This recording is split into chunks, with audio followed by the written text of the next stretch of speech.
Chapter 478. Leaping into Ye Feng's embrace, Ye Feng remained somewhat reserved. In ancient times, when a general breached a city, it was customary to lift military discipline for 3 days. In larger cities, this indulgence could extend to a month, allowing soldiers to revel in carnal pleasures, pillaging, and slaughter. Such indulgence was deemed necessary to elevate the cavalry to a godlike status in their eyes. At that moment, the tent was flung open. "Brother Feng, a multitude has arrived. Would you care to step outside and see? Who are they?" Ye Feng's expression shifted, hastily grasping the curved blade on the table. "Just go outside and you will see," came the reply. Thus, a group armed with weapons ventured beyond the military encampment.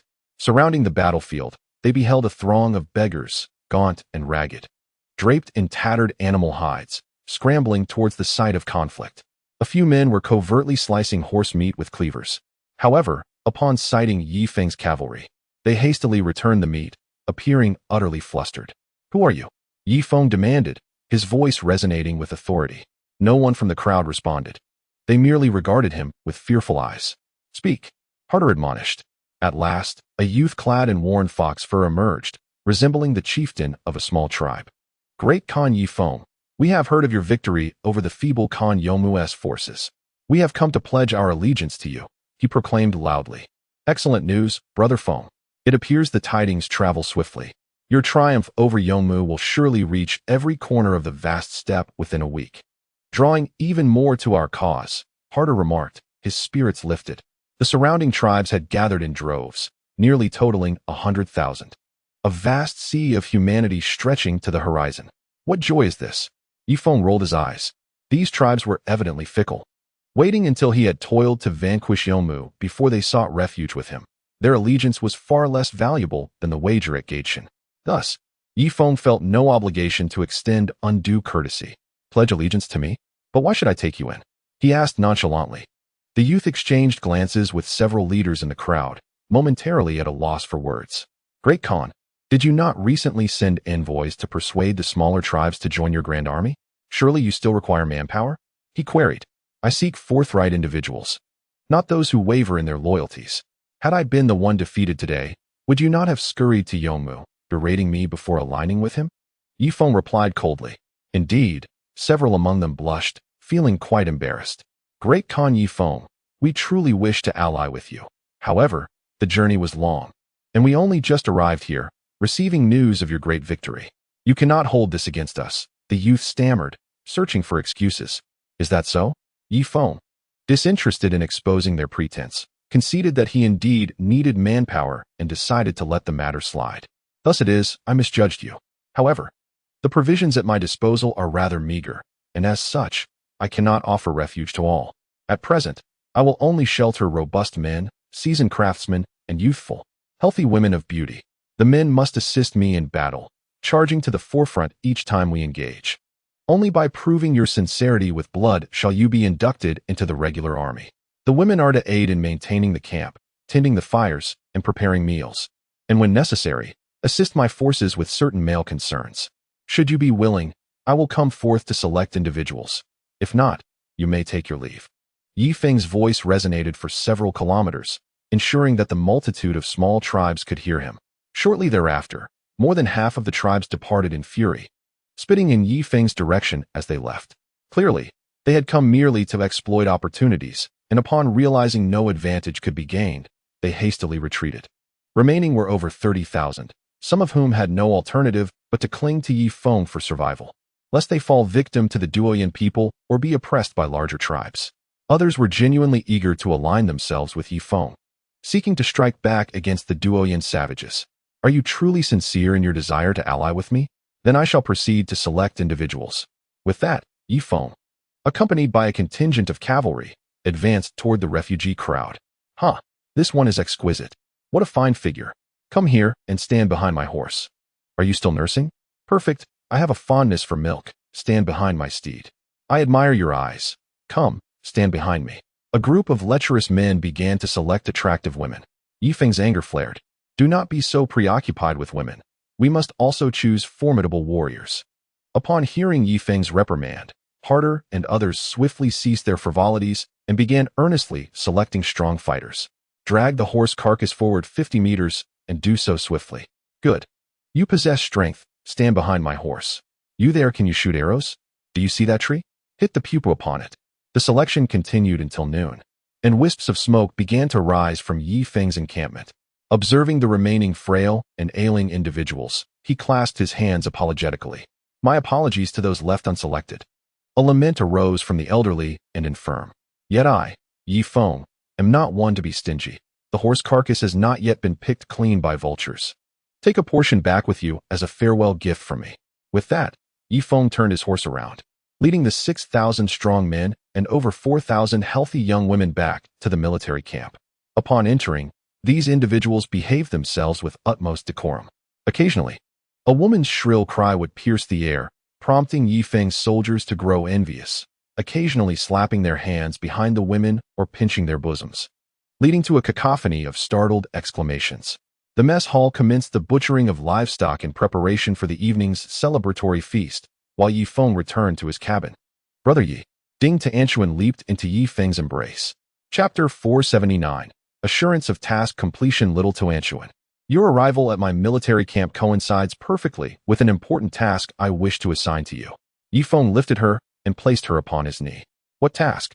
I assure you I will accomplish it, Ding Tianquan declared, puffing out her small chest. It is time to implement the currency infiltration. During this period, I shall assign you 4 bodyguards. You, Teng'er, and Anua, the 3 of you shall assist me in promoting the hot spring currency within the military camp, ensuring they comprehend its advantages. Subsequently, we shall radiate outward from the camp to the vast grasslands, even engaging in trade with the Duoyan people. As long as they possess our hot spring currency, they may procure goods from us, be it food, meat, or even women. And even the ransom of captives can be settled with the hot spring currency. Ye Feng stated earnestly. If they desire to purchase heavy machine guns, shall we sell them as well? Ding Tianquan inquired. That will test your calculation skills. We must ensure they cannot afford our heavy machine guns, Ye Feng replied, pinching her small face. I promise to complete the task, Ding Tianquan said, strutting out of the cabin like an imperial envoy wielding a royal decree, radiating pride. As night fell, hundreds of bonfires ignited along the shore, casting a crimson glow across a 10-kilometer radius. Ye Feng occupied the main tent, flanked by Boken, Kazina, and Hart. As for Ding Tianquan, having received such a significant task from Ye Feng for the first time, she had already commenced her activities among the crowd with her bodyguards. Do you see this animal hide? The number 100 upon it signifies 100 hot spring coins. Do you understand? Ding Tianquan exclaimed, holding the hot spring banknote aloft. I do not understand, several natives responded, their expressions perplexed.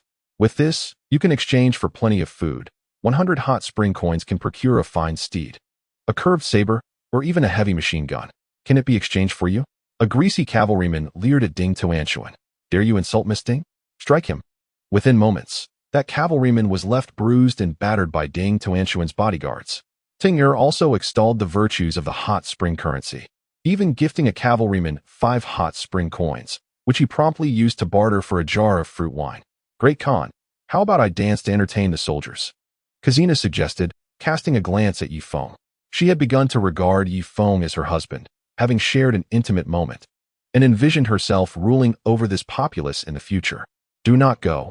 Their eyes are filled with desire, and I fear I may lose control of the situation, Ye Feng urged, pressing Kazina back into her seat. Just as he finished speaking, the barbaric men and women began to engage in games before the crowd. A spectacle both thrilling and provocative. Ah! Ding Tianquan gasped, retreating into Ye Feng's embrace. Great Khan, I am the mightiest warrior of the grasslands. May I challenge one of your chiefs? At that moment, a burly figure, resembling a cannonball, stepped forward, brandishing a long spear. Ha ha ha, Hart chuckled, setting down his cup and stretching his limbs as he approached the burly challenger. Use your spear. I shall not employ any weapon. The two immediately engaged in combat. To Ye Feng's astonishment, the cannonball managed to thrust the spear against Hart's neck in merely 2 moves. Hart's expression instantly soured. Perhaps he had indulged too much in drink. Let us try again. In a single strike, the cannonball subdued Hart once more. This is unacceptable. I too shall wield a curved blade. Once again, in 1 move, Hart's curved sword was deflected, with the spear's tip poised at his heart. Enraged and humiliated, Heart kicked the fire pit aside and vanished into the crowd in a fit of fury. What is your name? Ye Feng set down his cup, his demeanor becoming serious. To the great Khan, I am called Chasing Horse. Chasing Horse, your prowess is commendable. What reward do you seek? I desire no reward. I wish to become the personal guard of the great Khan. Our shadow clan excels in assassination, with but a command from the great Khan. I can claim the enemy's head amidst a sea of warriors. Upon finishing his statement, Chasing Horse knelt, presenting the spear's handle to Ye Feng, the tip aimed at his own chest. Can you assassinate the heavenly Khan? Ye Feng inquired. Chasing Horse was momentarily taken aback. Then, the division Khan? Ye Feng lowered his request. There is a reasonable chance of success, Chasing Horse replied candidly. Ha ha ha, I jest with you. Your strength is the second most formidable I have encountered thus far, second only to an individual I met in the Blacktree River region. However, to become my personal guard, mere strength is insufficient. Do you have a son? Ye Feng asked. No. A wife? None. Surely you have parents? My parents have long since passed away. Ye Feng's expression darkened. To become his personal guard, one must possess family. He intended to send their loved ones back to Hot Spring Island, ensuring that if they dared to betray him, he would have leverage. But with Chasing Horse being solitary, he found himself at a loss. We shall discuss this once you marry and have children. For now, I declare you my reserve guard. After stating this, Ye Feng personally assisted Chasing Horse to his feet. He would wait until Chasing Horse found his beloved and bore children, then control his family on Hot Spring Island. Only then could he trust him as his guard. Otherwise, what basis would there be for trust? Mere instinct. Chapter 480. Bring me some beautiful women, Great Khan. Do you doubt my loyalty? Chasing Horse asked, a hint of dissatisfaction in his tone. I trust you completely, without reservation. Yet, as their leader, mere trust is insufficient. Ye Feng replied with a smile. Very well. Chasing Horse nodded, dejectedly retreating to the side. In his youth, his family had been impoverished, oppressed by the Duoyin people, who forbade them from hunting, not even allowing them to scavenge the carcasses of dead animals. Consequently, his parents perished from starvation when he was very young. He then ventured to an unfamiliar place, returning with a wealth of skills. However, he soon realized that he was powerless against the vast Duoyin tribe. Now, with the emergence of Ye Feng, he was determined not to allow him to fail, and thus vowed to follow him with fervor. Ye Feng returned to his seat, watching as Chasing Horse's silhouette faded into the darkness. Brother Ye, that man's strength is remarkable. Why do you not recruit him? Ding Tuanchuan inquired. The time is not yet ripe. Ye Feng shook his head. Do you not trust him? Intuitively, I place my trust in him. However, as the commander-in-chief, I cannot rely solely on instinct. It is imperative that he marries and has children, ensuring that I can keep his family under control on Warm Spring Island. This way, should he ever contemplate betrayal, the cost would be significantly heightened. But at present, he is a solitary bachelor, and if he were to receive certain benefits from the Doyan people, the stakes for treachery would be alarmingly low. Ye Feng gently stroked Ding Tuanchuan's small head. Just then, Tunger approached. How is the dissemination of monetary knowledge progressing? Ye Feng personally poured a glass of wine for Tung. If it were Tunger, Ye Feng could place complete faith in him. After all, their bond was forged through life and death, far beyond mere camaraderie.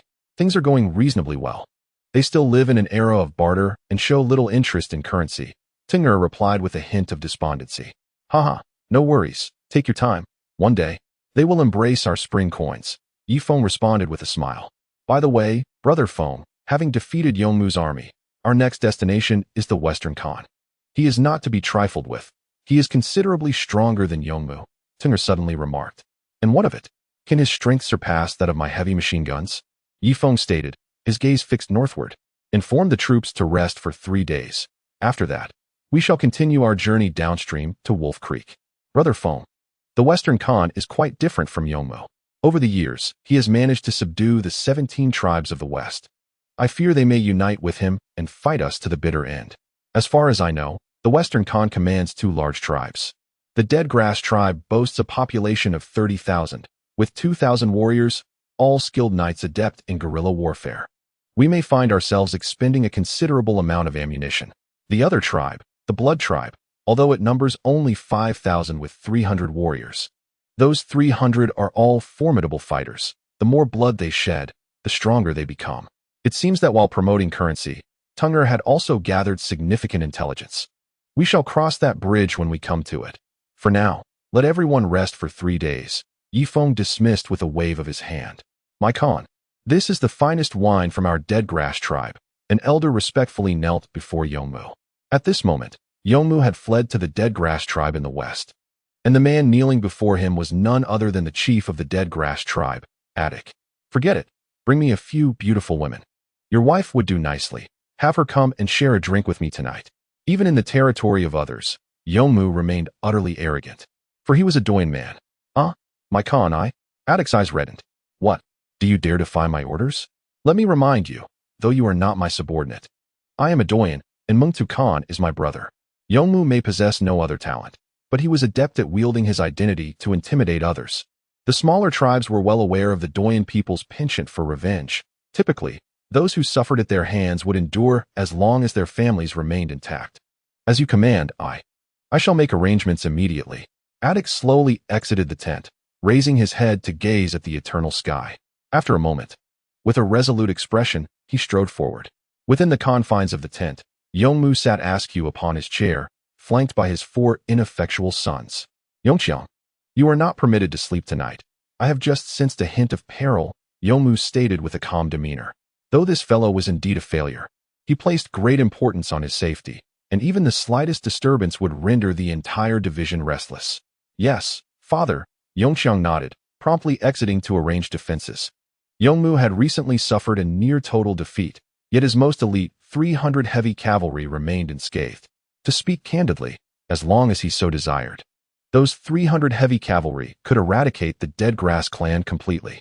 Time flew by, and soon the 3rd day arrived. Ye Feng was inspecting his encampment. The newly arrived 6,000 men had donned leather armor and wielded curved sabers, all of which were fine weapons seized from the Doyan people.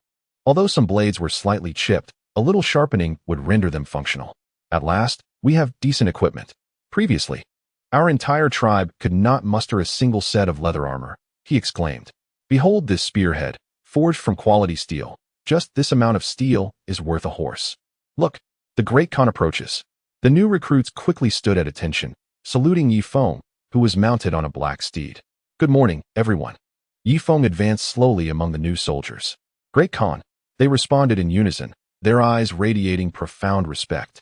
Ye Feng had consecutively defeated 2 sub-Khans, making him a figure of near-divine reverence in their eyes. As for them, they could not even hope to best a single cavalryman under a Khan's command. Today marks the final day. Rest well tonight. For tomorrow morning we shall advance towards the western Khan's territory. Once we defeat the Mingtuo, we can press directly towards the Duoyan clan's headquarters, Ye Feng proclaimed. Long live, long live, long live. The recruits raised their weapons high, letting out a cacophony of jubilant cries. Was the overthrow of the Duoyan clan finally at hand? After so many years, it was indeed time for a reshuffling of power. Great Khan, an envoy from the western Khan has arrived. Just then, a cavalryman rushed over in haste. Let us go and see what the western Khan has to say. Ye Feng turned his horse towards the encampment's exit. Should the western Khan willingly grant passage, Ye Feng preferred to avoid unnecessary conflict, for every battle represented loss. And he harbored a desire to expedite his journey to rescue Doyan Hina and his children. Outside the encampment stood 3 individuals, who were not mounted but rather held their horses respectfully at their sides, as riding would be somewhat disrespectful. Are you envoys of Mengtuo? Chapter 481. The most beautiful woman in the entire West. Ye Feng dismounted, surrounded by senior officers, and approached the 3 envoys. We have come to pay our respects to the great Khan, they said, kneeling respectfully on the ground. Ye Feng now commanded great respect across the vast grasslands, and any individual with sense understood the necessity of honoring the strong. What business does Mingtuo have with me? Ye Feng inquired indifferently. Khan stated that he holds great respect for the Grand Khan Ye Feng. If you are willing to bypass our Khan's territory, we shall bestow upon you a generous gift, declared the intermediary envoy. I hope it is not yet another offering of his Khan's concubines or some beautiful women. Ye Feng raised an eyebrow. If the Grand Khan desires, we shall return promptly to convey your wishes. Rest assured, our Khan will certainly accommodate your requests, the envoy replied respectfully, leaning forward with clasped hands and a bowed head, as if a tail would be joyously wagging behind him. Brother Feng, this could work, Harder hastily signaled Ye Feng. The Western Khan has a daughter, renowned as the most beautiful woman in the entire West. Perhaps you should ask Meng Tuo to send her to you. Kelsa chimed in previously. It was the Doyan people who sought to offer their daughters. Now, under Brother Feng's formidable reputation, they must also present their own daughters. Enough. All you think about is women, Ye Feng reprimanded, causing the group to lower their heads in compliance. Gentlemen, return and inform Meng Tuo that I, Ye Feng, do not wish to be his adversary. As long as I traverse his territory without interference, I guarantee no transgressions. However, should he resort to underhanded tactics, I shall have no recourse, Ye Feng stated calmly. What? But, Great Khan, if your army passes through our Khan's territory without obstruction, we may face the wrath of the Heavenly Khan, even being branded as traitors. This simply cannot happen. The three exclaimed in alarm. I care not for your concerns. Return and tell Meng Tuo that my army will eventually bring down the Heavenly Khan. Let him take heed. Now, begone. Ye Feng waved his hand, his impatience apparent. The trio exchanged glances before bowing once more and obediently departed to relay the news. Yongmu, accompanied by his 300 heavily armored cavalry, fled across the plains, pursued by the relentless riders of the Dead Grass tribe. Khan, our 300 armored men could easily annihilate the warriors of the Dead Grass tribe. Why are we fleeing? One of the cavalrymen asked, frustration evident in his tone. What do you understand? My life is paramount. Even if we could defeat them, we cannot afford losses. These 300 armored men are my trump card, Yongmu replied, guarded closely by his cavalry, his tone remarkably flat. Sighing, the cavalryman nodded in resignation. Though a warrior himself, he found himself burdened with the protection of Yongmu, whom he deemed worthless, a stroke of ill fortune indeed. Father Khan, if we run another 50 miles, we will reach the western encampment, Yongchang called from behind. Perfect. It has been ages since I last met Meng Tuo. The Heavenly Khan forbids private meetings between Khans. Now is our chance, Yongmu declared, directing his armored men onward. The following morning, Ye Feng's army was finally arranged in formation. His main force comprised 2,000 infantry, 1,500 naval troops, alongside an additional 6,000 newly recruited warriors, totaling nearly 10,000. With 10,000 soldiers and ships advancing together, they headed toward the lower reaches of Wolf Creek. The small tribes along the way fled in fear or surrendered upon sighting them. Following closely behind were over 4,000 women, tasked with transporting supplies, herding cattle, and guiding sheep, stretching Ye Feng's procession over 10 miles in length. As night fell, Ye Feng gradually eased his mind, having encountered no disturbances from the Doyan people. The Western Khan was not as formidable as he appeared. He would be wise not to provoke trouble, for Ye Feng would not hesitate to waste thousands of bullets if necessary. Standing beside him, Kazina gazed at the densely packed army on the shore, her expression turning sour. She had once thought that after her liaison with Ye Feng, she would ascend to a position of unrivaled power. Yet, upon the arrival of Ding Tuanshuan to their ranks, she realized she was merely one among Ye Feng's countless women. Moreover, there was a legitimate wife at home, and the woman they were to rescue this time was none other than the rightful consort. What of the legitimate wife? Could she sing and dance like I do? Am I not more beautiful? Am I not more adept at pleasing men? As these thoughts crossed Kazina's mind, she suddenly pressed her petite frame into Ye Feng's embrace. What are you doing? Ye Feng, lost in contemplation, was taken aback as a warm body nestled against him. Brother Feng, the Western Khan likely lacks the courage to challenge you. Why not take advantage of this moment and retreat to the cabin? Kazina suggested, licking her lips. With a glint of desire in her eyes that made Ye Feng's trousers uncomfortably tight, his leather armor bulging. Enough of this nonsense. We are in the midst of a military campaign. If you're cold, you should return. I intend to remain on deck, allowing the soldiers to see my figure and bolster their morale. With great difficulty, Ye Feng pushed Kazina away. Her eyes sparkled mischievously as she suddenly knelt before him, her lips dangerously close to his trousers. Ye Feng looked down, a large question mark appearing on his face. In the next moment, Kazina boldly proceeded. Oh, you? Ye Feng leaned against the railing, his arms trembling. His bodyguards quickly turned away, pretending not to notice. Just then, Ye Feng's eyes widened as a fleet emerged in the distance. He firmly grasped Kazina's head, urging her to cease. Who goes there? Tunger shouted from another warship. A group of figures emerged from one of the ships, led by a man clad in a fox fur coat, flanked by several heavily armored warriors. I am Ming Tu, Khan of the Western Division. Is Ye Feng present? A booming voice called out. I am here. Ming Tu, Was it not agreed that you would not obstruct my path? Ye Feng shouted in response. The two men shouted across a distance of 1,000 meters in the Wolf Creek. Ye Feng, you possess great audacity to tread upon my territory. Do you not realize that my Western Division is merely 100 miles from the Doin headquarters? Are you not afraid that the Heavenly Khan will send an army to besiege you? Meng Tu's voice echoed from afar. If he comes, so be it. To be honest, I have yet to exert my full strength against Yongmu. Should the Heavenly Khan arrive, my troops can unleash their firepower, Ye Feng boasted nonchalantly. In negotiations between two armies, one must not display weakness. Indeed, Meng Tu fell silent. The darkness obscured Ye Feng's view of Meng Tu's expression, allowing him only a vague outline. Ye Feng, I know you are currently at the pinnacle of your power, having not only defeated Jetaway, but also Yongmu. But do you believe that my Western Division is akin to them? On our vast prairie, the closer one approaches the tent of the Heavenly Khan, the stronger their power becomes. If you think I can be easily defeated like the others, you are gravely mistaken. However, I can offer you an opportunity.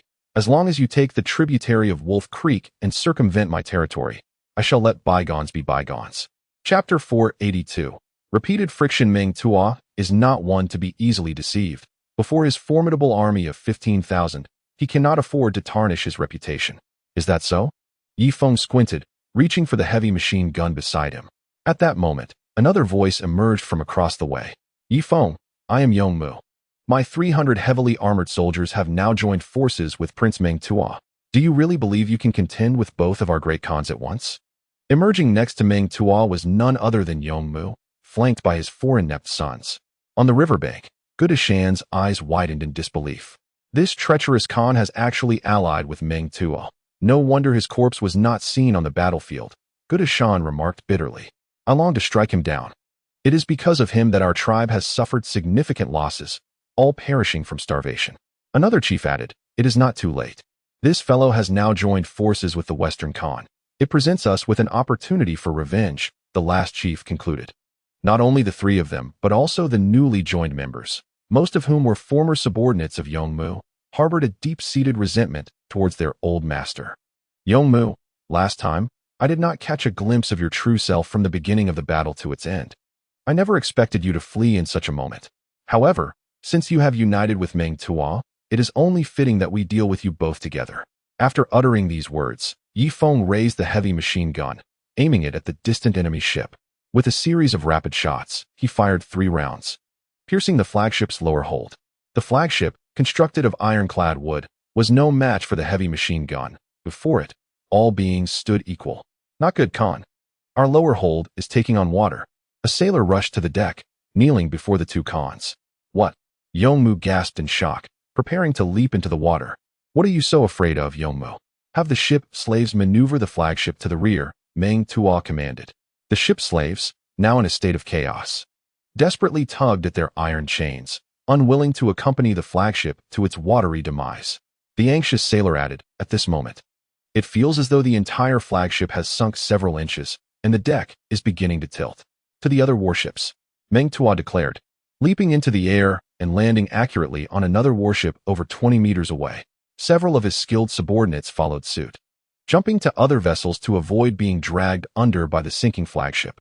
Hurry, prepare the canoe. Yongmu, lacking the prowess for such a task, rushed to the rear of the warship, lowering the canoe and personally taking up the oars. His inept sons promptly stripped off their heavy armor, swimming towards the rear in a frantic dog paddle. Suddenly, an array of rockets soared into the sky, illuminating the lower reaches of Wolf Creek as brightly as day. Signal the shore to block both banks. Do not allow those in the water to swim ashore, commanded Ye Feng. Yes, 2 signal flags were raised. On the shore, Hart received the order. The ground trembled as 8,000 cavalry surged downstream. Yet, in the next moment, the front line of cavalry was thrown into chaos. Hart was flung 20 meters away. He quickly regained his footing, but the cavalry behind him was already descending like a tidal wave. At this rate, he would be trampled into a pulp by his own men. Hart decisively leaped several meters into the air, kicking a cavalryman from his horse, and swiftly mounted another. Charge! The thunderous sound echoed again. Just then, a large contingent of cavalry appeared ahead. Each of them wielded an iron chain, advancing towards Hart's cavalry. Iron chain cavalry. Hart's pupils dilated. Almost as soon as he grasped the situation, the enemy's chain cavalry collided intimately with his own. Ah! Ouch! Oh no! Hundreds of frontline cavalry were directly tripped by the iron chains, some even having their horse legs severed. The cavalry once again found themselves in disarray. Ha ha! Yongmu stood on another warship with Meng Tuo, pointing at the shore and laughing heartily. Meng Tuo, your iron chain cavalry still retains its formidable prowess, at last. Ye Feng has witnessed the might of my Duoyan cavalry. Yongmu exclaimed with excitement, as if he himself had achieved victory. Meng Tuo, however, maintained a stoic expression, vigilantly observing Ye Feng's warship. As anticipated, gunfire erupted from the warship, forming a dense web of flames at the shore. The chain cavalry, having just claimed 500 enemy riders, was immediately shredded by this barrage. Cries of anguish replaced the initial shrieks. Some cavalrymen were torn apart, unable to escape the heavy machine gun's fire even while seeking refuge in their stirrups. This deadly fire net, after decimating the elite iron chain cavalry, gradually spread towards the cavalry behind. In an instant, blood and flesh flew, and the night was filled with wails across the vast prairie. Though Meng Tuo's cavalry displayed bravery against ordinary foes, even the most valiant warriors faltered in the face of Ye Feng's punitive machine guns. One of the cavalrymen, eyes wide with terror, seemed to see death beckoning him. Retreat! 300 men fled towards the depths of the prairie. Fear spread like a contagion, and the other cavalrymen followed suit, racing away as if pursued by specters. Meng Tuo's cavalry was thrown into disarray. Some fled into the depths of the prairie, while others, in their panic, leaped directly into the frigid waters, turning the battlefield into utter chaos. The thunderous sound of Hart's cavalry surged into the fray, charging with fervor, reveling in the slaughter. Meng Tuo, we must flee. Yongmu grasped Meng Tuo's arm tightly, his palms slick with sweat. Flee? Where can we escape to? If I were to escape back to headquarters, do you think the Heavenly Khan would spare me? Meng Tuo clenched his teeth, his eyes ablaze with fury. For the first time in his life, he felt an overwhelming sense of powerlessness. Witnessing his cavalry being slaughtered like livestock, he found himself utterly helpless. Suddenly, the warship they occupied shook violently. This is bad. The hull of our ship has been breached. A captain rushed over to report. Meng Tuo, as long as the green hills remain, we will eventually return for vengeance. Do not be so stubborn, Yongmu urged, while making his way towards the rear of the ship. Oh no, Meng Tuo exclaimed, stamping his foot in frustration as he leaped to the back of the warship. Yet, as soon as his feet landed on the deck, the ship trembled once more. This ship has been breached too. Quickly, order the deckhands in the hold to retreat. Meng Tuo shouted, his voice breaking. Immediately, the remaining warships thundered with the sound of drums, charging downstream towards Longxi with unwavering resolve. Meanwhile, on the shore, the battle raged on. Meng Tuo's cavalry outnumbered Yongmu's, with Ye Feng estimating at least 12,000 men still fighting, having retreated roughly halfway. A significant portion of his cavalry remained encircled, engaged in fierce combat. The 4 heavy machine guns were of no use now. Firing them would only hit their own men. We cannot stand idly by. The naval troops must land and join the army in battle. Ye Feng shouted, splashing onto the shore. The battle continued into the dawn, and Ye Feng emerged victorious, suffering losses of fewer than 1,000 cavalrymen. In stark contrast, Meng Tuo's forces suffered heavy casualties, with at least 6,000 slain and over 2,000 more abandoning their weapons, huddled on the ground in despair. Bring all the warhorses over, soon. We shall select the finest to present to Brother Feng, Haltet commanded from atop his horse, orchestrating the chaos with precision. His flattery was well-founded, as Ye Feng had elevated him to the position of army commander, akin to that of the great beastmaster of the Yunshan clan. However, in terms of the number of soldiers commanded, he surpassed even the great beastmaster. Before long, over 2,000 warhorses were led forth, lined up in an orderly fashion. Then, the women entered the fray, joyfully scavenging through the bodies for leather armor and curved sabers, occasionally removing boots as well. Above, hundreds of birds circled the sky, instinctively aware that, since Ye Feng's victory over Carthage, they had been following his army, anticipating their next feast. They began to strip the flesh from the dead horses, leaving the remaining carcasses for the scavengers of the grasslands. Ye Feng also assisted in managing the scene, concerned that Haltet, as the army commander, might be overwhelmed by the scale of the situation. Brother Feng, what shall we do with these 30 individuals? all captains among the Dalian people? Gochen approached, leading a dejected group of Dalian captives in chains. Ye Feng cast a cold glance over the Dalian leaders. Though defeated, their eyes still bore an unruly defiance, making them difficult to subdue. Ye Feng had no time to deal with them now. Ye Feng made a gesture of slitting his throat. Immediately, the soldiers of God Mountain pinned the captains of the Duoyan people to the ground. Kill. With that command, over 30 heads rolled upon the earth. The captains of the Duoyan, akin to the level of beast fighters, continued to struggle for 2 minutes even after their heads were severed, before finally succumbing to stillness. Now, secure the ordinary Duoyan captives and have them assist in clearing the battlefield, piling all valuables onto a clean patch of ground. Once done, depending on your mood, you may choose to tame them slowly or execute them outright. Ye Feng gestured dismissively. As you command, the soldiers of God Mountain replied with enthusiasm, hastening to their tasks. Noticing that no one was paying him heed, Ye Feng discreetly placed his hand upon the headless corpse of a captain. In the next moment, he drained the blood from the body completely. His energy, expended throughout the night, was instantaneously restored. This blood-sucking technique was truly formidable. Ye Feng observed his hands, which were as pristine as jade. Having toiled from dawn until the afternoon, Ye Feng's men finally departed from the mountain of corpses and the sea of blood. The vultures in the sky, unable to contain their impatience, swooped down eagerly, feasting upon the carcasses below. As the cold front swept over the prairie, the number of bodies was immense, yet far fewer than what Ye Feng had consumed. Ding Tuanshuan, with her mouth covered by a piece of animal hide, held a rope in her hand.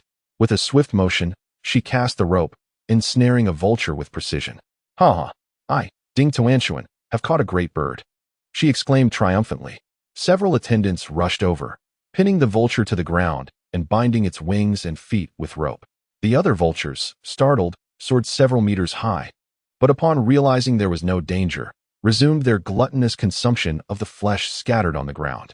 Miss, Brother Feng forbids you from approaching the battlefield. If he punishes us upon your return, you must surely shield us, lamented one attendant with a woeful expression. Fear not. We are merely assisting Brother Yi in training carrier pigeons. No, carrier eagles. Brother Yi will certainly not hold you accountable. Ding Tuanshuan waved her hand grandiosely. As the clock approached 3 in the afternoon, Ye Feng had yet to arrive in the central military tent. Inside, 2 rows of generals stood to either side. At the forefront of the left row stood General Harder, commander of the army. Leading the right row was Admiral Tunger, commander of the navy. Below them were chieftains from various smaller tribes, most having achieved the rank of 100-man leaders, with a few attaining the rank of 1,000-man leaders. The attendees continuously exchanged polite gestures. Congratulations. After this battle, you shall certainly rise from a 100-man leader to a 1,000-man leader. You are not lacking either. At the very least, you are a candidate for a 1,000-man leader. What level can a 1,000-man leader ascend to? Perhaps a 10,000-man leader?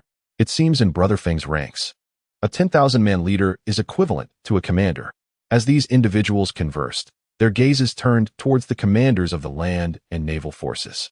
Harder stood tall and proud, rhythmically tapping the hilt of his sword, a look of smug satisfaction upon his face. Tunger, however, remained indifferent.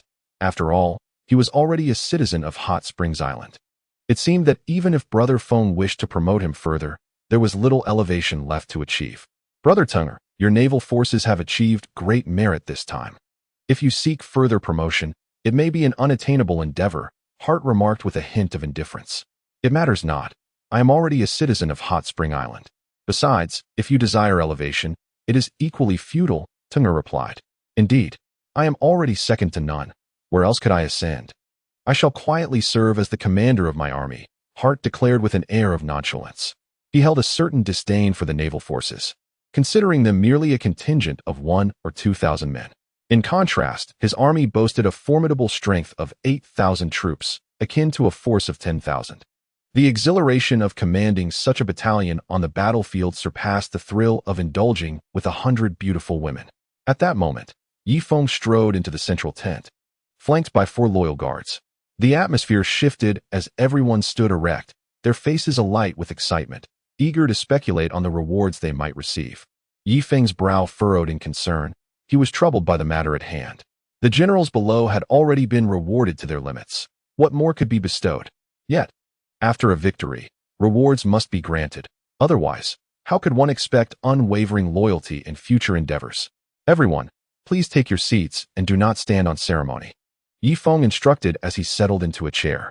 The assembly immediately complied, sitting upright, eager to display their valor before him. Following our resounding victory, it is customary for me to confer rewards, Ye Feng proclaimed resolutely. A buzz of excitement erupted in the tent as all present exchanged glances filled with anticipation. A guard approached, bearing a tray. Ye Feng retrieved a newly forged iron medal from it, inscribed with the bold characters, Iron Blood. I hereby declare that everyone present is awarded the Iron Blood Medal, bestowed by Hot Spring Island. This is a symbol of honor, upon your return. Wearing this medal will command respect, and lovely ladies will be drawn to you, Ye Feng proclaimed with noble conviction. Chapter 484. Eyes glimmering, the crowd was momentarily taken aback. Whispering amongst themselves in bewilderment, Ye Feng's cheeks flushed as he stepped forward, flanked by his guards, approaching Hart. Hart, I shall personally adorn you with the Iron Blood Medal. With that, Ye Feng fastened the medal to Hart's chest. Ah, Commander Hart, with this medal, you indeed exude a remarkable presence, looking even more dashing, the guard hastily flattered. A directive from Ye Feng himself. Is that so? If what you say holds true, this medal must be truly magnificent. Hart, previously bewildered, now felt a surge of excitement. Gently caressing the medal on his chest, Ye Feng then approached Tung'er, personally placing the medal upon him. Commander of the naval forces, with this medal, you are both gallant and fierce. I assure you, the ladies outside will line up to enter your tent upon seeing it. The guard again lavished praise. Tung'er had initially felt indifferent towards the medal, but upon hearing the flattery, he suddenly perceived its value. He then spat into his hand and polished the medal on his chest fervently. Ye Feng awarded each individual in the tent with the Iron Blood Medal. Subsequently, with a wave of his hand, 2 loyal guards brought forth a chest. Inside lay 1,000 warrior medals, bestowed by the captains to the bravest cavalrymen on the battlefield. Of course, the warrior medal, while a symbol of honor, ranked 1 tier below the Iron Blood Medal. After Ye Feng spoke, he opened the chest, revealing disc-shaped coins, each engraved with the characters for warrior. Come, do not be shy. Each of you take a handful, Ye Feng warmly encouraged his generals. Haltet immediately reached in and pocketed a handful. Come on, everyone, take a handful. If you haven't taken enough, feel free to grab another. Still not enough? Then take 3 handfuls each. Godshan, take an extra handful. Your troops have fought valiantly and surely deserve many of these medals. Oh no, I mean warrior medals. Ye Feng scattered the warrior medals as if distributing bread to refugees. Tung'er felt a nagging suspicion that Ye Feng was toying with them. Once the warrior medals became too plentiful, their value would diminish. Eventually, the distribution of both medals concluded. Haltet, feeling the weight of the numerous warrior medals in his pocket and then touching his precious Iron Blood Medal, felt a swell of superiority. Look, there are countless warrior medals. Yet the Iron Blood medals are limited. After all, my Iron Blood medal is of a higher caliber than the warrior medals. After the medals were handed out, the generals gazed eagerly at Ye Feng, for these were merely medals and had yet to be upgraded. All right, if there's nothing else, go out and flaunt your medals, Ye Feng said with a smile, though his heart was in turmoil. There could be no jesting in the military. If the warriors did not receive their due rewards, the consequences would be a disintegration of discipline and a force that could easily crumble. My Khan, is there something you have forgotten? Haltet prompted, for in his mind, the reward he sought was not merely an upgrade, but something of tangible value. What is it? Ye Feng asked, furrowing his brow. I wish to upgrade, Haltet said, a mischievous glint in his eye. Upgrade? Would you prefer to take my position instead? Ye Feng replied, his expression darkening. No, how could I surpass Brother Feng? Yet, I still desire an upgrade, Haltet replied obliquely. But you are already the army commander. How can I grant you an upgrade? Ye Feng lamented, feeling a headache coming on. Then, perhaps you could grant me some hot spring currency, or provide me and my family with citizenship to Hot Spring Island. I could reluctantly accept that. Haltet finally articulated his true desire. Despite being the army commander, he often felt inferior in the presence of Tung'er, Anur, and Tuba simply because he was not a citizen of Hot Spring Island. The war would eventually come to an end, and he needed to plan for the future. Tung'er's eyes narrowed, casting a cold glance at Haltet. Although his naval forces could not compare to Haltet's army, he harbored a deep-seated disdain for Haltet, purely because he was not a citizen of Hot Spring Island. However, if Haltet were to become a citizen of Hot Spring Island and the army commander, what sense of superiority would Tungner retain in his presence? Heart, if you wish to become a citizen of Hot Spring Island, you must first shed your wild nature. Moreover, what is Hot Spring Island? It is not a realm governed by a single individual. Even if Feng agrees to grant you citizenship, it must still be decided by a vote among the entire island community. Therefore, do not entertain thoughts of entitlement. Rather, focus on your role as the commander of the army. Although you may not achieve citizenship, you will at least hold a status superior to that of the displaced along the shores, and I shall regard you with greater esteem. Tungner remarked coldly. At that moment, the indigenous chiefs below began to comprehend the true prestige and significance of Hot Spring Island. Even the army commander was not a citizen. However, I have fought alongside Feng in 3 fierce battles, forging a bond of life and death. Does such camaraderie not qualify me for citizenship? Hart's urgency was palpable. In the past, perhaps, but times have changed. Hot Spring Island has refined its standards, and naturally, the threshold has been raised. Moreover, it is futile to curry favor with Feng alone. You must win the approval of over 51% of the citizens of Hot Spring Island to secure their votes in your favor.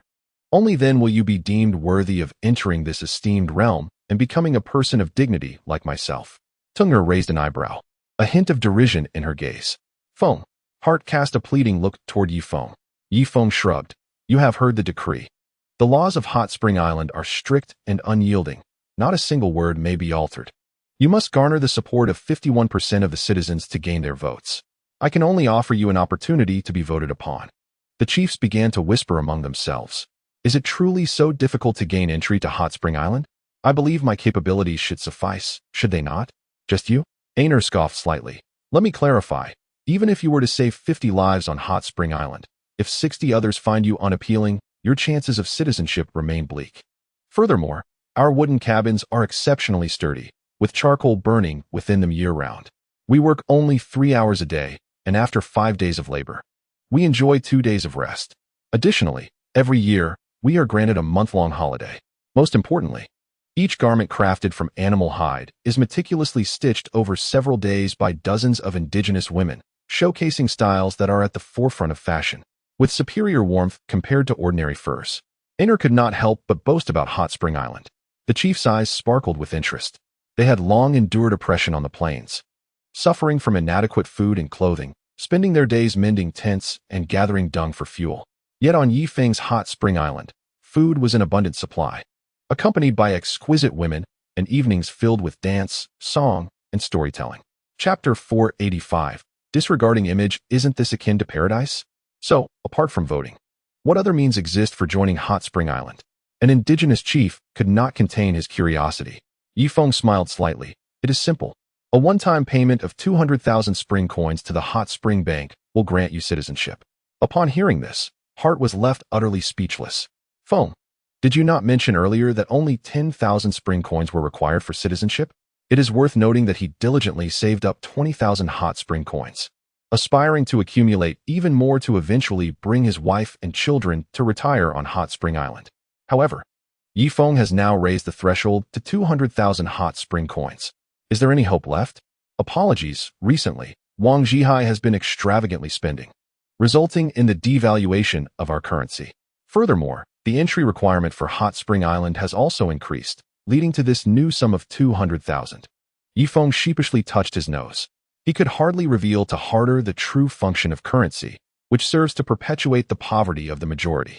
If he were to disclose the reality, the hot spring coins would likely become worthless paper.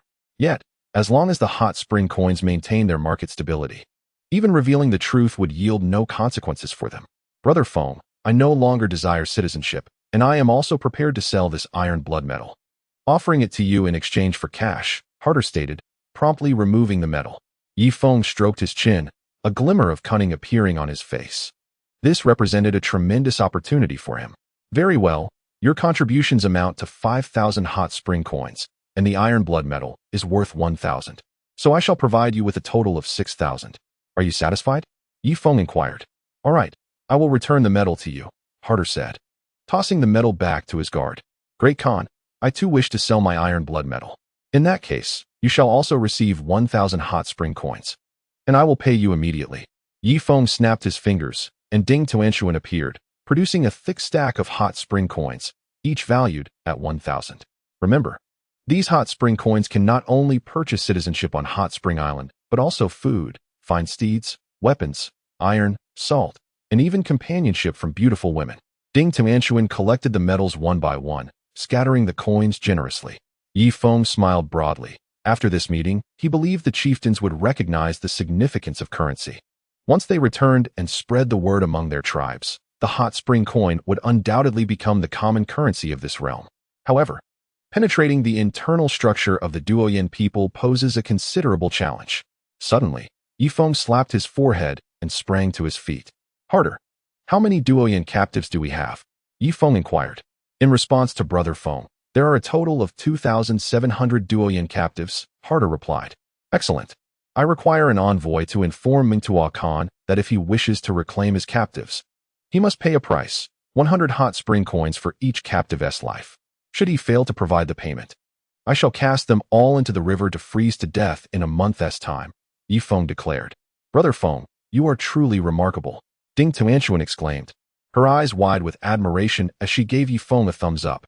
Yet, there is a dilemma. The Duoyan people lack hot spring coins. What will they use to ransom their kin?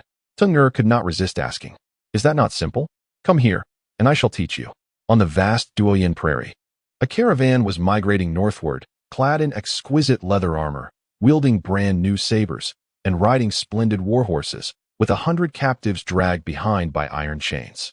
In the western division, Meng Tuo paced back and forth in his stone dwelling.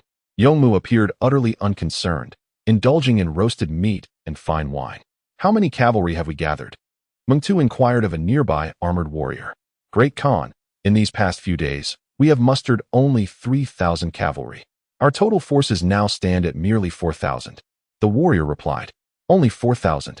Meng Tu exclaimed, collapsing onto a hide-covered chair. Meanwhile, Yongmu continued to feast heartily, flirting with a serving girl, filling the room with smoke and revelry. Yongmu, what time is it? All you do is eat. Meng Tu's patience finally wore thin. Brother Meng Tu, I believe there is no need for excessive sorrow. I am left with only 300 heavy cavalry, yet I remain unfazed, Yongmu replied nonchalantly. You? Just then, a cavalryman entered to deliver news. Great Khan, a messenger has arrived from Ye Feng. What? At such a critical moment, he dares to send a messenger? Bring him in. I shall toy with him first before severing his head. Soon, Honor strode confidently into the stone house. As a citizen of Hot Spring Island, one must possess a fearless spirit in the face of death. Thus, when Ye Feng dispatched a messenger, Honor volunteered. Who are you? Meng Tu asked coldly. I am Honor, a nameless subordinate of Great Khan Ye Feng, he replied, maintaining his composure. Boldly insolent. Drag him out and behead him. Meng Tu's fury ignited at Honor's proud demeanor. Behead me if you wish. I came prepared for death, but your 2,000 captives will likely accompany me in the afterlife, Honor remarked defiantly, following the executioner outside. Wait, what did you say? Ye Feng has captured my 2,000 prisoners? Meng Tu, disregarding his pride, hurried to seize Honor's arm. Yes. Our Great Khan stated that if you wish to retrieve your 2,700 captives, it is simple. Offer something in exchange, Honor answered, slightly turning to the side. Very well, what do you require? Meng Tu eagerly responded, desperate for reinforcements. Each captive is valued at 100 hot spring coins. To recover 2,700 captives, you will need a total of 270,000 hot spring coins, Honor stated. Hot spring coins? What are those? Meng Tu asked, bewildered. It's simple. I have brought 10,000 hot spring coins, which can be used to redeem 100 captives. This is a gift from Brother Feng, Honor said, placing 10 large bills on the table. Meng Tu remained silent, holding the 10 pieces of hide, which bore a series of incomprehensible symbols and a distinct handprint. Are you saying that I can exchange these 10 hides for 100 captives? Meng Tu asked, skeptical. Indeed. All right, I shall return this to you. And you will send me 100 captives. Very well, it is already prepared. 10 miles from your encampment, there is a caravan containing the 100 captives you seek. Meng Tu nodded and signaled to one of the armored warriors. The warrior instantly understood and dashed away with 1,000 cavalrymen toward the designated location. Chapter 486. Do not make it too dismal. Time elapsed, though its passage was indeterminate, when the emissary returned with an expression that was somewhat peculiar. What news? Meng Tuo inquired with impatience. Khan, it has been accomplished. What do you mean, accomplished? I exchanged those 10 animal hides and successfully negotiated the release of our 100 captives. They are all standing outside. What? Meng Tuo hurriedly dashed out of the stone dwelling. Before him stood 100 despondent Doyen cavalrymen. Khan, the 100 captives dutifully knelt in submission. Incompetents, take them away. Note each one, for if they fail to redeem themselves in the future, I shall not show mercy, Meng Tuo proclaimed coldly, though internally he was elated. Each of his cavalrymen required a decade of training to hone their exceptional equestrian and archery skills. Should he need to train new recruits, it would demand considerable time once more. At least a small measure of blood had been repaid. Thank you, Khan. Had you not intervened to secure our release, we would have surely been cast into the Wolf's ravine, one of the cavalrymen suddenly remarked. Indeed, Khan possesses remarkable prowess to bring us back. Thank you. The 100 cavalrymen chorused their gratitude fervently. Meng Tuo's gaze became resolute. He straightened his chest and waved his hand nonchalantly. Of course, it is my capability that has ensured your return, he declared.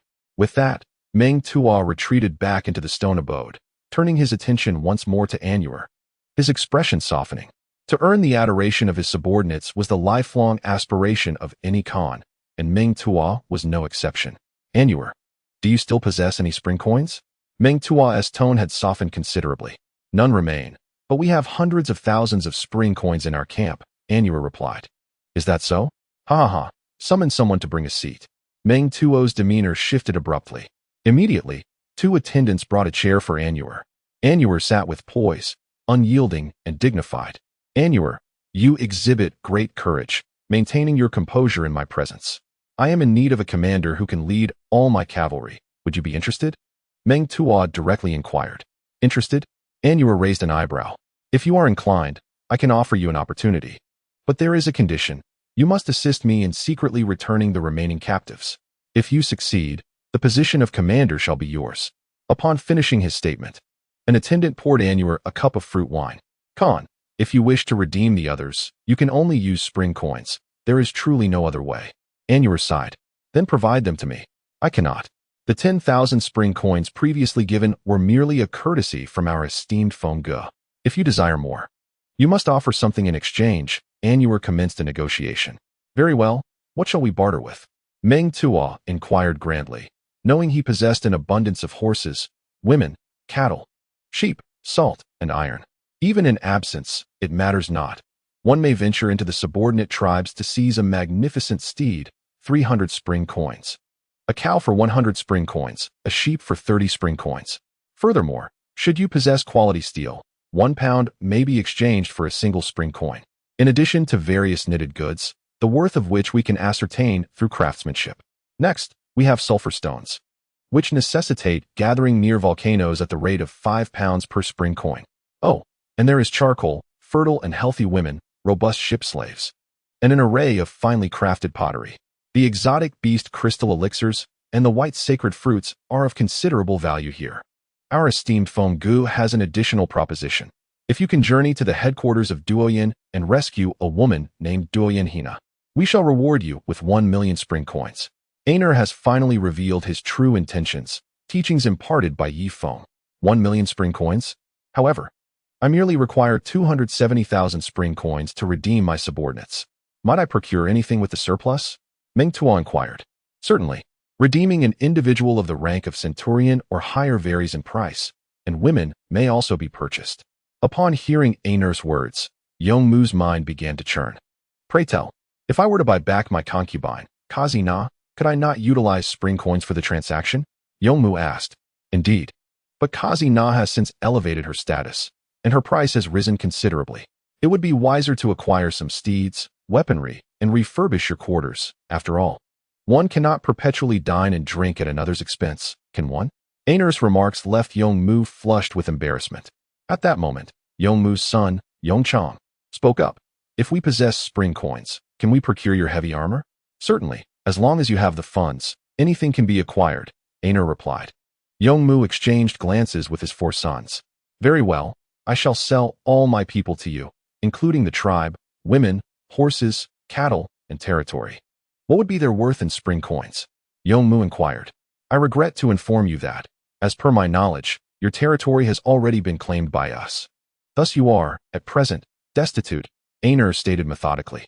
Yongmu, Ye Feng had been waiting by the shore for Aner, untouched by a single drop. His brother was on an adventure, and he could not swallow a morsel, fearing that Meng Tuo might, in a moment of rage, strike Aner down. As darkness gradually enveloped the sky, a contingent of cavalry suddenly appeared on the horizon. Aner led the way, followed by riders herding hundreds of fine horses, flocks of cattle and sheep, and a multitude of wagons, within which sat dozens of beautiful women. They have returned? Ye Feng let out a long sigh of relief. Fengge, Fengge. Aner galloped forth to stand before Ye Feng. Has the transaction been completed? Ye Feng inquired. Indeed, it has. Yongmu exchanged these horses, women, cattle, and sheep for a total of 400,000 spring coins. His army awaits us 10 miles behind to escort the captives, Aner reported. Hart, you shall take 20 men to collect the payment. Tung bring all the captives from the back and adorn them suitably. Do not make them appear too wretched. Ye Feng instructed calmly. Upon hearing this, the crowd was taken aback. Brother Feng, we have already secured the steeds and the women. We are fully capable of breaching the agreement, Hart urged. Indeed, it is war now. There is no need for us to adhere to the terms, Tunger added. Ye Feng sighed, casting a disappointed glance at the two. Short-sighted. This is our first venture in trade with the Duoyan people. We must establish our credibility first, otherwise, the hot spring coins will be regarded as mere waste paper, Ye Feng admonished. In truth, he had another unspoken concern. He had yet to leverage the power of currency to redeem the Duoyan henna and his own child. Thus the hot spring coins must remain robust. Very well, we shall comply. The two promptly set to work. Chapter 487. Her gaze seems to devour Mengtua's formidable army of 4,000 lay hidden upon a mountain. If Ye Feng were to launch a direct assault, they could unleash their cavalry from the heights, creating an unstoppable momentum. However, after a prolonged wait, they observed over 100 riders approaching, trailed by a multitude of unarmed captives. Upon closer inspection, Mengtua realized these were his own men. Mengtua Khan. Our brother Feng stated that payment is to be made upon delivery. The 2,700 captives have been secured, each priced at 100 hot spring coins. How many do you wish to redeem? Hart called out loudly. Naturally, I wish to redeem them all. Bring them over swiftly, Mengtua replied impatiently. I apologize, but you must first send the payment. To redeem all these individuals amounts to 270,000 hot spring coins, Hart clarified. Mengtua paused, signaling one of his subordinates. Here are 27,000 hot spring coins. Accept them. I shall withhold the remaining 13, he stated, handing over the 27 notes while tucking the other 13 back into his possession. The subsequent transaction progressed smoothly.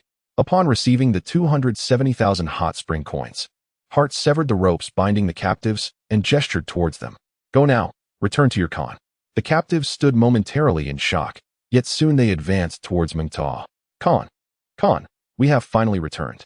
Your prowess is unmatched. Were it not for your hot spring coins, we might have been cast into the icy rivers. Over 2,000 men knelt in reverence before Mengtua. Step back. It is a blessing that you are alive, Mengtua replied, summoning several of his senior generals. It appears the hot spring coins indeed hold value. Since we still possess 13,000, why not acquire additional provisions? Mengtua mused. Indeed. Who knows if this currency will be of use in the future? It would be prudent to exchange it for more goods now. With the affirmation of his generals, Mengtua straightened once more. Hart, inform Ye Feng that I still have 13,000 and I intend to purchase the 400 steeds I entrusted to you. You mentioned 300 hot spring coins per horse, Mengtua suggested tentatively. He believed that Ye Feng would not sell the fine steeds to him, for horses were strategic resources. Harter nodded slightly and gave a command to one of his subordinates. In less than half an hour, a thunderous sound approached. 50 cavalrymen appeared, driving 400 unclaimed horses towards them. Bring forth the money. Once I verify its accuracy, you may lead away these 400 horses. Of course, in the spirit of fairness, you may also send a horse trainer to inspect the quality of these horses, to check for any sick or aged ones, Harter proclaimed loudly. Mengtua suppressed his excitement and exchanged a knowing glance with one of his subordinates. Another half an hour later, the transaction was complete. Mengtua paid 120,000 spring coins and reclaimed the 400 fine steeds. Now, he was left with merely 10,000 spring coins. Khan, you are truly remarkable. These spring coins are indeed a treasure, one of his subordinates exclaimed, a glimmer of greed flashing in his eyes. The spring coins could procure anything. In future battles, they would no longer need to carry cumbersome rations, but could simply bring along some spring coins to purchase provisions anywhere, greatly enhancing the cavalry's mobility. And mobility was paramount for cavalry. Harder, I still have 10,000 spring coins here. I wish to purchase the divine crossbow from your worship. Meng Tuo raised the last 10 coins in his hand. You must be referring to the heavy machine gun, correct? That contraption is worth millions of spring coins. Your mere 10,000 can only afford you a fleeting glance, Harder replied. What? Only a glance? Meng Tuo hastily tucked the coins back into his pocket. Ha ha ha, Harder. Convey to your Khan Ye Feng that he is a man of his word. One day, I shall acquire his divine crossbow. If there is nothing else, we shall take our leave. With that, Meng Tuo waved farewell to the mountains. The grand army marched resolutely towards his stronghold, Stone City. Ye Feng had defeated 2 Khans. Yet Meng Tuo dared to challenge him, relying on the strength of Stone City. The city stood 15 meters high, constructed from 100,000 massive stones. Before the Doyan people unified the vast grasslands, they were nomadic, following water and pasture, having yet to learn the art of building walls. However, as their enemies vanished one by one, they learned to rule and enslave. From then on, the Doyan no longer needed to graze but instead compelled the tribes under their dominion to do so, collecting heavy taxes in return. For every 100 horses that grew from foals to adults, the smaller tribes were required to tribute half of the adult horses to the Doyan, with the remainder considered their own property. Even these possessions were subject to relentless exploitation by the Doyan. Various festivals and longevity celebrations demanded tributes to the Heavenly Khan.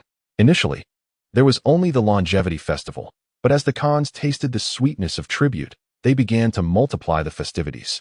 For instance, horse grazing festivals, harvest festivals, the Heavenly Khan's marriage, and the Khan's marriage, water and pasture festivals, hunting festivals, and more.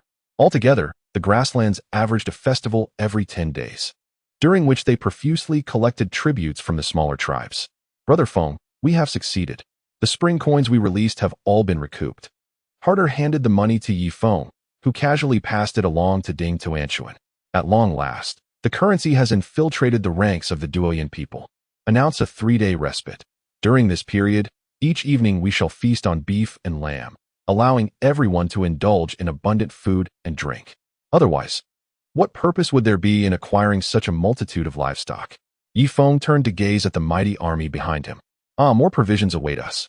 Following the great Khan, we are blessed with sustenance and libations. How fortunate we are. All raised their sabers in jubilation. They felt an overwhelming sense of gratitude under Ye Feng's leadership, whether they hailed from the Black Tree River Basin or were newly recruited cavalry from the plains. The disparity in their treatment compared to the past was stark. Some even wished for the war to persist indefinitely, so they might continue to savor such privileges daily. As night fell, within Ye Feng's encampment, aside from those on guard duty, all gathered around the fire, singing and dancing with abandon. Some barbarian men and women were reenacting a traditional open-air battle. Once we achieve victory, we must put an end to such primitive customs, Ye Feng remarked to his companion. Harder. But this is their tradition. They will resist fiercely. Harder hesitated. You are now the commander of the army. I trust you to handle this. I shall concern myself with other matters, Ye Feng replied, reclining comfortably in his chair. At that moment, Godshan approached, leading a striking indigenous woman. Brother Feng, ha. This woman is exquisite. I've had the pleasure of her company, and her gaze is almost predatory. I intend to present her to you, he said, beaming with delight.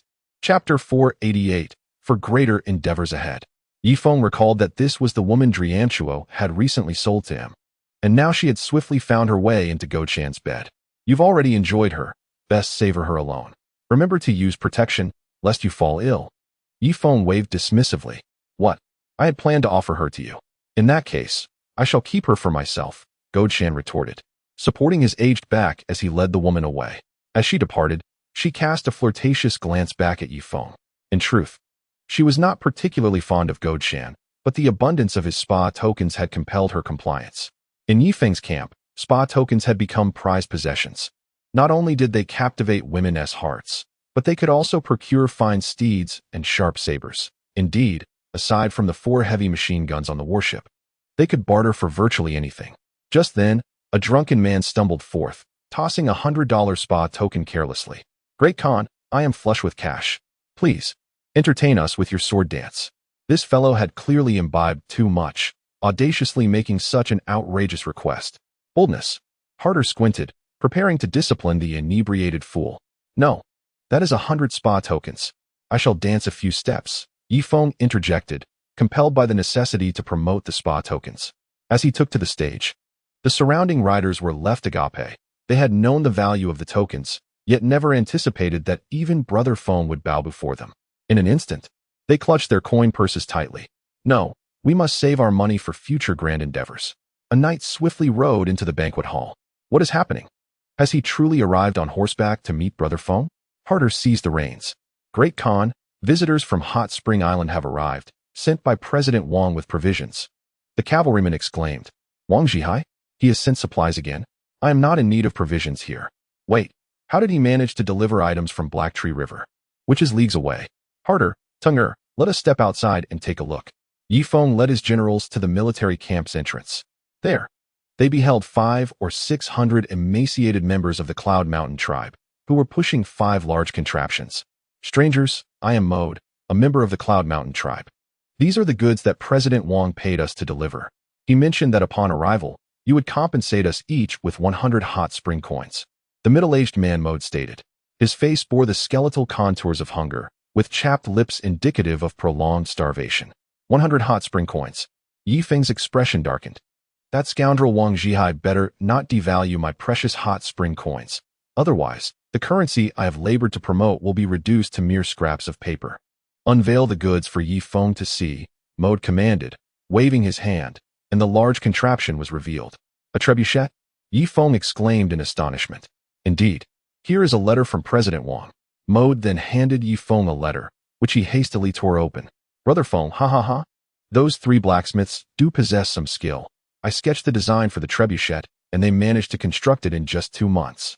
I have received word that there are numerous fortified cities on the plains, particularly the eternal life city of the Heavenly Khan, which is constructed from millions of massive stones. This trebuchet may prove to be immensely helpful. By the way, remember to pay those workers. I promised them each 100 hot spring coins." Signed, Deputy Commander of Hot Spring Island, President of Hot Spring Bank, Wang Zhihai. Ye Feng passed the letter to Tung'er and approached the trebuchet, caressing the grand apparatus. Currently, the trebuchet lay in a horizontal position, supported by 4 carts. When erected, it would stand approximately 20 meters tall, with 2 thick vines serving as the throwing arm. Behind the arm was a vast net, capable of holding stones, flammable barrels, or even corpses. It appears that as the flintlock musket is not yet feasible, Wang Zhihai has opted for the simpler construction of a trebuchet. Ye Feng nodded in satisfaction and inspected the other 4 trebuchets. They were of similar size, crafted from resilient wood and sturdy vines. "Ding Tuanshuan, distribute their wages," Ye Feng instructed. "Understood." Before long, Ding Tuanshuan completed the wage distribution. The recipients clutched their hot spring coins, their faces radiant with joy, envisioning the warm welcome that awaited them from their wives and children upon their return. "I have struck it rich. 100 hot spring coins. With a little frugality, it will last my family for 2 months. You must be famished. We are currently holding a celebration feast. Would you care to join us for a meal?" Ding Tuanshuan gestured toward the inside. Without her saying a word, the logistics team had already caught the enticing aroma of meat. How could they resist? Slurping, Mode remarked, unable to suppress a gulp. However, to partake in the banquet over the next 3 days, one must first hand over 30 hot spring coins. Once the fee is paid, you may feast to your heart's content for 3 days, Ding Tuanshuan explained. "What?" The laborers recoiled in fear, clutching their coin pouches tightly. "But since you've arrived during the promotional event, I shall offer you a discount. Only 15 hot spring coins per person," Ding Tuanshuan continued, stepping back. Ye Feng had revealed the harsh truth to her. The purpose of currency was to ensure perpetual poverty among the masses. What if these individuals amassed wealth and banded together to purchase artillery? If the artillery were sold, how would Ye Feng defend Hot Spring Island? If they possessed money and were refused a sale, the fragile trust painstakingly built would shatter. A collapse of trust, at times, could be more devastating than losing a warship. This would mean that anyone who had used hot spring coins would no longer trust Ye Feng, and the entire world would turn against Hot Spring Island. It would be akin to laboring for a year to save up 10,000 hot spring coins, only to discover that the coins had become worthless when attempting to make a purchase. Would you not fight fiercely against Hot Spring Island in such a situation? Brother, we've been starving all along, and the weather will turn cold upon our return. Why not indulge for 3 days? At the very least, we can regain our strength. Otherwise, we won't be able to handle such work again, suggested one of the Yunshan people. Sigh, I feel the same way. But it pains my heart to part with 15 of the hard-earned 100, Mode lamented. Hurry up. Time waits for no one. It's already evening. The longer you delay, the less you will eat. Our celebration banquet lasts only 3 days, and it will be over before you know it, Ding Tuanshuan urged. All right, I'll buy it. A man handed over 15 hot spring coins. Ding Tuanshuan beamed, returning the change to the middle-aged man. Remember, you may only eat here, no packing allowed. Chapter 489. Holy water before long. All of the 100-plus logistics personnel had paid their dues and entered the banquet, indulging in a feast until they could barely breathe, at which point they took a brief respite. After digesting some of the food, they resumed their gluttony. Oh no, someone is choking. Upon hearing the commotion, Ding Tuanshuan hurried over. Bring him some wine. It will help wash down the food. However, the wine came at an additional charge, 5 hot spring coins per jug. Upon hearing this, the logistics team immediately protested, angrily rushing to the riverbank to gulp down water. Ye Feng observed Ding Tuanshuan and nodded in satisfaction. Little Tuanshuan had a keen understanding of finance, managing to recoup the hard-earned money from the laborers. At that moment, the sound of hooves echoed outside the military camp. A lone rider emerged from the shadows. Who goes there? The sentinels quickly knocked their arrows. I am a heavily armored cavalryman under the command of Khan Yongmu. Our Khan has mentioned possessing a treasure that he wishes to trade with you, requiring you to bring a sum of 1 million spring coins. The armored cavalryman stammered, fearful of not returning. 1 million spring coins. Ye Feng stepped forward, incredulous. Do you truly dare to ask for such a sum? Even if it were a crystal elixir, it would not be worth that much. Hurry and gather the 1 million, for our Khan does not intend to sell you a crystal elixir, but rather the holy water, capable of resurrecting the dead. Buzz. Ye Feng's mind buzzed, and his eyes widened like copper bells. He never anticipated that Yongmu possessed holy water. With holy water, Tu Ba could be revived. Otherwise, even in the coldest temperatures, Tu Ba's corpse would gradually decay, and the longer the delay, the lower the chances of resurrection. All right, Anuor. Take 300 riders and accompany me. I shall personally retrieve the holy water, Ye Feng declared. Brother Yi, allow me to join you. Ding Tuanshuan emerged eagerly. Having also heard the rumors of the holy water, said to grant eternal youth and the power to bring the dead back to life. What do you intend to do? Let me go, let me go, let me go. Ding Tuanshuan shook Ye Feng's arm, incessantly chanting her pleas. Fine, fine, fine, you've made my head spin. Let us depart. Before long, Ye Feng's 300 cavalry were assembled, with Honor leading another 300 to form a protective rear. Meanwhile, Ding Tuanshuan clutched a fortune of 1 million, comprising 1,000 coin notes. After galloping for 30 miles, Ye Feng grew cautious. Where is your Khan Yongmu? He inquired. Just a bit further ahead, the knight replied, continuing to ride ahead. Wait a moment. If we go any further, we should reach Stone City, right? There's no trickery involved. Ye Feng reined in his steed. The guide also halted, slowly turning to face him, his brows slightly raised. Not good. Be on guard. Ye Feng was taken aback as 300 cavalrymen simultaneously drew their shields, encircling the 3 of them. Ye Feng, are you truly that timid? It is merely a transaction. Through the mist, 5 riders approached, led by Yongmu, accompanied by his 4 sons. Yongmu held an exquisitely carved bottle in his hand, immediately recognizable as something extraordinarily precious. Ye Feng swallowed hard, his eyes wide as he strained to see whether the bottle contained anything. Ye Feng, the holy water is here. Where is the money? Yongmu inquired. Very well, I shall bring it to you, Ye Feng responded, extending his hand toward Ding Tuanshuan. However, Ding Tuanshuan did not pass the money to Ye Feng. Brother Yi, allow me to go. Honor dared to venture into the tiger's den, and I, Ding Tuanshuan, dare as well, she insisted. Be quiet, give me the money. I will personally negotiate with him, Ye Feng reprimanded. Yet Ding Tuanshuan urged her horse forward, charging toward Yongmu. You? Ye Feng narrowed his eyes slightly, forcing himself to remain calm. It was time for Ding Tuanshuan to summon her courage, Perhaps this was an opportunity. Ding Tuanchuan finally reached Yongmu, extending her small hand. Bring forth the holy water. No, you must first pay. The holy water possesses the power to resurrect, undoubtedly more valuable than the thermal spring coins. Yongmu shook his head. Ding Tuanchuan thought, since thermal spring coins can be printed at will, she decided to give them without hesitation. Thus, she handed a thick stack of bills to Yongmu. Yongmu took the thermal spring coins and passed them to his 4 sons. Have you counted it? Is there 1 million? Yongmu inquired, turning slightly.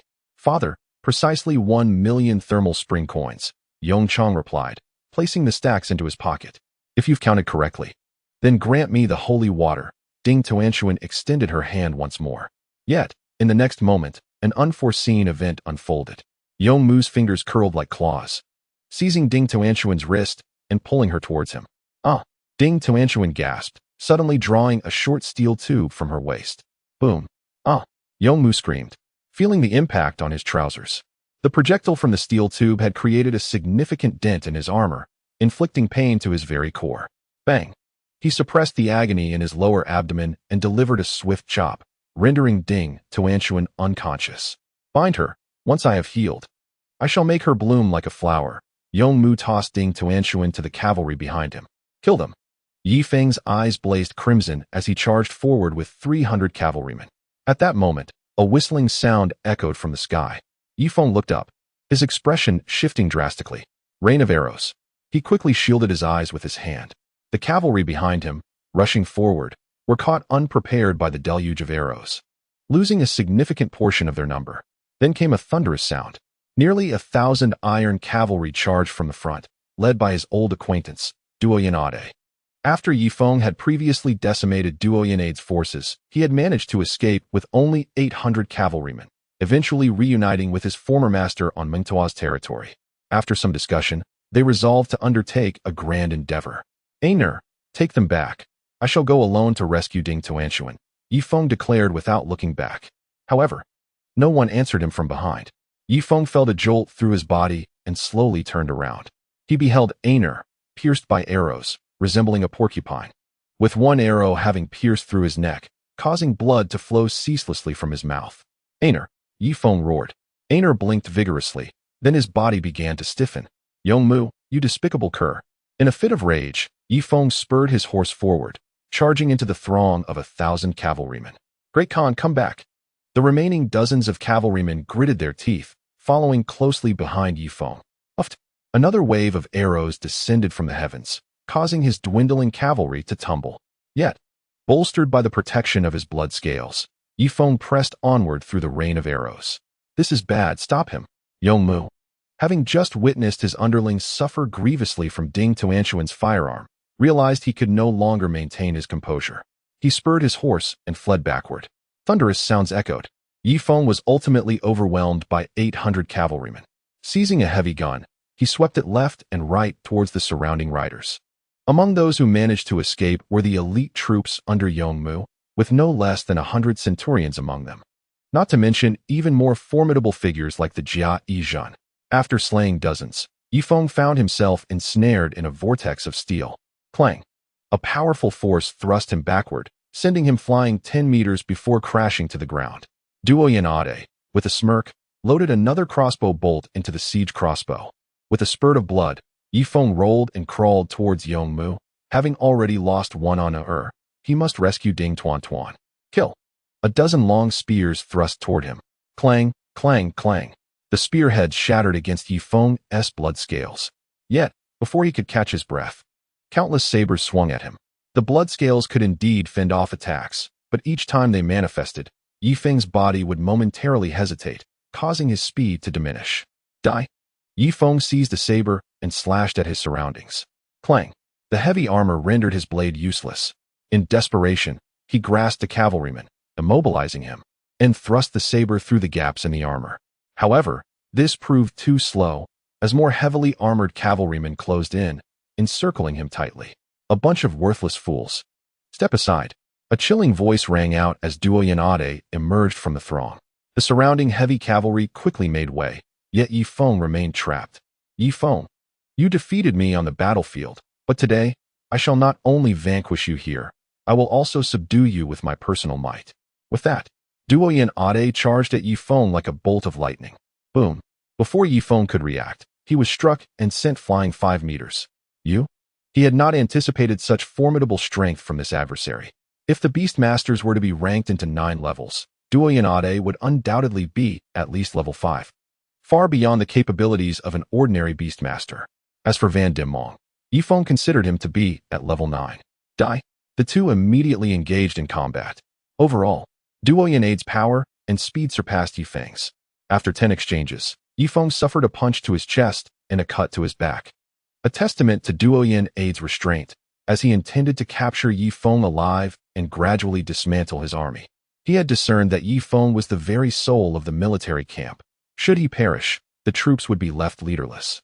Allowing Duoyen Ade to seize command and ultimately aid Yongmu in regaining his former glory, Ye Feng gasped for breath, never envisioning that he would become the target of Duoyen Ade's humiliation, being bested before his 800 soldiers to establish the latter's authority.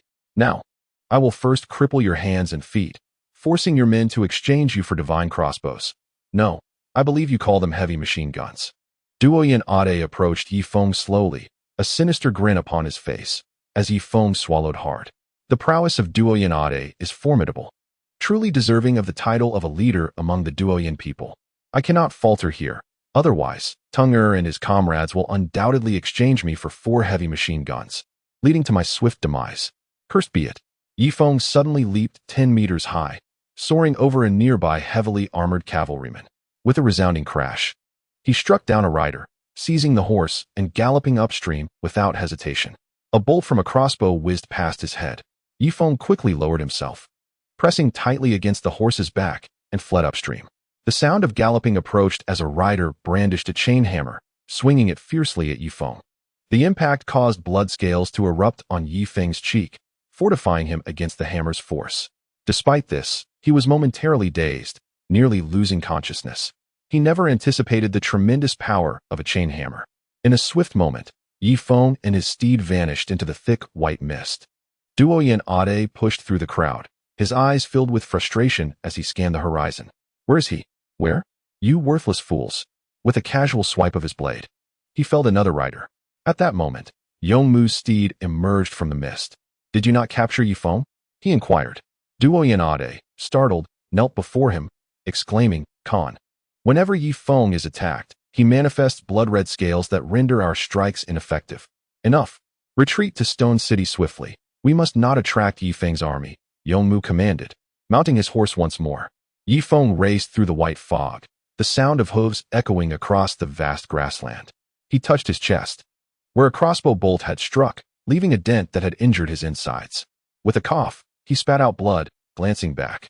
The strength of Duoyen Ade was astonishing. As a leader among the Duoyen, he was formidable. Without the heavy machine guns, I fear I would have perished at the first encounter with a Khan. Oh no. Ye Feng suddenly looked around. It was the dead of night, and swirling white mist enveloped him. He seemed lost.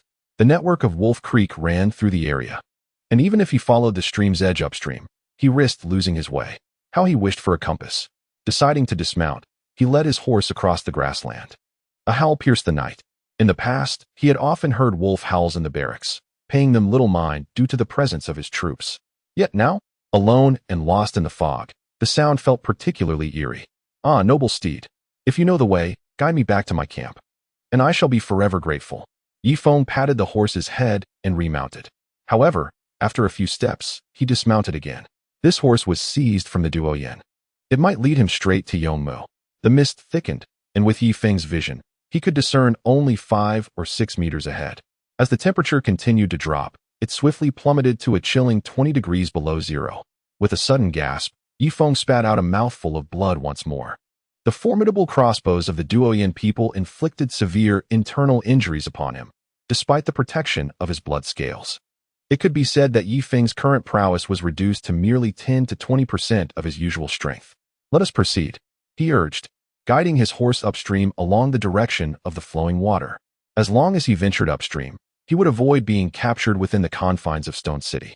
Suddenly, a thought struck Ye Feng, and a wave of anguish washed over him as he coughed up another spurt of blood. Given the merciless nature of the Duoyen people, He shuddered to think of what fate awaited the delicate Ding Toanchuan should she fall into their clutches. At that moment, his steed began to whinny restlessly. What? With great effort, he suppressed the pain and reached for his waist, only to find it empty. His curved blade had been lost amidst the chaos of battle. In desperation, Ye Feng withdrew his belt and scanned the surrounding mist. Suddenly, he noticed a pair of green lantern-like eyes glowing within the white fog. Wolves? Ye Feng gasped in alarm. With a series of frantic whinnies, his warhorse reared up in panic. Without a moment's hesitation, Ye Feng leapt onto its back. Run! The magnificent steed galloped swiftly downstream.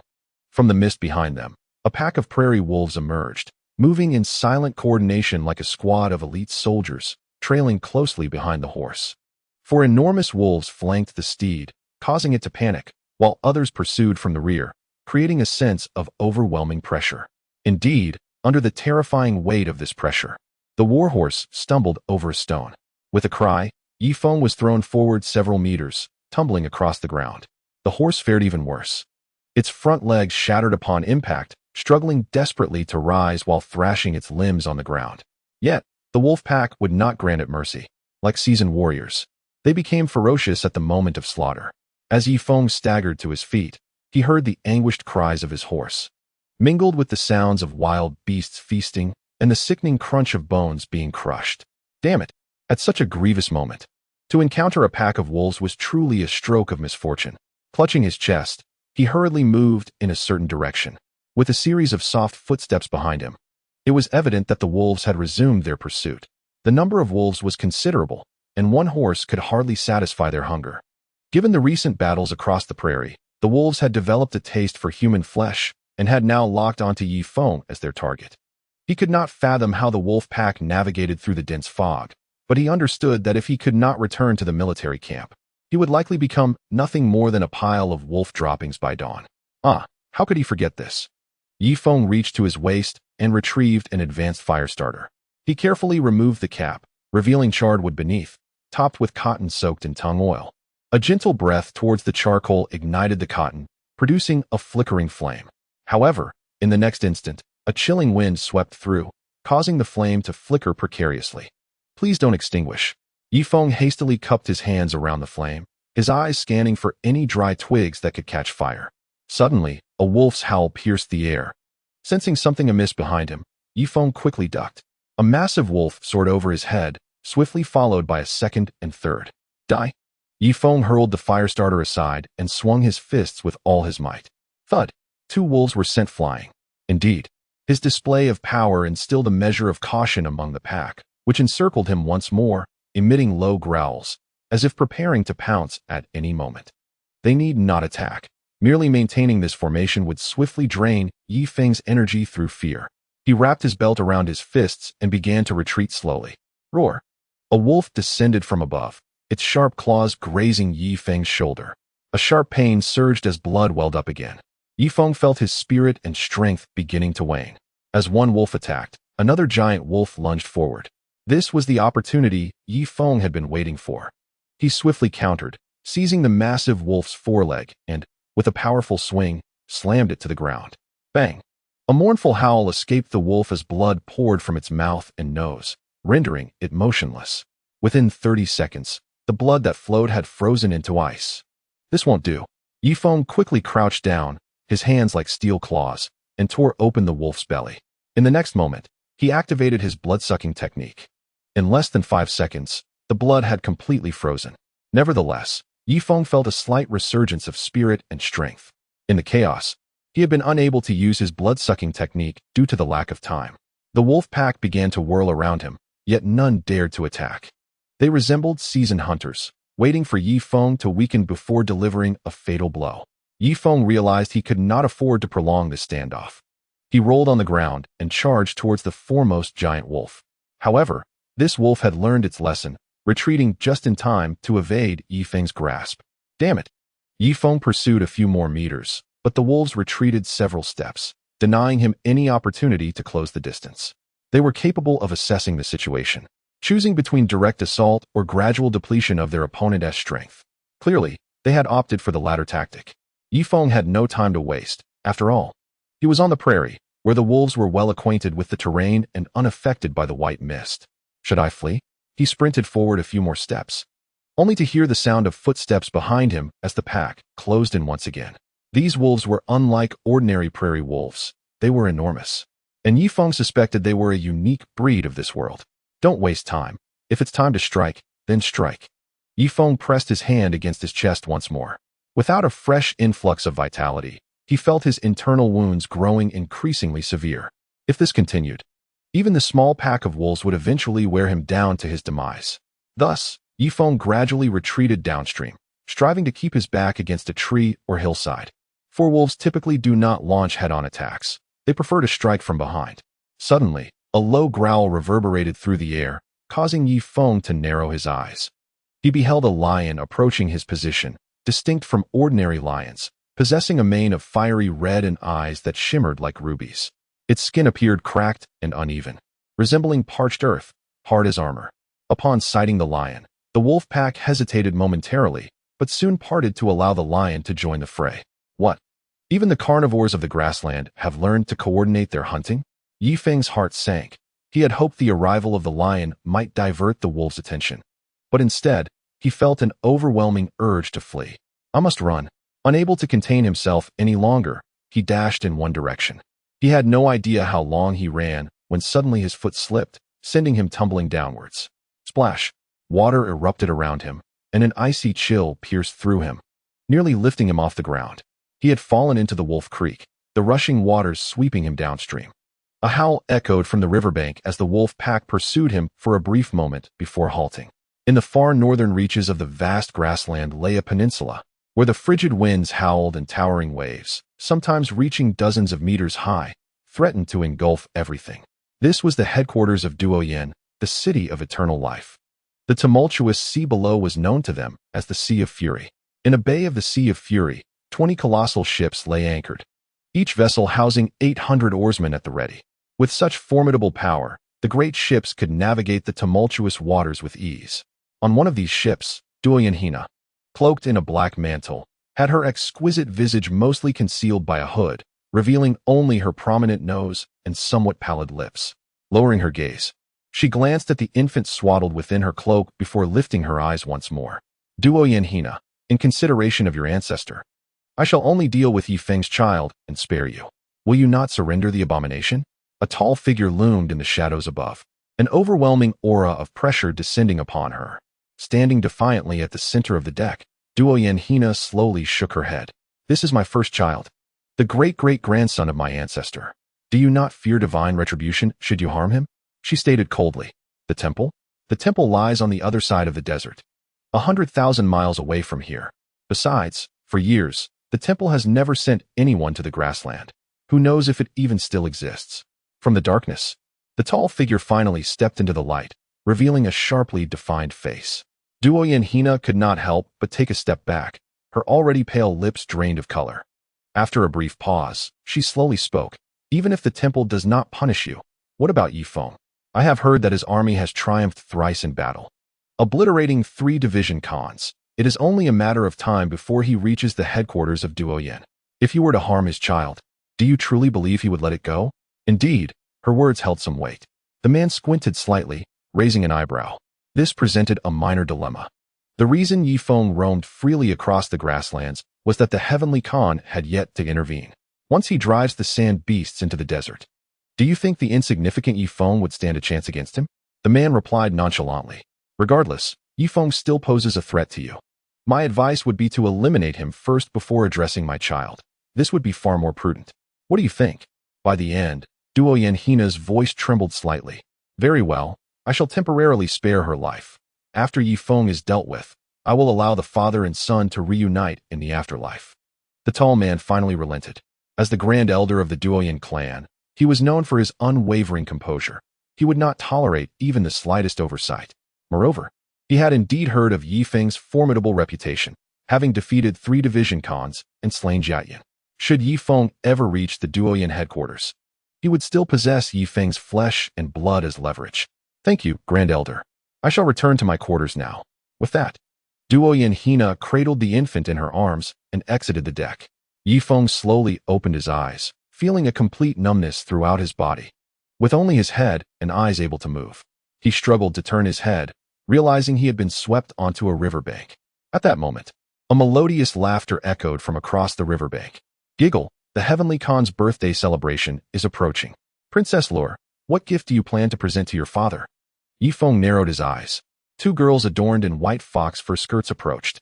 Their furs were of exquisite quality, with not a trace of blemish upon them. However, in comparison to their delicate faces, the furs paled in significance. They appeared to be around 16 or 17 years of age, particularly the leading girl, whose eyes and brows were elegantly arched, and whose lips curled into an involuntary smile. One could easily discern that she was born into affluence, having been nurtured in indulgence, thus cultivating such a precious and sweet demeanor. Oh, there is someone here. The other girl strolled towards Ye Feng. She first glanced at his attire, then at his eyes. Princess, this man must have fallen into the river. How is it that he has not frozen to death? She called out to the girl behind her. Really? He survived the icy river? It seems he is quite fortunate. The girl named Princess finally approached Ye Feng, stopping about 3 meters away. A refreshing fragrance wafted into Ye Feng's nostrils, soothing his frozen body. Is he from the岛6The tribe? The princess inquired. He does not appear to be. His leather armor looks rather fine, yet it is only of mediocre quality.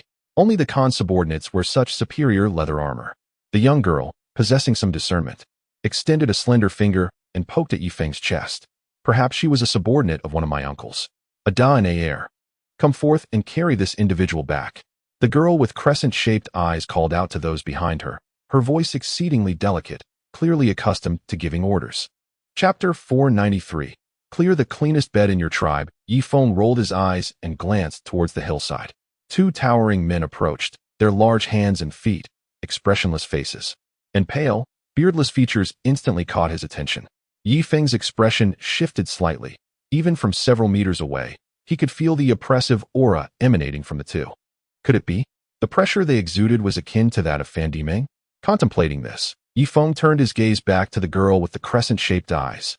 Who exactly was she to command such formidable experts? As they drew closer, one of them hoisted Ye Feng onto his shoulder. He felt his fingers regain some mobility as they tossed him onto a cart. In the next moment, Ye Feng was once again taken aback. Following the cart, there were unexpectedly over 20 cavalrymen, clad in gleaming black leather armor. Their expressions were serious, each radiating a formidable presence. While they may not match Ada and Aer, it seemed each of them possessed strength comparable to duo Yin Ada. Ye Feng's heart raced with a hint of realization as he scanned his surroundings with a look of terror. Hurry, Black Uncle. The festival of longevity for father is approaching. We must swiftly return with the gifts. The girl with the crescent-shaped eyes urged sweetly. Ye Feng cast his gaze to the left, where an elder draped in a black cloak approached. He bore no aura of pressure, yet Ye Feng sensed an underlying complexity. Yes, yes, my lady has command. This old servant shall comply. The man, referred to as Black Uncle, took a seat at the front of the cart and personally helped the 2 girls lift the curtain of the sedan chair. Ada and Aer laid a clean piece of beast skin on the ground. The girl with the crescent-shaped eyes stepped onto a pair of delicate white boots, rubbing them against the beast skin until they were spotless. Only then did she contentedly slip into the sedan chair. It appeared she was one who cherished cleanliness. Ye Feng mused. The cart began to move slowly, and Ye Feng endured the biting cold wind, with no one offering him a dry piece of beast skin for warmth. Continuing like this, he feared his injuries would worsen. After enduring several hours in the frigid wind, the caravan finally came to a halt. The other girl approached, draping a piece of beast skin over Ye Feng and gently pinching her nose. Can you speak? You smell terrible. Of course, Ye Feng was capable of speech. Yet he dared not utter a word. Though their languages were mutually intelligible, he feared his accent would betray him. Are you mute? The girl's face fell in disappointment. Ye Feng, with some difficulty, nodded his head. Ah, then you can be a mute servant. At least you won't divulge our secrets. With that, the girl retreated into the sedan chair. After the caravan lingered for a time, one of the knights approached and poured a bowl of hot soup into Ye Feng's mouth. At this moment, every cell in Ye Feng's body rejoiced, as he discovered that his fingers were finally able to move. Had he consumed the potion? A delicate voice emerged from the palanquin. Leader, he has already drunk it. He will not perish. The cavalryman lowered his head, unable to meet the gaze of the palanquin. This does not seem characteristic of our people from the grasslands. He must be a foreigner. Once we return, Uncle He will castrate him and present him to the prince." The girl's voice, soft and sweet, belied the cruelty of her words, spoken as if it were the most natural thing in the world. Ye Feng's heart sank as he swiftly moved his fingers. No, he could not be castrated. He had spent the previous night submerged in the icy river, and the chill had seeped deep into his bones. It would likely be some time before he regained consciousness. Unless, of course, a skilled physician were to assist him, or he were placed in a warm room immediately. After another day of travel, Ye Feng felt his arms regain some mobility, yet his legs remained stiff, and he could not bend at the waist. Even if he could move, his strength had likely diminished to that of an ordinary person. A sizable tribe loomed ahead. Ye Feng could not discern the situation in front of the palanquin, but he heard Uncle He speaking. "Prepare your tribe's cleanest bedding. The county lord will rest here for the night before returning to the city tomorrow. Yes, yes, we will quickly construct a new wooden house, a brand new wooden bed, and lay down untouched animal skins for the princess." An elderly voice responded from the front. Soon after, the carriage resumed its movement, and Ye Feng finally caught sight of the tribe's layout. This tribe appeared quite substantial, featuring numerous stone houses, and the sanitation was relatively decent, with no overpowering stench. Ye Feng was carried into a building by 2 cavalrymen, where dozens of large wooden tubs awaited. Upon entering, the cavalrymen removed their leather armor, bared their bodies, and began to bathe, while stripping Ye Feng of his garments as well. The next moment, a collective gasp echoed through the bathhouse. What manner of race is this? How can one be so large? To my knowledge, only the extinct race of the elephants was of such size, inquired one cavalryman, gazing at Ye Feng. His face flushed crimson, filled with humiliation, as he was unceremoniously tossed into a wooden tub, hot water cascading down upon him at a temperature exceeding 50 degrees. After several rounds of this, the cavalryman began to scrub Ye Feng's back and cleanse him thoroughly. The princess is truly demanding. She expects us, her attendants, to bathe daily. If we emit any foul odors, we will be punished. The previous days were far better, when we could go an entire winter without bathing, allowing a natural layer of oil to form on our skin, lamented one cavalryman. Quit your complaining. We are among the strongest warriors selected from the entire tribe. It is our honor to protect the princess, and I find daily bathing quite pleasant. It is rather relaxing. Laughter erupted among them. Indeed, let us cleanse this fellow well. Otherwise, the princess will hold us accountable. A group of men busied themselves around Ye Feng, scrubbing him indiscriminately, even tending to the most private areas. One particularly peculiar cavalryman, seemingly deranged, flicked Ye Feng's trunk repeatedly. Damn you! Ye Feng could no longer contain himself, and, with the limited mobility of his arm, struck the man a punch. The fellow still possessed a modicum of strength. The cavalryman remained unfazed. At last, Ye Feng was cleansed, but with only his hands able to move. It was these very cavalrymen who clothed him before unceremoniously casting him into a wooden cabin. Within, 3 braziers burned, maintaining a temperature of around 30 degrees. Ye Feng felt a surge of joy. In such a warm environment, a single night's rest would restore his mobility, allowing him to escape at the first opportunity. With this thought, he quickly closed his eyes, eager to recover his strength. However, just as he shut his eyes, the wooden door swung open. A faint, alluring fragrance wafted in. Was it her? Had she arrived? Ye Feng kept his eyes closed, hoping the princess would soon take her leave. The aroma drew nearer, causing his throat to tighten. This foreign woman was indeed quite handsome. Another young girl was speaking, presumably a close attendant of the princess. But he is so filthy. Shall we have some fun with him? The princess suggested. Ye Feng's heart raced. Could the princess be contemplating something? Yet, my lower half is still in a state of numbness. He thought to himself. Nevertheless, being numb might not be a disadvantage. Perhaps he could experience the princess's allure after all. A smile involuntarily crept upon Ye Feng's lips. However, as he waited, a sense of unease washed over him, prompting him to open his eyes. Before him stood 2 young women, their backs turned as they busied themselves by the fire.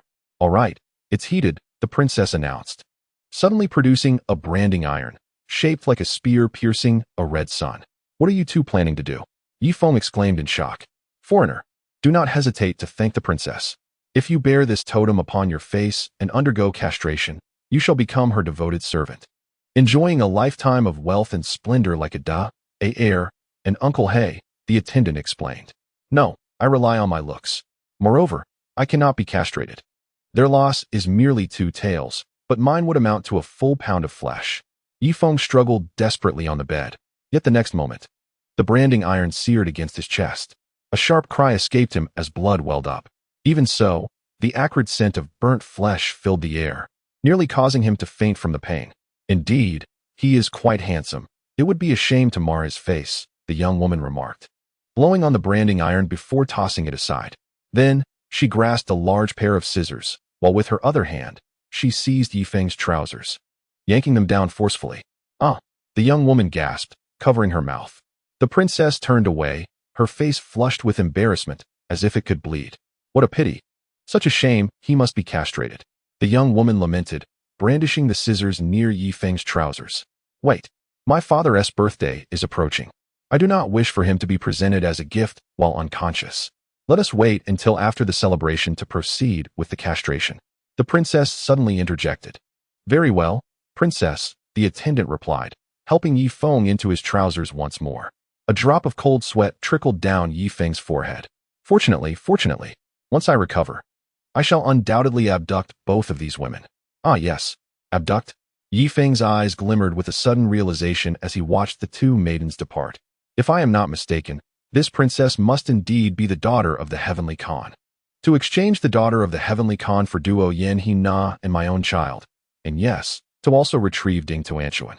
Chapter 495.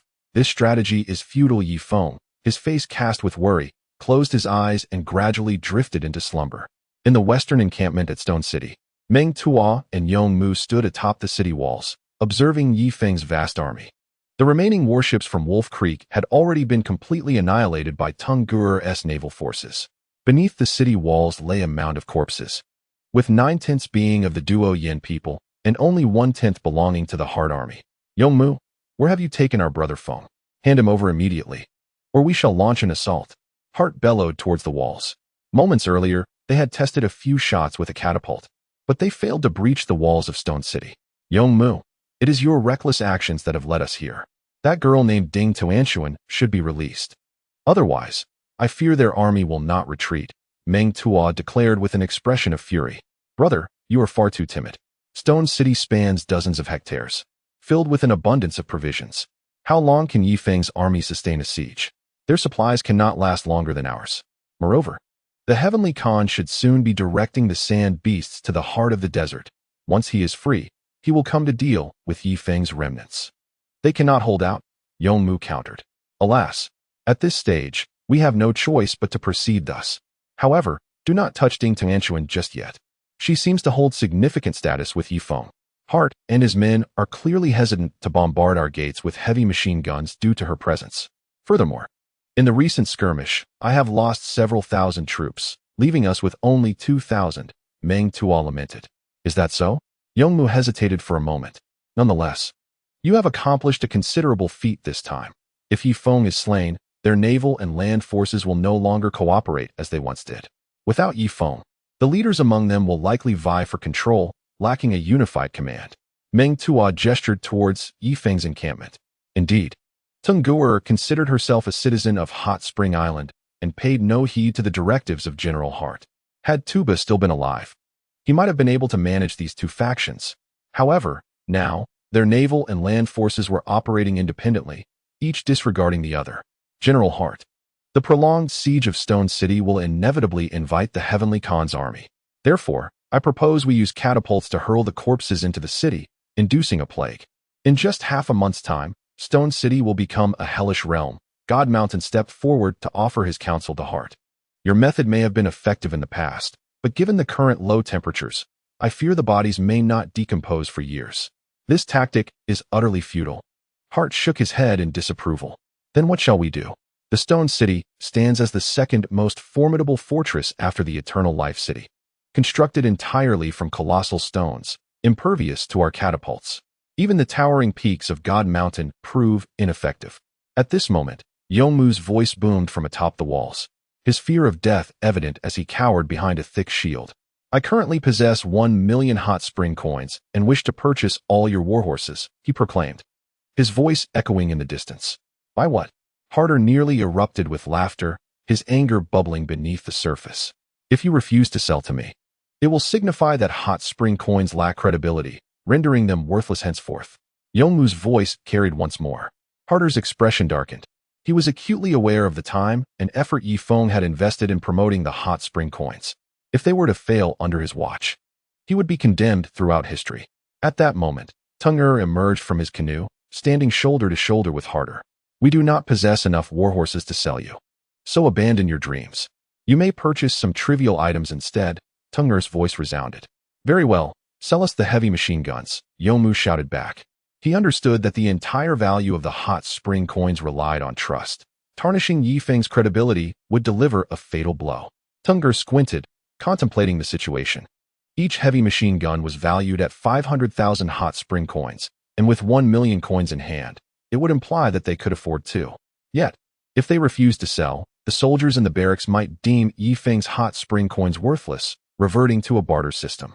Having spent considerable time with Ye Feng, Tenger grasped the essence of currency, recognizing its significance as surpassing even that of the entire warship.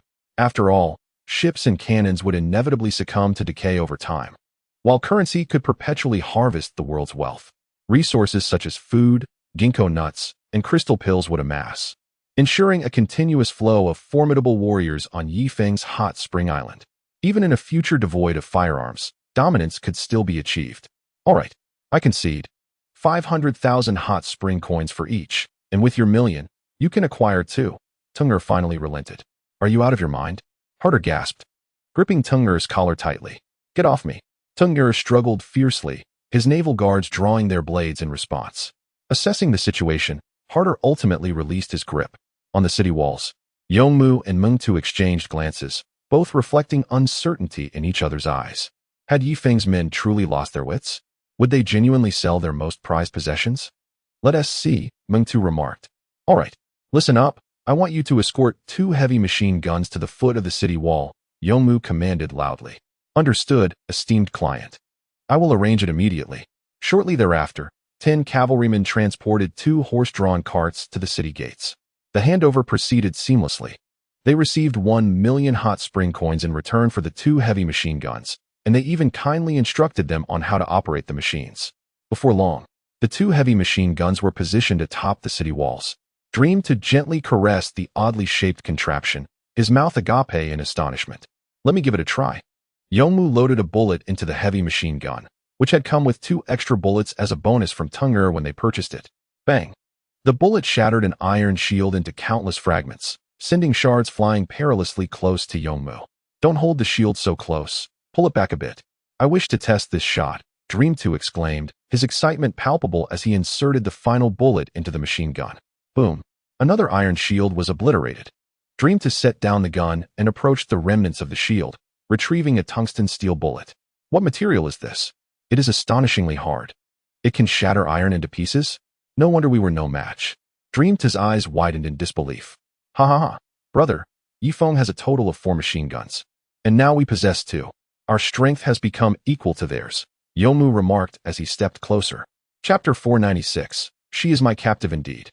I have observed that Ye Feng's subordinates seem somewhat deranged to sell such a precious item to us. Now, it is time to unleash a massacre, Dream 2 declared as he returned to the heavy machine gun. Someone, load the bullets for me. Khan, there are only 2 left. That's all, a cavalryman replied. Only 2? Wait. What do you mean, only 2? Dream 2 appeared to have an epiphany. Meanwhile, Tenger was being reprimanded by the high-ranking army officials. Tenger, when Feng returns, you will bear full responsibility for selling the heavy machine gun to the enemy. You are nothing but a traitor. Yes, when Feng returns.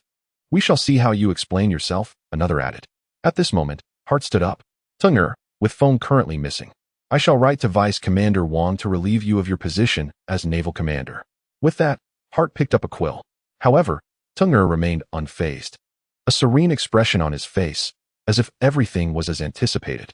Just then, Dream 2's voice echoed from the city wall. Hey, where are the bullets? You sell me 2 machine guns, but do not provide bullets? How am I to use them? A chorus of gazes turned sharply towards Tenger, as if a realization dawned upon them. Tenger smiled slightly and slowly mounted his horse.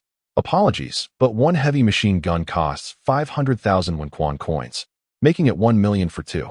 As for the bullets, they are 5,000 Wenquan coins each, and I even gifted you 2 extra just now, Teng'er replied loudly. You? Dream 2 was momentarily speechless, for Teng'er's logic was irrefutable. Given the bullets' formidable hardness, it was unreasonable to expect them for free.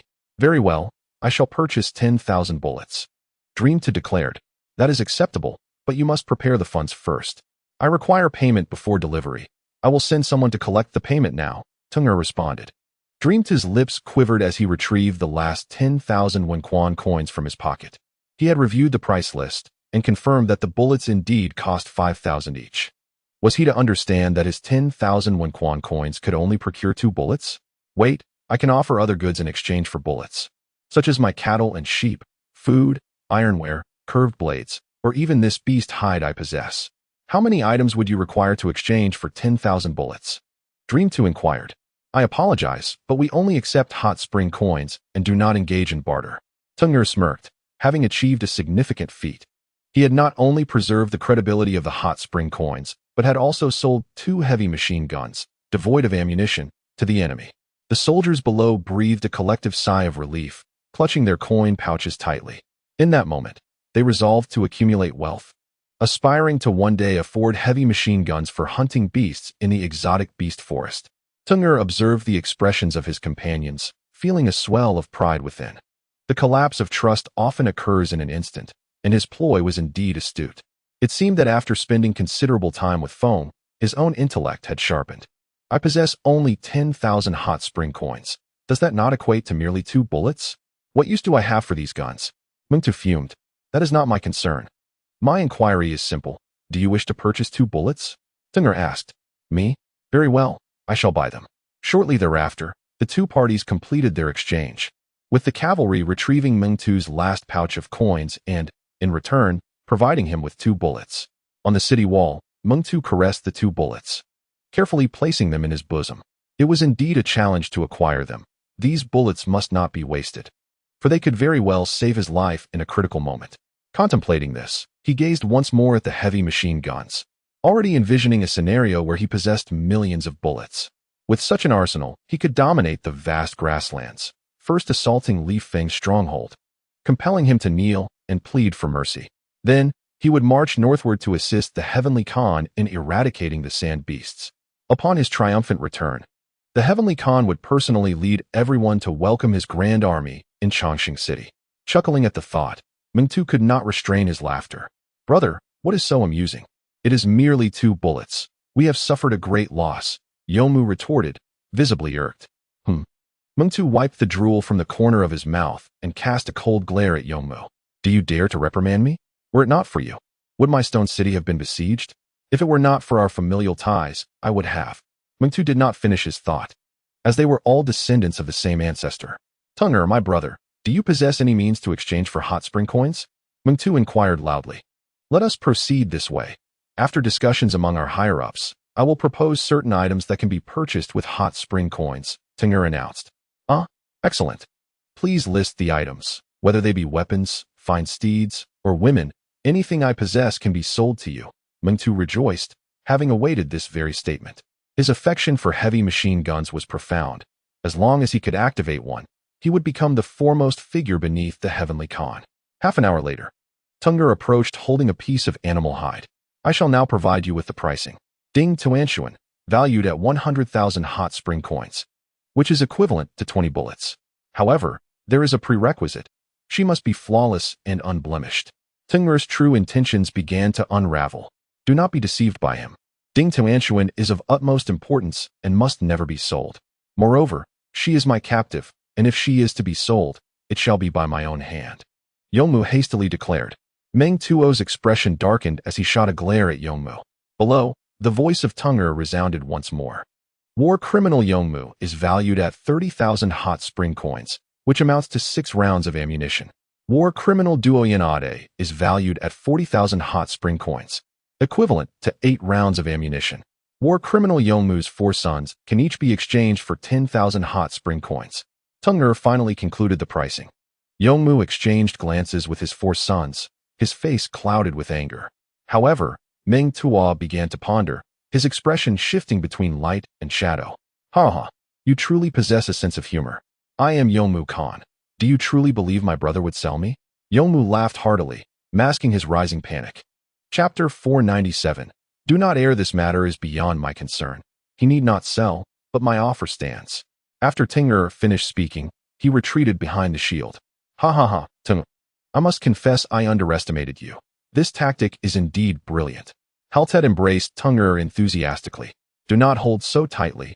Ting'er modestly brushed off non-existent dust from his armor. Ting'er. This strategy is aptly named removing the firewood from under the pot.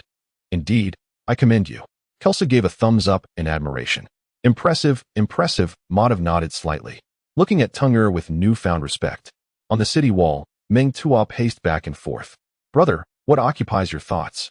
You do not truly intend to sell me, do you? Yongmu eyed Meng Tuo warily, aware that this was Meng Tuo's domain.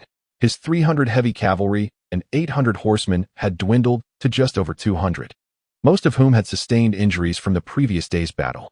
Ha ha ha, dear brother Yongmu, how about we share a drink first and discuss this matter thoroughly? After a prolonged moment of contemplation, Meng Tuo's face suddenly broke into a significant smile. A chill crept into Yongmu's heart.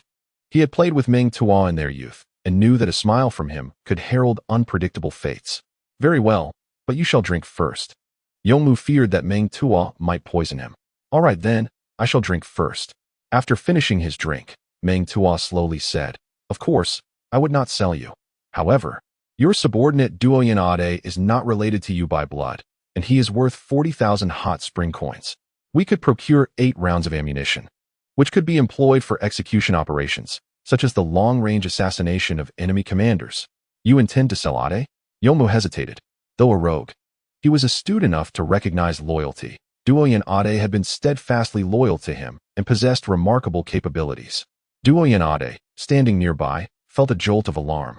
Casting wary glances at the two Khans.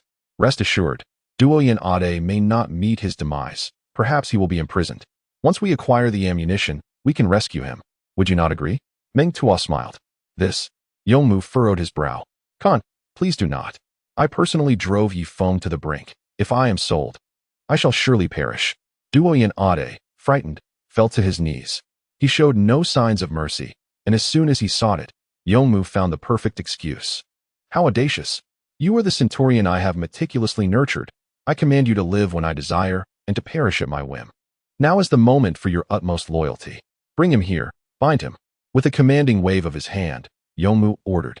At once, 4 cavalrymen rushed forth, securing Duoyen Ade with iron chains. In truth, Duoyen Ade could have resisted, yet his unwavering loyalty compelled him to kneel and surrender. Hey, bring forth 40,000 hot spring coins. I shall sell Duoyen Ade to you first, Meng Tu shouted from atop the city wall. Thus far, he remained skeptical of the hot spring coins, opting to test his counterpart's trustworthiness through Duoyen Ade. Within a mere 20 minutes, the transfer was complete. Meng Tu counted the 40,000 coins in his hands, a broad smile illuminating his face. Quickly, I require 8 rounds of ammunition. Deliver the bullets to me. After a short while, Ting'er retrieved the 40,000 coins. As Meng Tu caressed the 8 rounds, a look of intoxication washed over him. Truly reliable. It seems the hot spring coins are indeed robust. With this thought, he cast a sidelong glance at Yongmu. Duoyen Ade was brought before Ting, forced to kneel by 20 cavalrymen. Duoyen Ade, how dare you launch a surprise attack on our great Khan? Ye Feng? Take him away and behead him. Ting'er declared coldly. Duoyen Ade lifted his gaze to the heavens. Just then, a shooting star streaked across the sky. The executioner positioned his curved blade against Duoyen Ade's neck and, with a swift motion, brought it down. The blade sank halfway in, blood spurting forth. This fellow has a remarkably sturdy neck. The executioner swung the blade again, delivering a flurry of strikes. After more than 10 blows, Duoyen Ade's head finally rolled into the snow. Following a day of stalemate, Yongmu returned to the stone city and reclined in his chamber. Surrounding him were his 4 sons and 200 subordinates. In the dead of night, a group of masked cavalrymen stealthily approached Yongmu's quarters. Remember, spare Yongmu and his 4 sons. The Khan has instructed us not to err. They are valuable for ransom. The leader of the masked men instructed. Understood. With Duoyen Ade sold off, there are no more skilled fighters on Yongmu's side. Our plan is now even more secure. Another masked figure replied. The darkness of night was soon pierced by a cacophony of anguished cries. The battle raged for merely half an hour. Without Duoyunade's command, Yongmu's 200 men fell apart like a disorganized rabble, easily overwhelmed. Release me. I am the Khan of the Southwest Division. I demand to see my brother Mingtu. Yongmu, bound tightly like a rice dumpling, was hoisted by 5 or 6 cloaked figures. Behind them, for others, Yongmu's ineffectual sons were likewise bound. Release me. I am the son of the Khan. I must see Uncle Mingtu. Yongxiang struggled fiercely. Shut your mouth. A black-clad man struck him squarely in the face, instantly knocking out several of his teeth. I want to see Uncle Mingtu. I demand to see Uncle Mingtu.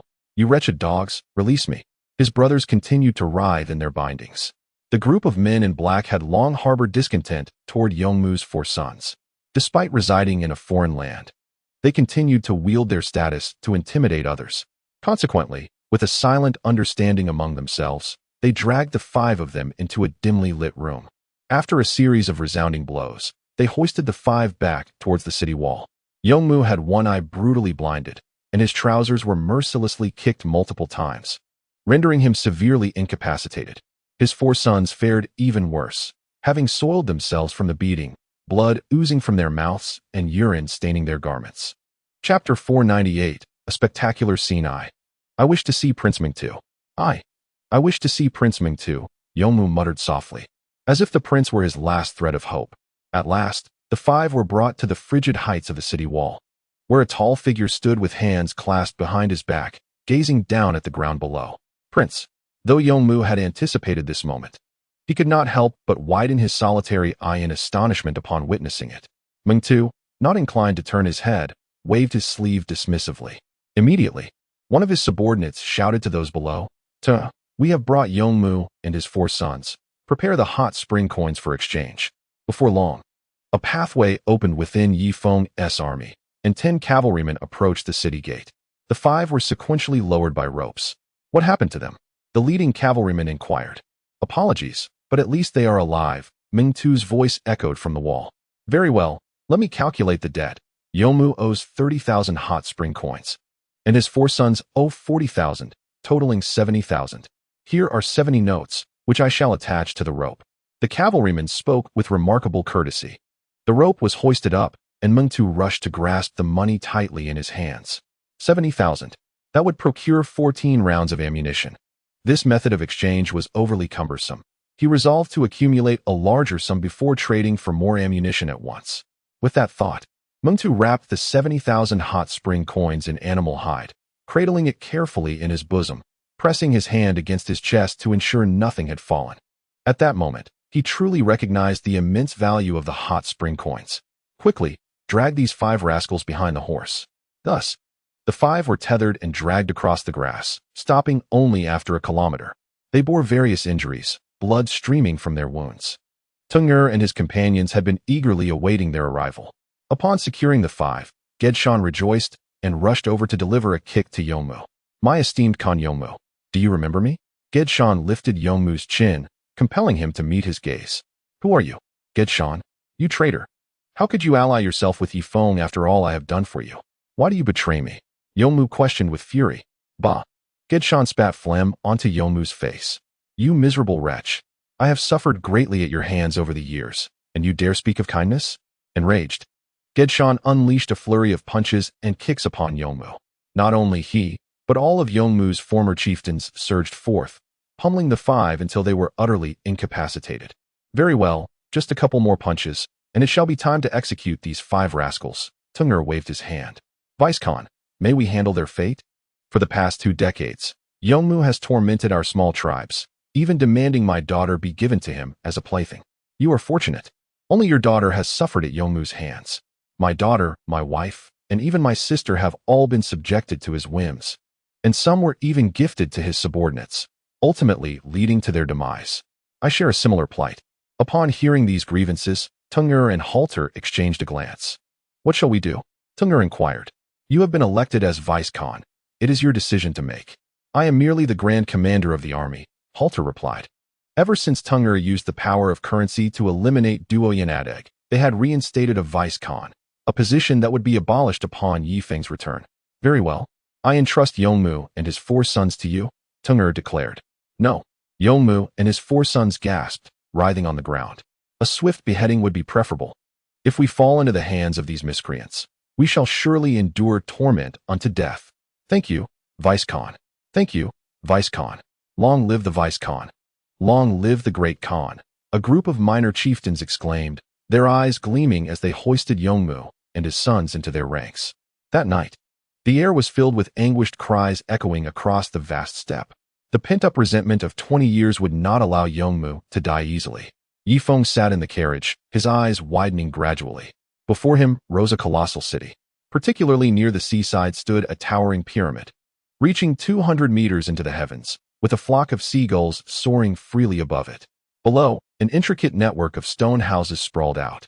The outermost perimeter was encircled by imposing walls over 40 meters high, adorned with various siege engines and crossbows. Simultaneously, countless marketplaces buzzed outside the city, where indigenous people engaged in barter with livestock and fish, creating a scene of unparalleled prosperity. Ye Feng felt as though he had stepped into a medieval European city. Finally, I am home. As the palanquin opened, 2 maidens jumped out, chattering excitedly like fledglings released from their cage. Ye Feng had to concede that the youthful innocence exuding from the princess was utterly captivating. However, why did she choose to emasculate me?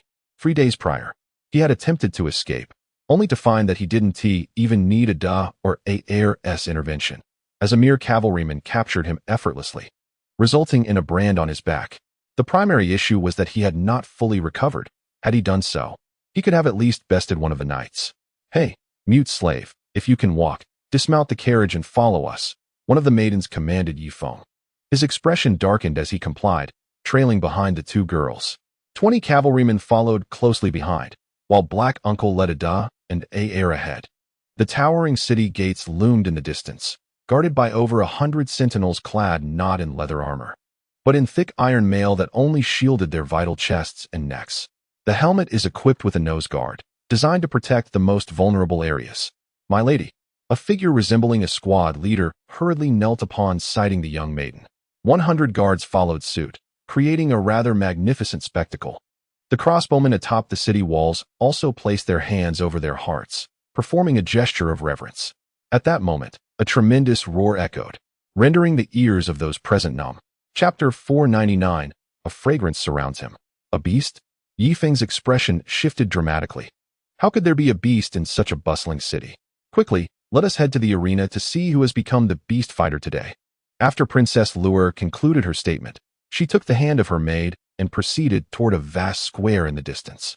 The square was circular, filled with thunderous cheers, occasionally punctuated by a scream. With the privilege of her noble status, Ye Feng was fortunate enough to sit in the front row alongside her. Upon closer inspection, he noticed the area was teeming with spectators, while the center was a vast expanse of over 1,000 square meters, enclosed overhead by iron bars as thick as a man's arm.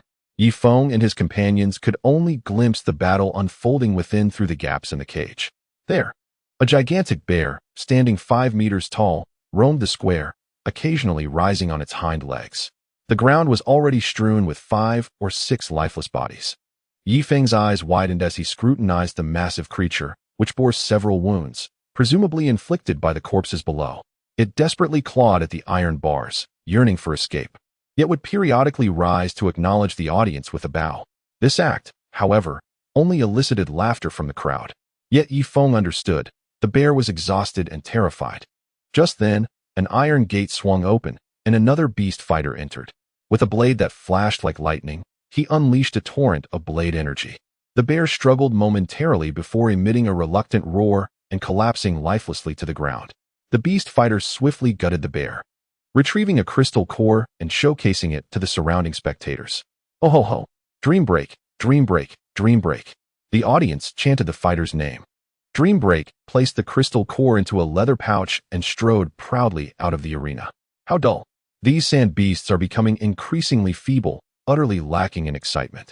Princess Luer lamented, her brow furrowed. Ye Feng's expression shifted as he quietly inquired of the knight beside him. Good sir, was that giant bear not captured from the beast forest? Ye Feng asked. Certainly not. That was a sand beast, captured from an oasis in the desert. The knight casually replied.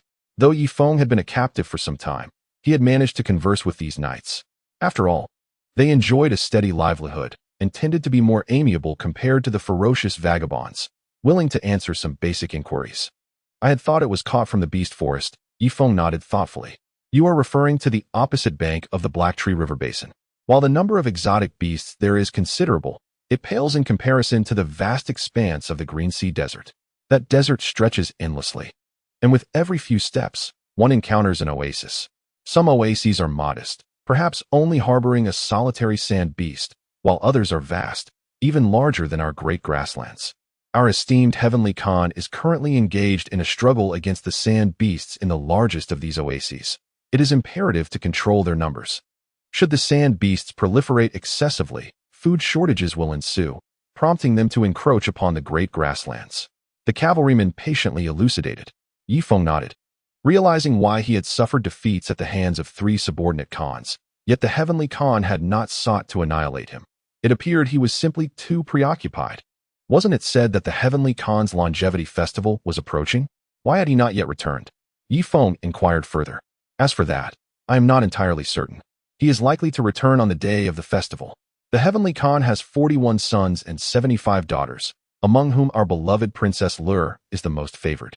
With her by our side, we need not worry about any matters, the cavalryman declared proudly. Ye Feng rolled his eyes. Of course, they had no worries, as they would not face castration, but his fate was different. What are you two discussing? Come on, the beast arena is becoming increasingly dull, came the delicate voice of Princess Lure. Ye Feng followed her out of the arena and into the bustling marketplace. The ground was a quagmire, despite the stone houses. Refuse was strewn everywhere, and occasionally, one could spot a dead cat infested with maggots.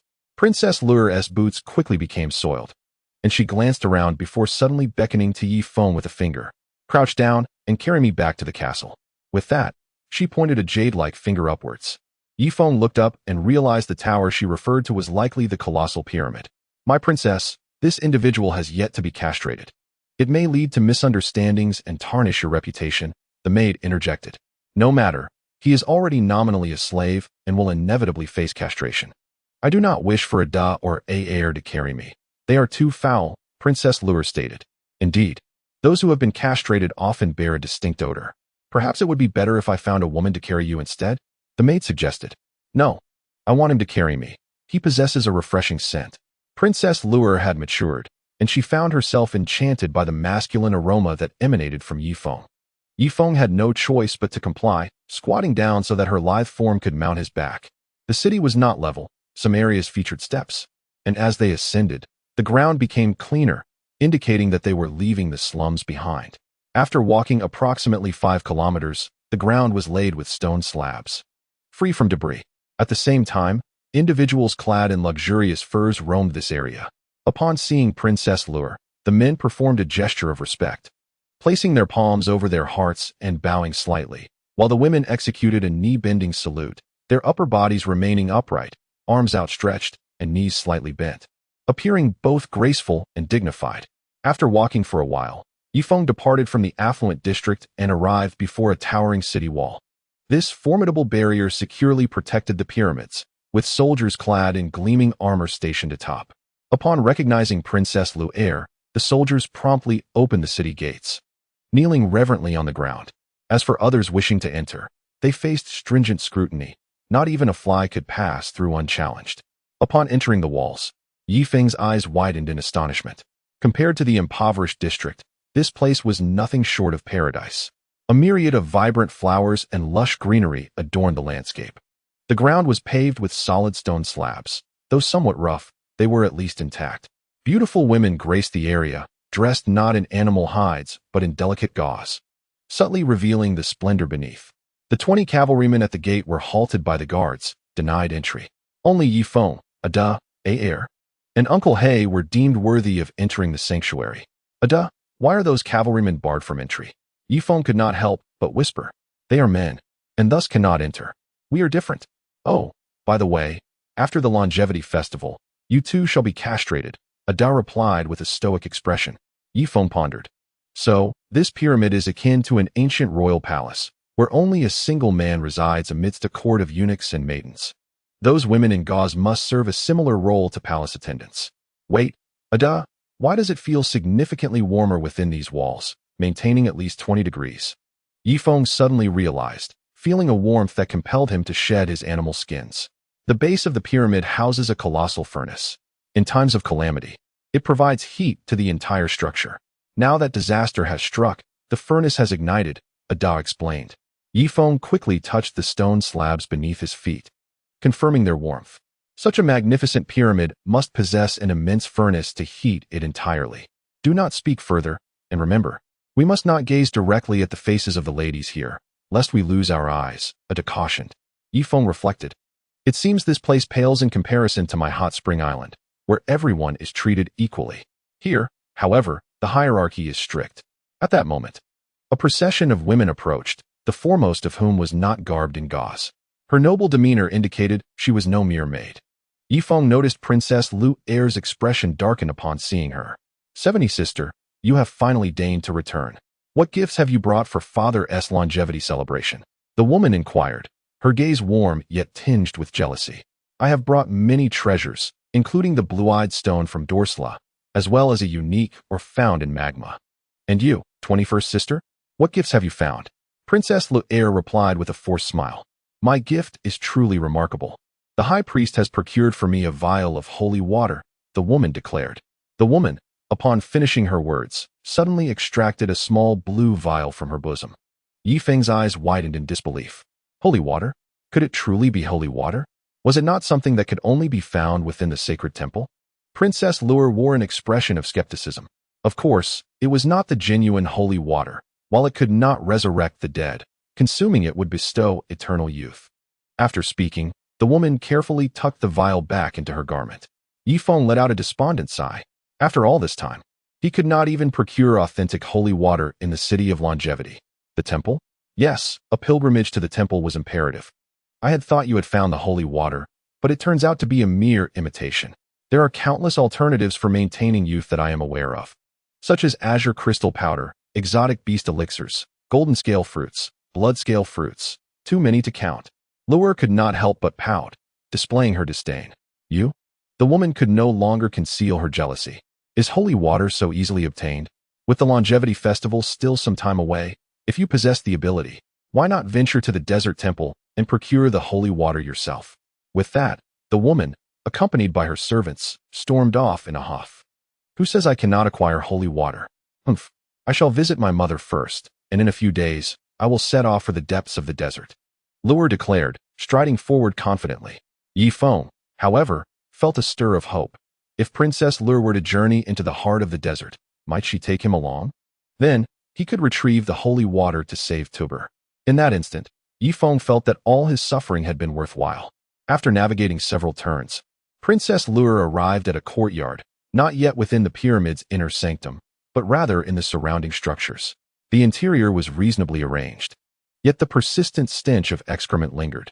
After all, this was a primitive castle, and the sanitation was managed with wooden buckets, which were taken out of the castle the following day. My dear, have you finally returned? A middle-aged woman emerged from inside, dressed in a fitted leather skirt. She exuded elegance and grace. Her arched brows and slightly thin lips complemented her exquisite figure.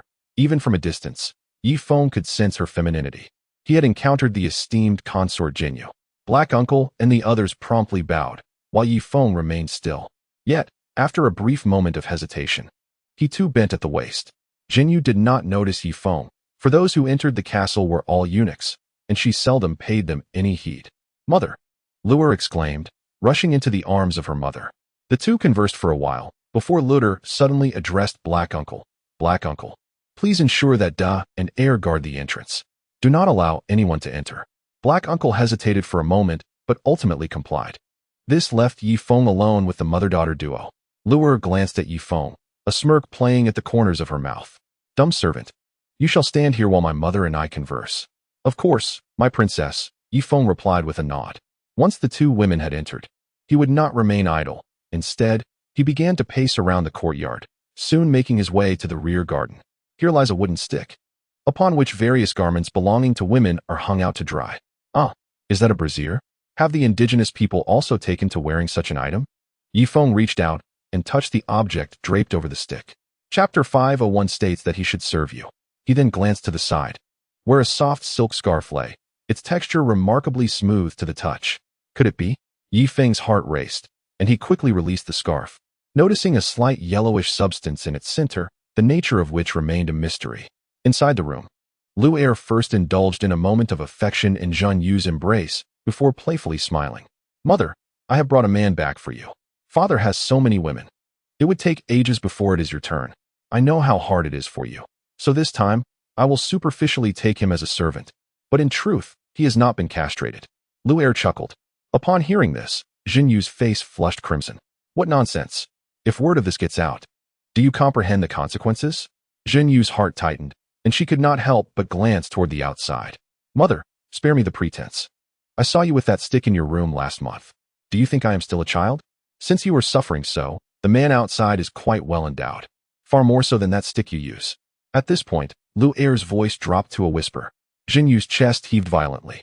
Since giving birth to Lu Er, she had only been favored by the heavenly Khan a mere dozen times.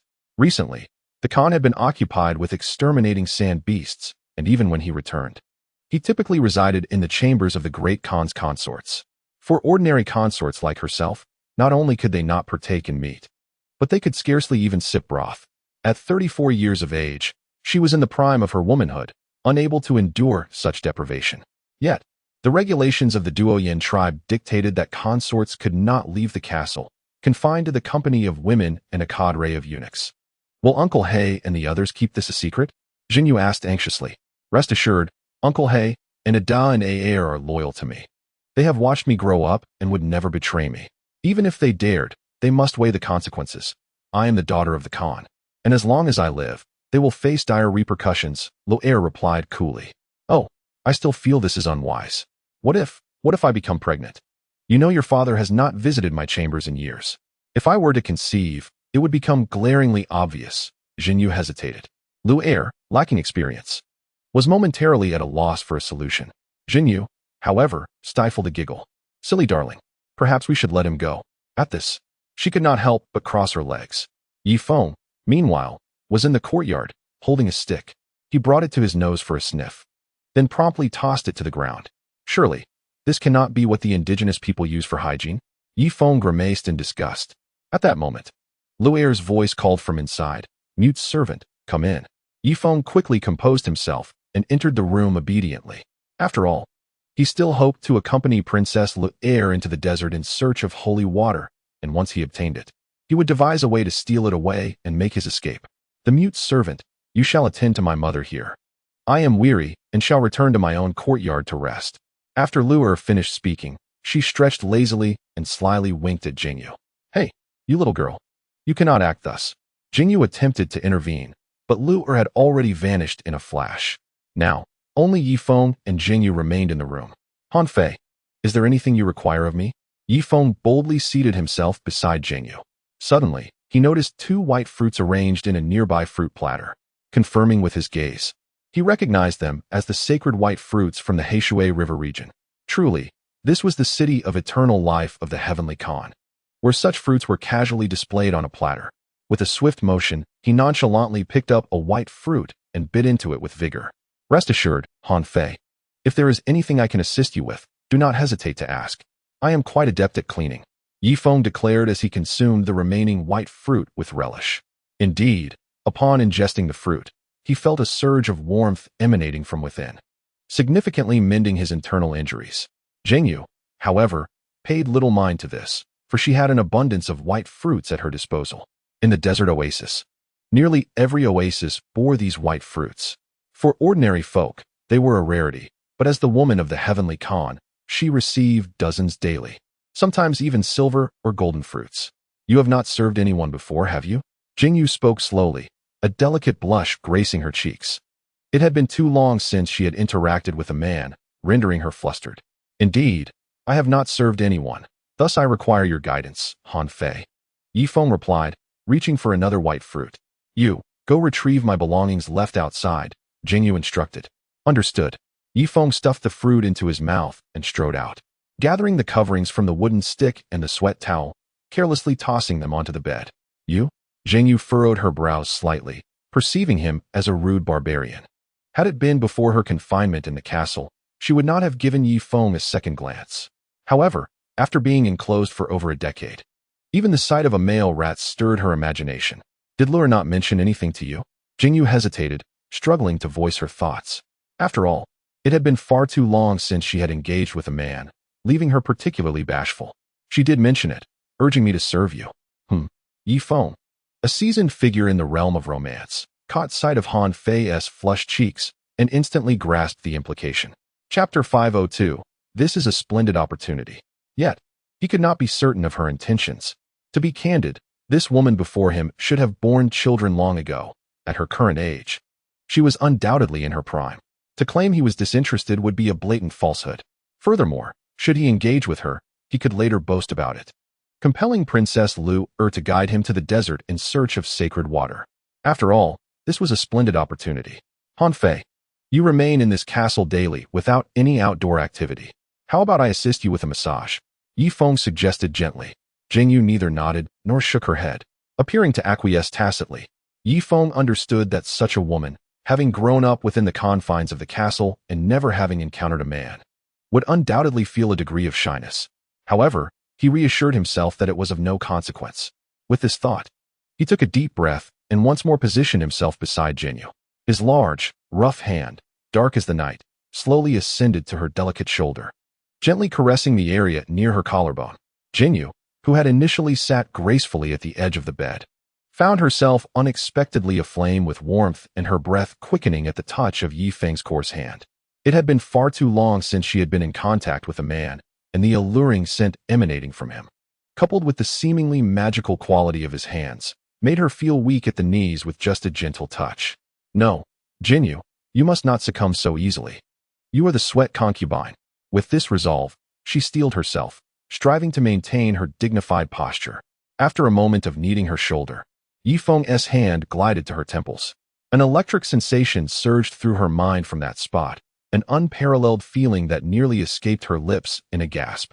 Sensing that the moment was ripe, Ye Feng allowed his hand to travel down the nape of her neck, his right hand descending further until it brushed against the soft fabric of her undergarment hidden beneath the animal hide. Sweat concubine, may I proceed? He asked cautiously, feeling it prudent to seek her consent, lest she cry out in protest, and he be met with dire consequences. Jing Yu emitted a sound from her nostrils, a note that resembled both a moan and a response to Ye Feng's inquiry. If you are unwilling, I shall limit myself to massaging your head and shoulders, he offered, swallowing hard as his trousers suddenly felt constricting. He acutely sensed her body stiffen momentarily. Dismissing his apprehensions, he continued to massage her shoulders and head. Naturally, he understood the importance of engaging in conversation with the guest to alleviate any tension. After all, fostering a good relationship with the sweat concubine was essential for controlling Princess Lure. Sweat concubine, it seems the Heavenly Khan has not visited you in quite some time? Ye Feng inquired nonchalantly. Jing Yu abruptly turned to face him, her eyes ablaze with anger. Ye Feng quickly covered his mouth. Had he misspoken? Unbeknownst to him, the prolonged absence of the Heavenly Khan from the sweat concubine's presence was a source of humiliation for her.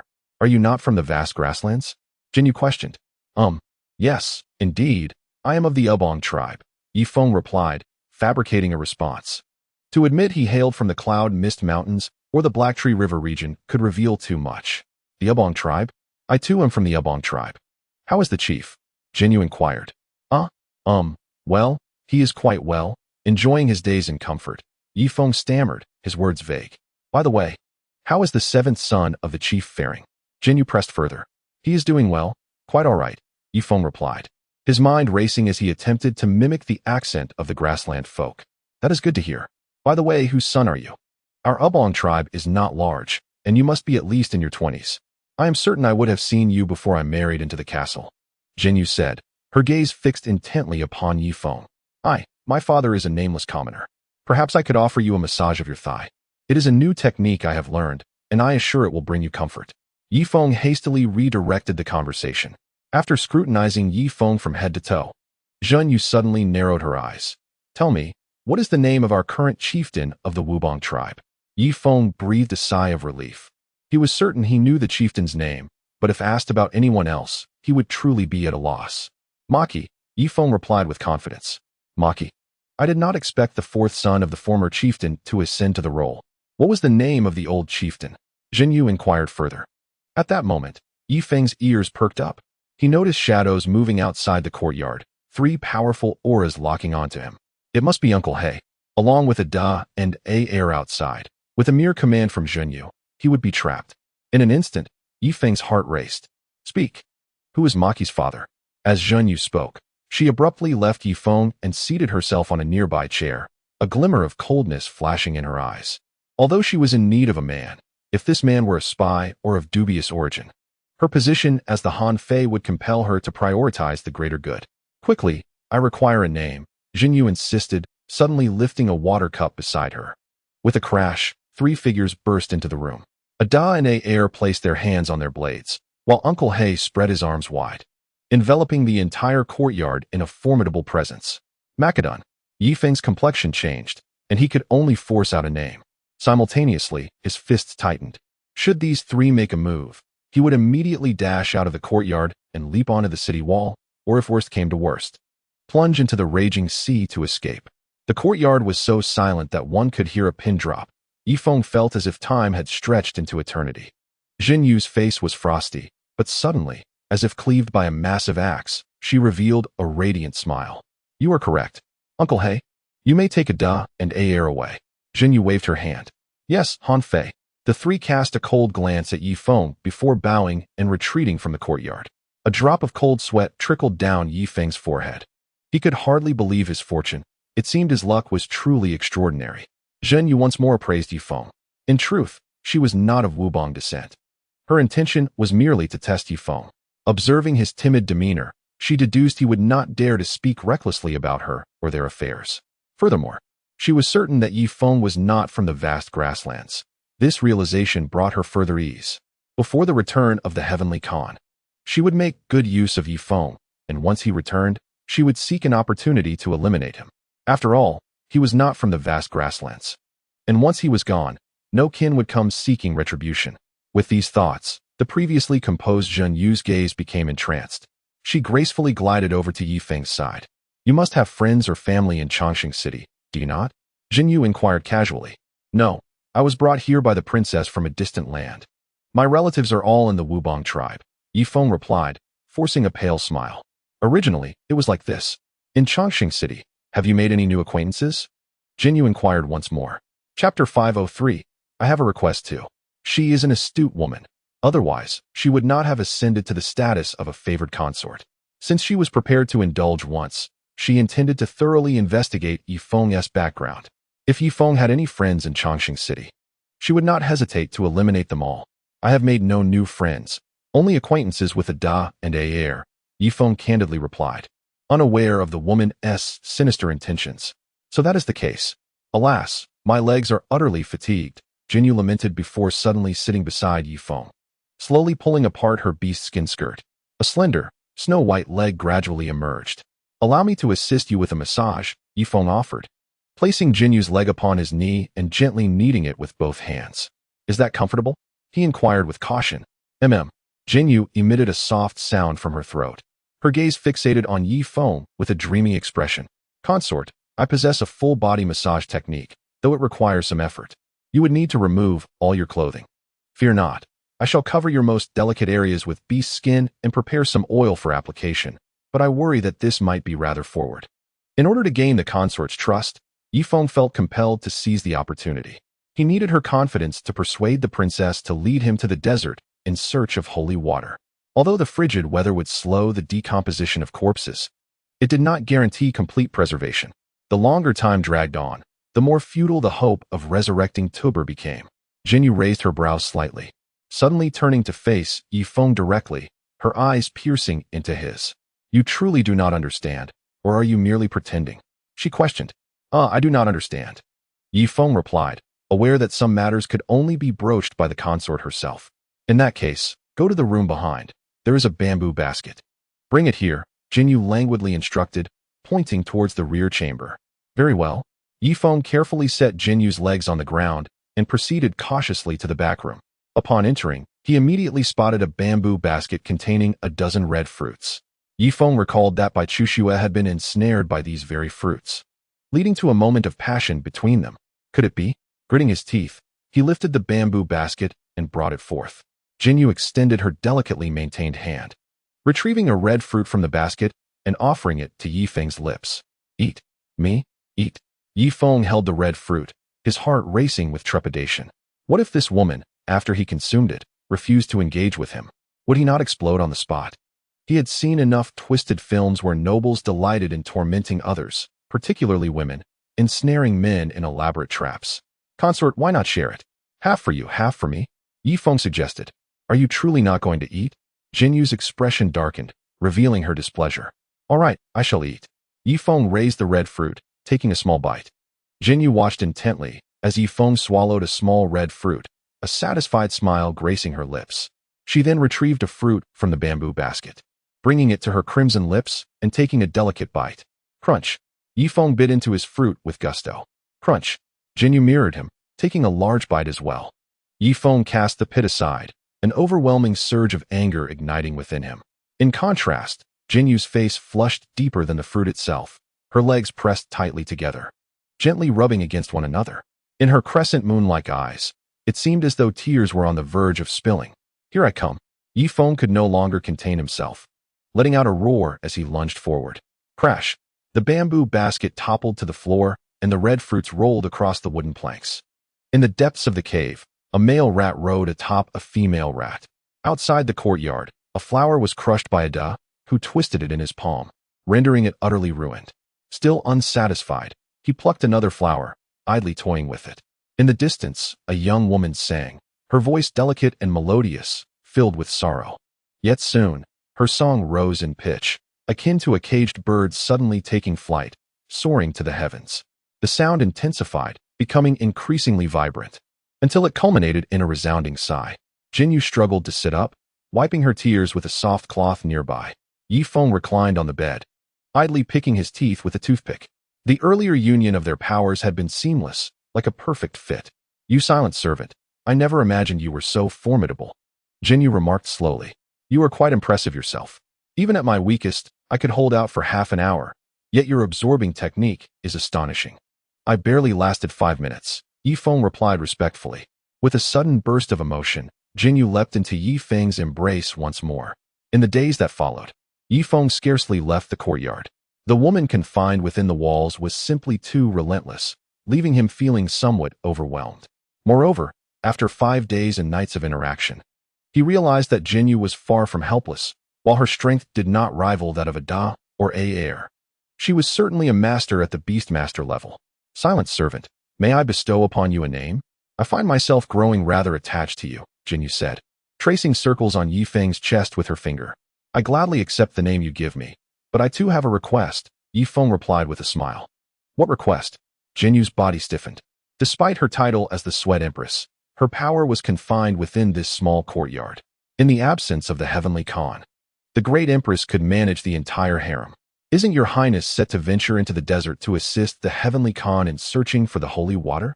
I believe I should accompany you to ensure your safety. If you were to suffer even the slightest harm, it would surely grieve you, and if you are grieved, I too would be heartbroken, Ye Feng declared, feeling somewhat nauseated by his own sentimentality. Jinyu sighed in relief. Ah, so it is such a trivial matter. However, what will I do once you are gone? There is plenty of time ahead, Ye Feng teased, gently caressing her tender cheek. After 5 days and nights of companionship, Jinyu radiated vitality, as though she had just undergone a rejuvenating treatment. What troubled Ye Feng was the lack of precautions. What if they were discovered? Well then, I shall bestow upon you a name, Jinyu proclaimed. Ye Feng stiffened, his complexion drastically altered. This woman, did she know her true identity from the very beginning? What is the matter? Why have your muscles suddenly tensed? Jinyu sensed the shift in Ye Feng's demeanor. Ye Feng, with a grim expression, remained silent, his eyes darting about. I have heard of you, the foreigner Ye Feng, who has triumphed over 3 division Khans. Although you are an outsider, I believe you must be a valiant warrior, and I admire such bravery, Jinyu remarked with an air of rebellion. As far as I know, Ye Feng, you seem to be at odds with our Duoyan people. How can you harbor affection for someone who instigates chaos? Ye Feng replied solemnly. I cannot explain it. I am drawn to those traitors, men who are as docile as sheep. What is there not to appreciate? Jinyu smiled. Chapter 504, at last. I have unearthed her vulnerability. Ah, now I comprehend. Ye Feng sighed in relief. It appeared that despite being over 30, Jinyu's prolonged confinement in the castle had extended her rebellious phase, much like how some obedient girls are attracted to delinquents. Wait, do I resemble a delinquent? Regardless, Ye Feng, have finally grasped her weakness. With this thought, Ye Feng quickly adopted a roguish demeanor. Hey there, give me a smile, he said, lifting Jinyu's chin. How annoying. I shall not smile unless you do it again, Jinyu retorted. Just then, a resounding bell tolled from the pinnacle of the pyramid. Dong, hum, dong, hum, dong, hum. After 7 successive chimes, silence enveloped the air. Jinyu forcefully pushed Ye Feng aside, and, draped in sheer fabric, stood at the courtyard entrance, gazing towards the city gate from her elevated position. What is happening? Ye Feng, bare-chested, stood beside her at the entrance. In the next moment, his eyes widened in astonishment. Before him, the main gate of Chongqing City swung wide open, and a throng of cavalry poured through the entrance, a dark sea of soldiers. What? So many? There must be at least 50,000. Though Ye Feng had faced thousands of cavalrymen before, the sheer number of riders at the city gate far exceeded his expectations. The Heavenly Khan has returned from the desert. Jinyu's brow furrowed tightly. What? Ye Feng's expression shifted dramatically. If the Heavenly Khan had returned, the princess would surely abandon her quest for the holy water in the desert, as time would not permit. Jinyu turned to face Ye Feng directly, her eyes flickering with murderous intent. You? Ye Feng, seasoned by the battlefield, could undoubtedly discern the aura of danger. Why had this woman, who had previously been so affectionate, now harbored murderous thoughts upon the return of the Heavenly Khan? With this realization, Ye Feng cast his gaze towards the towering city walls. If this woman intended for a Da and A heir to eliminate him, he would simply escape into the slums, where the dense labyrinth of stone houses would provide ample concealment. Unless the Heavenly Khan turned the entire city upside down in search of him, he would remain hidden from view. Certainly, the Heavenly Khan could not seek himself, only Jinyu could. She could only send someone to discreetly search, daring not to act ostentatiously. The murderous intent in Jinyu's eyes gradually faded, ultimately transforming into a long sigh. She had indeed wished for Ada to eliminate Ye Feng, but after experiencing Ye Feng's essence, she had become shaped by him.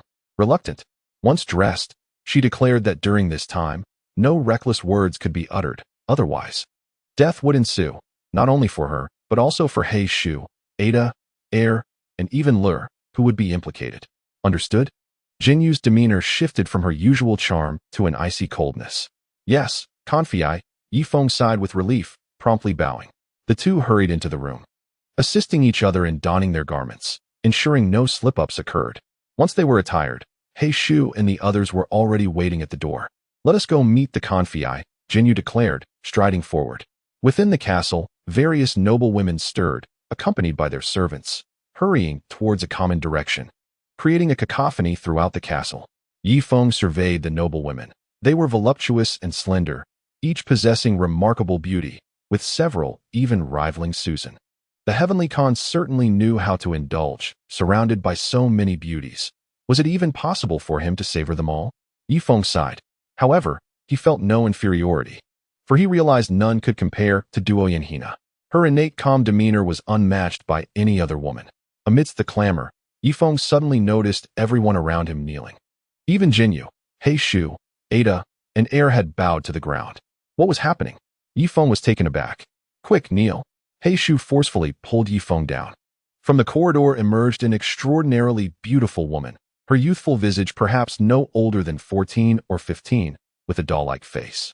Yet, her gaze was piercing, sending chills down one's spine. We have met the Confii, Jinyu shouted alongside the others. The Confii did not speak, but merely flicked her sleeve, prompting all to rise once more. The Heavenly Khan has returned. Let us proceed to the castle entrance to greet him and form an orderly line. The Confii finally spoke, her voice resonating with the magnetism of a woman in her 30s or 40s. Yes, the crowd promptly followed the Confii. Ye Feng observed that on either side of the Confii stood a man and a woman. The man exuded a divine aura, powerful yet restrained, while the woman appeared noble as a fairy, clad in leather armor, and wielding a long whip at her waist. This duo were likely the Confi's bodyguards, their presence rivaling that of Ada and Air. Ye Feng comprehended that the skilled individuals surrounding the Heavenly Khan were likely more formidable than the combined forces of the 8-branch Khans. Over the past 5 days, he had learned from Jinyu about the 5 factions in Eternal Life City. Naturally, the most potent was the Heavenly Khan's faction, followed closely by the Elder Council, consisting of 10 formidable elders, each possessing considerable strength. Then there exists the faction of pharmacists. Although they wield little martial power, they excel in the art of poison. In 4th place comes the priestly sect, while the weakest is the faction of the Empress Dowager. Regardless of their respective strengths, all factions must outwardly heed the commands of the Heavenly Khan. A multitude of concubines gathered in the inner courtyard of the castle, standing with poise, their hands gracefully folded upon their abdomens, their heads bowed in a demure manner. Ye Feng turned his gaze towards Zheng Yu, who mirrored the same posture as the other concubines, standing still with hands clasped and head lowered. The guards atop the walls removed their helmets, pressing their right hands to their chests. Such a grand display. Ye Feng glanced around, noting that everyone, including the skilled black uncle, assumed a subservient demeanor, akin to dutiful brides. Just then, a piercing gaze fell upon Ye Feng. He raised his head and met the intense eyes of the Empress Dowager.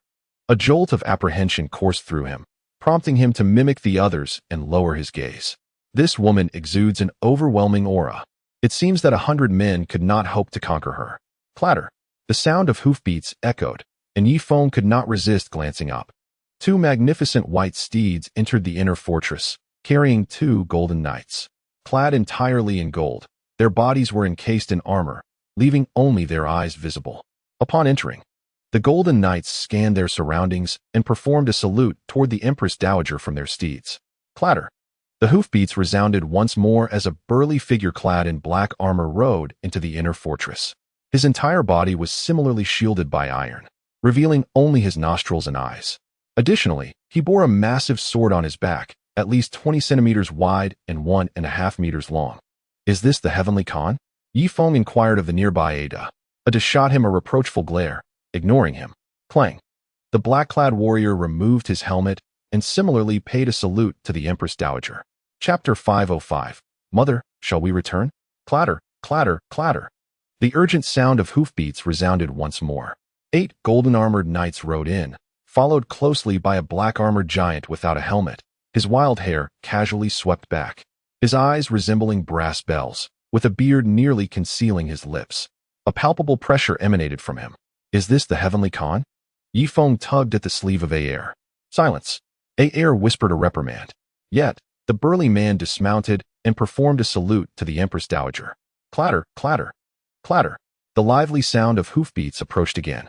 2 riders entered, their mounts significantly more majestic than those preceding them. However, upon their backs sat a young lad and a maiden. The young man was strikingly handsome, his gaze revealing a hint of disinterest, while the young woman, equally alluring, donned a crimson cloak. Upon entering the inner fortress, she playfully circled the area, causing the corners of the Empress Dowager's mouth to lift, revealing a tender smile. Mother, mother. The young man and the young woman swiftly dismounted and approached the Great Khan's beloved. Children, you have returned? The Great Khan's tone quivered, her affection unmistakably evident. Yes. This time, we accompanied father to slay numerous sand beasts. My brother, despite his shortcomings, managed to defeat 7 of them. The young woman pointed at the handsome youth beside her. 7, you say? Was it not under the assistance of Jin Wei that they were vanquished? The Great Khan astutely discerned the truth. Having attained such a position, she was acutely aware of worldly affairs. While she cherished her son deeply, she had to accept the reality. Her son could hardly claim to have slain even a single sand beast, let alone 7. It was undoubtedly Jin Wei who had gravely injured the beasts, leaving her son to deliver the final blow. The young man's face flushed with embarrassment as he shot a fierce glare at the young woman. Just then, the sound of hooves resounded once more at the city gates. As Ye Feng was about to inquire further, he noticed that all the concubines had knelt down in unison. What are you doing? Ada forcefully pulled Ye Feng down to the ground. Before them, a magnificent black steed approached, ridden by a middle-aged man. The man's aura was ineffable. With just a glance, one felt an irresistible urge to pledge loyalty, to please him, to consider his desires. Indeed, it was this very presence, The great Khan also knelt. The middle-aged man adjusted his tattered cloak, and at once, a servant dashed forward, kneeling beside his horse. The heavenly Khan stepped onto the servant's back and finally dismounted. His gentle gaze swept over all the women before he advanced toward the great Khan with deliberate steps. "Rise," his succinct yet commanding voice resonated, prompting everyone to stand. "Heavenly Khan, you have returned victorious at last." The great Khan's eyes sparkled with tears of joy, her affection for him utterly transparent. "Mother, let us return. Father is weary." The young man interjected, supporting the great Khan's arm. Meanwhile, the girl in the red cloak took the heavenly Khan's arm. The family of four radiated warmth and harmony, evoking envy from all around. The other concubines and their children could only gaze longingly at them. Ye Feng noticed that Zhen Yu was also watching the heavenly Khan with eager eyes, but regrettably, the heavenly Khan's gaze lingered on her not even for a fleeting moment. Suddenly, Ye Feng discerned a familiar figure kneeling on the steps above, Princess Lu Er. He had heard from the knights that she was the heavenly Khan's most cherished daughter. Why, then, had the heavenly Khan not addressed her first upon his return? This suggested that the claims of Princess Lu Er's followers were mere boastfulness. Perhaps even the result of brainwashing by the princess herself. The stark reality was likely quite different, as the heavenly Khan had many children. And if favoritism were to be shown, it would surely be towards the offspring of the great Khan. After all, Princess Lu Er was not of legitimate birth. Just then, the heavenly Khan, who had intended to proceed towards the inner fortress, abruptly turned his head, his sharp gaze sweeping across the crowd before locking onto Ye Feng's face. In that instant, Ye Feng felt as though countless swords had pierced through him, leaving him utterly bereft of composure. On that day, when the Khan first appeared, he emanated no sense of oppression. However, upon gazing at himself, that formidable aura finally manifested. Such strength. This was the most potent pressure Ye Feng had ever encountered. "What is it, Father Khan?" inquired the girl in the crimson cloak. "It's nothing. Let us return home," replied the Khan, striding purposefully towards the inner courtyard. Observing this, the golden cavalrymen mounted their steeds and departed the castle, heading into the distance. Ye Feng surmised that these golden cavalrymen were likely not eunuchs. Otherwise, they could have remained stationed within the castle.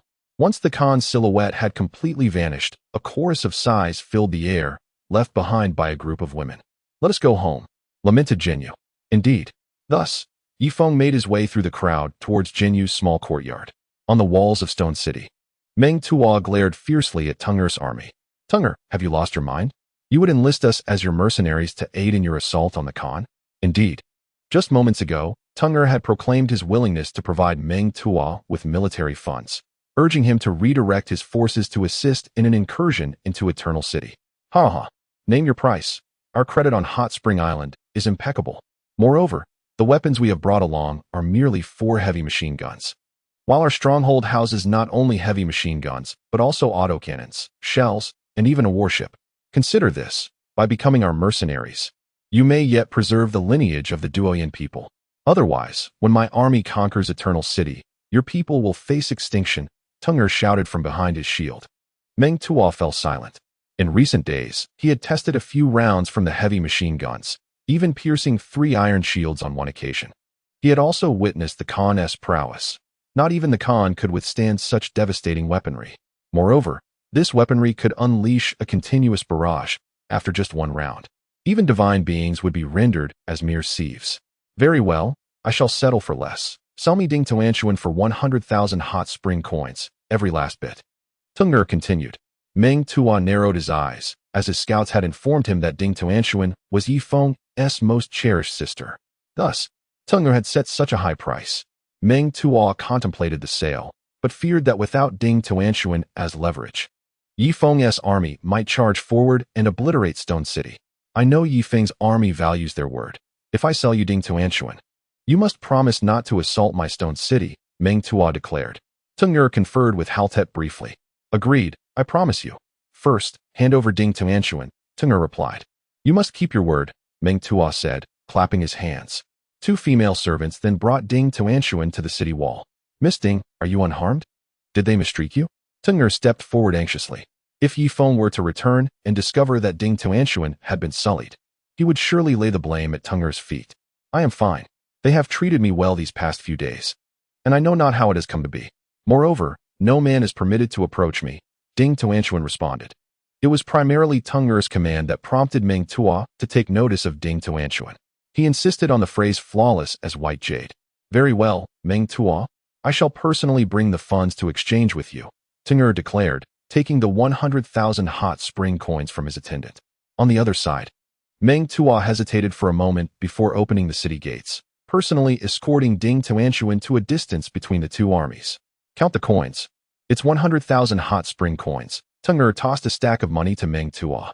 Meng Tuo quickly dismounted, his eyes gleaming as he gathered the hot spring coins.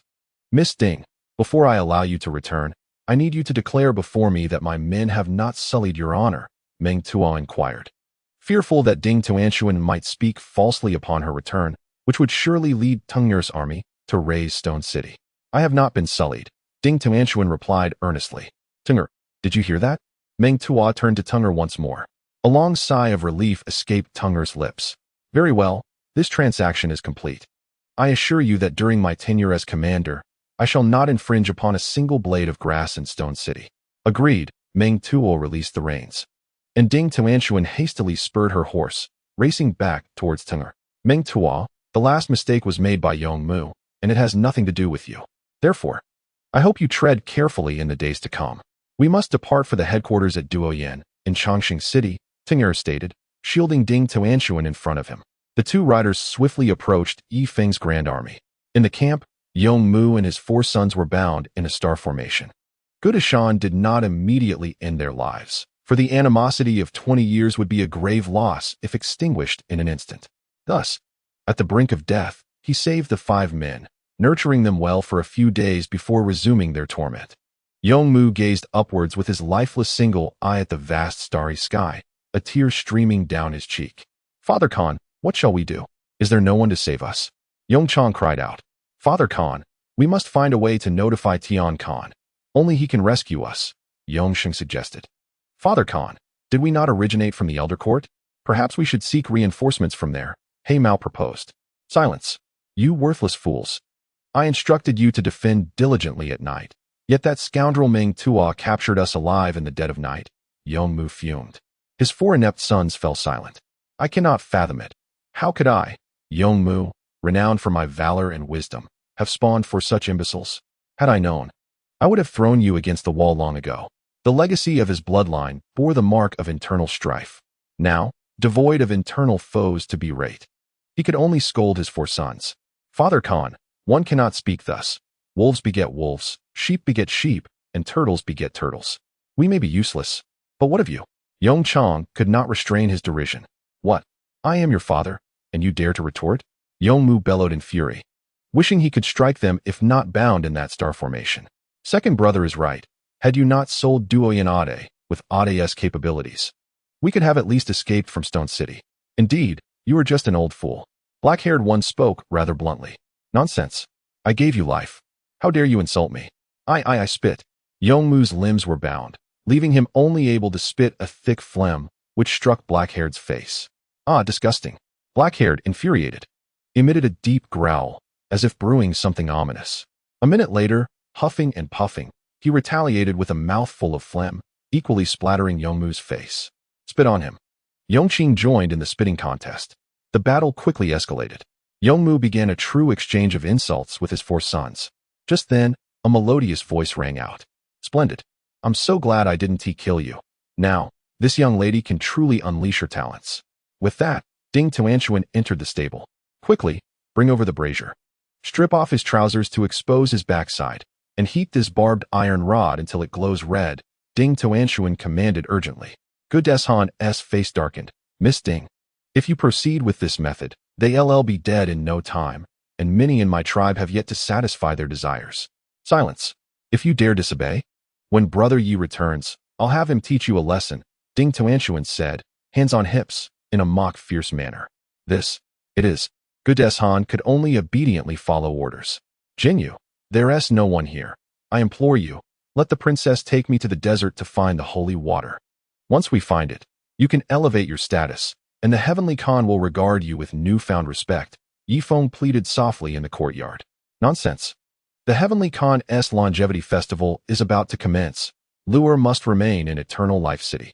I believe his return gift will undoubtedly enhance Lu'er's power further, Jinyu replied sternly. Ever since the Heavenly Khan returned, they had not engaged in such activities for quite some time, and to be honest, both felt an itch in their hearts. But who is the Heavenly Khan? His gaze is piercing. If he truly were to engage, it would be evident from his expression. In a stone room atop the pyramid, the Heavenly Khan, Meng Yanlai, sat at a stone table, listening to reports from several scouts. Heavenly Khan, during your absence, the extreme cold has finally surged out of the cloud mist mountains and is spreading across the entire prairie. Within a year, it is feared that our entire prairie will be frozen.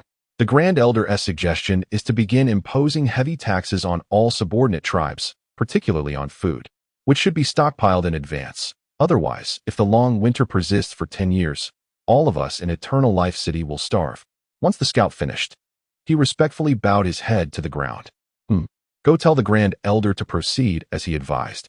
Wait, let the smaller tribes surrender all their food. As for their own tribesmen, let them fend for themselves. Meng Yanlai spoke in a calm tone, as if discussing a trivial matter. He had already heard from the high priest that this once-in-80 years calamity would likely manifest as a prolonged winter, lasting over 10 years, which compelled him to make early preparations. In truth, even if the long winter lasted a decade, he would not starve. In the frigid depths of winter, the ocean may freeze over, rendering it impossible for ordinary tribes to forage for sustenance in its icy embrace. Yet he stands apart. He commands 20 colossal ships capable of fishing amidst the tumultuous seas. The raging waters remain unfrozen unless temperatures plummet to -200 degrees. However, a crucial condition prevails. The fierce winds and waves of the tempestuous ocean would obliterate ordinary vessels upon entry. Only his 20 mighty ships possess the requisite power to navigate these treacherous waters, provided they remain unscathed. Chapter 507. The Dog Servant. Do you not bow upon my arrival?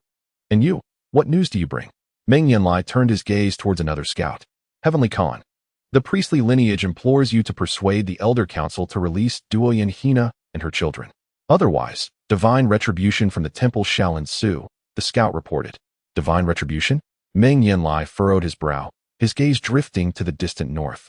He vividly recalled that a century ago, envoys from the temple frequently graced Chongqing City. Yet for the past 80 years, it seemed some significant upheaval had transpired within the temple, as no divine emissaries had since visited the city. Thus, he concluded that the age of deities had faded, returning to a barbaric epoch. Duoyan Hina, that name rings a bell. Who is her father? Meng Yanlai inquired. Her ancestor is none other than the spear god. The spear emblazoned upon our clan's banner is indeed his famed weapon, the scout replied. That was eons ago. I shall not concern myself with the affairs of Duoyan Hina. Let the priests and the Elder Council negotiate amongst themselves. Meng Yanlai waved dismissively. To be the Heavenly Khan required not only unparalleled martial prowess, but also exceptional intellect. This situation presented a perfect opportunity for two factions to become embroiled in conflict, from which he could reap the benefits. With that, he turned to the third scout. What news do you bear? Returning to the Heavenly Khan, a man named Ye Feng has emerged on the prairie, claiming to be the Lord of Hot Spring Island. He has already defeated 3 subkhans and is advancing toward Chongqing City. Not to mention, Ye Feng's woman is Duoyan Hina, the scout reported. Oh, which 3 subkhans? Meng Yanlai raised an eyebrow. Katai Khan, Yongmu Khan, and Mengtua Khan, the scout replied. Oh, a smirk crept across Meng Yanlai's lips. Katai is arrogant. Yongmu is greedy and cowardly, and Mengtua is indecisive. Their defeat is hardly surprising. However, I wish to know, how large is Ye Feng's army? Meng Yanlai inquired further. His forces are not numerous, fewer than 10,000, but the scout's sentence was abruptly cut off. Enough. Let him come to Chongqing City. I shall await him here, Meng Yanlai declared, dismissing the remaining scouts. Upon his return, there was yet another significant figure he had yet to encounter. The mere thought of her brought a tender smile to his face. After a brief moment, he approached a secluded residence. I have met with the Heavenly Khan, Ye Feng. Hearing the voices of Heishu and his companions outside, hastily released his hold on Jinyu's hands. Quick, is my hair in disarray? Jinyu, in a state of panic tinged with joy, queried. Not at all. It looks quite fine, Ye Feng reassured her. That's a relief. But wait. You mustn't let your trousers appear so unkempt. He is coming soon. Jinyu's face blanched in alarm. Ye Feng was taken aback, quickly inhaling and raising his rear. Just as the two composed themselves, a tall figure strode into the room. Meng Yanlai cast another glance at Ye Feng, a flicker of confusion crossing his eyes. A master of his caliber possessed an acute sense for impending danger. Although Ye Feng's prowess was meager, an instinctual feeling warned him that he would suffer grievously at this person's hands. No, it was more than that. It was a matter of life and death. You dog servant, why do you not kneel before me? Meng Yanlai's gaze turned cold as he regarded Ye Feng. A weight settled in Ye Feng's heart, his eyes narrowing. Behead him, Meng Yanlai commanded. What? Jinyu gasped, covering her mouth in shock. Ye Feng's head buzzed. He never anticipated that this so-called Khan would be so ruthless, ready to execute someone at the slightest provocation. Was he serious? A Da and A heir entered, seizing Ye Feng by both arms. Ye Feng's muscles tensed, but he realized he could not break free from the grips of these two formidable experts. They dragged him out of the wooden house, forcefully pressing his head onto a wooden block. Then, Uncle He personally brandished a curved knife, measuring it against the back of Ye Feng's neck. Damn, the blood-sucking technique. Ye Feng gritted his teeth, prepared to unleash his most potent abilities. Yet in the next moment, the sound of bells rang out, echoing 8 times. Uncle He instinctively sheathed his knife. Throughout these days, he had enjoyed pleasant conversations with Ye Feng and did not wish to execute this spirited young man. Ada and A heir similarly relaxed their grips. Meng Yanlai narrowed his eyes, slowly exiting the courtyard to gaze towards the city gate 10 kilometers away. Ye Feng struggled to turn his head, also looking down from a high vantage point into the distance. There, a column of cavalry appeared, and nearly 100 warships filled the main waterway of Langshi. A scout knelt before Meng Yanlai. Khan, Ye Feng's army has arrived, clamoring at the city gate, demanding we return Duoyan Hina and her child, the scout reported. Is that all of his forces? Meng Yanlai pointed towards the horizon. Yes, Khan. There are a total of 110 warships, with approximately 10,000 cavalry, the scout confirmed. Do not kill this servant yet. Put shackles on him. Soon, let him and the other criminals charge to the front, and we shall test just how formidable this prairie newcomer truly is. Capable of defeating my 3 sub-khans, Meng Yanlai indicated Ye Feng. Unbeknownst to him, the man before him, destined for execution, was the very soul of that army. Before the city of Changsheng, the indigenous populace scattered in panic, while some robbers and thieves took the opportunity to wreak havoc, turning the marketplace outside the city upside down. Yet the person standing at the forefront of the army was not Halt, but rather a middle-aged man with a Mediterranean hairstyle. Deputy Commander Wang, I did not expect you to come in person, bringing along 10 heavy machine guns, a shell, and this newly developed powder canister, Halt remarked with a sycophantic smile. The president of the Hot Spring Bank, a figure of considerable influence, holds the power to whimsically append a 0 to one's savings. Yet should his mood take a turn for the worse, he could indefinitely freeze one's account, rendering hard-earned funds utterly futile. Wang Zhihai, mounted upon a petite mare, cast his gaze towards the distant Chongqing city. My goodness, it appears to be an entirely different world. Such a vast city exists. Chenin, where are you? Wang Zhihai abruptly turned to observe the trailing group.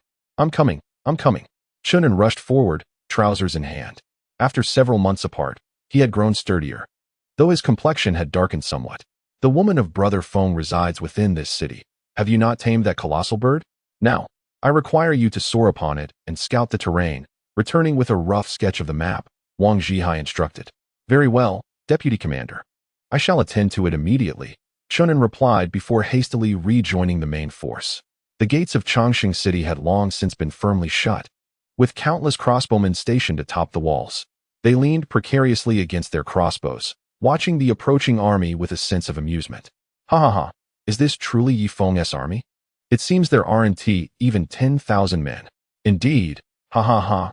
With such a meager force intending to assault Chongqing City, we shall likely be capturing prisoners shortly. Chapter 508.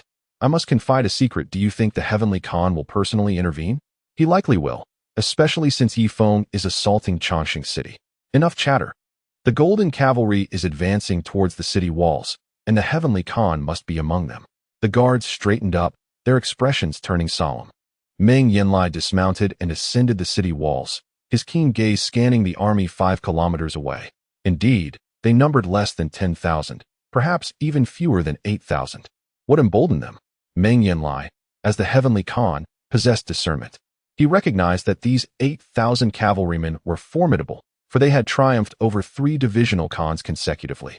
Send all those condemned to death out to the city gates, target them with crossbows, and follow with a troop of cavalry. Should these condemned flee without a fight, execute them on the spot. Meng Yanlai commanded the burly man in black armor beside him. Understood. The black-armored giant descended from the walls. Over 2,000 men, women, and children were already gathered below. Ye Feng had also been thrust into the ranks of the condemned. You are all guilty of capital offenses. However, the Heavenly Khan is merciful, granting you a chance. Should you bravely combat the enemy, those who survive may receive a pardon and reclaim your former status. The black-armored man proclaimed, signaling to the cavalry beside him. The cavalry promptly distributed wooden shields and rudimentary weapons, curved blades, hatchets, and even iron rods, to the condemned. Ye Feng grasped a crude hatchet, its blade slightly warped and chipped, clearly a discarded weapon. It appeared the Heavenly Khan regarded him and these 2,000 souls as mere fodder, intended solely as sacrifices, akin to a veiled execution. Open the city gates.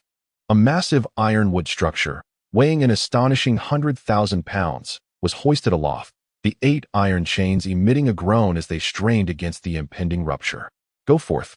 Redeem yourselves. Should you succeed, you may return to reside in Chongqing City, urged the burly man. However, these criminals were far from foolish.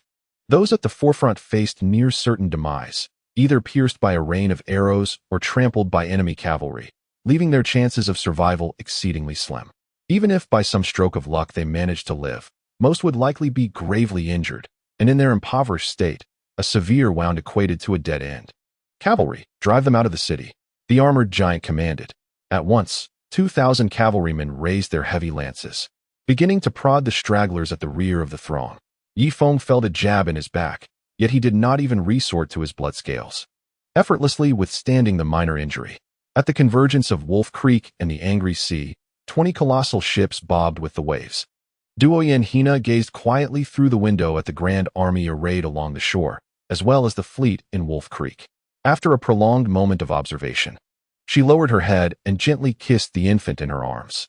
I had not anticipated that your father possessed such ability, to have truly arrived at Chongqing City, Duoyen Hina remarked, retrieving a full grain pouch from her garment to nurse the child. 2,000 death row inmates were progressively expelled from the city gates, with Ye Feng mingling among them. Some opportunistic individuals attempted to burrow into the crowd of citizens, only to be swiftly felled by the archers. On the battlements, Meng Yanlai leaned against the parapet, coldly surveying the 8,000 souls below, a flicker of compassion crossing his face. What is the necessity to seek your woman? You lead so many to their deaths. At that moment, Meng Yanlai squinted. A rider approached, brandishing a white flag. It appears they seek to negotiate with us, the guard captain announced. Humph. What right do they have to negotiate with me? Let the cavalry drive the prisoners over, Meng Yanlai replied icily. Yes. A horn sounded, and the cavalry finally expelled all the criminals from the city, subsequently hoisting their heavy lances onto victory hooks and retrieving bows and arrows from the side. Hurry forth, or we shall shoot you. Quickly advance, or we will unleash the arrows. The cavalrymen urged the prisoners ahead. With no other option, the inmates realized that not charging meant death, while rushing forward offered a mere 1% chance of survival. Brothers, follow me. A scar-faced man gritted his teeth, wielding a wooden shield in his left hand and a curved blade in his right, being the first to charge towards Ye Feng's forces. Ye Feng lingered in the crowd, intentionally avoiding being the first to charge. While others were unaware, he understood the devastating power of the heavy machine guns. Charge. Kill. 2,000 men surged forward toward Ye Feng's army. Hart swiftly drew his curved blade. Gunners, prepare. With a swish, the oilcloth covering 10 machine guns was pulled back, revealing their ominous black barrels. Wait. Wang Zhihai raised a hand. What is it, Deputy Commander? The 10 machine guns you brought are perfectly suited for this situation, Hart exclaimed. Those individuals are clearly expendable. There is no need to waste ammunition. Although we possess an abundance of bullets on our hot spring island, we intend to reserve them for the next 2 decades.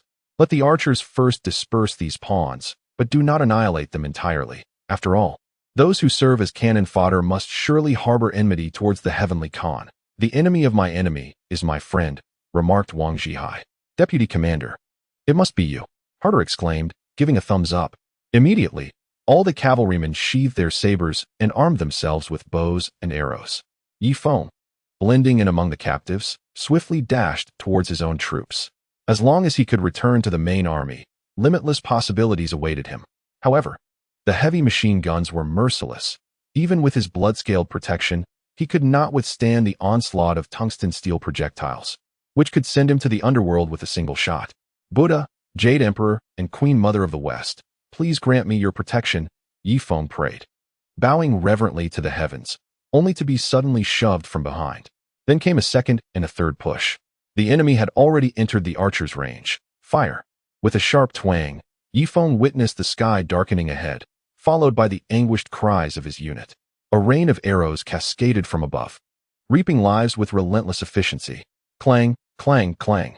Ye Feng was struck thrice by arrows, all deflected by his blood scales. Ha ha! Splendid! Not from the heavy machine guns. Not from the heavy machine guns. Ye Feng exclaimed, exhilarated, as he surged forward over the bodies of his fallen comrades. Another wave of arrows descended. This time, he was pierced by at least a dozen arrows, one narrowly missing his eye.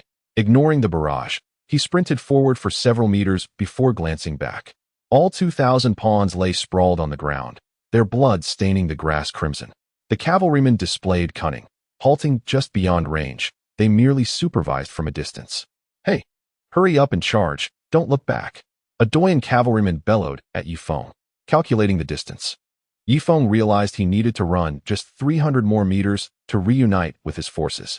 Standing tall, he coolly regarded the 2,000 Doyen warriors. Ha ha!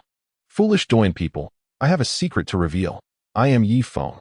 His voice boomed, ensuring that all within a 5-kilometer radius could hear him. Chapter 509.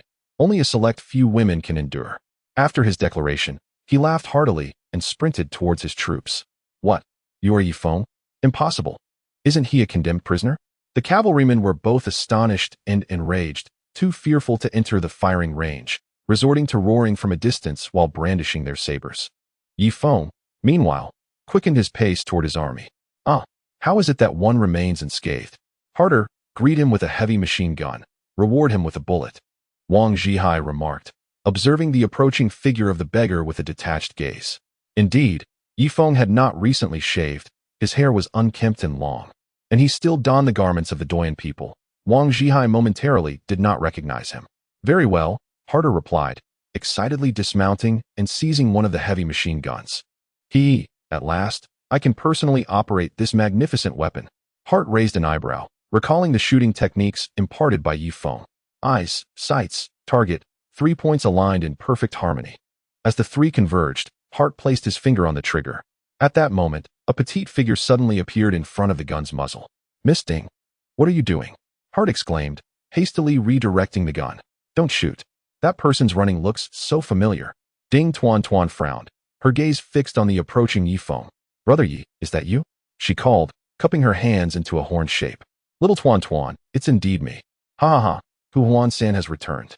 Ye Feng nearly shed tears. He was finally back with his comrades. Although he had failed to discover the whereabouts of Duo and Hina or assist Tuba in finding the sacred water during this time, at least his life was spared. The two collided with a resounding thud. Ding Tuan Tuan unexpectedly split her legs and clamped herself around Ye Feng's waist. After a prolonged embrace, Wang Zhihai, Hart, Madhav, and Gaetshin rushed over, enveloping Ye Feng in a group hug. Wonderful, Great Khan, you have finally returned. Brother Feng, we thought you were dead. Who would have imagined you returned safe and sound? Great Khan, ahead lies Chongqing City. We shall bombard it and annihilate the Duoyan people. The last to speak was Gaetshin, who had endured severe oppression on the grasslands and harbored a deep-seated hatred for the Duoyan tribe. Ye Feng immediately released everyone, his expression turning grave. Did I not only bring 4 heavy machine guns? Why are there 10 by the shore? He inquired. Brother Feng, that was my doing. Upon hearing news of your disappearance, I swiftly brought 10 machine guns here, Wang Zhihai declared proudly. Well done. But wait, while you were absent, who managed Windspring Island? Ye Feng's brow furrowed in concern. Among those on Windspring Island, he trusted only Wang Zhihai and himself to shoulder the responsibility. As for Susan, Ye Feng had faith in her. Yet her capabilities fell short compared to Wang Zhihai's. It's Sister Susan. Wang Zhihai replied. Wang Zhihai, I have returned. hasten back to Spring Island. Be wary of that Vantamon. Do not let him cause any trouble, understood? Ye Feng instructed. Brother Feng, I just arrived, and I haven't had my fill of excitement yet, Wang Zhihai lamented, his face a picture of dismay. Be obedient and return at once, with utmost speed. Ye Feng urged, patting Wang Zhihai on the shoulder. All right, I had hoped to revel in the role of a great general, yet this? Wang Zhihai sighed, mounting his horse and heading south under the escort of several hundred Yinshan people. These Yinshan individuals were not Ye Feng's cavalry, but rather those Wang Zhihai had brought from Spring Island. It was evident that Wang Zhihai had likely bribed them to willingly escort him to the Duoyin grasslands. Once assured of Wang Zhihai's departure, Ye Feng cast his gaze towards the distant Chongqing city. Who is willing to act as an envoy? Negotiate with the Heavenly Khan to secure the release of Duoyin Hina. If he agrees to release her, I will withdraw my troops. Otherwise, it shall be a mutual destruction. Ye Feng turned his gaze towards the crowd. I. Brother Feng, this merit should be mine, declared Hart and the other senior officials, all stepping forward. When Ye Feng was absent, Wang Zhihai had sent them as messengers, and they had all remained in the shadows, ultimately dispatching a mere subordinate. They understood that without Ye Feng's presence, their efforts would go unnoticed. But now the situation was different. Ye Feng stood before them, and they were eager to showcase their abilities. Hart, you may proceed, Ye Feng instructed. Absolutely not. Gold Mountain interjected, stepping forward. This achievement should be rightfully mine. No way, this credit belongs to me. Morta pushed Gold Mountain aside. What are you? A newcomer daring to claim my glory? What of it? I am now 1,000 household leader just like you, though you joined earlier. You are nothing but an old waste. Do you dare call me waste? I will fight. Oh, you would strike me before the Great Khan? I shall retaliate. In no time, the group erupted into a brawl, causing Ye Feng immense frustration. Yet, he felt a sense of pride. His subordinates were fearless warriors, destined to establish a kingdom in the future. Enough. Cease this at once. If that is the case, I shall take matters into my own hands. Someone, help me don my full armor, including the helmet, Ye Feng commanded. A flurry of voices attempted to dissuade him, but they could not resist his order. Moments later, clad in heavy armor with even his nose and mouth shielded, Ye Feng prepared for battle. Though he possessed the blood scale to protect him, he was still vulnerable to the immense force of the siege crossbows on the city walls. A single bolt could only be partially mitigated by the blood scale. The majority of the impact would still be borne by his flesh. Riding a spirited steed, Ye Feng held aloft a white flag and slowly approached Chongqing City. When he was still 2 kilometers from the walls, he reined in his horse. Is the Great Khan present? Ye Feng's voice resonated. On the walls, Meng Yanlai scrutinized Ye Feng intently. Is it him? 6th brother, you speak with him. Meng Yanlai, harboring a sense of superiority, would not negotiate directly with Ye Feng. The burly man in black armor nodded and stepped forward. Who goes there? I am Ye Feng. Upon hearing his name, the crowd gasped in astonishment. You are Ye Feng? Aren't you the slave of the castle? The black-clad warrior retorted. That is of little consequence. Esteemed Great Khan, I, Ye Feng, do not wish to be adversarial with the Duoyin people. I simply desire to return to the Black Tree River and reign as my own sovereign. However, my wife and child are currently being held captive by you. If you are willing to release them, I shall immediately withdraw my troops and even offer my sincere apologies. As Ye Feng spoke, he employed a tone of earnestness, having come to a realization. Despite having relationships with numerous women, only Duoyin Hina had borne his child, signifying that his lineage could only be perpetuated through a select few. Susan, by Chu Xue, and Su Yun showed no signs of pregnancy. Chapter 510. The need for more children. Thus, Ye Feng took special interest in Duoyin Hina, planning to bring her back and father more children. Otherwise, even if he were to forge a vast empire, who would inherit it? An apology? The burly man in black armor raised his eyebrows and said, Ye Feng, if you truly intend to assault Eternal City, then come forth. To be honest, I eagerly anticipate your attack. It appeared that this man held great confidence in the defenses of Eternal City. You are not the Celestial Khan, are you? I wish to converse with the Celestial Khan. Ye Feng's brow furrowed, a flicker of menace flashing in his eyes. Who do you think you are to converse with our illustrious Celestial Khan? Go back and bring your army to charge. The black-armored man waved his hand dismissively. Initially, he had no intention of receiving an envoy, but upon witnessing Ye Feng's forces annihilate 2,000 criminals, he accorded them some regard. To garner respect, one must exhibit strength. It seemed that the might displayed by Ye Feng's army had not garnered the attention it deserved. Very well, Ye Feng said with a grim visage as he turned his horse back. Brother Feng, will that celestial Khan release the captives? Go Chen inquired. Brother Feng, judging by your expression, I can tell the negotiations have collapsed. We should bombard them with heavy machine guns, Harder remarked. Just as Ye Feng was about to speak, a clear cry resonated in the air. A colossal bird soared into the sky, wobbling as it flew towards Eternal City. Isn't that the giant bird from my hot spring island? What brings it here? Ye Feng exclaimed in astonishment. Brother Feng, Chun has tamed the giant bird. Now we not only have a navy and an army, but we also possess an air force, Harder replied with delight. Ah, I knew that Chun would amount to something, Ye Feng said, striking the horse's back vigorously. What has he accomplished? If not for your meticulous guidance, Brother Feng, he would have perished long ago, Harder whispered. Chun, riding the giant bird, ascended directly to an altitude of 1,000 meters. The sensation was exhilarating. He could behold the entire majestic cityscape. He could see the backside of the pyramid, surrounded by towering castles, with seagulls soaring above. Beyond the castles lay the undulating sea, where even the smallest wave could rise to impressive heights. The most daunting aspect was the water's deep black hue, hinting at unfathomable depths. Adjacent to the tempestuous sea, 20 colossal ships were anchored, each nearly as long as Brother Feng's warship. The sole drawback was that these massive vessels were not constructed of steel. Their hulls were hewn from solid timber, while the upper decks were built from planks, with only the bow and stern encased in a layer of iron. A few bursts from a heavy machine gun could easily penetrate them. Yet, it must be acknowledged that, compared to the warships of the Yunshan clan, these giant vessels exhibited significantly enhanced defensive capabilities. Chunan. At that moment, a woman's voice echoed in Chunan's mind. What is happening? Who is calling me from 1,000 meters up? Chunan scanned his surroundings, appearing as if he had seen a ghost. Do not be afraid, do not fall. I am Duoyan Hina. I am currently aboard the monster ship, the largest of the giant vessels. Have Ye Feng come to rescue me from this ship? You? You are Duoyan Hina? How did you transmit your voice into my mind? Chunan spoke in terror to the emptiness around him. At a height of over 1,000 meters, the biting cold wind made it nearly impossible for him to keep his eyes open. Do not concern yourself with this. Simply have Ye Feng come to rescue me from the monstrous ship, along with his child. Duoyan Hina's voice grew fainter and more fragile. In truth, she had resided on Hot Spring Island for a time and had cast curses upon at least 5 or 6 individuals. Initially, her intention was to place a curse upon Ye Feng, but his formidable physique proved too strong. The curse was eradicated by his powerful immunity the moment it entered his body. As for the other curses, she was at a loss, as she suddenly lost contact with them. However, now that Chunan was so close to her, she could finally command the cursed insects to convey her consciousness into Chunan's mind. All right, I understand, Chunan nodded. In Chongqing City, Meng Yanlai exhibited a rare expression of solemnity.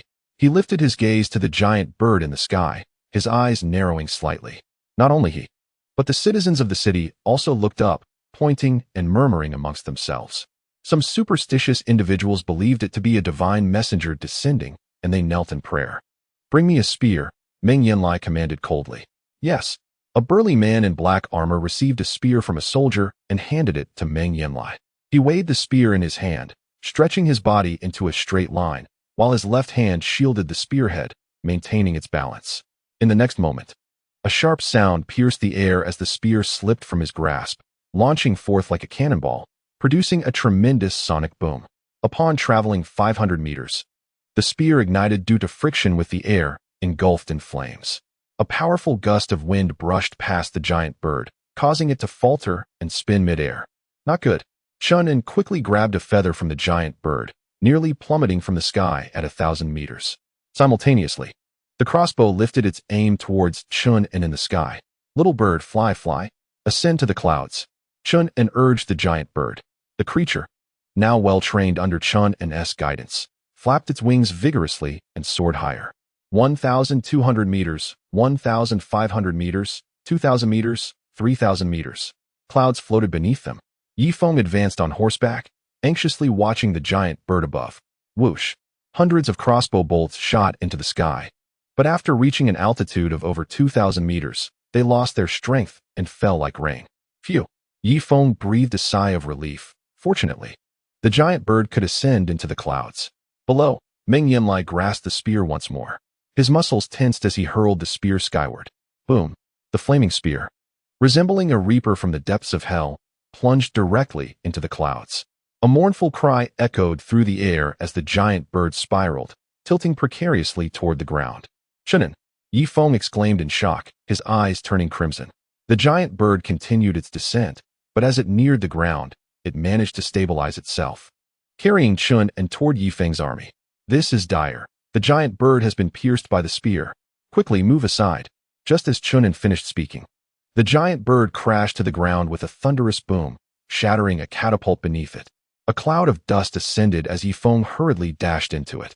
Before long, he emerged supporting a bruised and battered Chun and Brother Feng. "When did you return?" "I didn't TC you earlier," Chunin inquired. "Let nothing hinder us. Someone, take the giant bird away for treatment. We must mend the wounds on its wings." Ye Feng shouted emphatically. "Brother Feng, just now, Duoyan Hina spoke to me in my mind. She said she is aboard a colossal ship named the Monster Ship, situated at the confluence of Wolf Creek and the sea." Chunin explained, gesturing towards the water's edge. Chapter 511. Do not shoot women. Men are to be annihilated without hesitation. "Is it truly so?" Ye Feng exclaimed, his eyes widening in excitement. "It was a voice in my mind that conveyed this, and it was indeed the voice of Duoyan Hina," Chunin affirmed. "You have accomplished a great deed, Chunin. Now, return to rest. I must board the warship," Ye Feng declared, hastily making his way toward Wolf Creek. "Brother Feng, over here. I'm over here." Tung Gear, the commander of the naval forces, had not had the chance to catch up with Ye Feng earlier, but now seized the opportunity. Ye Feng nodded and leapt onto the warship, splashing through the water. "Brother Feng, I missed you so much." Tung Gear attempted to embrace Ye Feng, but was abruptly pushed away. "Notify all warships to proceed downstream. Duoyan Hina is aboard the monster ship," Ye Feng commanded, gesturing downstream. "Understood. Naval forces, heed the command. Charge downstream." Tung Gear raised his saber high. Upon hearing the order, the sailors within Wolf Creek immediately summoned the ship's drums to sound the call to arms. The rhythmic beating resonated. Boom, boom, boom, boom, boom. Over 100 warships surged toward the raging sea. At that moment, a sharp whistle echoed from afar. Boom. The foremost warship was struck. A massive hole blasted into its hull, debris scattering in all directions. Several sailors, caught unaware, were hurled 5 or 6 meters away. "This is bad. It's their ballista." Boom. A captain, still reeling from the shock, found the bow of his ship pierced through. Ye Feng was taken aback and swiftly grasped the railing. Before him, 20 colossal ships advanced menacingly toward Ye Feng's naval fleet. Every few moments, a bolt was fired from their decks. Boom. A smaller warship, unprepared, was impaled by a 5-meter-long bolt, causing it to tilt alarmingly. Boom. Another bolt was unleashed.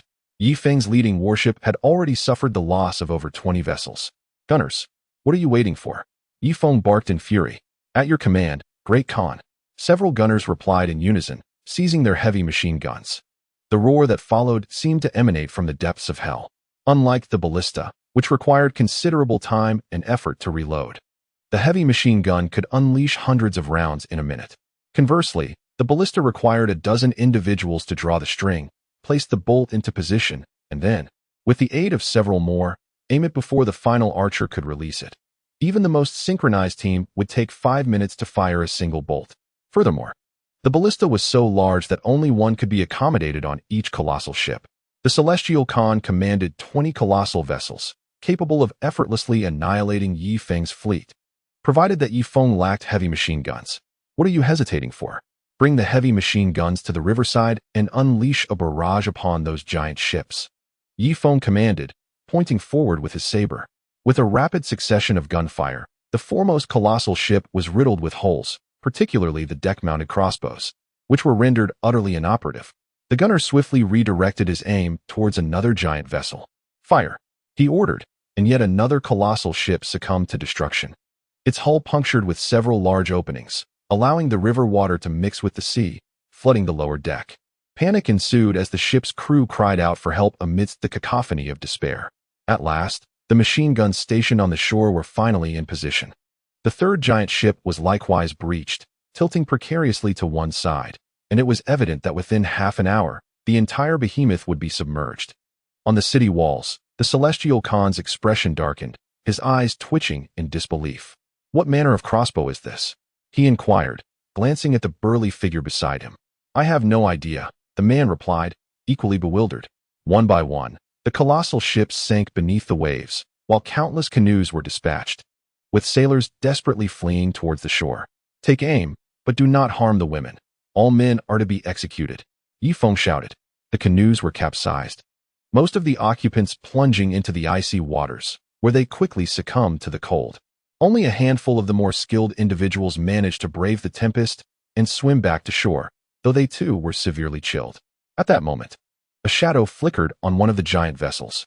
Ye Feng narrowed his eyes as he beheld a figure clad in black, gliding over the water like an arrow, leaping onto the warship in a swift motion. The machine gunner barely had time to react before a powerful hand landed upon his head. A sudden warmth enveloped him, followed by an inferno consuming his entire being. The flames surged several meters high, and the shadow released the gunner, turning its attention towards the heavy machine gun. "This is bad. Someone has boarded," a voice rang out, only to be silenced as the shadow tore through the crew with brutal efficiency. After a brief moment, the shadow seized the heavy machine gun. "Ah!" it cried out, quickly relinquishing its grip, gazing at the bizarre weapon with uncertainty. "What is this thing?" The Grand Elder, seething with rage, bellowed, "Stand aside." Ye Feng, delivering a swift kick to the machine gunner, took hold of the weapon himself, with a series of rapid shots. Only the first struck the shadow. "Ah, my hand." The Grand Elder gazed at his mangled arm, fury igniting in his eyes as he turned his gaze toward Ye Feng. "I will have your life."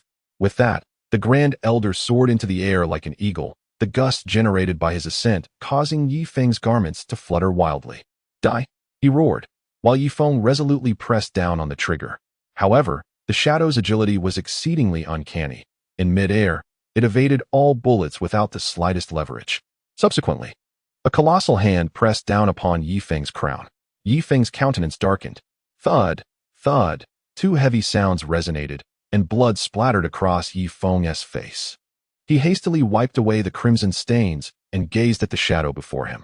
There, he beheld a gaping hole in the shadow's chest, allowing him a clear view of its back. Moreover, half of its head had been obliterated, splattering Ye Feng with a gruesome mixture of red and white. Bang! Even after sustaining such severe damage, the shadow launched a palm strike towards Ye Feng. Boom! Ye Feng's blood scales barely had time to manifest before he was sent hurtling 50 meters away, crashing into a warhorse by the shore with a resounding thud. Gasp! Struggling to rise, he expelled a mouthful of blood and anxiously examined his chest. A dark palm print marred his torso, accompanied by the scent of charred flesh. Brother Feng? Brother Feng! Hart and others were taken aback, rushing over to assist Ye Feng to his feet. Gasp! Ye Feng coughed up another mouthful of blood, feeling as though his bones were on the verge of disintegration. Who is this person? Their strength must be at least tenfold that of Vandy Meng, capable of inflicting such grave injuries even in a dying strike. "Quick, help me over there. I want to take a look," Ye Feng weakly implored. Chapter 512, At least a day and a night. Yes, the group hastily supported Ye Feng before the figure in black. The shadow's head was obliterated halfway, its heart completely shattered, yet its body stood upright like a statue. The blood-sucking technique. Ye Feng pressed his palm against the figure. In the next moment, he felt his internal wounds rapidly mending. This sensation was akin to a parched individual savoring a chilled beer. His body was eagerly absorbing the invigorating essence. Time passed, and Ye Feng exhaled a long breath. Having exhausted the supply, the blood within the figure had completely frozen. Meanwhile, Ye Feng's injuries had healed significantly, yet a small portion remained unresolved. A sudden thought struck Ye Feng. "Quick, bring me a pot. Heat this body," he commanded. "Huh." Hart's expression shifted in alarm, retreating several steps as he regarded Ye Feng with trepidation. "Brother Feng, you can't mean..." Hart stammered. "It's not what you think. Just do it." Moments later, the mess hall personnel rushed over. Under Hart's direction, they boiled water and submerged the corpse into the pot. Thud, thud, thud. The battle continued at the juncture of Wolf Creek and Angry Sea, though it was mostly one-sided. Several figures flew from the giant ship of the Duoyan people. Although their strength paled in comparison to the first, they still possessed considerable lethality. Yet, the machine gunners offered no quarter. Any object that approached triggered a barrage from the shore and battleship, swiftly bringing down the shadows in their nascent state. Ye Feng gazed into the distance. Where 20 colossal ships lay anchored, at least half had already been brought down, prompting the remaining vessels to hastily pivot and plunge into the tempestuous sea. Towering waves surged, and as Ye Feng's small warship ventured forth, 3 of the leading ships were immediately capsized by the monstrous swell. In contrast, the 9 ships of the Duoyen people, though also bobbing in the furious waters, remained upright due to their sheer size. Return, Tengier bellowed at the ships ahead. However, the vessels lacking a steam system exhibited a sluggish response. Tengier's command was relayed, and the captain issued orders, culminating in the drummer below decks beating the drum before it could finally reach the crew. 3 more warships, unable to halt their momentum, plunged into the raging sea. A colossal wave crashed over them, obliterating the ships into splinters. "Help! Save us!" Some sailors shouted briefly before being rendered unconscious by the tumultuous waters and subsequently swept into the depths of the furious sea. "This is dire. We have lost a ship carrying heavy machine guns." Tengier, now ashore, felt tears welling in his eyes, nearly succumbing to despair. He understood the value of those machine guns and lamented the loss. "No, I must retrieve the machine guns." With that, Tengier removed his cloak. Yet Ye Feng grasped his arm. "Enough. Even if you go, you cannot salvage them and would only risk your own life. Besides, we have hundreds, even thousands of machine guns on Warm Springs Island. Have you forgotten? Last time, we cleared out that military base entirely," Ye Feng remarked. Though he had considerable machine guns, he still felt a pang of regret at their loss. "Very well. I was merely putting on a show. I suspected you would stop me, Brother Feng," Tengier replied, donning his cloak once more. "Brother Feng, this person is already cooked," Hart cautiously approached. Ye Feng stepped closer to inspect. To his dismay, the blood had coagulated into clumps, rendering it impossible to absorb. It seemed the blood-sucking technique was effective only when a person had just perished. The stronger the blood, the quicker the healing. "Forget it. Dispose of the corpse and the pot as well," Ye Feng waved his hand dismissively. However, an odd occurrence followed his gesture. A tiny flame unexpectedly erupted from under his fingernail. "What is happening?" Ye Feng quickly covered his right hand. "Wonderful, Brother Feng. You are now a mobile source of fire," Hart exclaimed with delight, recognizing the manifestation of supernatural abilities. Clearly, Ye Feng had become an extraordinary being. Ye Feng's body stiffened momentarily before he pressed his fingertip against the hilt of his knife. In the next instant, the flame shot forth, causing the hilt to gradually melt. Yet, the energy he absorbed was far too weak to claim the entirety of the Elder's power. He had likely only absorbed less than 1%. As the hilt melted completely, Ye Feng felt utterly drained. The flame seemed to symbolize his vitality. Once unleashed, it left him feeling rapidly exhausted. Incredible. Who would have thought that such a small flame, barely the length of a fingertip, could melt iron? Halter hurried over and seized Ye Feng's index finger. "I am so exhausted." Ye Feng's eyes were half closed. "Tunger, did we hit the monster ship just now?" he inquired. "Not quite sure. It was chaotic back there, and I let the gunners fire freely," Tunger replied. "We must not let the monster ship be breached. Duoyen, Hina, and my child are still aboard. No, I need to rest for a while." With that, Ye Feng shut his eyes. He never anticipated that the flame's consumption of his spirit would far exceed that of other abilities. On the city wall, Tian Kahan gazed at the wreckage of the colossal vessel in Longxi, his eyelids twitching incessantly. He had deduced that within Ye Feng's forces lay an enigmatic power, one that even the Grand Elder had been torn apart by. What kind of strange force is this? Could it be that the priestly faction is opposing the Elder Council? It must be so. Meng Yanlai instantly made this judgment. With his intelligence, few things could perplex him in this world. However, regarding the heavy machine gun, he had never seen one before, and without accurate intelligence, his judgment was inevitably flawed. Nonetheless, he retained some confidence in his own strength. Even if the priestly faction was scheming, he felt he had an 80% chance of effortlessly annihilating Ye Feng's army. Yet, there remained a 20% risk of demise, and as the Tian Kahan, he would not place himself in peril. After an indeterminate amount of time, Ye Feng realized he had slept for quite a while, at least a day and a night. Weakly, he opened his eyes and glanced at his index finger. "I swear, I will not use the flame ability again unless absolutely necessary. It drains too much spirit." Supporting himself against the wall, he sat up and flung open the tent. "Brother Feng, are you awake? What a coincidence." The envoy from Tian Kahan is already outside our camp, Halter exclaimed joyfully. Brother Feng, you have slept for 3 days and 3 nights. Especially on the second day, your breathing stopped. I thought you had. Go Chen also approached. Chapter 5:13. What are you? Brother Ye. Ding Tianchuan rushed into Ye Feng's embrace. 3 days and 3 nights? Ye Feng's eyes widened in disbelief. He had not expected to have slept for such a long duration, yet his body remained feeble. Unbeknownst to him, his luck was extraordinarily fortuitous. Had the Grand Elder been aware of the heavy machine gun's power, he could have easily avoided all risks and reduced Ye Feng to ashes. Yet, misfortune befell him, as he overlooked the machine gun's might, resulting in 2 bullets striking vital points, his heart and head obliterated simultaneously. Even if only his heart had been destroyed, he would have possessed the capability to eliminate Ye Feng. Brother Feng, you should personally meet those 3 arrogant envoys, Halter urged, tugging at Ye Feng. Very well. Help me don my armor. I will meet them myself, with the heavy machine gun providing cover from behind, Ye Feng stated. As you command.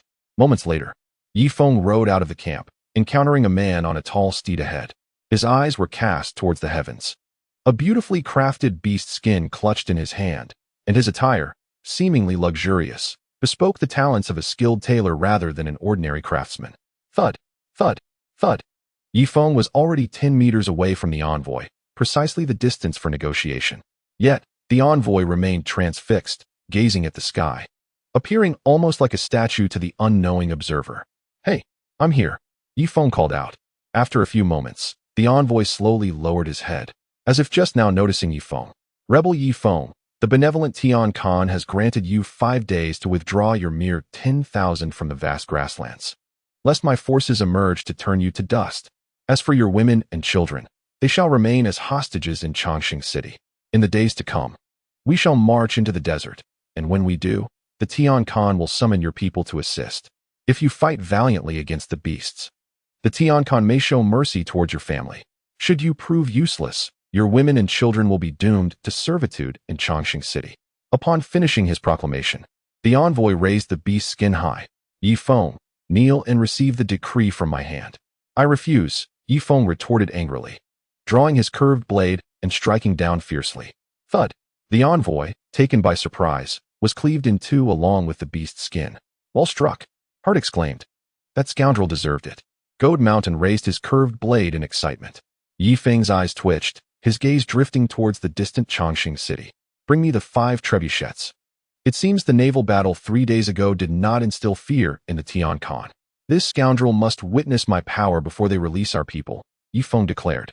Thunderous rumblings ensued as several warriors dismounted and pushed the 5 massive trebuchets towards the city wall. Just as they approached within 3 kilometers, suddenly, whoosh. The city's crossbows began to unleash their fury. With a single shot, the foremost trebuchet was utterly destroyed. Run. The others, terrified, abandoned the trebuchets and fled towards the camp. Whoosh, whoosh, whoosh. The city's crossbows continued their assault, and in the blink of an eye, all 5 trebuchets were obliterated. Thud. A crossbow bolt landed mere 3 meters in front of Ye Feng, sending his warhorse rearing in shock. Little did he anticipate that the crossbows of Chongqing City could reach 4 kilometers. Our trebuchets seem inadequate for such distances. Ye Feng turned to Hart. Brother Feng, we have gathered many craftsmen who have comprehended the structure of the trebuchets. I shall instruct them to construct larger ones at once. Hart, having spoken, galloped towards the supply camp. Ye Feng advanced, wrenching the crossbow bolt from the ground. It was as thick as his arm and approximately 5 to 6 meters long. Its tip not barbed, but rather a piercing point. Such a bolt could generate tremendous explosive force, ensuring that any target struck would meet with devastation. Brother Feng, this crossbow is impressively robust. If it were to strike my steed, it would surely be sent crashing. At this moment, Chunin emerged and stood side by side with Ye Feng. How is your steed recovering? Ye Feng inquired. Its wings were pierced by the spear thrown by the Heavenly Khan, and it will likely take half a year to heal. That fellow possesses immense strength, capable of nearly bringing down the sun itself. However, next time, I can have the giant bird soar to an altitude of 10,000 meters. In that case, no matter how powerful his arm is, he won't be able to throw a spear that far, Chunin replied.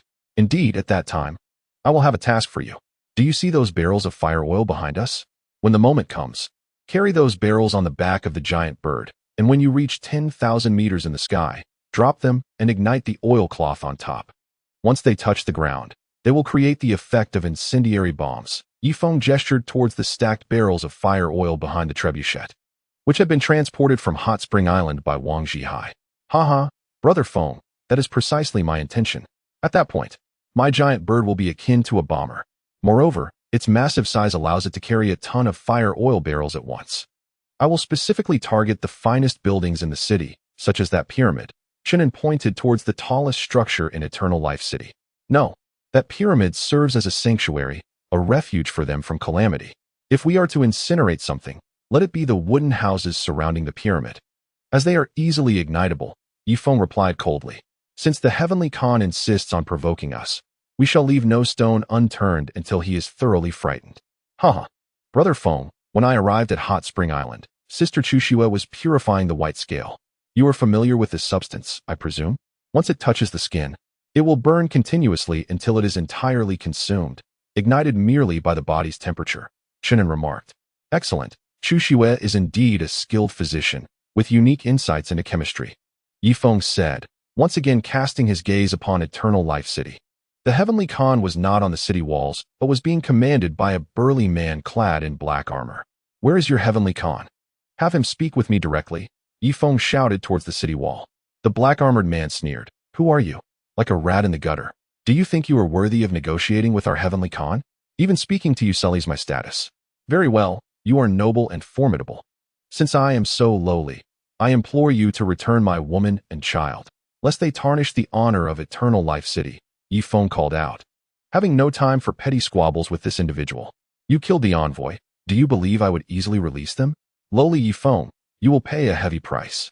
After the Longevity Festival, you will accompany the Heavenly Khan's army to the Green Sea Desert to hunt sand beasts. If you slay enough, perhaps the Heavenly Khan will show some mercy to your woman and child, the black-armored man declared ominously. If you dare to defy orders or shirk your duties, I'm afraid the Heavenly Khan will torment your woman and child, he added, signaling forward. Instantly, countless crossbows aimed menacingly at Ye Feng. Arrows whistled through the air, raining down with precision, landing merely a few meters ahead of Ye Feng. This demonstrated the limited power of the crossbows, possessing a range of only 3 to 4 kilometers. Ye Feng squinted, warning, do not regret the words you have spoken today. With that, he turned his horse around and returned to his military camp. Behind the camp, the logistics unit was busy reconstructing a massive catapult. However, most of the men had gone to gather timber. To fabricate a catapult with a range exceeding 4 kilometers, the main beam must be a single, elongated piece. Otherwise, it would be impossible to launch a stone weighing a ton into Chongqing City. Brother Feng, Chongqing City resembles an iron barrel, with high walls and thick fortifications. I fear our catapults may not breach those formidable walls, Hart expressed with a worried countenance. Fear not. As long as we target a specific spot, we shall surely break through. Hart, have someone go to Hot Spring Island and request Wang Zhihai to send a machine gun from the ship, Ye Feng instructed. No need to send anyone. I can relay the message to Hot Spring Island myself. Just then, Ding Tuanshuan approached, a vulture perched upon her shoulder. The bird was about a meter tall, nearly matching her size when it spread its wings. Are you leaving? I too believe it unwise for you to remain here, lest you be captured again. Ye Feng had heard of Tinger's rescue of Ding Tuanshuan, which earned him newfound respect for the naval commander. It seemed that in Ye Feng's absence, Tinger could temporarily assume the role of Great Khan. Not at all. I can write a letter and let the vulture carry it back to Hot Spring Island. I have recently tested it, and it can convey messages within 100 miles, Ding Tuanshuan replied. Oh, how delightful. This is akin to the carrier pigeons of ancient times. With this creature, we can significantly expedite our communication. In warfare, the transmission of information is paramount. Sometimes, a command issued from Chongqing City could take a month to traverse the vast prairie. Ding Tuanshuan, write the letter at once, requesting Wang Zhihai to send a machine gun here, along with 100 rounds of ammunition. I intend to shatter Chongqing City. Ye Feng cast a cold gaze at the tallest pyramid. With the range of the machine gun, it could easily strike the inner city and demolish the highest pyramid. This would serve as a deterrent to the Celestial Khan, allowing Ye Feng to employ a blend of soft and hard tactics to persuade him to return Duoyan Hina. Brother Yi, I just had a thought. The depths of the ocean are not yet frozen, and the end of Wolf Creek leads to the sea. Could we not sail the warship directly from Hot Spring Island to the ocean, then navigate around half of the giant island to bring the warship to the Furious Sea? Ding Tuanchuan exclaimed with sudden inspiration. Ah, how could I have overlooked this? Little Tuanchuan, you truly are my lucky star. Ye Feng could not help but embrace Ding Tuanchuan and plant a fervent kiss upon her cheek. Stop it. How annoying. Your kiss has made my face swell. Ding Tuanchuan protested, though her slender arms encircled Ye Feng's neck affectionately. Hastened to release the vulture, allowing Wang Zhihai to navigate the warship around half of the desolate island, steering directly into the Furious Sea. Once they set sail, their course shall lead them northward. Ye Feng gently caressed Ding Tuanchuan's head. Ah, Warm Spring Island, aboard the warship. Wang Zhihai gazed down at the canoe carrying the Yunshan tribe. Deputy Commander Wang, we have obtained 11 crystal cores from the great beast master. Furthermore, he mentioned that no payment is required. The funds will be deposited into his account at the Warm Spring Bank. Once the amount is substantial, he will facilitate the migration of the Mengdi family to Warm Spring Island, spoke the Yunshan man with reverence. Indeed, amidst the scarcity of resources, the great beast master, Vandy Meng, was compelled to submit to the overwhelming influence of the Warm Spring currency. He contemplated that since the inhabitants of the Yunshan tribe's stronghold had nearly all perished from hunger, Warm Spring Island presented a promising refuge. There, he could nurture birds and cultivate plants, surviving through the prolonged winter without harboring any ambitions for competition.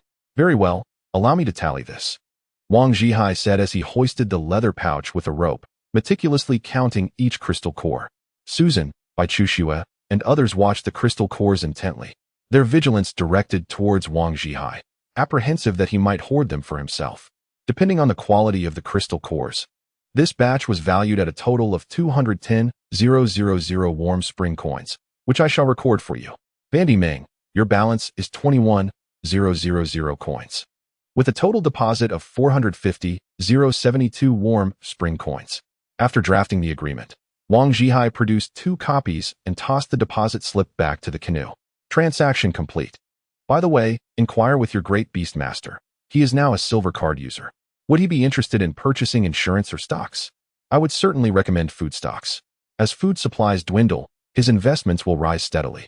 This is a surefire investment, although there are inherent risks, such as excessive selling, which could lead to depreciation. However, I assure you that within the next 2 months, your 450,000 Warm Spring coins will surpass 500,000 in deposits. Wang Zhihai unleashed his silver tongue. Vandy Meng was indeed relentless, having ventured into the beast forest 7 times during this period. If this continued, he would be able to afford a heavy machine gun. Thus Wang Zhihai felt compelled to lead him into investments to mitigate his growing wealth, lest he eventually amass enough to acquire artillery. I cannot make decisions for the great beast master, but I shall relay the message, the Yunshan man politely stated before paddling away in his canoe. He had no choice but to be courteous.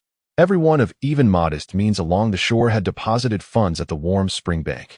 He himself had only managed to save 2,000 Warm Spring coins. While that may not seem substantial, it would suffice to feed his family for several months when converted into food. Wang Zhihai turned back with a smile.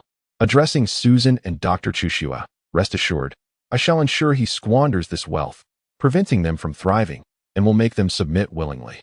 Well, that is not of immediate concern. We have accumulated 40 crystal cores. How do you intend to handle them? Susan inquired cautiously. She had witnessed Wang Zhihai stealthily entering the bank's vault the previous night, pilfering a small piece of crystal core. Ah, of course. We shall await Feng Ji's return for the allocation. I, Wang Zhihai, am selfless and would never embezzle anything. Wang Zhihai patted his chest, adopting a facade of righteousness. Chapter 515. Her blushing cheeks. Well, Wang Zhihai, I believe that in the future, access to the bank vault should not be entrusted to a single individual. The key must be safeguarded by 3 individuals, and the guards should be rotated daily. We cannot have the same 2 guards on duty, Susan pointedly remarked. By the way, those 2 guards seem to have a rather amicable relationship with you. Wang Zhihai's face flushed. In truth, our connection is not significant. I merely married their sister. How close can a brother-in-law and a sister's husband truly be? Ah, I see. Then I can rest easy. I was concerned you might feel reluctant. Since your relationship with your brother-in-law is rather distant, I shall have them reassigned tomorrow. The bank vault contains valuable items such as spring coins, crystal elixirs, 2 golden fruits, 7 silver fruits, and over 30 white fruits. Henceforth, from tonight, we shall alternate guarding the vault every 2 individuals, Susan declared. What? Wang Zhihai gasped in astonishment. Susan, I believe that since we possess an abundance of crystal elixirs, we ought to allocate 1 to the citizens of Spring Island weekly to enhance their overall strength. Wang Zhihai suggested, his eyes gleaming with ambition. Distributing to the citizens of Spring Island? Susan pondered thoughtfully. Ye Feng had previously mentioned the importance of enhancing the collective strength of the team, and Wang Zhihai's words aligned perfectly with his philosophy, rendering Susan unable to counter. Very well, henceforth, the crystal elixirs will serve as benefits, distributed weekly to the citizens of Spring Island in small portions to ensure their steady advancement, Susan concurred. Currently, only Wang Zhihai and Susan held the authority to issue commands aboard the warship. The 2 prominent figures swiftly reached an agreement, convening a grand assembly that evening on Spring Island. Naturally, the esteemed lady was present to listen in, having become somewhat enamored with Spring Island since her arrival, showing little desire to return to her husband's embrace. Though Van Dim Mong was her spouse, Hua Luoqing had already come to regard Spring Island as home, regrettably lacking the citizenship of Spring Island. The assembly commenced as planned. Esteemed citizens of Spring Island, in Feng Ji's absence, Susan and I have deliberated and decided to set aside some time each week to provide each of you with a small piece of crystal elixir to enhance your strength until everyone achieves the rank of Beastmaster. Feng Ge has long asserted that we must elevate the collective strength rather than individual prowess, hence we are committed to upholding his vision and expanding upon it. Today, I shall distribute the crystal elixirs, so please form an orderly line. There will be enough for everyone. Upon finishing, Wang Zhihai retrieved a crystal elixir, roughly the size of a fist, from his trousers. With a swift motion of his right hand, he produced a military dagger of exquisite craftsmanship. Clang! A piece of the crystal elixir was deftly severed, approximately the size of a fingernail. Yang Li, open your mouth, huh? Wang Zhihai personally fed the elixir to Yang Li. In an instant, Yang Li's face blossomed with crimson, a surge of warmth coursing through her being. Next, Su Yun, open your mouth. After swallowing the crystal elixir, Su Yun's cheeks also flushed, the warmth initiating an improvement in her constitution. Next up, Miko Nair. On Hot Spring Island, citizens are queuing in long lines to receive their crystal cores, their faces adorned with expressions of joy. Just look at the benefits of following Brother Feng every week. We are granted a crystal core to savor. It is truly unbelievable. In my past days among the Gaha tribe, life was nothing like this. Long live Brother Feng. Long live Brother Wang. And may Sister Susan enjoy a century of life. Waves of cheers echoed across Hot Spring Island. As an outsider, Hua Luoqing could only sit awkwardly nearby, watching Wang Zhihai dispense crystal cores. She yearned to be part of that joyous assembly. Her status as the matriarch of the Yunshan tribe held no weight among the citizens of Hot Spring Island, feeling as insignificant as dog excrement, breeding a sense of inferiority within her. After a full 2 hours, Wang Zhihai finally finished distributing to over 130 individuals. Not a single crystal core was wasted, with still 1/5 remaining. Wang Zhihai laughed heartily. The cores from the exotic beasts are at least the size of a fist. Wang Zhihai had meticulously cut them, and astonishingly, there was still 1/5 left. Susan observed coldly, finally grasping Wang Zhihai's intent. He was once again attempting to exploit the situation. Now only Susan and I have yet to partake in the crystal cores, so I shall share this remainder with Susan. After declaring this, Wang Zhihai sliced the leftover crystal core in half. Susan initially intended to reprimand him, yet considering Wang Zhihai's position as the deputy leader promoted by Ye Feng, she hesitated. Chastising him would imply a dismissal of Ye Feng's judgment. Reluctantly, she scanned the room for any dissenting voices. Gulp! Wang Zhihai unceremoniously swallowed his half. Sigh. Susan lamented. Aside from herself, it seemed no one on Hot Spring Island dared to challenge Wang Zhihai's authority. Once Ye Feng returns, I shall have him issue a warning to this man, lest his greed grows. With this realization, Susan picked up the remaining crystal core, preparing to consume it when she suddenly noticed Hua Luoqing, pitifully seated in a corner. Matriarch, please come here, Susan beckoned. The matriarch, caught in the act of swallowing, hastily replied, No, I do not wish to eat a crystal core. Whoosh. Over 100 gazes fixated upon her face. The matriarch froze momentarily, her delicate visage flushing crimson. "I must take my leave," she stammered, rapidly exiting the large tent. As she fled, the sounds of uproarious laughter erupted from within. How embarrassing. Yuoking wished fervently to find a hole to hide in. In truth, she had consumed crystal cores before, even swallowing whole ones. However, in that moment, she merely sought to blend into the joyous atmosphere, making the prospect of that small crystal core particularly significant. In that context, she no longer cared about the enhancement the crystal core might provide to her strength. Rather, she was concerned with how the people of Hot Spring Island perceived her, whether they regarded her as one of their own. Yuoking sat on a wooden bench outside, allowing the cold wind to caress her flushed cheeks. Chapter 516, I am willing. I am most eager to join Hot Spring Island at that moment. Susan emerged, holding a small piece of crystal elixir. "Madam," she said. "Ah." Luoqing quickly turned her head away. "Madam, please take this crystal elixir. Although you do not belong to our Hot Spring Island citizens, you have lived alongside us for several months. You should be able to sense the harmonious atmosphere of our island. If you wish to join us." Before Susan could finish her sentence, Madam could no longer contain herself. "I am willing. I am most eager to join Hot Spring Island." Upon uttering those words, her face flushed crimson. The identity of a citizen of Hot Spring Island held immense significance for her. She had anticipated Susan's words. However, becoming a citizen was not a matter to be decided by just anyone, including Ye Feng. A majority of 51% of the votes was required for her to attain citizenship. As Susan earnestly explained, "Very well. When will you cast your vote for me?" Luoqing grasped Susan's hand tightly, accepting the crystal elixir in the process. "Let us do this. Once Ye Feng returns with his child, he will provide you with a recommendation. Only he possesses the authority to recommend you. Once he has done so, the entire citizenry may cast their votes for you," Susan clarified. "Are you saying that as soon as Ye Feng returns victorious, he can recommend me?" Luoqing's eyes narrowed slightly. "Indeed. Good. I know what I must do now. Please send a canoe to take me back to the shore. I have matters to discuss with my husband, Vantamon." Luoqing seemed to have made a resolute decision. She intended to rally the entire Yunshan tribe to aid Ye Feng in securing victory, ensuring his swift return. "Susan, come quickly. A vulture has landed on the island and cannot be driven away. It seems almost sentient," a native suddenly shouted. "Let me see." 2 days later, the warship roared forth, breaking through the tributary and entering the main channel of the Black Tree River. At this moment, both banks of the river were largely frozen, leaving only a 10-kilometer width in the center. Wang Zhihai, Susan, and Cheng Libin stood at the bow of the ship, gazing at the rapidly retreating shores. At last, "Feng Gu is about to put us to use. Ha ha ha, Changxing City. I want to hear it wail beneath the cannon fire."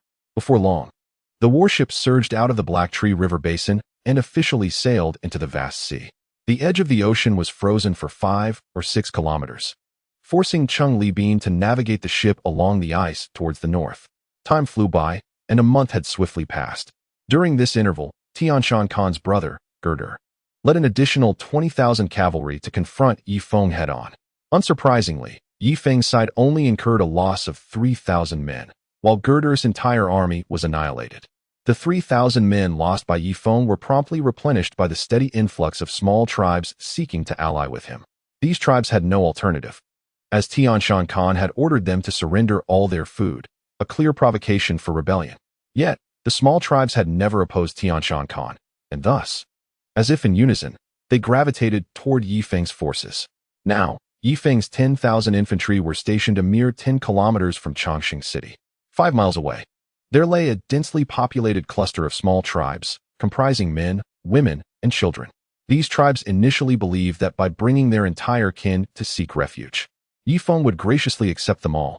Regrettably, Ye Feng had become quite discerning, only accepting healthy women of childbearing age and trained cavalry. Consequently, outside Ye Feng's military camp, long lines formed daily, consisting of those eager to enlist.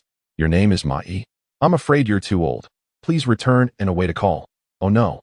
Rather wait for news," Ding Tuanshuan said, her expression one of polite embarrassment. "Miss, my entire family depends on me for sustenance.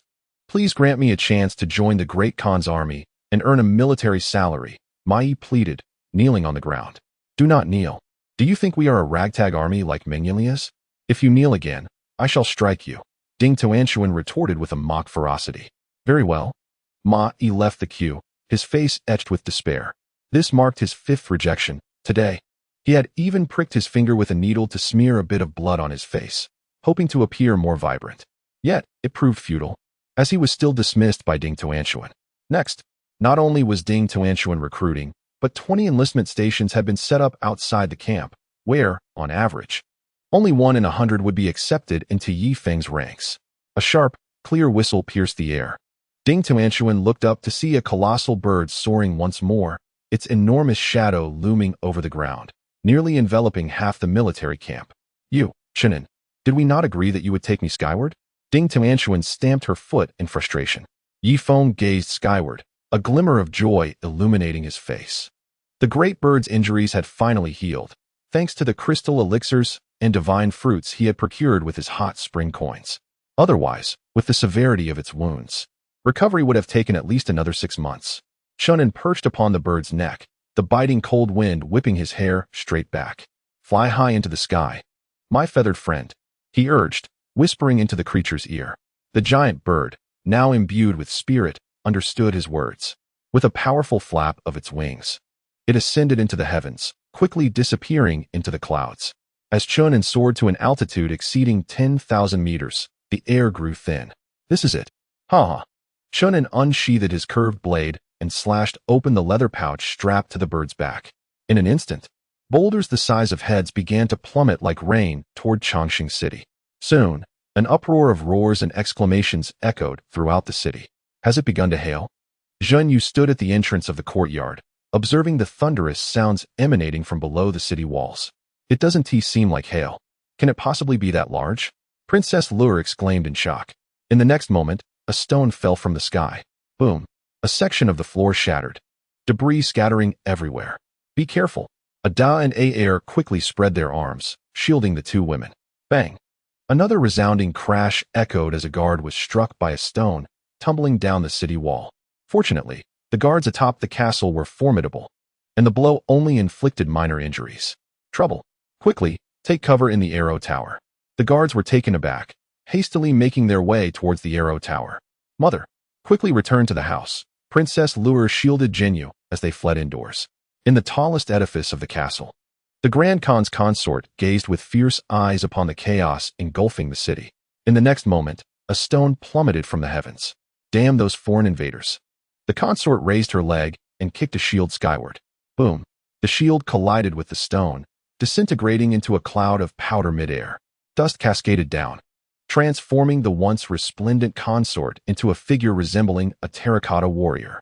Fortunately, the rain of stones ceased after a brief interval. After all, the colossal bird's carrying capacity was limited to a ton, beyond which it could not manage. At the pinnacle of the pyramid, Meng Yanlai gripped his spear, fury flashing in his eyes.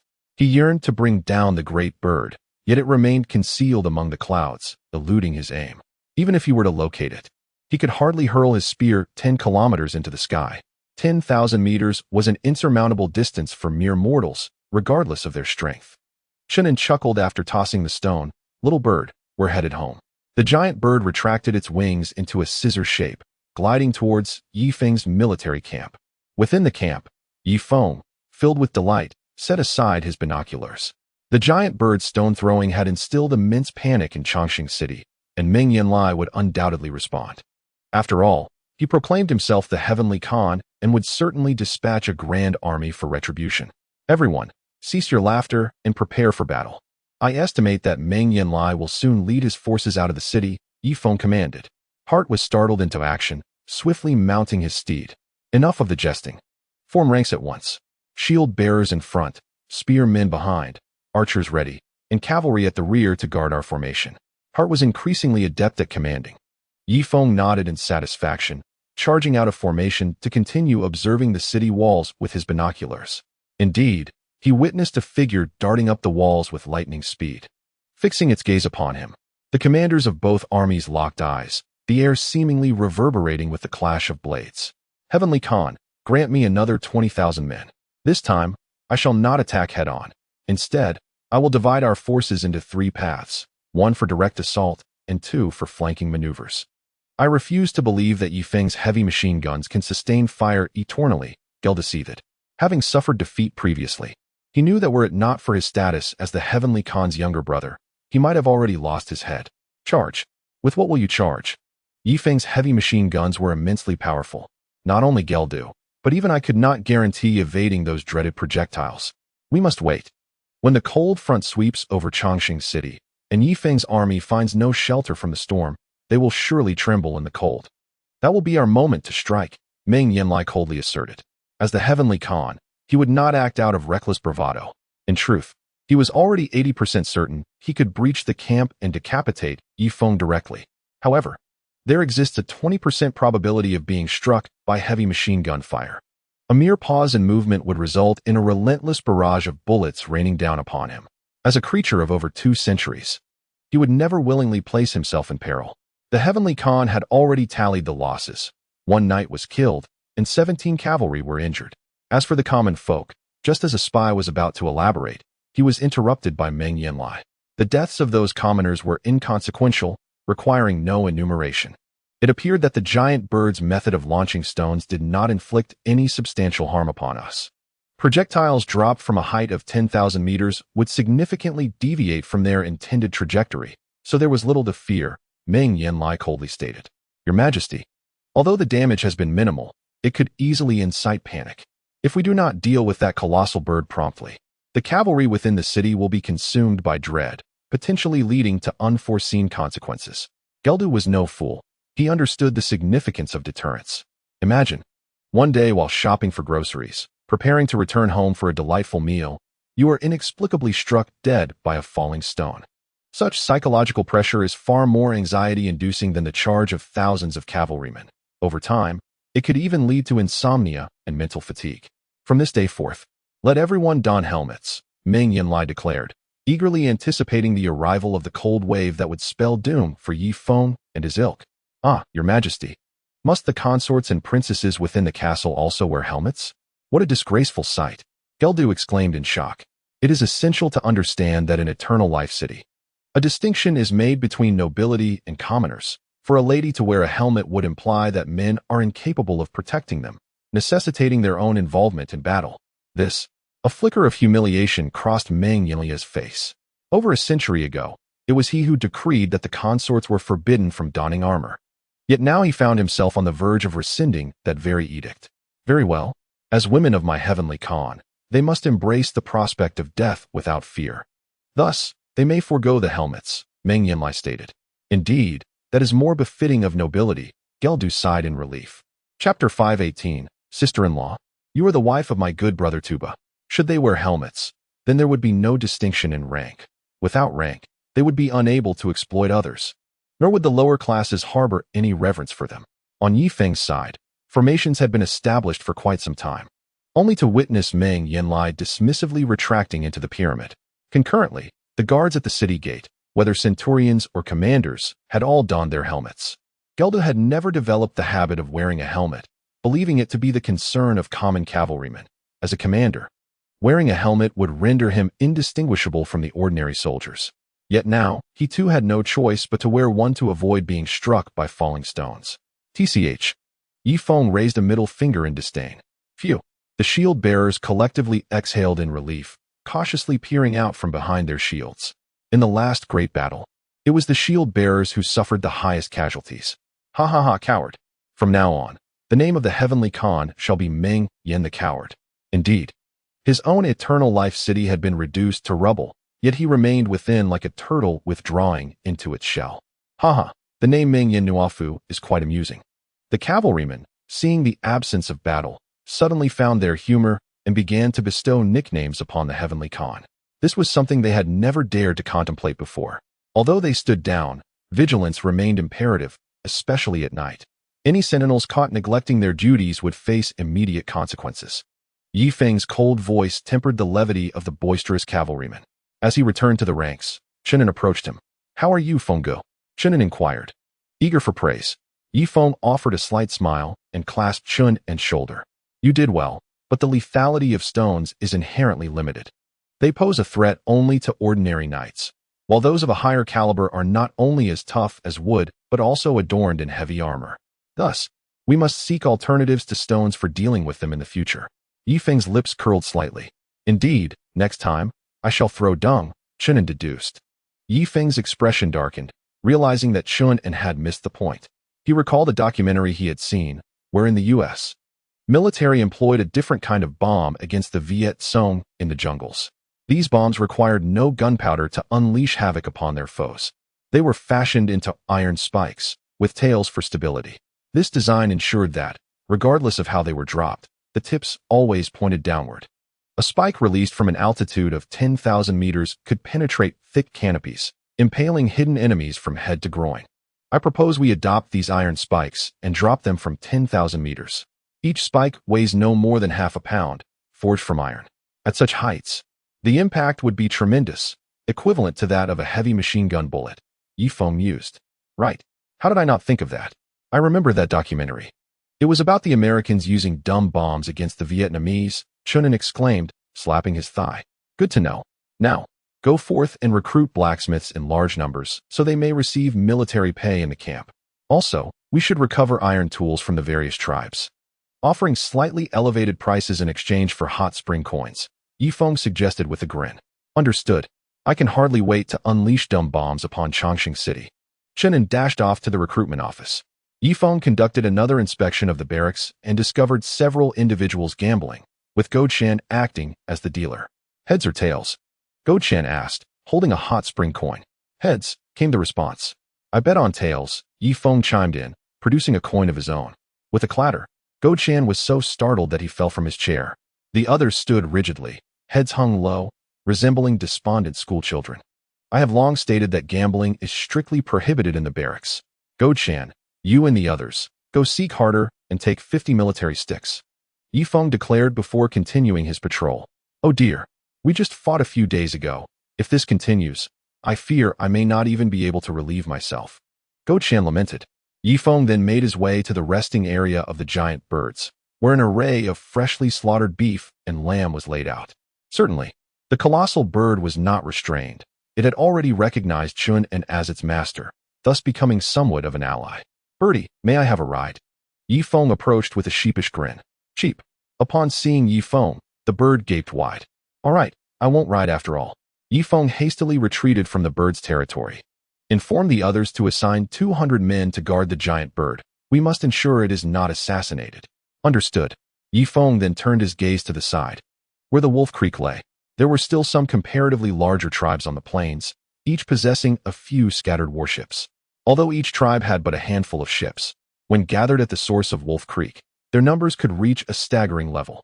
The once clear waters of Wolf Creek had now transformed into a foul cesspool, filled with human excrement and that of horses and cattle. Trade began to flourish between the smaller tribes, some engaged in bartering goods, while an increasing number opted to use spring coins for transactions. Currency had finally spread across the vast grasslands. Ye Feng nodded with satisfaction. Next, he opened a tent, revealing an ice bed where Tu Ba lay, his face obscured. A pang of anguish seized Ye Feng's heart. Brother, I vow to bring you back to life, he swore, raising his hand to the heavens. At that moment, Bo Kachin entered from the side tent. Her belly had begun to swell slightly, signifying that Tu Ba's bloodline would continue through her. Sister-in-law, if there's nothing urgent, please return to the warm tent and rest well. Ye Feng hurried over to support Bo Kachin. I feel he has already passed. Bo Kachin's tone was devoid of emotion as she gazed at Tu Ba on the ice bed. Sister-in-law, you are my good brother Tu Ba's woman, which is why I treat you well. I do not wish to hear such words again, Ye Feng said coldly, releasing her. Why can't I say it? He left without a word. And what about me? When the child is born, how will I explain to them who their father is?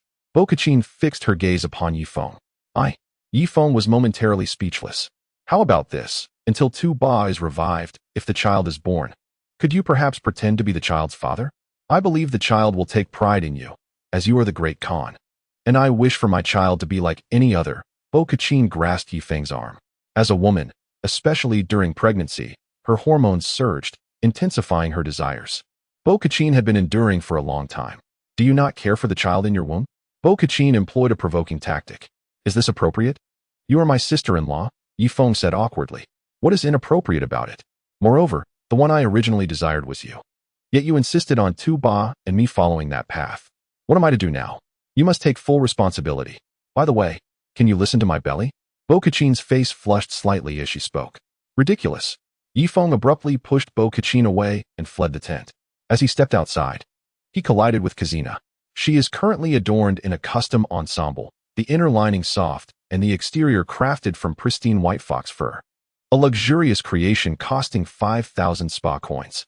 Ye Feng hesitated to don such exquisite attire, as his own armor, including its lining, merely amounted to over 300 spa coins. Brother Feng, I have commissioned a set of leopard print lingerie today. Come, let me show you, Kazina exclaimed, grasping Ye Feng's hand. Don't be foolish. I have other matters to attend to, Ye Feng retorted, shaking off Kazina's grip and striding towards his fleet. At that moment, a tremendous roar emanated from the angry sea, audible even from several kilometers away. What is happening? Ye Feng leaped onto the flagship with a single step across the water. In the next instant, his eyes widened in astonishment as he beheld a colossal vessel rising and falling amidst the waves, its bow intermittently unleashing cannon fire. It has arrived. My warship has come, Ye Feng exclaimed in sheer delight. At the pinnacle of the pyramid, the totemic stone carving, a spear piercing the sky, was obliterated by cannon fire, sending a cascade of debris tumbling down and provoking shrieks from below. As for the remaining massive ships of the Duoyan people, upon first contact with the warship, they were directly struck by cannon fire, creating a vast, transparent hole. A torrent of seawater surged into the giant vessels, causing the first three to gradually sink, while the others hastily retreated beneath the angry sea, no longer daring to surface. Regrettably, the warship pressed its advantage, boldly pursuing into the angry sea. Boom. Another two thunderous explosions echoed. Damn it, who the hell is firing? Ye Feng's voice thundered from the flagship, reaching several kilometers away. Boom. Two more cannon shots erupted as the warship, riding the waves with formidable power, effortlessly emerged from the angry sea, heading towards Ye Feng's fleet. Captain Wang, we are here. We are here. Teng'er fervently waved at the warship amidst the angry sea. It's coming. Our most formidable weapon is here, huh? Several members of the Cloud Mountain tribe cheered passionately. These were the veterans who had fought alongside Ye Feng from the Black Tree River to Eternal Life City. Once the war concluded, securing citizenship should be a mere formality. In the center of the pyramid, Meng Yanlai gripped the stone wall with trembling hands, his gaze fixed intently on Ye Feng's warship. Dog, bastard! The words spat from Meng Yanlai's clenched teeth. The warship finally docked with Ye Feng's fleet, and a gangway extended from the giant vessel to the flagship where Ye Feng stood. In an instant, a lithe figure dashed forward, colliding into Ye Feng's embrace. Darling you? Ye Feng began, but his words were silenced by Susan's fiery lips. They shared a passionate kiss for what felt like an eternity before finally parting, a delicate strand of connection lingering between them. Ah Feng, I have missed you desperately these past 6 months. Susan's eyes shimmered with longing, infused with a predatory desire. Ye Feng felt a surge of heat within him, aware that a passionate encounter awaited them that night. Just then, Bai Chushua rushed over, enveloping Ye Feng in a tight embrace. Had he not fervently shook his head, it seemed she too would have claimed a kiss. Suyin approached, tightly embracing Ye Feng's back. Uncle Yi. Yi Lian rushed over as well, clinging to Ye Feng's leg. After half a year apart, Yi Lian had transformed from a little girl into a young lady, much like a bun that had blossomed with fermentation. The others could only watch in astonishment, for Ye Feng was too substantial for them to embrace comfortably. Suddenly, a slender figure ascended the flagship. Qiu Shue's gaze remained fixed on Ye Feng. Her red lips parted slightly, as if she had a multitude of words to express. At that moment, Chen unexpectedly appeared. Qiu Shue, you're here too. It's been over a month since we last met. Surely, you can let me into your bed tonight? Chen leaped around Qiu Shue, resembling a mischievous monkey. Oh. Qiu Shue's expression turned to one of disappointment. Although their relationship had long since lost its vitality, they still bore the title of husband and wife. Just then, another familiar woman stepped onto the flagship. Raimai Zi. Ye Feng broke free from the three women, enveloping Raimai Zi in his arms. Ha ha, Feng Gu, this is wonderful. We are finally reunited. A Mediterranean gentleman, ill-timed in his appearance, emerged. Ye Feng's expression darkened as he reluctantly released Raimai Zi. Wang Zhihai, why have you left Hot Spring Island? Who is managing it in your absence? Ye Feng inquired. I have entrusted Xiang Shui and De Fu with its management. Wang Zhihai replied timidly. But Xiang Shui is blind. You let a blind person manage Hot Spring Island. Ye Feng erupted in fury. No. Xiang Shui's sight has been restored. I gave her a crystal pill from a three-eyed beast. It seems to have a potent effect on vision recovery. Wang Zhihai hastened to clarify. I see. Excellent. A faint smile graced Ye Feng's face. Fenggu, we must plan ahead. Look, there are still so many people on the grasslands. The temperature in the Black Tree River Basin has plummeted to -60 or 70 degrees. At this rate, the temperature on the grasslands will also drop to that level in the coming 6 months. My suggestion is to stockpile food. If this long winter persists for over 10 years, most people will perish from hunger. Even if they don't starve, the strong will seize their food, Wang Zhihai advised. I share your concerns. Previously, I only needed to sustain over 100 people on Hot Spring Island, but now it is different. My land and sea forces, along with the women from the logistics camp, total around 15 to 16,000. They have fought alongside me. I cannot neglect their welfare, Ye Feng stated with gravity. Very well, from this moment onward, I will arrange for people to procure food and hide it in various corners of the grasslands, burying it in the earth. After all, the entire world is a giant refrigerator. It won't spoil, Wang Zhihai declared. Handle it tomorrow. You all must be weary from your journey. I hereby announce a grand feast tonight to reward our troops. Ye Feng's voice resonated across the distance. Yes. Tung Go-er, the commander of the navy, quickly replied. Yes. Harder, the commander of the army, responded from the shore. Yes. Chunin, the Air Force commander, also affirmed. The armies of land and sea erupted into a fervor, their cheers resonating for miles. Long live Brother Feng. Long live the Great Khan. As the night descended, Ye Feng and his comrades reveled in song and dance, laughter echoing throughout the camp. Kazina, under layers of protection, gracefully performed her dance. In stark contrast, Chongqing City was shrouded in despair, cries of anguish filling the air. The Great Khan had decreed that all citizens must surrender their food, prioritizing the sustenance of those within the castle and his grand army. The soldiers of Duoyin, like marauders, began to confiscate provisions from door to door, resorting to violence against any who dared to resist. Brother, please stop. You've taken all my food. What will my family eat? Eat dung, retorted a Duoyin soldier, lashing out. Brother, taking all my food is one thing, but you cannot treat my daughter that way. She is only 11. Some Duoyin soldiers seized the opportunity to indulge in excess, emboldened by the belief that the Great Khan would overlook their transgressions. As they were merely following orders, an elderly man trembled as he approached the city wall, casting a longing gaze toward Ye Feng's camp. Look, that is where life truly flourishes, while Chongqing City is akin to hell.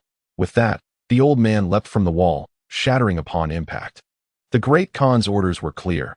Not only were they to seize all their food, but the citizens were also forbidden from leaving the city in search of sustenance. As Meng Yanlai feared they might divulge internal matters to Ye Feng. From the cracks in the wall, pairs of hungry eyes peered longingly at Ye Feng's camp. In a corner of a slum, a group of robust citizens gathered. The Great Khan is heartless. He knows that winter approaches and seeks to strip us of our food to feed his nobles. Indeed, we have been forsaken by the Great Khan. What time is it? Should we still call him Great Khan? Is he not Meng Yan the coward? He dares not wage war externally, yet plunders us internally, treating us as less than human. The crowd seethed with resentment, wishing to rend Meng Yanlai limb from limb. Why don't we seek refuge with Ye Feng's army? They have food and drink. Do you think Ye Feng would accept us? Have you not seen those warriors from the small tribes outside being eliminated? Perhaps not, if we prove our worth. The Great Khan Ye Feng might feel compelled to take us in. Prove our worth how? By sowing chaos in Chongqing City, spreading the truth to all citizens, inciting them to resist the Duoyin soldiers? Indeed, that is a splendid idea. I know where they store the oil. Their SA guard who is the lover of my neighbor's grandfather's grandson's mother. I might be able to leverage that connection to bribe him to set the oil store ablaze. Your web of connections is quite intricate. Regardless, let us give it a try. With that, the group of citizens dispersed to execute their plan. In the morning light, Ye Feng slowly opened his eyes. Susan lay with her head resting on his chest, a charming blush gracing her cheeks. Indeed, it had been months since he had engaged with Susan. She truly had become quite feisty. Brother Feng, wake up. The messenger of Meng Yan the coward has arrived, called Chun in from outside. Inform him that Meng Yanlai must personally come as an envoy. Commoners are unworthy to meet me. Ye Feng tightened the blanket around him. Now that he held the upper hand, it was only fitting to maintain a certain demeanor, lest those envoys become haughty, as if he owed them something. Actually, that envoy mentioned wanting to acquire our hot spring coins, Chenin remarked. Oh, that is indeed his own folly. Ye Feng hastily donned his garments. Once the power of currency was established, it would become the mightiest force in the world. Furthermore, he could leverage this power to redeem Duoyan Hina and his own child.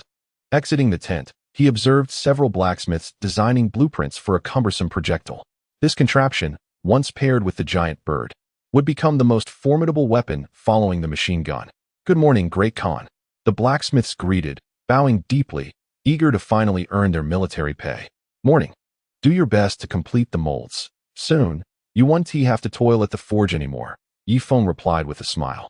Upon leaving the military camp, Ye Feng encountered 3 envoys. As expected, they retained their previous haughty demeanor, looking down their noses at him. It was not until he was 10 meters away that they feigned casualness, lowering their heads as if just noticing him. Ye Feng of the foreign tribes. Our great Khan has commanded us to seek your hot spring coins. Pray tell, for 100 million hot spring coins, what provision shall we provide? The leading envoy inquired nonchalantly, shaking off non-existent dust from his pristine animal hide. This displayed a noble disdain for a commoner. 100 million hot spring coins? Tell your great Khan, if he comes and bows to me 100 times, I might reward him with 5 stone coins. Ye Feng retorted vehemently. What? How dare you speak to me in such a manner? The envoy exclaimed in disbelief, pointing at himself. He was a trusted servant of the great Khan, wielding considerable power despite being a eunuch. Even the Khan's consorts treated him with utmost respect, fearful of his potential to embellish their actions before the great Khan.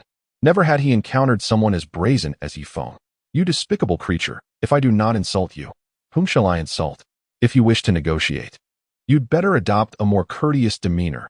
Otherwise, take your leave, for you are not welcome here, Ye Feng declared, and several heavy machine guns aimed at the trio. The envoy's face turned ashen, his chest heaving in agitation. After all these years, he had never met someone so impudent as Ye Feng. Our great Khan has expressed a willingness to exchange for your hot spring coins. What must we offer in return? The envoy managed to suppress his fury, his tone softening slightly. In truth, Meng Yanlai was at his wit's end.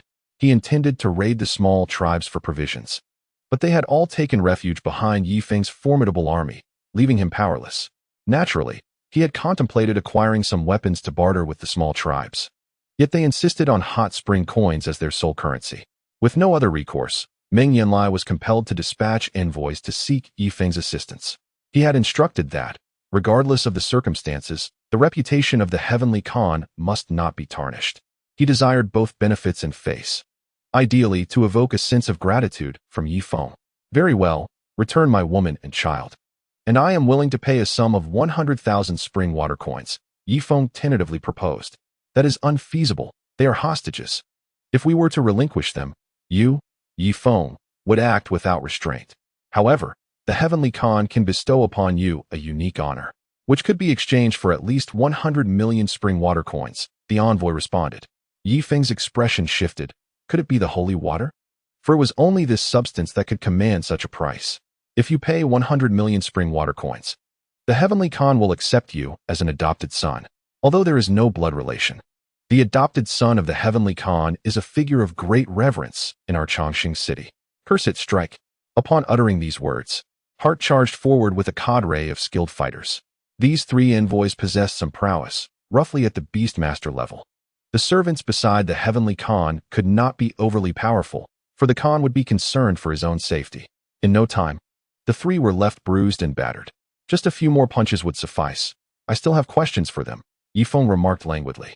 Hart nodded and, accompanied by the skilled fighters, forced the 3 to kneel upon the ground. Ye Feng approached on horseback, the steed's muzzle nearly brushing the envoy's face. I ask you, does your Chongqing city house any remarkable physicians? One capable of resurrecting the dead? Ye Feng inquired. And no, the envoy turned his head away.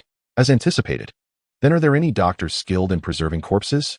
Ye Feng pressed further. Why do you ask such a thing? The envoy angrily lifted his gaze, as Ye Feng's horse began to nibble at his disheveled hair. If such a talent exists, I would pay handsomely for the heavenly Khan to sell him to me. If it comes to that, I can cover the consultation fee, at least 10,000 spring water coins, Ye Feng stated matter-of-factly. Then it must be an apothecary. I can return and inquire, the envoy replied, preparing to mount his horse, eager to escape this disheartening place. Wait. Hart forcefully pulled him back to the ground. Our brother Feng has not finished his inquiries. Who told you to leave? Hart's tone was icy. Fine. What else do you wish to ask? A glint of malice flickered in the envoy's eyes. Have your heavenly Khan procure crystal pills or sacred fruits in exchange for spring water coins. I shall offer a fair price, Ye Feng concluded, waving his hand. Finally, Hart released the 3 envoys, allowing them to return for their report. Prepare the troops. I believe it will not be long before we face a fierce battle. Victory will ensure the complete submission of the Duoyan people, Ye Feng declared. Riding back to the military camp. That night, Ye Feng sat alone in his tent, a crystal pill laid upon his table. He produced a dagger, slicing off a small piece of the pill and consuming it eagerly. 2 hours later, he extended his palm, gently pressing it against the table. A layer of frost rapidly spread across the entire surface. Indeed, the blood-sucking technique can only absorb a fraction of the enemy's supernatural abilities. Yet it does not facilitate their growth. In contrast, the crystal essence possesses the capability to enhance such powers. With this thought in mind, Ye Feng switched to another form of divine ability. A crackling sound echoed as a bolt of lightning shot forth from his index finger. The voltage merely a few dozen volts, sufficient to momentarily incapacitate an adversary, but that was all. With continued consumption of the crystal essence, he believed he would eventually transform this into high-voltage electricity. Ye Feng pierced his arm with a dagger, and in the next moment, a layer of faint golden scales emerged. Indeed, the crystal essence could elevate all supernatural abilities, albeit at a leisurely pace. First, it needed to be digested in the stomach before it could gradually exert its influence on his powers. Contemplating this, Ye Feng placed his finger on the wooden table and gritted his teeth. With a sudden burst, a small flame erupted, igniting the entire table. Simultaneously, Ye Feng felt a heaviness in his mind, as though he had been struck by a powerful blow. This fire seemed to devour all, capable of melting even iron. Its sole drawback being that each time he unleashed it, his mental energy was swiftly drained. I cannot go on like this. I need rest. Exhausted, Ye Feng collapsed onto the bed. Chapter 522. What would you trade with me? Brother Feng, wake up. Why have you slept for an entire day and night again? Ye Feng groggily heard a voice. He slowly opened his eyes to find the tent filled with people, and he was completely unclothed, with Bai Chushua taking his pulse. Everyone, out! Ye Feng exclaimed in fury, hastily covering himself with a blanket. A throng of people scurried away in panic. Ah Feng, your mental and physical strength are at their lowest. You must rest properly. For 3 months, avoid the company of women, Bai Chushua gently advised as she lowered his hand. Ye Feng nodded. He had sustained numerous injuries recently. Although he relied on the blood-sucking technique for rapid recovery, it was akin to a stimulant, offering only temporary relief while leaving his core vitality compromised. Brother Feng, may I come in? Chen N's voice called from outside. What is it? The Duoyan people have come to negotiate. Are they with the Heavenly Khan? No, they are from another division of the Khan. Tell them to wait outside the camp. Ye Feng sat up as Bai Chushua tenderly helped him don his leather armor and draped a fur coat over him. Upon exiting the military camp, Ye Feng saw 3 robust men on horseback, clad in luxurious fox fur coats. Among them stood Meng Tuo. Ye Feng, you are currently at war with the Heavenly Khan. We, the Duoyan people, wish to negotiate with you, Meng Tuo inquired. Certainly, as long as you possess hot spring coins, I shall always be willing to trade with you, Ye Feng affirmed, maintaining the credibility of the hot spring currency. Allow me to introduce this gentleman. He is the Eastern Khan, Jiamend. Meng Tuo gestured to the towering figure beside him, nearly 2 meters tall and exuding an air of authority. This is the Northern Khan, Imokushi. Ye Feng then turned his gaze to the other man, slender yet possessing an exceptionally sharp gaze. Suddenly, several heavy machine guns were trained on the trio. They were obligated to ensure Ye Feng's safety. What do you wish to exchange? Ye Feng asked. As per our usual arrangement, I am inclined to exchange some ammunition. Presently, I have accumulated 110,000 hot spring coins, which allows for the procurement of 22 rounds. Meng Tuo retrieved the money from his pocket. With a subtle nod from Ye Feng, Harder swiftly approached Meng Tuo, producing 11 rounds of ammunition. The transaction proceeded remarkably smoothly. as Meng Tuo carefully tucked the bullets into his pocket, patting them gently to ensure none fell to the ground. And what of you two cons? How much do you possess for trading? Ye Feng inquired nonchalantly. The two cons exchanged glances. We are without funds. What? You come here empty-handed? Ye Feng's patience began to wane. However, we can offer certain items in exchange for your hot spring coins, and subsequently acquire goods from you with those coins, responded Jiamend. But what could your primitive and backward tribe possibly have to barter? Ye Feng raised an eyebrow. Certainly, we possess items of value.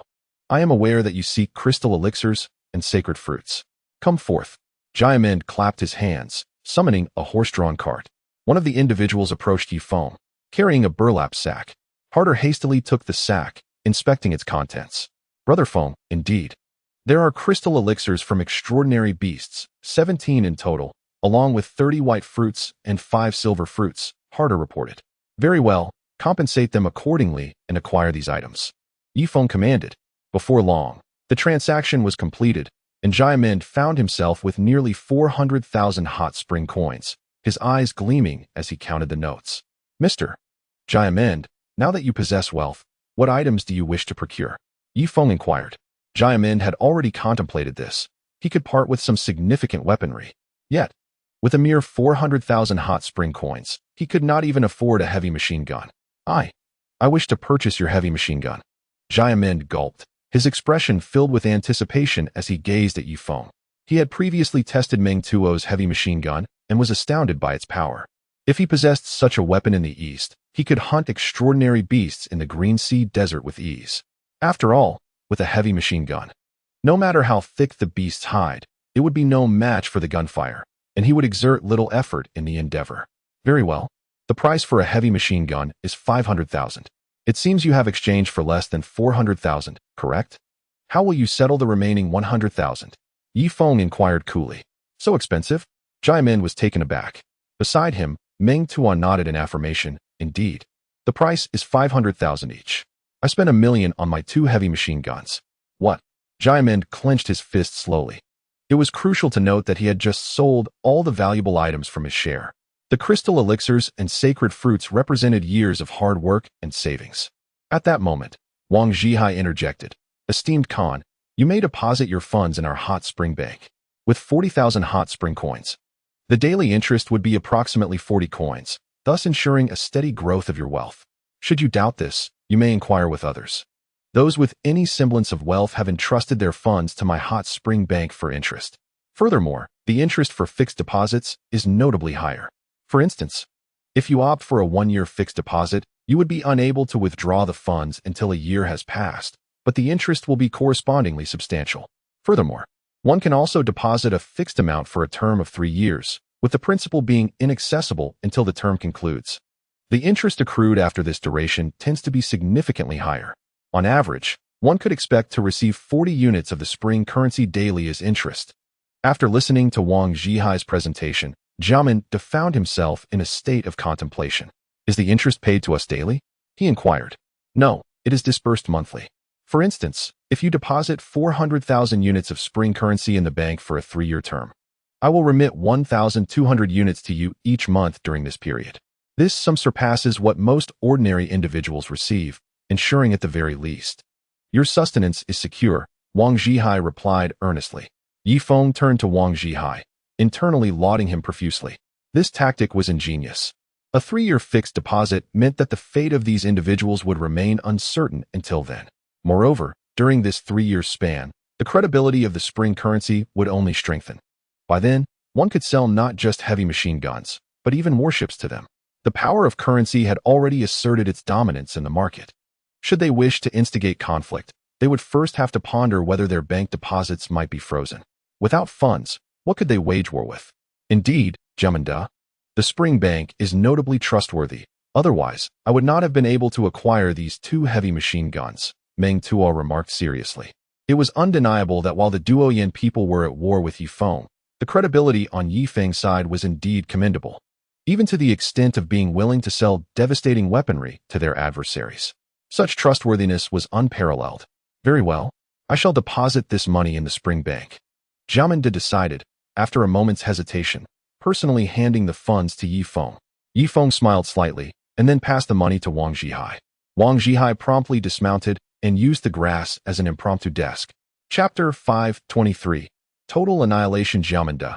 Your deposit amounts to 397,000 units of spring currency. Here is your deposit certificate. Please affix your thumbprint. We will retain one copy. The government of Spring Island will keep another, and you shall have the third. As you are committing to a 3-year term, you will need to come personally each month to collect your 1,200 units of spring currency, Wang Zhihai explained, handing 3 identical documents to Jiamenda. I will sign, Jiamenda replied, pressing his thumbprint 3 times. Wang Zhihai took 2 copies for the bank, leaving the final one with Jiamenda. Dear client, congratulations on becoming a silver card member of our Spring Bank. Should you require any services in the future, do not hesitate to inform me. Our bank will strive to meet your needs, Wang Zhihai said with a bow and a smile. Understood, Jiamenda responded, his vanity satisfied. As he walked back to his team with his head held high, Meng Tuo's gaze became fixed as he touched the remaining 30,000 units of spring currency in his possession. Wait a moment, President Wang. I still have 30,000 units of spring currency here. If I deposit it for 3 years, would that not yield 90 units monthly? Meng Tuo asked. No. A deposit of 30,000 units would categorize you as a standard user, hence your daily interest would amount to less than 3 units, approximately 2. If you deposit 200,000, you would be classified as an iron card user. 350,000 would make you a silver card user, and 1 million would grant you gold card status. I must inform you that for gold card users depositing for 3 years, the daily interest for every 10,000 units of spring currency is roughly 2 units. Wang Zhihai revealed a sly smile. This is too little. Let us wait until I have 350,000 hot spring coins to deposit altogether. Meng Tuo took the money back. Although the interest of 30,000 was minimal, it could be used to purchase insurance. Here, we offer accident insurance, meaning if you sustain injuries, provided they are not self-inflicted, our bank will compensate you. The accident insurance pays 5-fold. Thus, if you invest 30,000 in accident insurance and one day you are injured, that 30,000 will directly transform into 150,000. Remember, the injuries must not be self-inflicted. We will bring in professionals to verify the injuries. If fraud is detected, all 30,000 hot spring coins will be confiscated. The final interpretation of this insurance lies with the Hot Spring Bank. Wang Zhihai recited this monotonously. Ye Feng quickly coughed into his hand, stifling his laughter. Goodness, Wang Zhihai, you are holding on to people's hard-earned money at the Hot Spring Bank.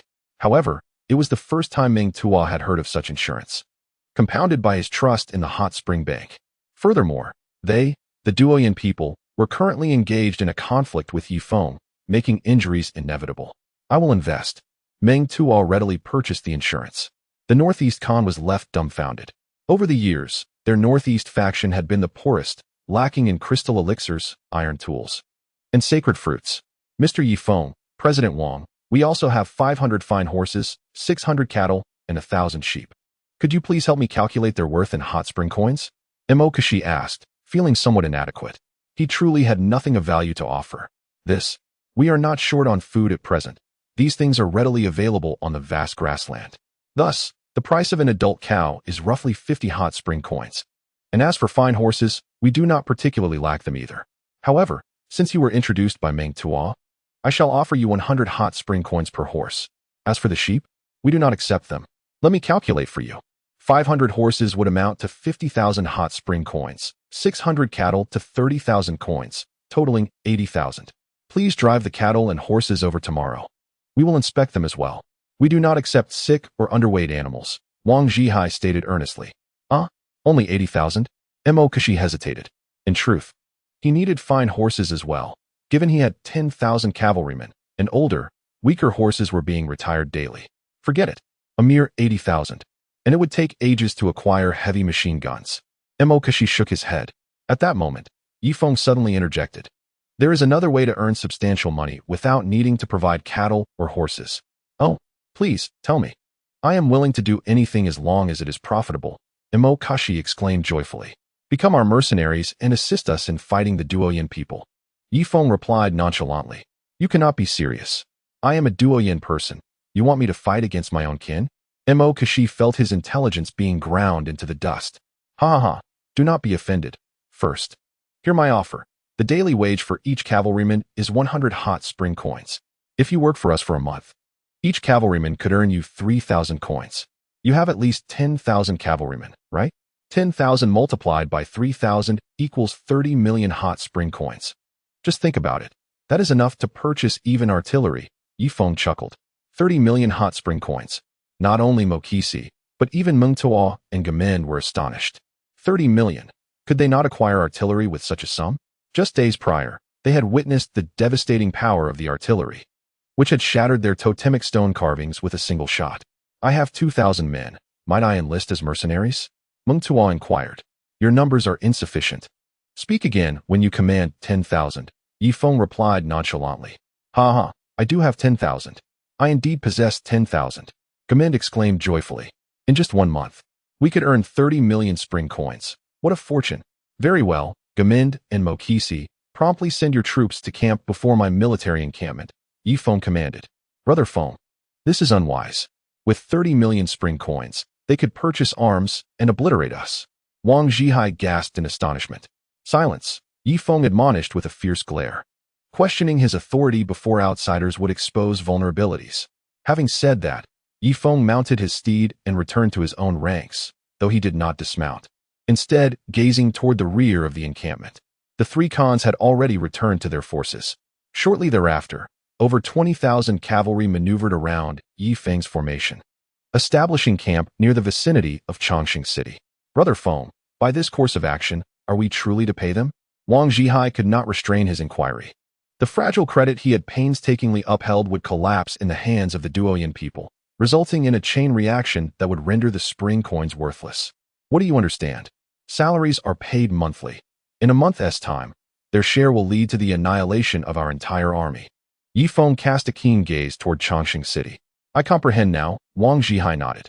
That night, Ye Feng dispatched ample provisions, particularly for the cavalry of the 2 khans, ensuring they had a hearty meal to facilitate their journey the following day.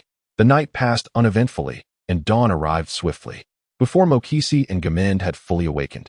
The blaring of horns from outside startled them awake. What is happening?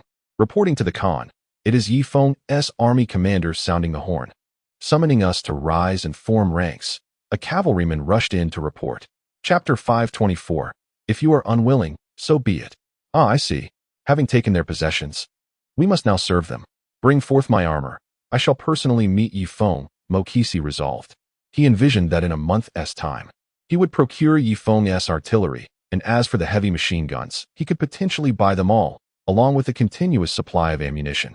At that point, Ye Feng's army would merely be a decorative display. One could only wonder how the Heavenly Khan would reward him. A chuckle escaped Mokisi's lips at the thought.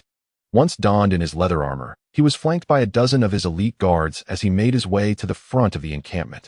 There, he beheld Ye Feng's cavalry already arranged in formation, with halter atop a magnificent steed, exuding an air of supremacy. With a dismissive snort, Mokisi thought, let you bask in your arrogance for now. Once I receive my first month's commission, we shall see how haughty you remain. He has discerned that the hot spring currency relies entirely on the credibility of Ye Feng and Wang Zhihai for its sustenance. Should they possess wealth and Ye Feng choose not to sell anything, he could lavishly proclaim that Ye Feng's hot spring currency is mere scrap paper. At that juncture, all those who have deposited money in the hot spring bank would descend into madness. He need not lift a finger, for others would obliterate Ye Feng. The 2 great khans galloped forth, trailed by their 20,000 cavalry. As they approached within 5 meters of Haltet, the duo halted their horses. Where is Great Khan Ye Feng? Jiamend inquired. Our Great Khan is the supreme commander of the 3 armies. How could he solely command the infantry? I kindly ask you both to surrender your horse tokens. Otherwise, your subordinates shall not heed my command, Haltet replied. What? You want us to hand over our horse tokens? Mokashi narrowed his eyes. Haltet, if we yield our horse tokens, will not our entire army then heed your every word? Jiamend queried. There can only be one leader within the infantry. If I allow both of you to take the lead, shall I then be exempt from paying commission? Haltet countered. The 2 were rendered speechless. On one hand, 30 million hot spring currency was most enticing. On the other, they were loath to relinquish their military authority. Wait. Let Ye Feng come and speak with us. I only trust his credibility. Wang Zhihai is acceptable, but you are not. What credibility do you possess? Mokashi said coldly. I apologize, Brother Feng is aboard the warship and cannot descend. President Wang has other matters to attend to and cannot be spared. If you are unwilling to surrender your horse tokens, I shall terminate our employment contract immediately. However, you have already served us for half a day yesterday. With a total of 20,000 men, each earning 50 hot spring currency for half a day, amounting to 1 million hot spring currency, which I shall pay you now, Haltet proclaimed, pulling out 1,000 bills of 1,000 each from his sack. These 500 bills are for Mr. Mokashi. Haltet dismounted and handed the money to Mokashi. These 500 bills are for Mr. Jiamend. Finally, Haltet distributed the funds. Farewell. Haltet rode back to the camp. Disregarding the two men, the two great Khans stood there, bewildered, clutching their money. Did we just earn 500,000 so easily? This is truly a lucrative venture. Jiamend exclaimed. What do you think, Brother Jiamend? Mokashi asked excitedly. Is there any need to ponder? Quickly, go plead for mercy.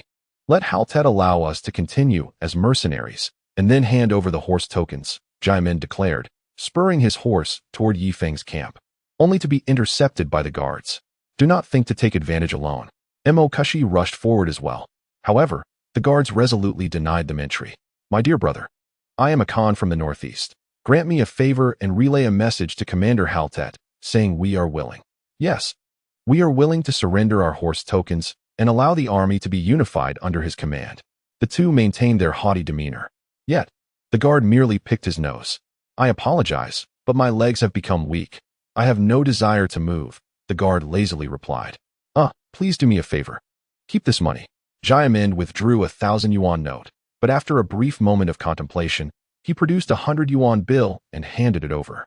The guard's eyes brightened at the sight of the money, yet he promptly returned it. I'm afraid 100 yuan can only heal one of my legs. The guard remarked coolly. Do not push your luck. Jiamend exclaimed in fury, his hand resting on the hilt of his knife. Suddenly, the cold barrels of two heavy machine guns were aimed at him, their dark openings resembling lifeless eyes, fixating upon him. In these dire times, do you still concern yourself with such trifles? Mokashi swiftly presented the 1,000 yuan note to the guard.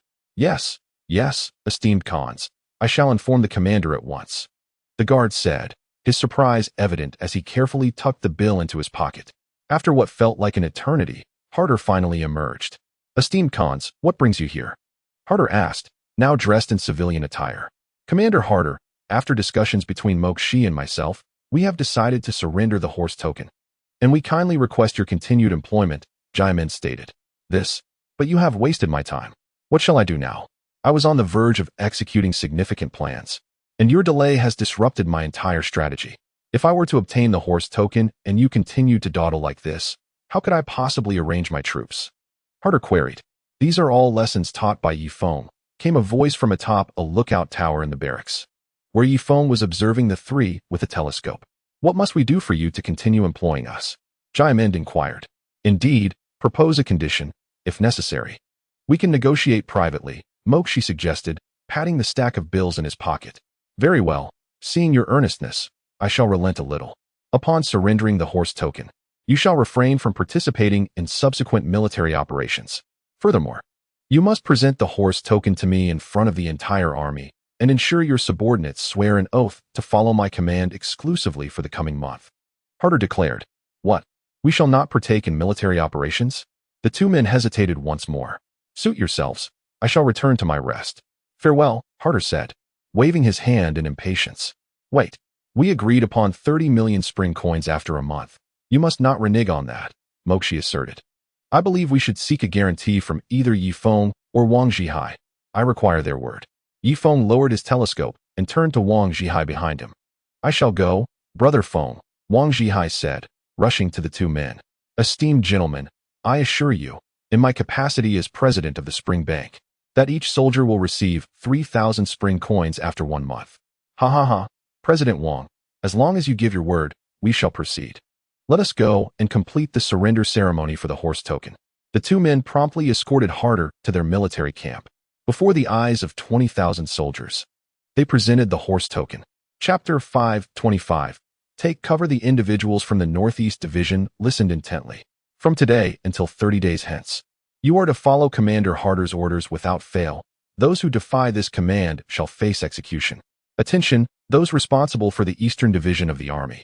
From this moment until 30 days hence, you are to adhere unwaveringly to Commander Hart's orders. Otherwise, I shall personally execute him." The 20,000 cavalrymen stood in stunned silence, oblivious to the fact that they had already been sold by the Khan. Hart stepped forward, raising 2 horse tokens. "Soldiers, mount your steeds." Not a single individual stirred. The 2 Khans darkened in countenance, hastening to stand before Hart like obedient hounds. "Did you not hear the Supreme Commander's command? Mount your horses." With a clatter, the 20,000 men gradually mounted their horses and drew their sabers. Hart issued another command. Among them, only a handful unsheathed their weapons, while the majority of the Doyen tribesmen, proud by nature, continued to gaze at their Khans. "Are your ears deaf? Draw your sabers at once." Jamind was infuriated.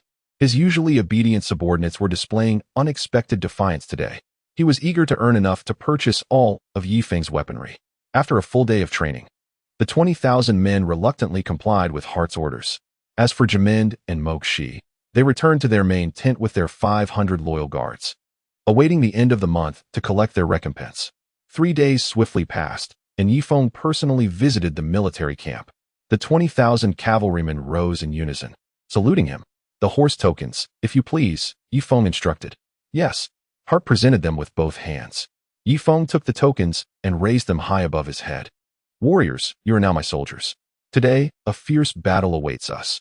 If we prevail, you shall enter my ranks as regular troops. And I trust you are well aware of the benefits that accompany such status. To those who charge to the front, a reward of 10,000 spring coins. Slay 10 enemies, and you shall become citizens of Spring Island." Upon hearing this, the Doyen tribesmen erupted in excitement. They knew they could visit the small tribal market at night, having heard tales of Spring Island's privileges. Ye Feng glanced at the sky. It was nearly noon, and he intended to apply a bit more pressure on the old Khan, who was resistant to reason. "Form ranks." The entire contingent mounted their steeds, their heads turned toward the gates of Chongqing City. Ye Feng nodded and gestured behind him. With a creak and a groan, 15 massive trebuchets were rolled out, accompanied by countless siege ladders. "Each unit will take 10 siege ladders and 1 trebuchet. Whoever can reach the city walls shall be handsomely rewarded," Ye Feng proclaimed. The soldiers, glancing at the horse tokens in Ye Feng's possession, could only accept the siege ladders and trebuchets, pushing them into the ranks of 20,000. Sensing the moment was ripe, Ye Feng suddenly placed 2 fingers in his mouth and blew. Moments later, a great whoosh emanated from the rear of the camp as a colossal bird soared into the sky, with Chunin perched upon its neck. 2 leather bags were affixed to the bird's neck, filled with thousands of projectiles. "Fly, little bird, fly as high as you can." Chunin gently caressed the great bird's head. With a powerful flap of its wings, the giant bird soon disappeared into the clouds. On the ancient city wall, the Duoyan people were taken aback as they simultaneously aimed their crossbows at the sky. Whoosh! Nearly 100 giant arrows soared upward, yet not a single feather of the massive bird was touched. Just then, a powerful gust of wind surged skyward. Chun An's expression changed dramatically as he maneuvered the giant bird into a swift flip. Whoosh! A flaming spear whizzed past the giant bird. "Quick! Ascend higher to 10,000 meters." Chun An urged in a panic. The giant bird flapped its wings vigorously, and upon reaching 5,000 meters, another spear came hurtling towards them. "This is bad." Chun An hurriedly covered his eyes, for the spear was aimed with deadly precision at the bird's chest. After a moment of anxious waiting, he realized there was no harm done. The fiery spear, upon reaching 5,000 meters, fell impotently to the ground. Goodness, that was terrifying. "Little bird, do not fly to 10,000 meters. The oxygen is too thin up there. 7,000 meters will suffice. At that height, even the mightiest Khan would be helpless."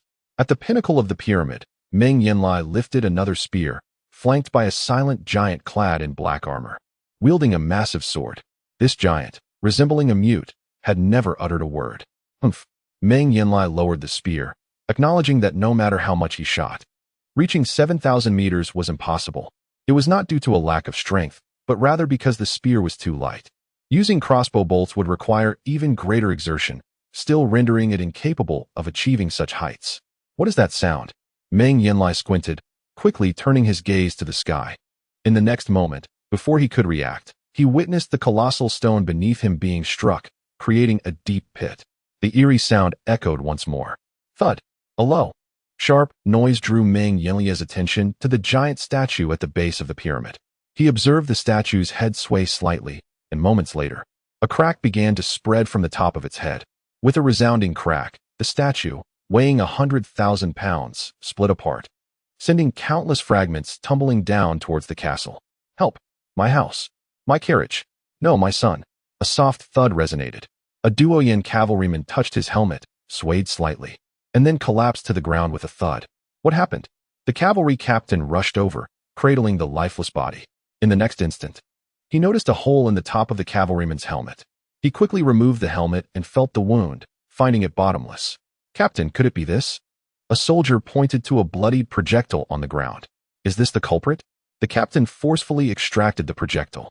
It was a cylindrical object, forged from iron, with a sharp front and feathered back. Its diameter was roughly equivalent to a baby's arm, and it measured about 20 centimeters in length. However, this object felt remarkably heavy in hand. Suddenly, a thunderous crash echoed through the air. The shields piled nearby were shattered into countless fragments, metal shards flying in all directions. "Quick, take cover!" the squad leader exclaimed in shock, hastily retreating into the arrow tower. The tower's roof was constructed from half-meter-thick bluestone slabs, supported by several robust wooden beams beneath. In the next moment, a heavy projectile descended from the sky, striking the top of the arrow tower with precision. With a resounding crash, the massive stone cracked, causing the entire structure to collapse. Some unfortunate souls were instantly buried alive within. "Ah, this is bad. There are divine crossbowmen in the sky. Run. Yet, where could we flee?" Chapter 526. The outcome is inevitable. The citizens within the city darted about in chaos. Even the guards atop the walls could no longer maintain their composure, raising their shields above their heads. Some cowardly cavalrymen mingled with the crowd, making their way toward the bunker. The arena was the most frantic of all.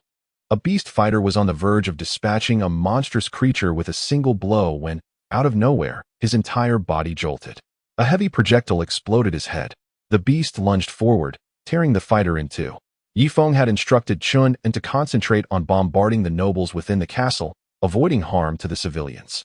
However, from 7,000 meters in the air, accurately dropping projectiles into Eternal Life City was already a remarkable feat. As for precision strikes, Chun had yet to master such skill. A piercing shriek resonated above the city as heavy projectiles continued to rain down. The citizens below were suffering immensely, paying the price for the Heavenly Khan's blunders. The bombardment persisted for half an hour, and at last, Chun finished the final bag of projectiles. "Little bird, return home." The great bird's wings folded into a scissor shape as it dove toward Ye Feng's military encampment. Meanwhile, Eternal Life City was in dire straits. Cries of anguish echoing through the sky. In the impoverished districts, affluent areas, and even within the noble's castle, varying degrees of casualties were reported. Meng Yanlia's pupils dilated to their fullest, fixating intently on Ye Feng's formidable army outside the city. He could not bear the humiliation any longer. If Ye Feng continued to deliver airdrops daily, his own children might also be at risk. As a creature who had lived for over 2 centuries, he had numerous offspring, increasing the likelihood of their being struck. Heavenly Khan. Just then, a slave approached, his face pale and filled with dread. "What is it?" Meng Yanli asked, suppressing his fury. "Prince Ali." The slave started, but Meng Yanli could no longer contain himself, vanishing like a wisp of wind. Moments later, he slowly approached a lifeless body. The grand concubine was weeping over the corpse, inconsolable. Indeed, it was his most cherished heir, Ali, the youngest son of himself and the Grand Khaness. A wave of dizziness washed over Meng Yanli, his eyes instantly bloodshot.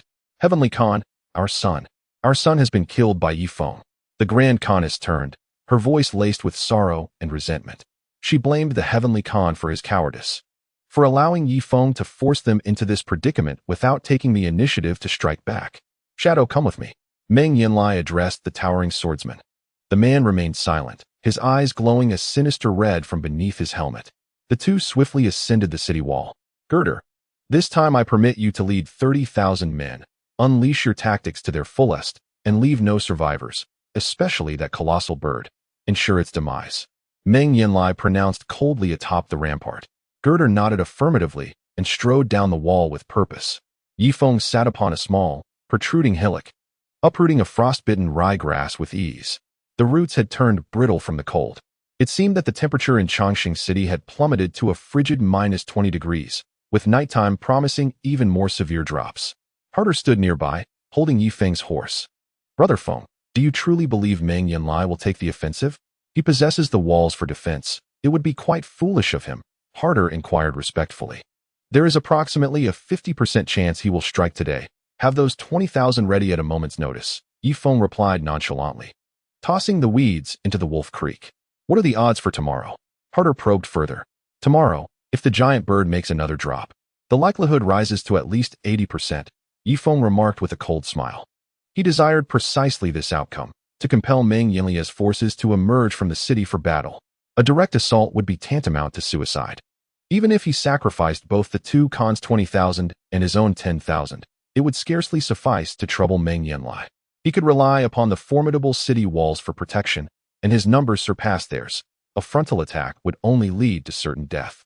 "Ah, Brother Feng, the main gate of Chongqing City has opened."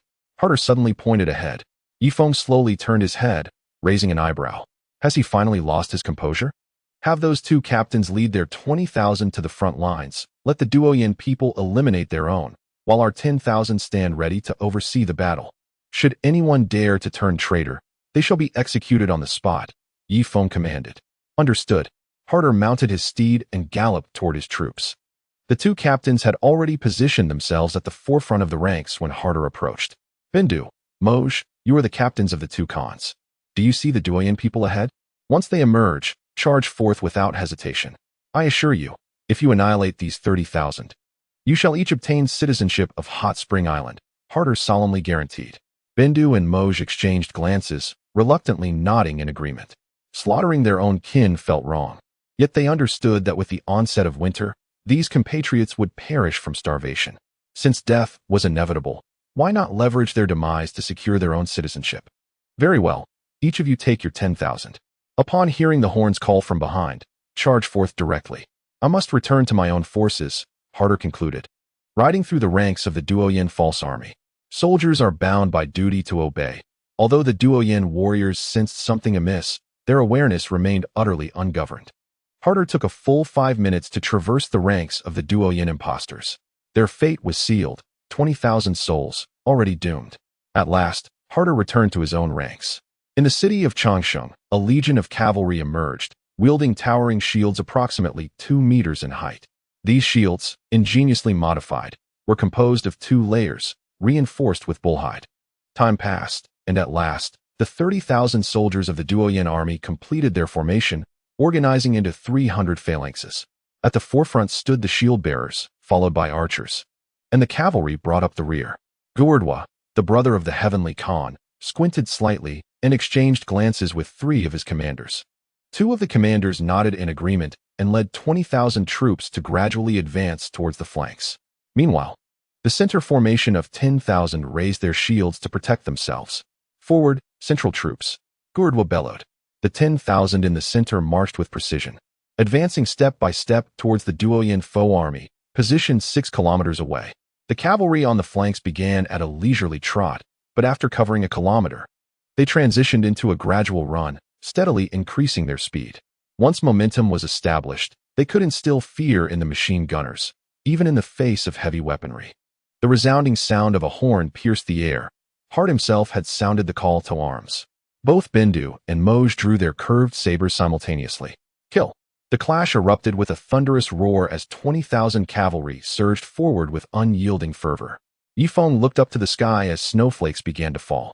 At last, the two factions collided. The 20,000 Duoyin foe troops met the 10,000 central troops. Instantly, the battlefield erupted in a cacophony of battle cries, howls, and shouts. The frontline cavalry, akin to mere fodder, faced annihilation as the two armies clashed. The vanguard was decimated in an instant. Chapter 5:27. Only the upper half remained in a fleeting moment.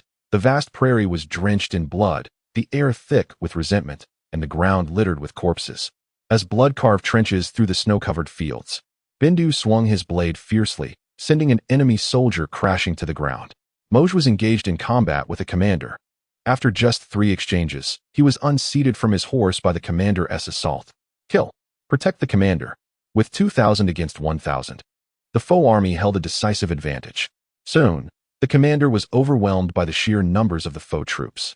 For 2 hours, the battle raged on, resulting in the loss of over 7,000 foe soldiers. Yet the 10,000 central troops of the Heavenly Khan suffered total annihilation, including the commander who succumbed to countless wounds. Ye Feng swallowed hard. This was the most brutal battle he had ever witnessed. The cavalry of the split-account Khan indeed paled in comparison to the regular troops of the Heavenly Khan. Despite inflicting significant casualties on the enemy, their own losses were steep, 7,000 down, with only 13,000 remaining, who now raised their sabers high, roaring in triumph. Bindu and Moj rode side by side, a flicker of joy on their faces. In the earlier skirmish, they had sustained a few wounds, but thankfully, none were critical. "We succeeded. We have defeated the Duoyin army," they proclaimed. However, a moment of confusion washed over them. "Wait, we are also Duoyin people, aren't we?" At that instant, a thunderous sound erupted. From either side, an additional 10,000 troops surged forth, revealing the effectiveness of Gurdwa's flanking strategy. Initially set to strike directly at Ye Feng's stronghold, they now had no choice but to rush in and encircle the foe army. Bindu and Moj exchanged a glance, resolutely raising their sabers. "Brothers, we have one more fierce battle to fight. Charge!" The sounds of clashing weapons resonated across the battlefield once more. In the distance, two Khans stared in shock at their own armies, their hearts bleeding. "What should we do? Why aren't Ye Feng's men making a move? Are we to send our soldiers to their deaths?" Emokashi fumed. "Indeed, Ye Feng. Does he wish for our entire army to be annihilated?" Jayamend was equally enraged. Bindu faced a formidable captain and 2 elite soldiers, receiving a grievous wound to his side that nearly pierced his heart.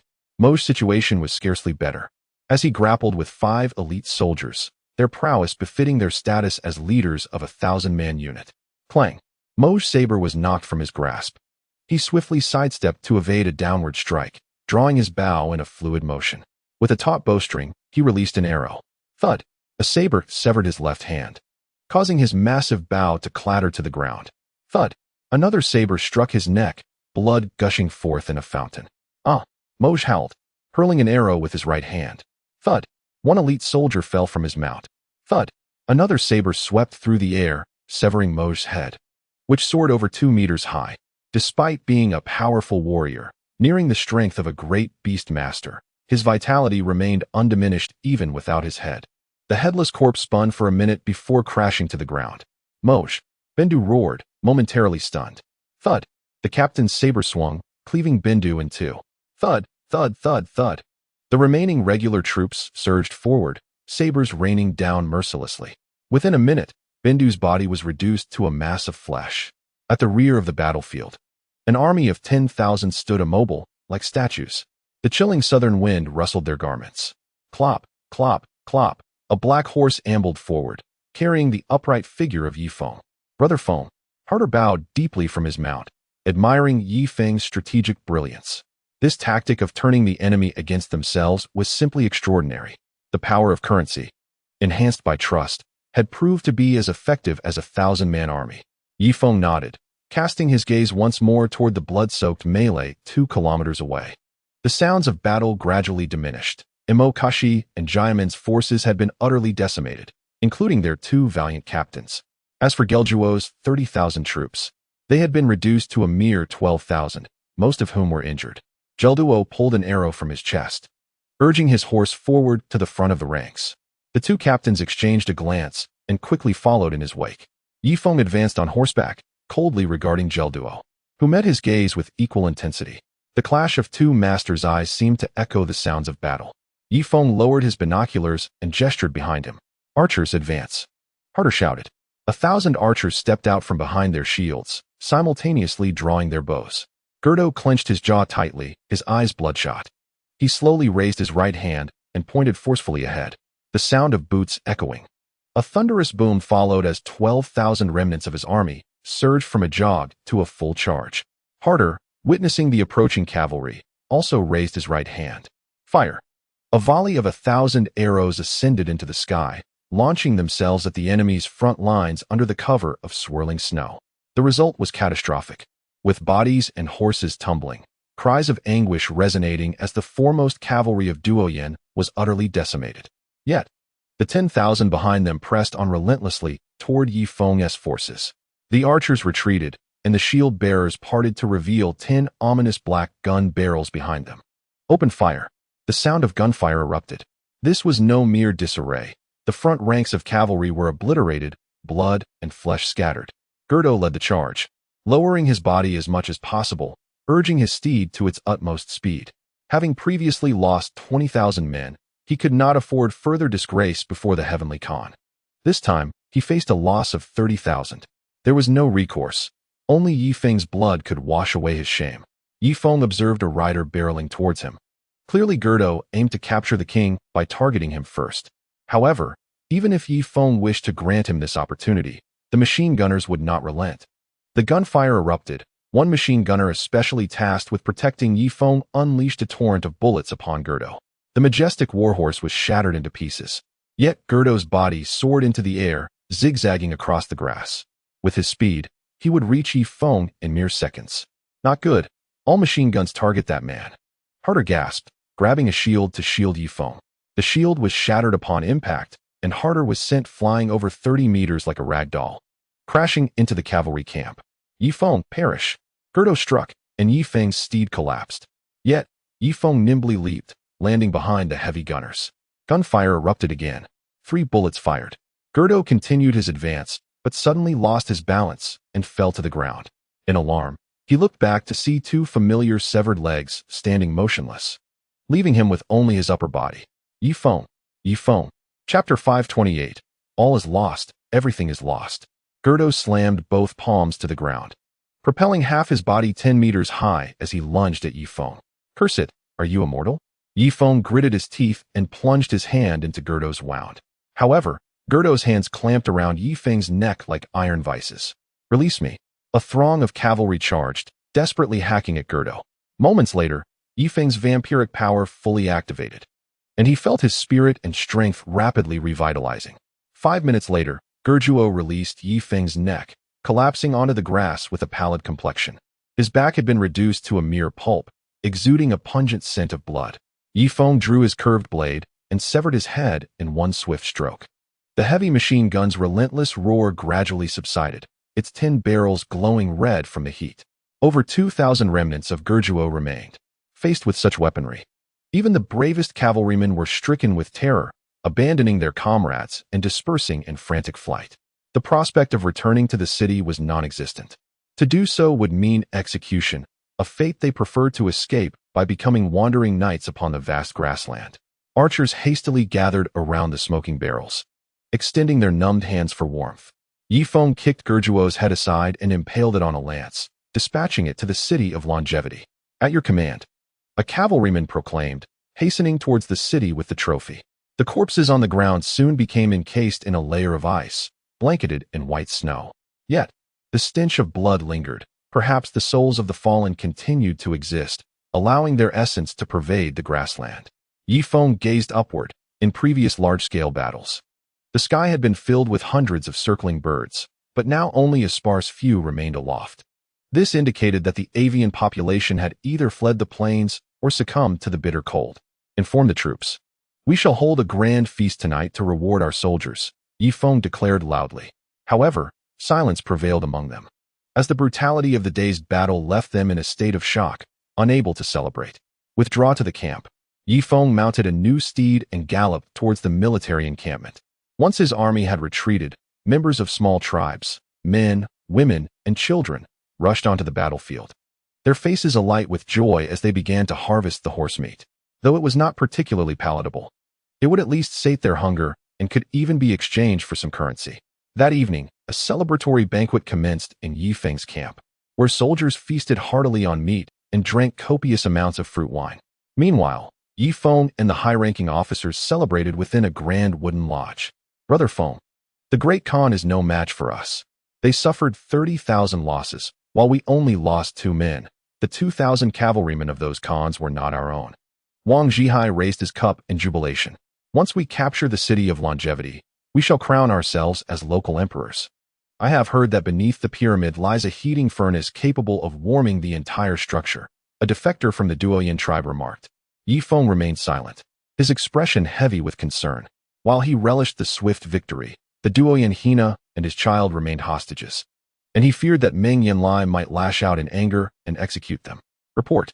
Great Khan, 2 individuals have arrived outside the camp, accompanied by 1,000 men. It appears they seek to settle a score with you, a cavalryman announced. It must be Mo Kashi and Jayamand. Allow them entry, but their guards must remain outside. Ye Feng replied coldly. Understood. Moments later, Mo Kashi and Jayamand burst into the wooden lodge with an imposing demeanor, clearly seeking retribution. Ye Feng and Wang Zhihai. You 2 beasts, where are the 20,000 cavalry we entrusted to you? Now, not a single one remains. Mo Kashi's eyes were bloodshot, as if tears were about to spill. Ye Feng, you must provide us with an explanation. My 10,000 troops have perished just like that? Gamend glared furiously at the 2 men. Wang Zhihai slammed the table with ferocity. How outrageous. Why the commotion? In battle, is it not expected that there would be casualties? Did you think I offered you such a generous commission for nothing? If there were no deaths, would such treatment be warranted? The 2 men fell silent, yet their expressions remained indignant. While the reasoning held merit, anyone who suffered the loss of 10,000 troops would find it impossible to swallow such indignation. Hand over the money. My 10,000 men were to receive 3,000 spring coins each per month, totaling 30 million. I demand it now. Mo Kashi extended his hand. And my 30 million, I wish to withdraw it at once, Gamend added, also reaching out. The dead cannot be revived. At the very least, let us secure our benefits. As for vengeance, we shall settle accounts with Ye Feng slowly after acquiring the artillery. It is imperative that Ye Feng's men are annihilated. By the way, all of Ye Feng's women should be captured and turned into slaves. I regret to inform you that your 20,000 cavalry barely worked for half a day before perishing. Therefore, each will receive a mere 50 spring coins. 2,000 multiplied by 50 amounts to 100,000, which means you each receive 500,000. Wang Zhihai stated slowly. Do not push your luck. My entire army has been wiped out. They are dead, and this is all you offer? Mo Kashi seethed with rage. Drawing his curved blade. Clang. The higher-ups in the tent simultaneously drew their weapons, coldly regarding him. Mo Kashi hesitated momentarily before sheathing his sword. Fine. Bring me my 500,000. I currently possess 1 million. I intend to purchase a heavy machine gun. And the remaining 500,000 shall be exchanged entirely for ammunition, Mo Kashi proclaimed. I'm afraid ammunition is in limited supply. One can only buy 100 rounds per month, and for the heavy machine gun, you are permitted to purchase only 1 each month. Does the list not clearly state this? Wang Zhihai replied. You? Mo Kashi spat blood in fury. One more thing. Wang Zhihai smiled faintly. As I previously mentioned, the commission is intended for the valiant warriors who perished on the battlefield, not for you 2 leeches. Therefore, this 1 million spring coins must be collected in person by them. You cannot claim it on their behalf. Dogs. Scoundrels. Mo Kashi and Gamend simultaneously drew their curved blades. Clang. 2 heavy machine guns emerged from behind the wooden cabin, both aimed squarely at the 2 men. Gentlemen, please do not act rashly.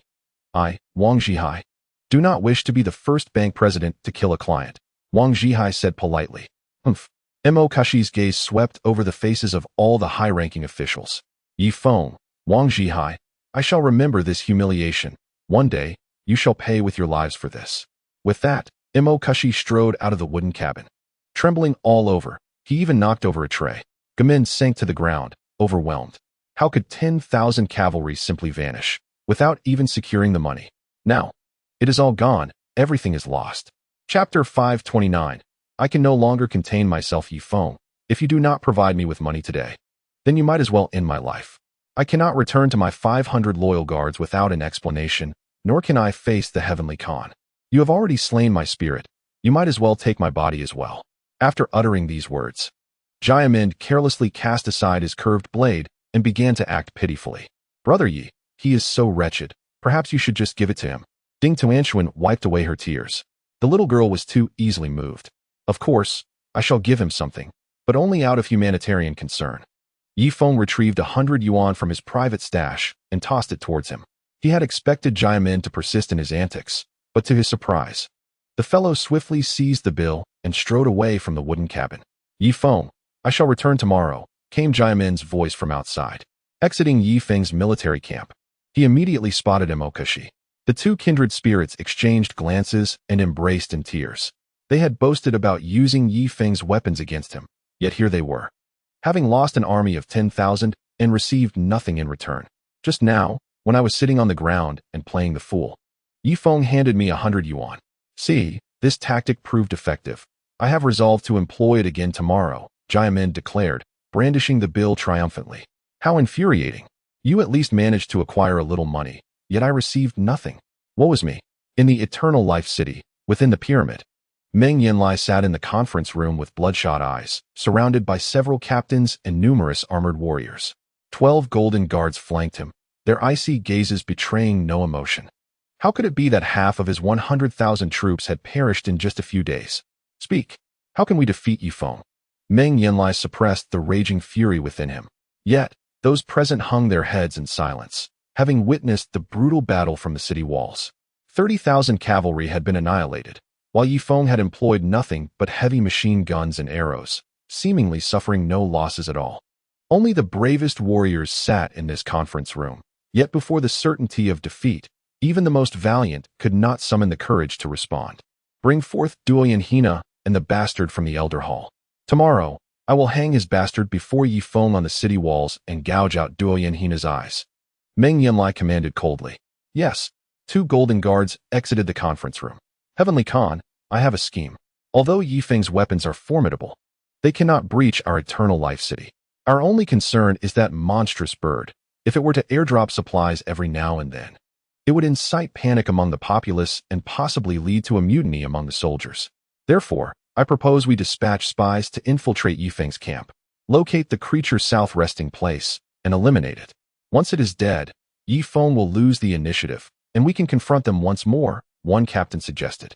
This idea is acceptable, yet not flawless. As for the rest of you, I expect each of you to conceive a sound strategy by tonight. Failure to do so will prevent your return. Meng Yanlai spoke with a chilling tone. He was currently engulfed in a tempest of fury, yet lacked the courage to confront Ye Feng. After all, the longer one lives, the more one values their own life. Furthermore, he was enjoying a blissful existence. Surrounded by numerous concubines and children, the thought of death was unbearable. Just then, a silver-armored guard rushed into the conference room. Boldly, who allowed your entry? Meng Yanlai thundered. Great Khan, the oil depot in the western warehouse is ablaze. Although it has been extinguished, the oil has been completely consumed. It is rumored that the townspeople conspired with Ye Feng to bring destruction upon Chongqing City. The silver-armored guard hastily knelt before him. Preposterous. Haying. Eliminate all the impoverished souls in that district, and hang their corpses at the city gates to intimidate those restless peasants. Meng Yanlai was adept at dealing with his own people, responding swiftly and comprehensively. Haying nodded and exited the conference room, dragging his massive sword behind him. Do those peasants dare to meddle? If I cannot handle Ye Feng, can I not deal with you? The meeting continued. Quickly, everyone, devise a plan. Meng Yanlai said impatiently. After returning from the desert campaign, he and the Great Khan's concubine had endured numerous challenges, feeling utterly drained, with no ideas of his own, relying solely on his subordinates for assistance. Great Khan, the 2 golden armored guards who went to capture Duoyan Hina have returned. Where is Duoyan Hina's offspring with Ye Feng? Meng Yanlai's eyelid twitched violently, a foreboding sensation washing over him. They discovered that the priests were escorting Duoyan Hina to the desert shrine, and they had already traveled a full day, riding the yellow-blooded horses, making it unlikely to catch up. The golden-armored guard reported. Meng Yanlai seized the golden-armored guard, exerting force on his arm. The guard, armor and all, was torn asunder. In the desert, a cloaked woman rode a magnificent yellow steed, her cloak concealing an infant. Child, before you turn 1 year old, you must receive divine grace. Thus, you cannot meet your biological father for the time being. Duoyan Hina said, covering the infant's face with a veil. Having emerged from the shrine, she understood that the sooner one received divine grace, the better. Receiving it in infancy would not only amplify strength, but could also bestow extraordinary abilities. If bestowed after 1 year of age, the effects would diminish significantly, preventing the child from becoming a congenital body. The congenital body can enter a state of physical cultivation, even without relying on elixirs or rare treasures. One can gradually develop through innate perception. Moreover, the divine grace grants hundreds of years of longevity, offering a glimmer of hope for humanity to achieve divinity. In the desolate desert, One person, one steed, and one infant slowly vanished into the swirling snow. At dawn, Ye Feng slowly opened his eyes, a faint smile involuntarily gracing his lips. For some inexplicable reason, upon waking that day, he felt a remarkable sense of joy, as if something delightful were destined to occur. "What are you grinning about so early in the morning?" Susan, also awake, gazed at him with sparkling eyes. Beneath the sheets, her smooth body writhed in his embrace. The atmosphere grew tense, and as the struggle intensified, Ye Feng found himself losing control. He hastily grasped Susan, but her form was too slippery to hold. Before long, they resumed their entanglement. Once dressed, Ye Feng exited the tent, inhaling the crisp, cold air. "Brother Feng, today is Sunday. In your absence, I have decreed that every citizen of Hot Spring Island may receive a small crystal pellet each Sunday to signify their overall strength." Wang Zhihai suddenly interjected. "Excellent. Let us convene at the cabin and summon all citizens of Hot Spring Island." Ye Feng responded with a satisfied nod. Shortly thereafter, over 30 individuals crowded into the cabin, including Susan, Wang Zhihai, Bai Chuxue, Chunin, Tinger, Tuba's wife Buqin, Ding Tuanshuan, Yang Li, Ilian, Nairei Meizi, and Shi Zhongliang, peering through the cracks of the cabin. Envious eyes watched the unfolding ceremony. Harder was among them. Although Ye Feng had promised him citizenship upon the victory of the war, he remained unacknowledged. Moreover, to attain citizenship, the approval of all Hot Spring Island residents was required. "What? Commander, you are not a citizen of Hot Spring Island?" one knight exclaimed in shock. Harder's face flushed in embarrassment. Of course I am. Once we win the war, I shall be a citizen of Hot Spring Island. As for you, even if we win the war, becoming a citizen is not guaranteed. At some point, the status of citizenship on Hot Spring Island had transformed into a coveted distinction, revered by the 10,000 under Ye Feng's command. Yet, questions arose as to why Buqin had also achieved citizenship. Isn't it obvious? Buqin became a citizen by marrying a citizen of Hot Spring Island, replied Kelsu, one of the first elders to pledge allegiance to Ye Feng. "Does that mean if I marry a woman from Hot Spring Island, I too shall become a citizen?" Kelsu pondered, his mind racing. "With your disposition, do you really think a lady from Hot Spring Island would look your way? Although, that girl Yangli did smile at me just yesterday," Harder mused, a notion taking root in his mind. "Commander, do not overestimate yourself. Yangli smiles at everyone. She smiled at me at least 3 times on her first day here." Another chimed in. "How audacious. I am the commander, and she smiled at me once. You, a mere captain, with your disposition, do you truly believe she would smile at you 3 times?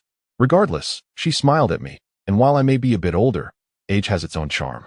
Unlike some who, in their prime, foolishly think they are more appealing to women but remain pitifully unsuccessful. Enough with your nonsense. Do you think I won't retaliate?" Before long, the sounds of fists and feet clashing resonated outside the cabin, creating quite the commotion. Ye Feng peeked outside, only to retract his head hastily. It's nothing. Harder is merely sparring with them. Let us continue distributing the crystal pellets." Ye Feng nonchalantly retreated. This distribution of crystal pellets lasted a full 5 hours.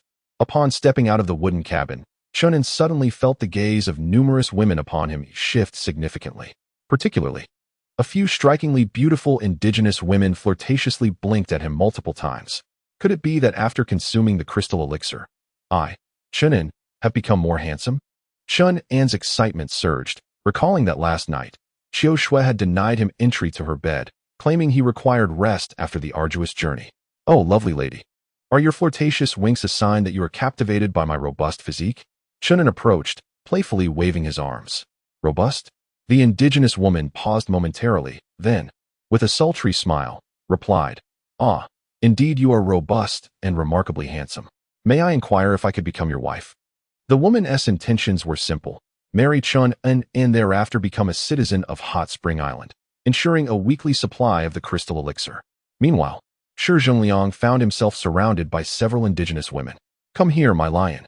Shi Zhongliang, unabashed, stood atop a stone to survey his surroundings, confirming that his tall and strong wife had departed before he exuberantly leaped forward.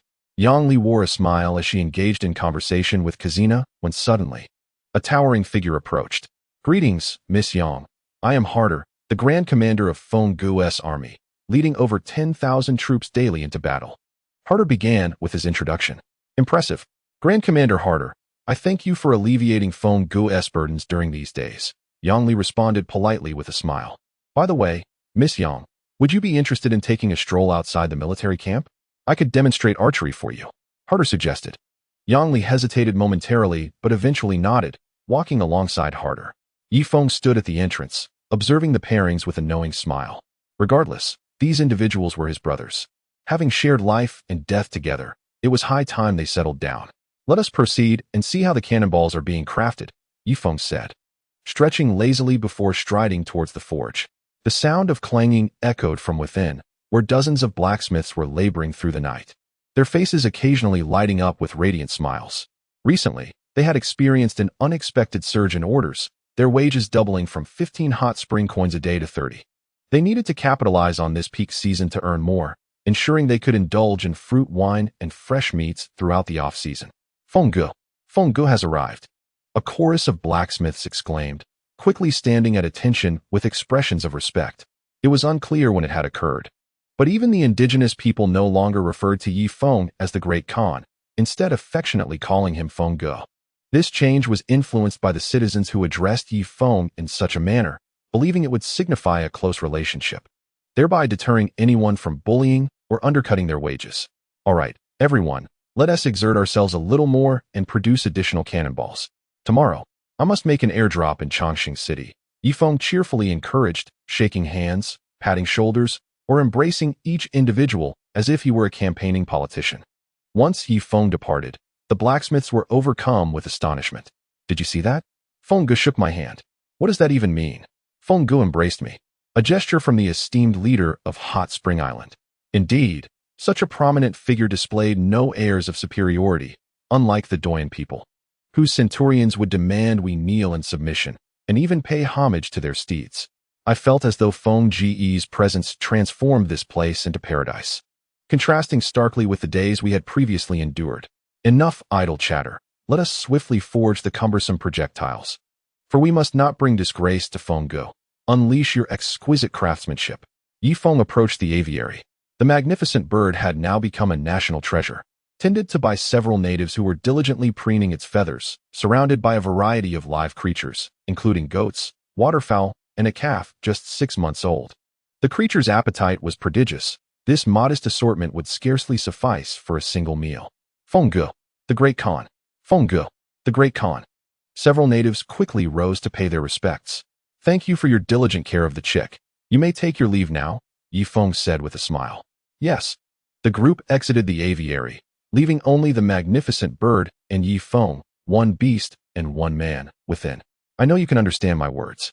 I admit my past transgressions. I should not have treated you thus, nor taken your blood-scaled fruit. Can we reconcile? Ye Feng ventured cautiously. Chirp. Chapter 531. Have you had enough of your antics? The majestic bird turned its head haughtily, yet its eyes remained fixed on Ye Feng. As a raptor, it only acknowledged the strong. Clearly, Ye Feng surpassed Qin and significantly, and was the first to ride upon its back, evoking a tumult of emotions within the creature, both admiration and resentment. Let us not dwell on this.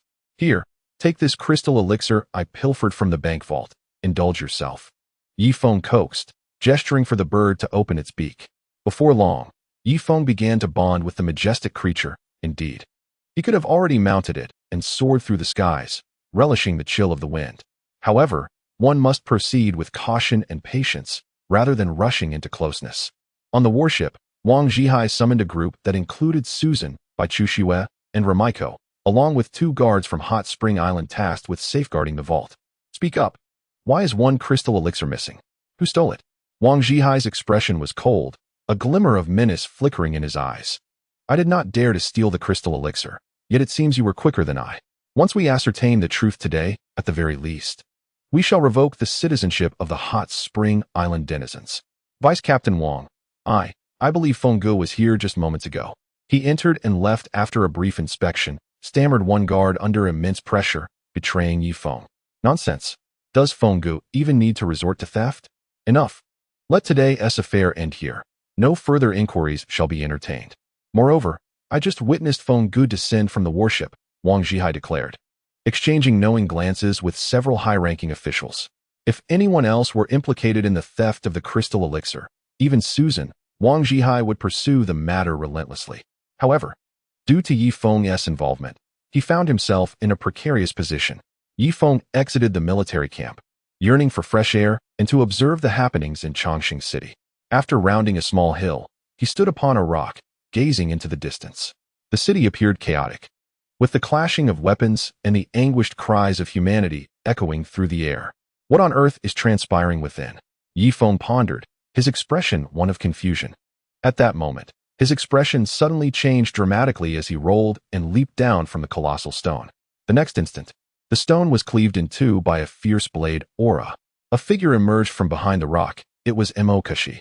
Ye Feng, you wretched dog, return my hand, he shouted, brandishing his curved blade and advancing step by step towards Ye Feng. This is bad. Brother Feng is in danger. A commotion erupted in the distant military camp as dozens of horses charged out. However, Ye Feng was a kilometer away from the camp, and distant waters could not quench a near thirst. Kashi was no useless character like Yongmu. His blade aura could already extend 20 meters, on par with the likes of Vandi Meng from the Yunshan tribe. I must flee. Ye Feng's figure flickered as he hastily made his way towards the military camp. Where do you think you're going? Another wave of blade aura surged towards him. Ye Feng's leather armor emitted a puff sound, revealing a white mark upon it. With a crash, the armor fell to the ground. A shadow flickered, and Kashi positioned himself between Ye Feng and the military camp. Ye Feng narrowed his eyes. Recently, he had consumed a considerable number of crystal pills, enhancing his various abilities to a new level. Even when facing Vandi Meng, he believed he would not be without the strength to contend. Yet, Kashi's prowess merely approached that of Vandi Meng. Very well. Today I shall have a reckoning with you. Ye Feng unsheathed his sword, slicing the air towards Kashi. A blade aura instantly formed, rushing towards Kashi. Ye Feng was astonished after executing the strike. He had not anticipated that his blade aura could also extend around 20 meters, nearly matching Kashi's. Kashi leaped into the air, evading the blade aura, and engaged Ye Feng in combat.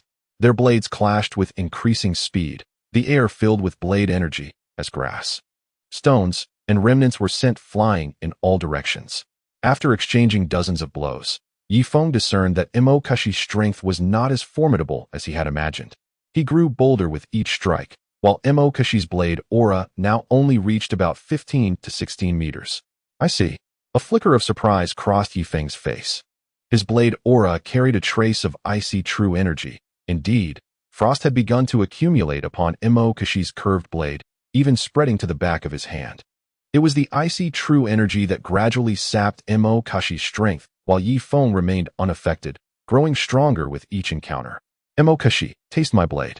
Ye Feng gripped his sword firmly, deliberately releasing the icy true energy this time. The blade aura surged forth, enveloped in a layer of white frost as it lunged towards Kashi. Hiss! Although Kashi dodged the blade aura, he could not escape the deliberately unleashed icy true energy. Frost covered his entire body, and his hand gripping the blade began to tremble. Receive another strike from me. Clang! Kashi's curved blade was frozen and shattered with a crack. Simultaneously, Ye Feng's sword plunged into his shoulder. No blood flowed forth, for the blood had been frozen by the icy true energy. Thud! Kashi knelt upon the ground, his lips quivering. Ye Feng, I will not spare you even in death. In death, you are no match for me in life. Do you think returning as a specter will alter your fate? A glimmer of cold light flashed in Ye Feng's eyes as his hand wielded the knife with swift precision. Kashi's head soared 2 meters into the air before plummeting to the ground with a dull thud. At that moment, a dozen riders charged in, led by Godshan, Kelsu, and Medeafu. The battle between Ye Feng and Kashi, although brief, had lasted less than 2 minutes. Brother Feng, you actually defeated Kashi? He ranks among the top 3 Khans in the 8 major divisions. Medeafu gazed at Ye Feng with astonishment. Is that so? Ye Feng replied with a slight smirk. He too was taken aback. He had not anticipated that, with the continuous supply of crystal elixirs, his strength had escalated to a level capable of slaying a formidable opponent like Kashi. With the deliberate release of his icy true energy, Ye Feng's blade surged with newfound power. He was now utterly confident that even in a confrontation with Vandi Meng, he would not be at a disadvantage. Let us bury the corpse. He was, after all, a skilled adversary, Ye Feng instructed Godshan, his mood buoyant. Bury him? Very well. Though Godshan harbored animosity towards the Duoyan people, he dared not defy Ye Feng's orders. Oh heavens! Ye Feng, you have slain Imokashi? Not only have you caused him to lose 10,000 troops, but you have also taken his life? A roar resonated from a distance as Jayamend approached, lunging toward the corpse. Imokashi, had I known, I would never have engaged in business with Ye Feng. Look at what has become of you. You have lost your men and your own life. If the heavens have eyes, let divine retribution descend and punish this demon, Ye Feng. Following his lamentations, Jayamend cursed Ye Feng's ancestors. His vitriol extended to encompass the entirety of Hot Spring Island. As the crowd of onlookers swelled, Ye Feng hesitated to eliminate him on the spot, as it would tarnish the reputation of the Hot Spring Bank. Have you finished your commotion? Here is 100 coins. Kindly refrain from causing further disturbances, Ye Feng said, discreetly offering 100 hot spring coins. 100 is insufficient. I demand 1,000. Jayamend quickly stowed his tears. Should you continue to be insatiable, you may find yourself with nothing at all, Ye Feng retorted, retracting his hand. Wait. Jayamend accepted the coins and departed as if nothing had transpired. Ye Feng tightened his garments against the chilling weather. Even he, a skilled warrior, found it increasingly unbearable. Let alone ordinary folk. Everyone, disperse. There is nothing more to witness, Godshan instructed, ushering away the spectators. At that moment, Ye Feng squinted as he noticed the gates of Chongqing City opening slightly. A messenger approached, waving a white flag, though he was not wearing a helmet, for his head was bandaged. Ah, isn't this the same messenger from before? What happened to your head? Ye Feng inquired, his eyes narrowing. After a brief pause, the messenger reached Ye Feng. You again? What did the Heavenly Khan say? Will he release the captives or not? Ye Feng asked. Mr. Ye Feng, our esteemed Tian Khan has expressed his admiration for your talents and has decided to appoint you as the Minister of Economy for Chongqing City, granting you a position of great distinction. The envoy's tone had shifted from arrogance to one of civility. Minister of Economy? Ye Feng wore a puzzled expression. Indeed, the Minister of Economy oversees the financial affairs of our city, essentially serving as the chancellor tasked with raising funds for Tian Khan. Furthermore, you will be assigned a noble golden armor guard as your personal attendant for meetings at the pyramid, the envoy elaborated. Assist Tian Khan in raising funds? My dear brother, do I appear to be a fool? Have Tian Khan surrender Duoyan Hina and my child immediately. I am prepared to raise the ransom to 1 million. If they do not comply, I regret to inform you that I have plenty of women to bear me children, and I will not hesitate to raise Chongqing City to the ground. By the way, how did you feel about the last airdrop? Ye Feng inquired. The envoy rubbed the lump on his head, still shaken by the memory. The last airdrop was terrifying. While he was indoors, a cylindrical iron cone fell from the sky, not only penetrating his roof, but also denting his helmet, leaving him with a swollen head. Mr. Ye Feng, do not think that some unorthodox methods can allow you to challenge Tian Khan. His exalted status prevents him from risking his safety. It is not that he lacks the ability to deal with you. Thus, I implore you to accept this opportunity. Once you become Tian Khan's Minister of Economy, you will frequently see your children and women within the pyramid, a win-win situation. Why would you not embrace it? The envoy began to employ both soft and hard tactics, beseeching him earnestly. Ha ha ha, the pyramid? I fear I would enter upright and exit horizontally. How about this? I will accept the title of Minister of Economy, but I will only conduct my business within my military camp. As for the transmission of documents, let Tian Khan send dozens of people to attend to me daily, but not a single beast master or higher, as I fear they may attempt an assassination. Ye Feng said half-jokingly. Very well, it is settled. The envoy responded decisively. Ye Feng, Minister of Economy Ye Feng, your servant takes his leave. I shall promptly return to convey your intentions to Tian Khan. With that, the envoy dashed away to Chongqing City like the wind. At last, a significant accomplishment had been achieved by bestowing the title of Minister of Economy upon Ye Feng. One could only wonder what kind of rewards Tian Khan would bestow. Brother Feng, will you truly assist Tian Khan in raising funds? Ged Mountain asked. Why not? He will send hundreds of people to serve me, which is precisely my pathway to infiltrate currency into Chongqing City. Ye Feng placed his hand on his waist, casting a somber gaze towards Chongqing City. Warfare could no longer continue. With Duoyan Hina within the city, should I inflict severe damage upon Tian Khan or inadvertently harm his kin, he might retaliate by executing Duoyan Hina and my child. Therefore, to rescue the two, I must resort to more subtle methods. I will begin by corrupting those around Tian Kahan, helping them understand the significance of the hot spring coin, allowing them to experience the privileges it brings. Then, by acquiring spa coins and providing them with sufficient funds to deposit in the spa bank, one could corrupt the people surrounding the Khan. Ye Feng, having previously lived in a civilized society, understood the formidable power of currency. It is said that both World War I and II were intertwined with financial matters. In the meeting room atop the pyramid in Chongqing City, Meng Yanlai dismissed the envoy. De Bury, your strategies are indeed profound, employing this method of soft handling. Ye Feng has already consented to become our Minister of Economy. Meng Yanlai glanced at a centurion beside him. You flatter me, De Bury replied with a slight bow. Then it is settled. We shall first appoint Ye Feng as Minister of Economy, gradually bestowing upon him titles and honors, allowing him to revel in the accolades. The young man will surely become impatient, and before long, he will enter Chongqing City alone to accept my rewards. Once Ye Feng steps into Chongqing City, I shall have him torn to shreds. A glint of malice flashed in Meng Yanlai's eyes. His most cherished son had perished under Ye Feng's aerial assault. Such a grudge must not go unavenged. The Khan is wise. Ye Feng is the soul of that faction. Once he is eliminated, the others will be easier to handle. We can employ dual strategies, such as seduction. O Khan, it seems you have a favored princess. Why not send an envoy tomorrow to inform Ye Feng of your willingness to betroth Princess Lure to him? In his elation, he will regard you as an ally. At that point, you can inform Ye Feng that to wed the princess, he must personally enter the city to accept his rewards. The moment he enters, we shall seize him and use him as leverage to compel Hart and the others to surrender the warship, the heavy machine guns, and that artillery. Oh, and particularly that giant bird must be captured. With the wolves stripped of their teeth, a single charge from our remaining 50,000 troops will avenge your son. De Bury asserted. How audacious of that despicable Yunsan man to dare challenge me on the vast plains. I must teach him the extent of my prowess. Meng Yanlai remarked coolly, as if Ye Feng were already kneeling before him in repentance. Well then, this meeting is concluded.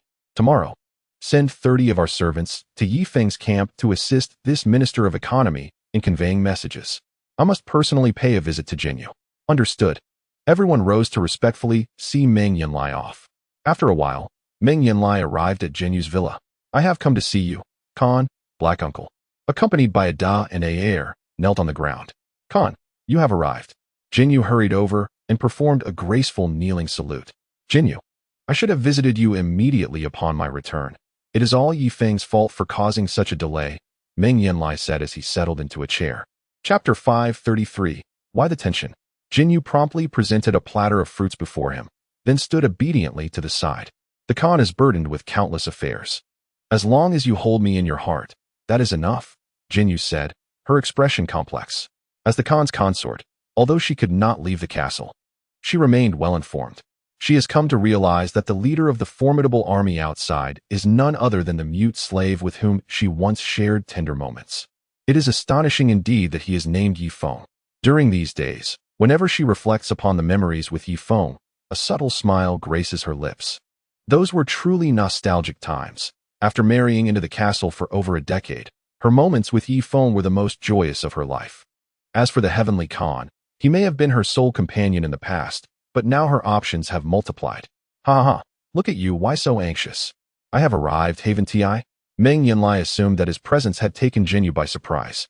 In truth, Jinyu's mind was entirely occupied with thoughts of Ye Feng. For instance, the very chair Meng Yanlai was seated upon was where she and Ye Feng had once indulged in wild revelry. Yes, I am a bit nervous. Jinyu quickly lowered her head. Please summon Lure, as I have matters to discuss, Meng Yanlai instructed. Understood. Before long, Princess Lure arrived. Unlike the brazen demeanor of the great Khan's daughter, she approached Meng Yanlai with decorum, bowing several times before standing obediently. The heavenly Khan indeed favored her. Yet being a non-primary daughter, she could not afford the same liberties as the great Khan's offspring. Everything had its limits. Otherwise, if the great Khan's consort were displeased, both she and her mother would face dire consequences. Lure, how swiftly time passes. The last time I saw you, you were but a child. And now you have blossomed into a young lady, Meng Yanlai sighed. Father, it has been quite a while since you visited Mother's residence. Which is why it feels as though time has flown by, Lure replied cautiously. Lure, you must be 15 this year, correct? Meng Yanlai inquired. Great Khan. Lure is already 16 this year, and in a month, she shall turn 17, Jinyu interjected, a hint of helplessness flickering across her face. The Great Khan had too many children to remember each one's age, and as for their birthdays, he could scarcely recall more than those of his primary sons. Is she that grown? Wonderful. Lure, as the saying goes, a foster daughter nurtured for 1,000 days is to be utilized at a moment's notice. I intend to betroth you to Ye Feng. Would you consent? Meng Yanlai suddenly posed. Marry the mute slave?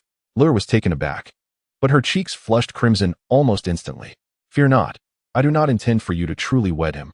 Rather, I wish to employ your beauty to lure that rebel Ye Feng into Eternal Life City, and then, well, I have countless ways to torment him. Meng Yanlai proclaimed. Jinyu felt a pang of anxiety, exchanging a swift glance with her daughter, her expression fluctuating between concern and resolve. However, this may tarnish your reputation. Dear princess, but rest assured, once we capture Ye Feng alive, I shall arrange for you to marry the only son of the second elder, thereby solidifying our clan's power even further. Upon concluding, Meng Yanlai's gaze shifted toward a colossal structure at the foot of the castle. It was a formation of 7 towering spires, the Elder Council. Beside it stood a grand cylindrical edifice, home to all the priests. Above the architecture loomed the statue of a middle-aged man. A middle-aged man, clad in rugged animal hides reminiscent of a bygone era, grasped a spear firmly, casting his profound gaze towards the expansive starry sky. Oh, Lure is willing to heed the arrangements of her father, murmured the princess, her head bowed. It is a timeless truth that beauties are drawn to heroes. Although Ye Feng was branded a rebel by the Heavenly Khan, it was the first time she had witnessed someone daring to defy her father, igniting a fierce curiosity within her rebellious spirit towards the once-mute slave. This curiosity compelled her to explore every facet of Ye Feng. No, it seemed she had already delved into his depths, and indeed, it was immense. Seated within his military tent, Ye Feng observed the 30 Khan slaves standing below. They were a mix of men and women. The men, with their pale faces devoid of beards, regarded him with sidelong glances, exuding an air of superiority. The women, though each radiantly beautiful, similarly cast sidelong glances, as if Ye Feng were not but an insignificant insect. Economic Minister, I am Duoyin Moli. Now, I represent the Heavenly Khan and inquire when you will procure 100 million spring coins for him. Duoyin Moli asked with an air of arrogance. I wish to ask, what does the Heavenly Khan intend to do with this sum? Ye Feng nonchalantly inquired, resting a foot upon the table, entirely dismissive of the group of Khan slaves. The Economic Minister has no authority to question. Your sole duty is to assist the Heavenly Khan in raising funds, Duoyin Moli stated. Perhaps in about 10,000 years. It may be achieved. Ye Feng suddenly rose, locking eyes with Duoyin Moli until she averted her gaze. You 30 have been shuttling daily between my military camp and the city of longevity, which must be quite arduous. Thus, as the Economic Minister, I feel compelled to reward you. Bring forth a gift. Each shall receive 10,000 spring coins. With a grand gesture, Ye Feng summoned Chenin, who begrudgingly produced a sack. Though these 30 Khan slaves resided within a castle, they had certainly heard of the advantages of spring coins. To speak of 10,000 spring coins is to speak of wealth. Even 1,000 would signify affluence. Accordingly, they accepted the coins from Chenin, each receiving 10 notes. Neither more nor less. Thank you, Economic Minister. Duoyin Moli's tone softened slightly. They now realized that purchasing goods need not involve gold or iron. Even this animal hide, imprinted with a palm, could facilitate transactions and bore high circulation value. Very well, I am weary now. You may go forth and indulge in your desires. Buy whatever pleases you. There are numerous small markets outside the military camp, and spring coins are a universal currency, allowing you to acquire anything. Ye Feng waved his hand dismissively. Instantly, Duoyin Moli and her companions departed the military tent, embarking on a leisurely stroll through the market. What is this? Duoyin Moli inquired, eyeing a string of candied hawthorn. Miss, this is candied hawthorn. Would you like to purchase some? 1 spring coin for 10 strings, guaranteed sweetness. A merchant from a small tribe chimed in cheerfully. Very well, I shall buy 30 strings for all, Duoyin Moli declared, producing 3 spring coins. The change she had just received. The spring bank had established a branch adjacent to the military camp, typically guarded by a strong contingent. After savoring the candied hawthorn, the 30 Khan slaves unanimously bestowed 5-star reviews. It is worth noting that this delightful treat was developed by Shi Zhengliang and had now reached the markets. The exquisite fur garment appeared remarkably appealing. Just look at the meticulous stitching and the intricate patterns. They are simply stunning. Duoyin Jasmine's eyes widened in amazement. The designs and silhouettes of these garments were crafted by Su Yun, merging contemporary aesthetics, undoubtedly surpassing the attire of the indigenous people in both beauty and sophistication. Chapter 534. This outfit accentuates the figure splendidly. However, these designs and fabrics have now made their way into the marketplace. Miss, this piece is extraordinary. It is a style worn by the citizens of Hot Spring Island, and we have replicated it. Although it is a replica, it was painstakingly sewn together by 10 skilled women over 10 days and nights. I shall charge you 2,000 hot spring coins, the vendor hastily promoted. Indeed, Jasmine, this attire is truly remarkable, far superior to what we typically wear. Why don't we give it a try? A group of female slaves gathered around, each taking turns to try it on. Words fail to convey how this garment complemented the figure, exuding an air of nobility, even hinting at the grace of a great empress. Yes, the outfit seems similar to what we usually wear, yet the effect when worn is utterly transformative. It was evident that these women were still unaware of the essence of silhouette. The soul of a garment lies in its cut, an element that cannot be replicated. While patterns and styles may be imitated, the cut remains unique, only revealing its true nature when worn.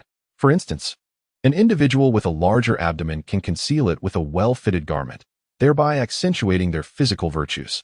It's simply beautiful. I shall purchase it for 2,000 hot spring coins, Duoyin Jasmine declared, pulling out 2,000 coin notes. Wait, what about this hat?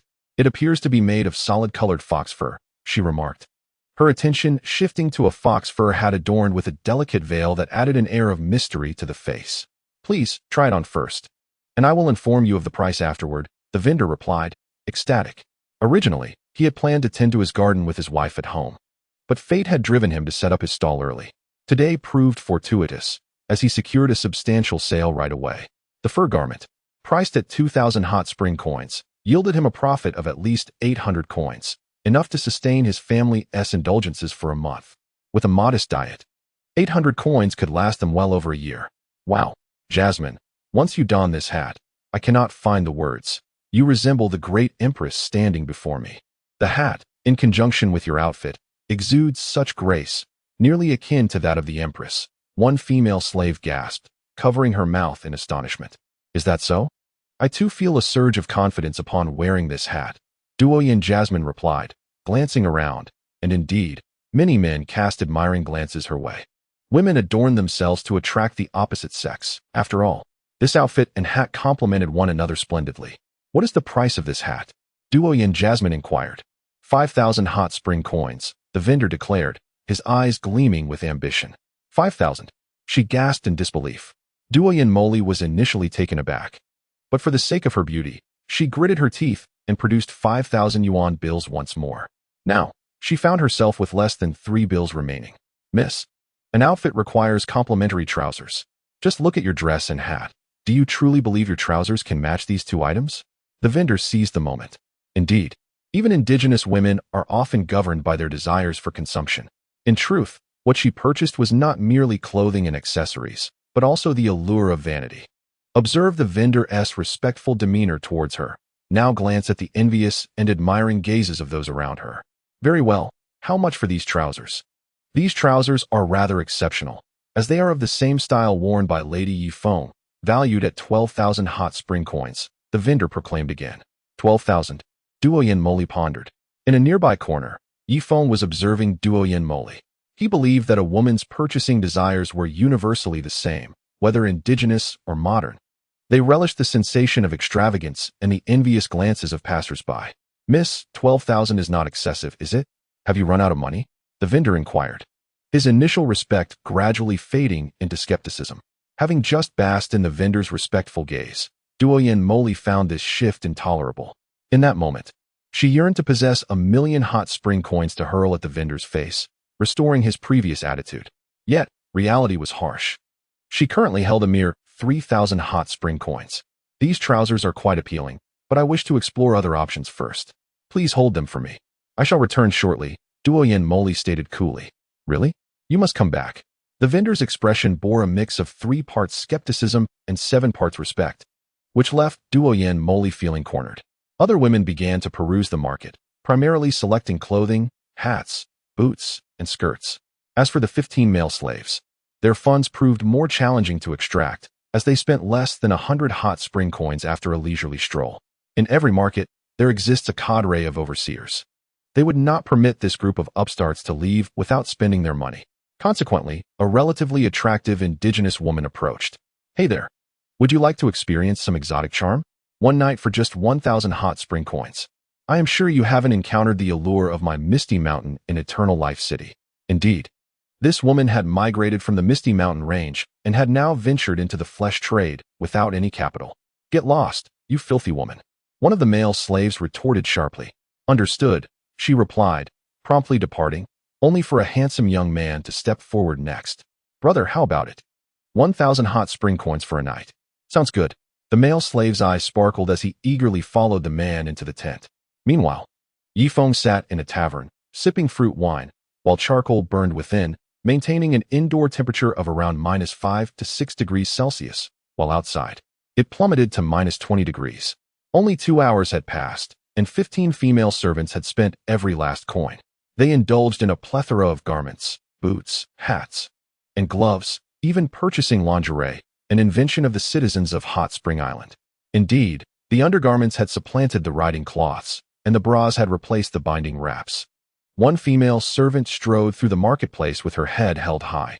The new corset had endowed her with an alluring silhouette. Those young men who once scarcely glanced her way now gazed at her with desire, as if she had been transported back to her youthful days. Oh, how delightful it felt. I have regained my youth. The following day, Ye Feng returned to the central military tent to attend to official matters, which was merely a fade. After all, he had no intention of financing the Heavenly Khan. That would be akin to lifting a stone only to drop it on his own foot. He noticed that today, Duoyen Moli displayed a marked increase in respect towards him. Chapter 535, May we speak privately? Minister of Economy, I implore you to expedite the funds for the Heavenly Khan, as he currently requires money to procure food. The long winter is approaching, and the supplies in Eternal Life City will not sustain us until winter's end. This is a statement from the Heavenly Khan himself.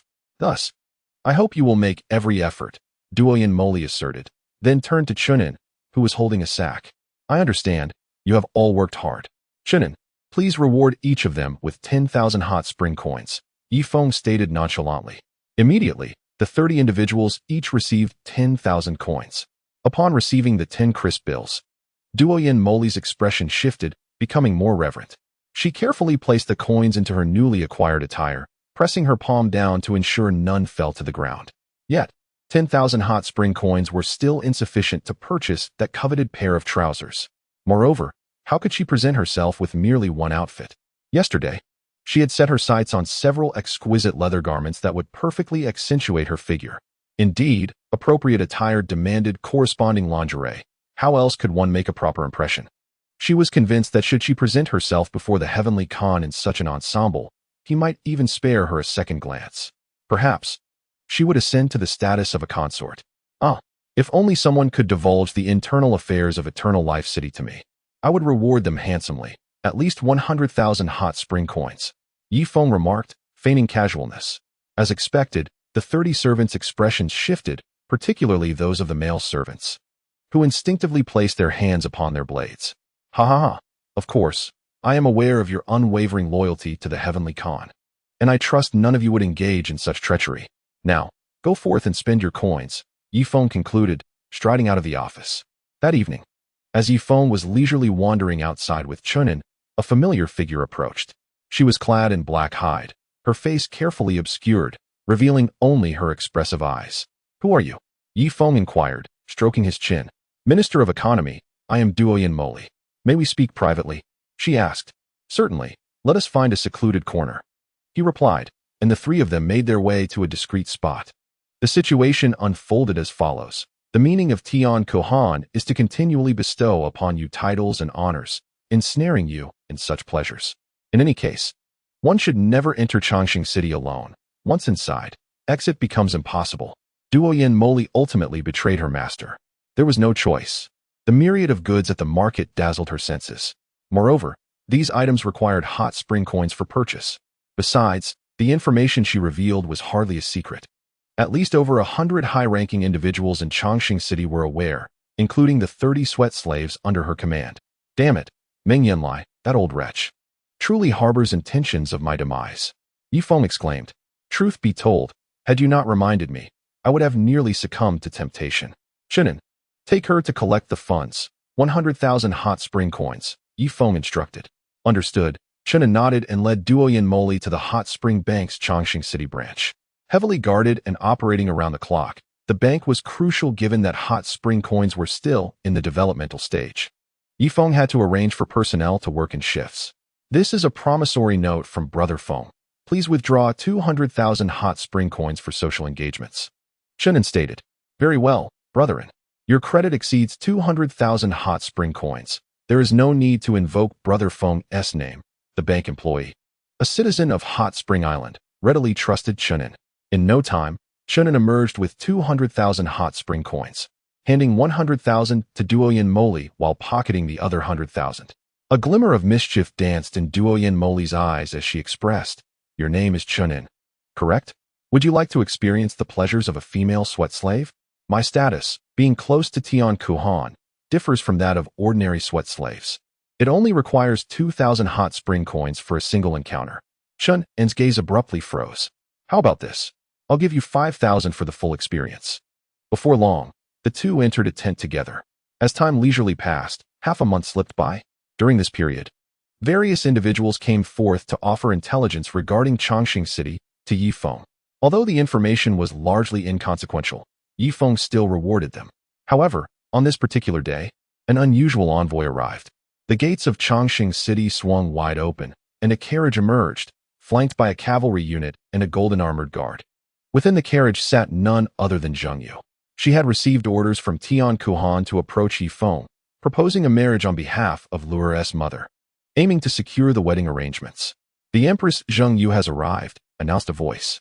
Upon hearing this, Duoyin Moli and the other 30 sweat slaves knelt on the ground. Then, a graceful figure emerged from the carriage, casting her gaze towards Ye Feng's military camp. Zheng Yu's eyes sparkled with intrigue. So, this is the camp of the dumb slaves? With dainty steps, escorted by the golden armored guard, she advanced toward Ye Feng's central tent. Along the way, Ye Feng's cavalry surrounded her, yet these soldiers did not offer her any gestures of reverence. Rather, they scrutinized her with lewd stares. The towering golden armored guard became tense, resting his hand on his sword's hilt. Should these base rebels dare show disrespect to the Empress, he would swiftly transition to a mode of lethal defense. At long last, a grand tent came into view for Zheng. Two cavalrymen lifted the tent flaps, allowing her to stand in the center of the grand tent. Wait. No servants were permitted inside. Only the consort could enter the central military tent. The two guards once again barred the golden armored guards. A piercing glint flashed from beneath the helmet of the golden armored guard, his gaze sharp as a blade. The two guards felt an unbearable sting in their eyes, involuntarily taking a step back. It is noteworthy that there were only 12 golden armored guards in all of Chongqing City, while they might individually falter against the Heavenly Khan. Any trio among them could easily overwhelm him. Zheng stood still, her eyes sweeping across the vast tent. After a moment, she heard the sound of footsteps approaching. A handsome youth clad in leather armor strode in, flanked by a group of distinguished leaders, each with keen eyes. Yet they all showed utmost respect toward the dashing young man. A mute? Zheng gazed at Ye Feng in disbelief. She could scarcely believe that this exceptionally poised youth had once shared tender moments with her. Now, he appeared to be an entirely different person. At this moment, her very genes seemed to cry out, I yearn to recombine with this youth's essence. I yearn to recombine with this youth's essence. How rude. This was the consort, the woman of the Heavenly Khan. Should he not offer her a seat? Ye Feng took his place behind a wooden desk and addressed the two guards. Indeed, before long, a chair was brought forth, and Zheng elegantly arranged her long skirt, sitting gracefully upon the chair. The sound of iron armor scraping echoed as the golden armored guards positioned themselves behind Zheng. Chapter 536. The Initiative of Naire Maisie Brother, you are clad in heavy armor. Shall I fetch you a chair as well? Ye Feng inquired. The golden armored guard narrowed his eyes, remaining silent, as still as a statue behind Jinyu. Ah, I see. You have hemorrhoids. Then continue standing, Ye Feng remarked, turning his attention back to Jinyu. With outsiders present, many intimate words were best left unspoken. Consort Jinyu, I was unaware of your esteemed presence. May I inquire as to your purpose? Ye Feng adopted a businesslike demeanor. Jinyu took a deep breath, adjusting her mindset. She could not allow the golden armored guards to sense the ambiguous atmosphere between her and Ye Feng. The Heavenly Khan has proclaimed that the Minister of Finance holds a position of great influence. Now, we wish to bestow upon you a gold medal. Jinyu removed a gold medal from her waist. With this medal, the Minister of Finance could freely enter Chongqing City, access the castle at will, and engage in direct negotiations with the Heavenly Khan. Chunin hurried over to take the medal, biting it lightly. Brother Feng, it's pure gold. Chunin exclaimed joyfully. Ye Feng shot him a glare. Please convey my gratitude to the Heavenly Khan. I appreciate his kindness. I may indeed visit Chongqing City in due time. Ye Feng replied nonchalantly, as he had no intention of entering Chongqing City. Would that not be akin to throwing meat buns to dogs? Minister of Finance, I shall relay your words to the Heavenly Khan. Furthermore, the Heavenly Khan has stated that the Minister of Finance must have a suitable match for his esteemed daughter. May I inquire what you think of my daughter, Princess Lure? Jinyu gazed intently at Ye Feng, her eyes brimming with an intensity that seemed almost predatory. Oh. Ye Feng's eyes sparkled with intrigue. Though more than 2 months had passed since he departed from Chongqing City, the delicate demeanor of Princess Lure lingered vividly in his mind. Princess Lure, regal and elegant, possessed an unparalleled beauty. As Ye Feng exchanged pleasantries, he began to grasp the underlying implications of their conversation. That is splendid news. The Heavenly Khan has expressed a willingness to allow Lure to marry you, thus elevating your status among the nobility. This will undoubtedly fortify your position as the Minister of Finance, especially considering that the Heavenly Khan will soon be your father-in-law. As Jinyu spoke, she mischievously winked at Ye Feng, subtly disregarding the presence of the golden armored guards.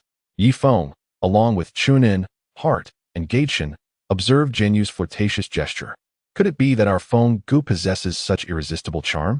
Suddenly, the helmet of a golden armored guard shifted slightly, his gaze directed toward Jinyu. As a formidable being, he was attuned to any anomalies in the air. Just moments ago, he had sensed a peculiar tone in Jinyu's voice, and the expressions of Ye Feng and his elite companions had shifted noticeably. Ah, I have long heard tales of Princess Lure's beauty, but as they say, seeing is believing. I, Ye Feng, am eager to become the husband of Princess Lure, and I welcome the Heavenly Khan as my father-in-law, as well as the esteemed Jinyu as my mother-in-law. Ye Feng endeavored to emulate the eloquence of the Doyan people. Very well, I shall arrange for the Minister of Finance to visit in 7 days. I kindly ask him to bring gifts and personally propose in Chongqing City. At that time, the Heavenly Khan will bestow a generous dowry, Jinyu declared, rising from her seat.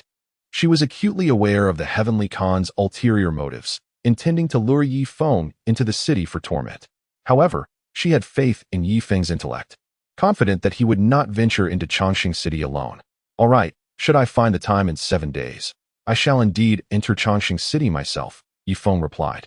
Also rising, Jinyu nodded, casting a lingering glance at Ye Feng before gracefully turning to leave the tent. Wait, Jinyu, future mother-in-law, since you have honored me with your presence, I cannot be ungracious. How about you and your companion, the golden armored guard, take a sum of 10,000 hot spring coins to indulge yourselves? Perhaps you could stay with me for a few days? Ye Feng proposed. Jinyu's eyes lit up. This was the very invitation she had been anticipating. A brief stay with Ye Feng would afford her the opportunity to enjoy his company once more. Yet, she cast a glance at the golden armored guard, realizing she must concoct a reasonable excuse, lest he relay her words to the Heavenly Khan without alteration. The Minister of Finance is correct. In 7 days, we shall be relatives. However, the Heavenly Khan has decreed that I may only stay here for half a month, Jinyu replied slowly. Ye Feng chuckled. I merely suggested a brief visit, and yet you seem to have taken up residence with me. Half a month indeed? The golden armored guard's eyes flickered, perhaps momentarily perplexed. Ha, of course. Chunin, please provide the Khan's consort and the golden armored guard each with 10,000 hot spring coins, Ye Feng instructed. Oh. Chunin handed over 10,000 hot spring coins to Jinyu, then produced 10 banknotes which he offered to the golden armored guard. The guard remained immobile. neither reaching out to accept nor outright rejecting the offering, exuding an overwhelming aura of authority. In an instant, Chunin felt his breath quicken. Hesitantly, he stepped forward and slipped the 10 banknotes into the crevices of the guard's armor, retreating as if fleeing to stand beside Ye Feng. Nonetheless, the oppressive presence continued to constrict his breath. Ha ha, today I am in high spirits. How about this? In the evening, I shall host a grand banquet. Firstly, to welcome the esteemed Jinyu, the Sweat Empress, and secondly, to celebrate my 7-day pact with Princess Lu Er. Ye Feng hastily concocted another excuse.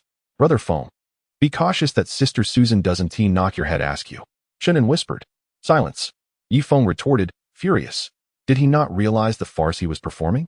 Someone, prepare the finest tent for the Sweat Empress Jinyu, and ensure a comfortable tent for this golden armored turtle as well. Oh, and he suffers from hemorrhoids. Remember to carve a hole in the chair for him, Ye Feng stated with utmost seriousness. Uft. Ha ha. Ha ha. A group of high-ranking officials could not contain their laughter. The golden armored guard narrowed his eyes and partially drew his blade. In the next moment, a palpable aura of menace pervaded the tent, as tangible as the air itself. Ye Feng's expression darkened. He anticipated that this individual possessed no sense of humor whatsoever. Let us depart. Ye Feng hastily led his entourage out of the tent. After a considerable time, he exhaled deeply. That fellow's strength is formidable. I doubt even 5 or 6 Venn diamonds could match him, Ye Feng remarked slowly. Indeed. He seems like a human weapon, devoid of any emotion, Chunin concurred. At that moment, a graceful silhouette approached. Ah Feng, come here for a moment. Naire Maisie beckoned to Ye Feng. Since her parting with Ma Xikong, she had not been intimate with any man. Now, witnessing Ye Feng's accomplishments rivaling those of Ma Xikong, she suddenly found clarity. After all, this was a different world, and Ye Feng was its sovereign. Why not embrace it? Brother Feng, I am going to report to Sister Susan, Chunin declared. Chapter 537. As close as glue, deep affection you brat. Don't think I'm unaware. Last time I sent you to the branch to withdraw money, you used my name to pocket an extra 100,000. I will be reporting this to Wang Zhihai. Ye Feng threatened. Fine, we're even now. Farewell. Chunin vanished in a flash. Ye Feng inhaled deeply and approached Naire Maisie step by step. In this world, Maisie held a place in Ye Feng's heart that was undoubtedly within the top 5. Moreover, there lingered an indescribable sentiment for her. This feeling had transcended mere desire, reaching the realm of love. Although they had yet to formally cross that threshold, Ye Feng believed that once they did, their bond would become inseparable, filled with passion and intimacy. Sister Maisie, you have been here for several days. I should take the opportunity to converse with you privately and deepen our connection. Ye Feng smiled. Rimi's cheeks flushed as she pointed towards her tent. Come, let us retire to my abode. I have matters to discuss with you. With that, Rimi quietly slipped into the tent. Ye Feng inhaled deeply, sensing that he was finally about to take that significant step. Since the day he met Rimi, this moment had been inevitable.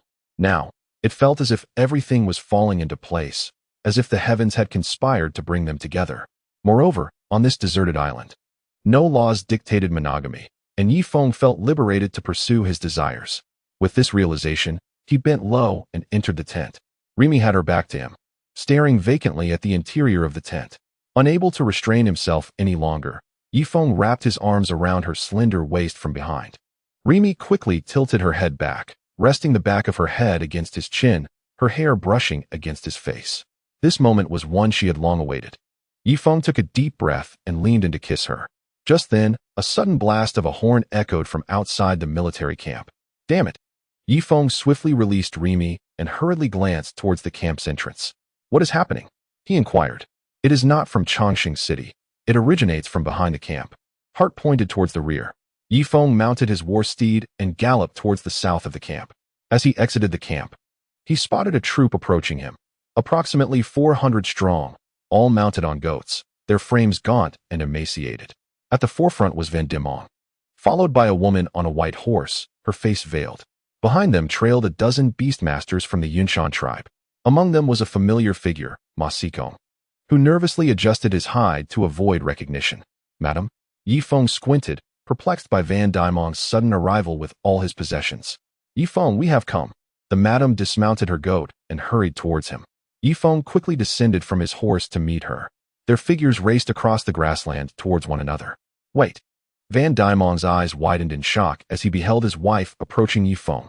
Unable to contain himself, he issued a warning. The madam, Hua Luo Qing, halted abruptly, suddenly reminded of her husband's presence. Thus, she and Ye Feng simultaneously ceased their advance.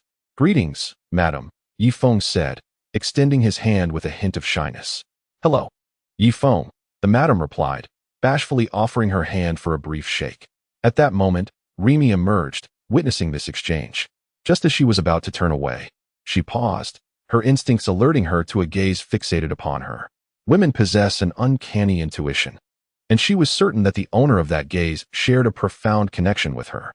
Among the crowd, Ma Xikong swiftly averted his eyes, adjusting his mask to obscure his face. Starving and gaunt, with his features marred by frostbite, he was determined that Remy should not witness his current state of disarray. Should he encounter his former wife, it would be when he stood in all his glory.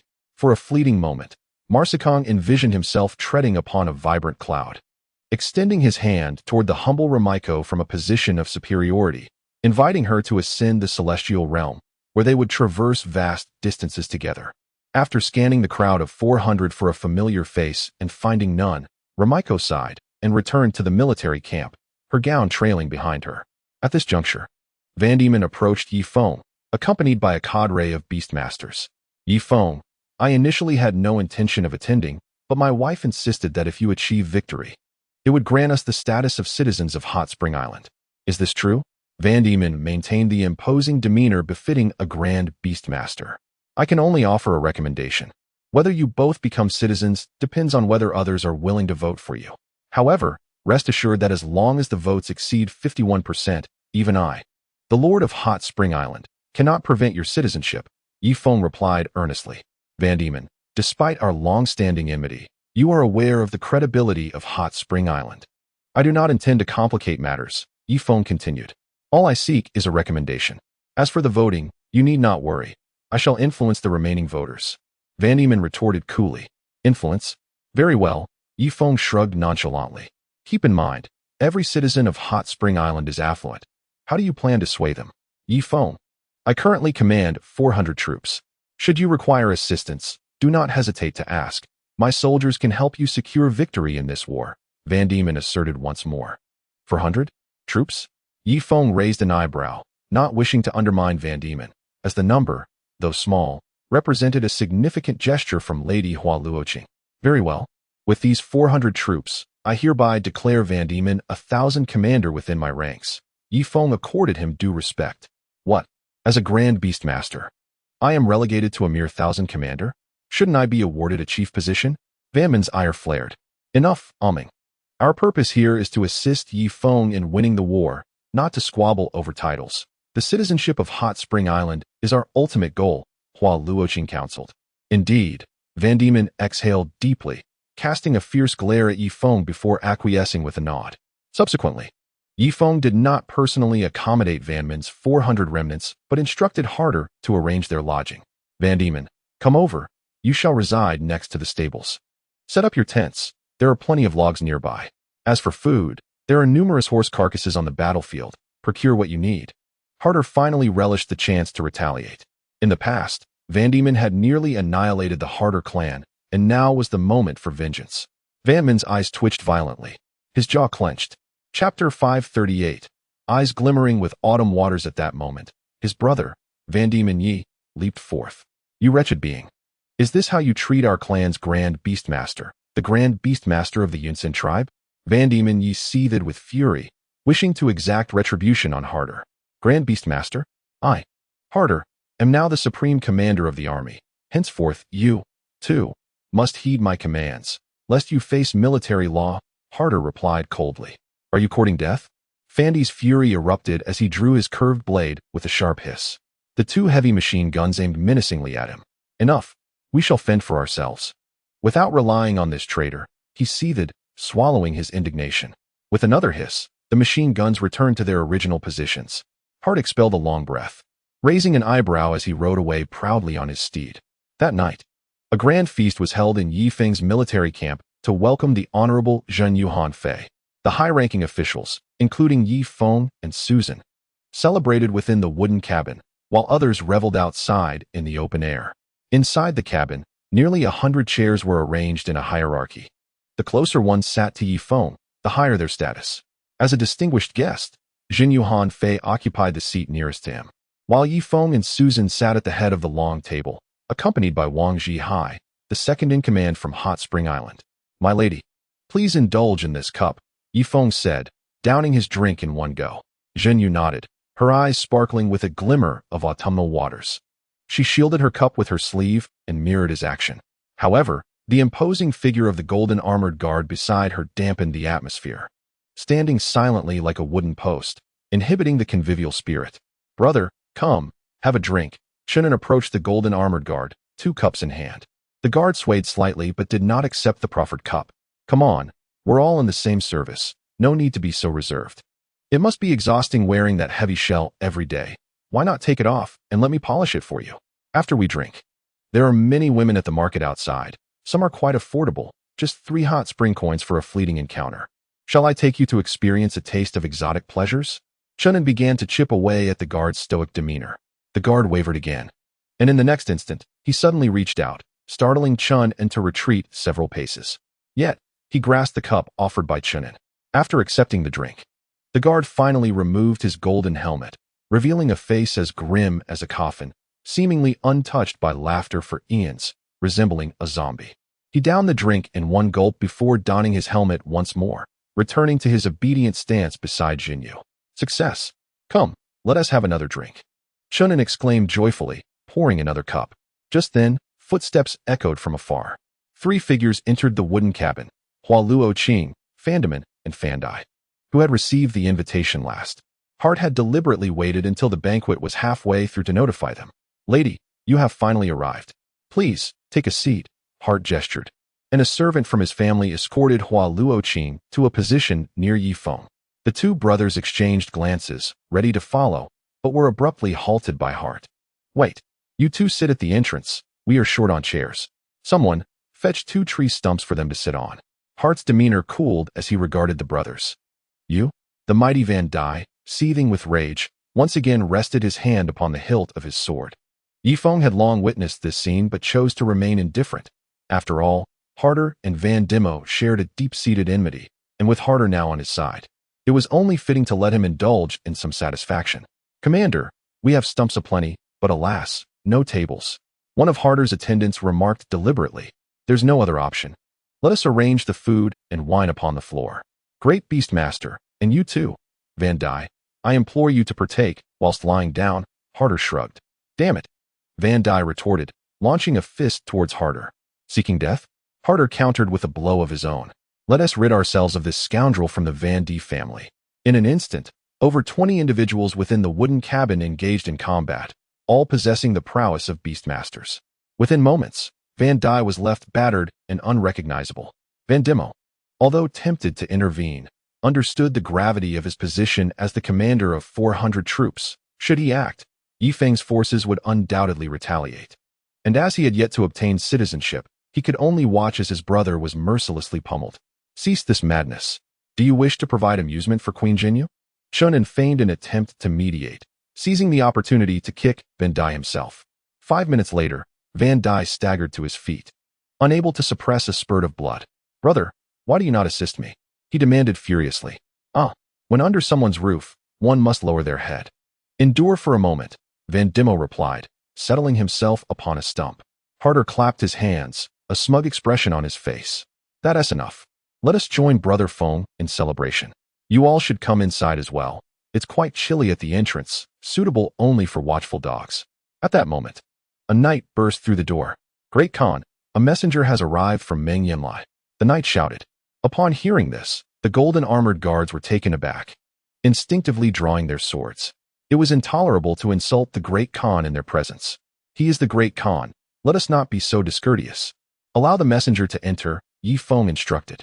"As you command," the knight replied, his heart still racing.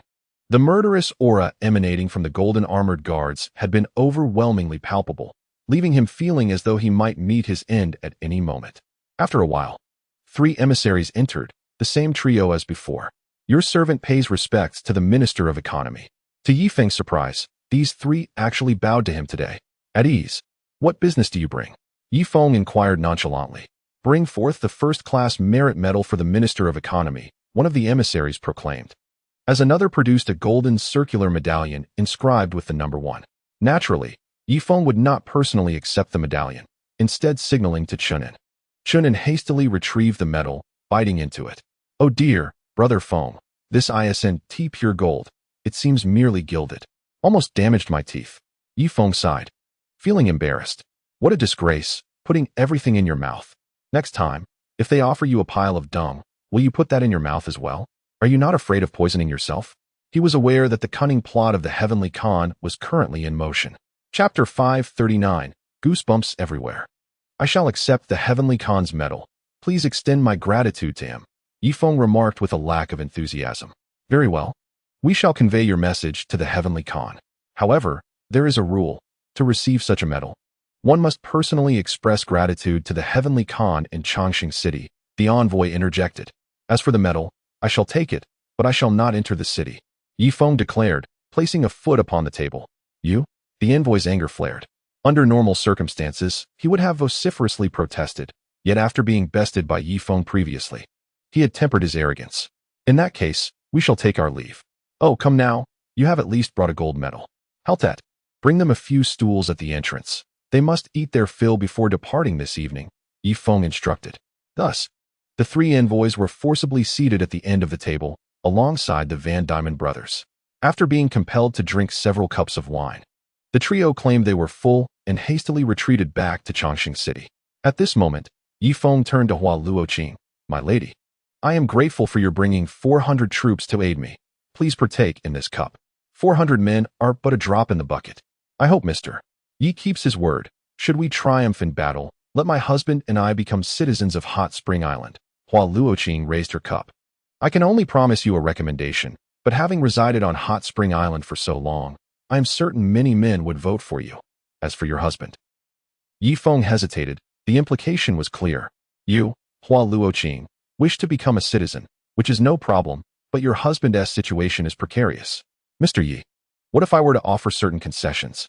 Hua Luoqing's eyes glinted with allure as she spoke. Beside her, Susan's expression darkened, her brow furrowed. She felt as though she was inviting a wolf into the fold.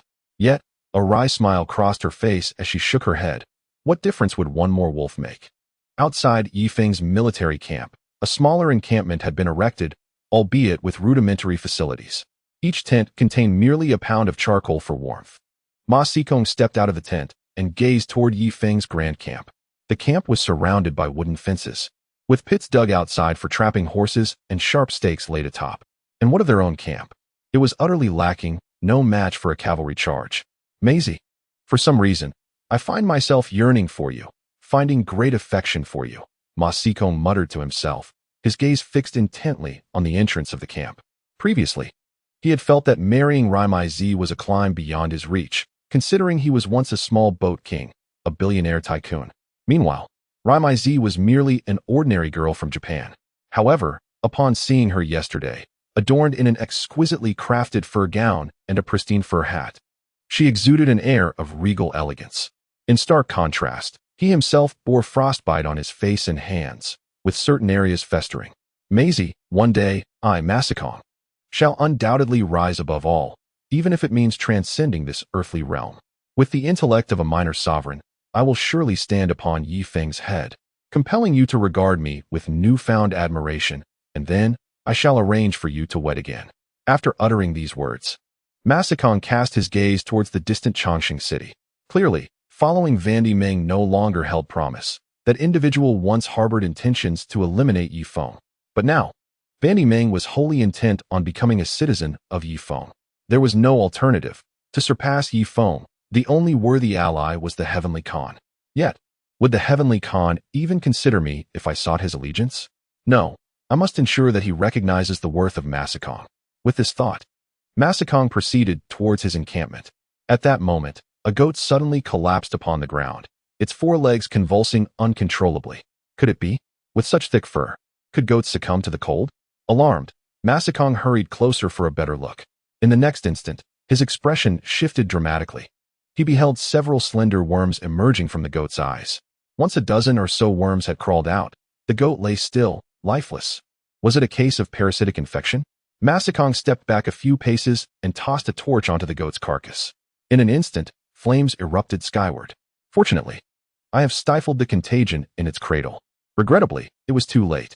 In the pen, 2 more goats had collapsed, frothing at the mouth, their legs thrashing in agony, seemingly enduring immense suffering. Again, dozens of worms slithered from their eyes, and these goats also fell motionless. Had these goats already perished? Were they merely animated by the control of the parasites? A wave of dread washed over Masakong. In truth, prior to their entry into the vast prairie, they had sensed something amiss with these goats. They refrained from nibbling the grass hidden beneath the snow, moving forward only when urged, and standing still when not, resembling beasts that required no sustenance.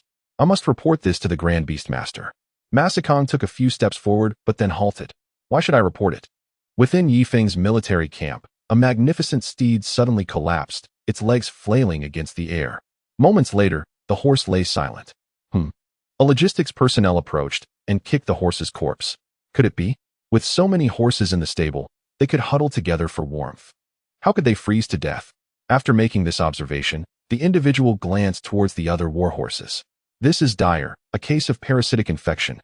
Meanwhile, Ye Feng was celebrating within the central tent when an unexpected dissonance interrupted. Great Khan, trouble has arisen. You must check the stables. Ye Feng's expression darkened immediately.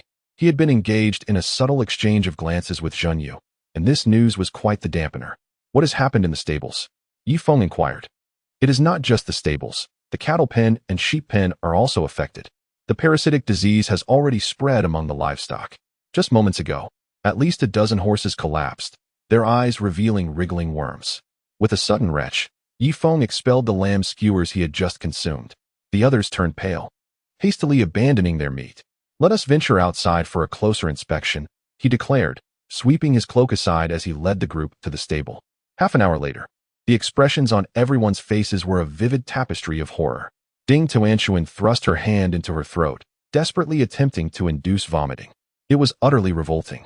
They had just severed the head of a horse, revealing a multitude of wormholes in its brain, resembling a honeycomb. Even those without a fear of clusters would be left with goosebumps. Ye Feng proceeded to slice open a sheep's head. The brain was nearly devoid of moisture, yet teeming with an array of wormholes. Hey, he exclaimed, hastily tossing the sheep's brain to Wang Zhihai. Why are you throwing this at me?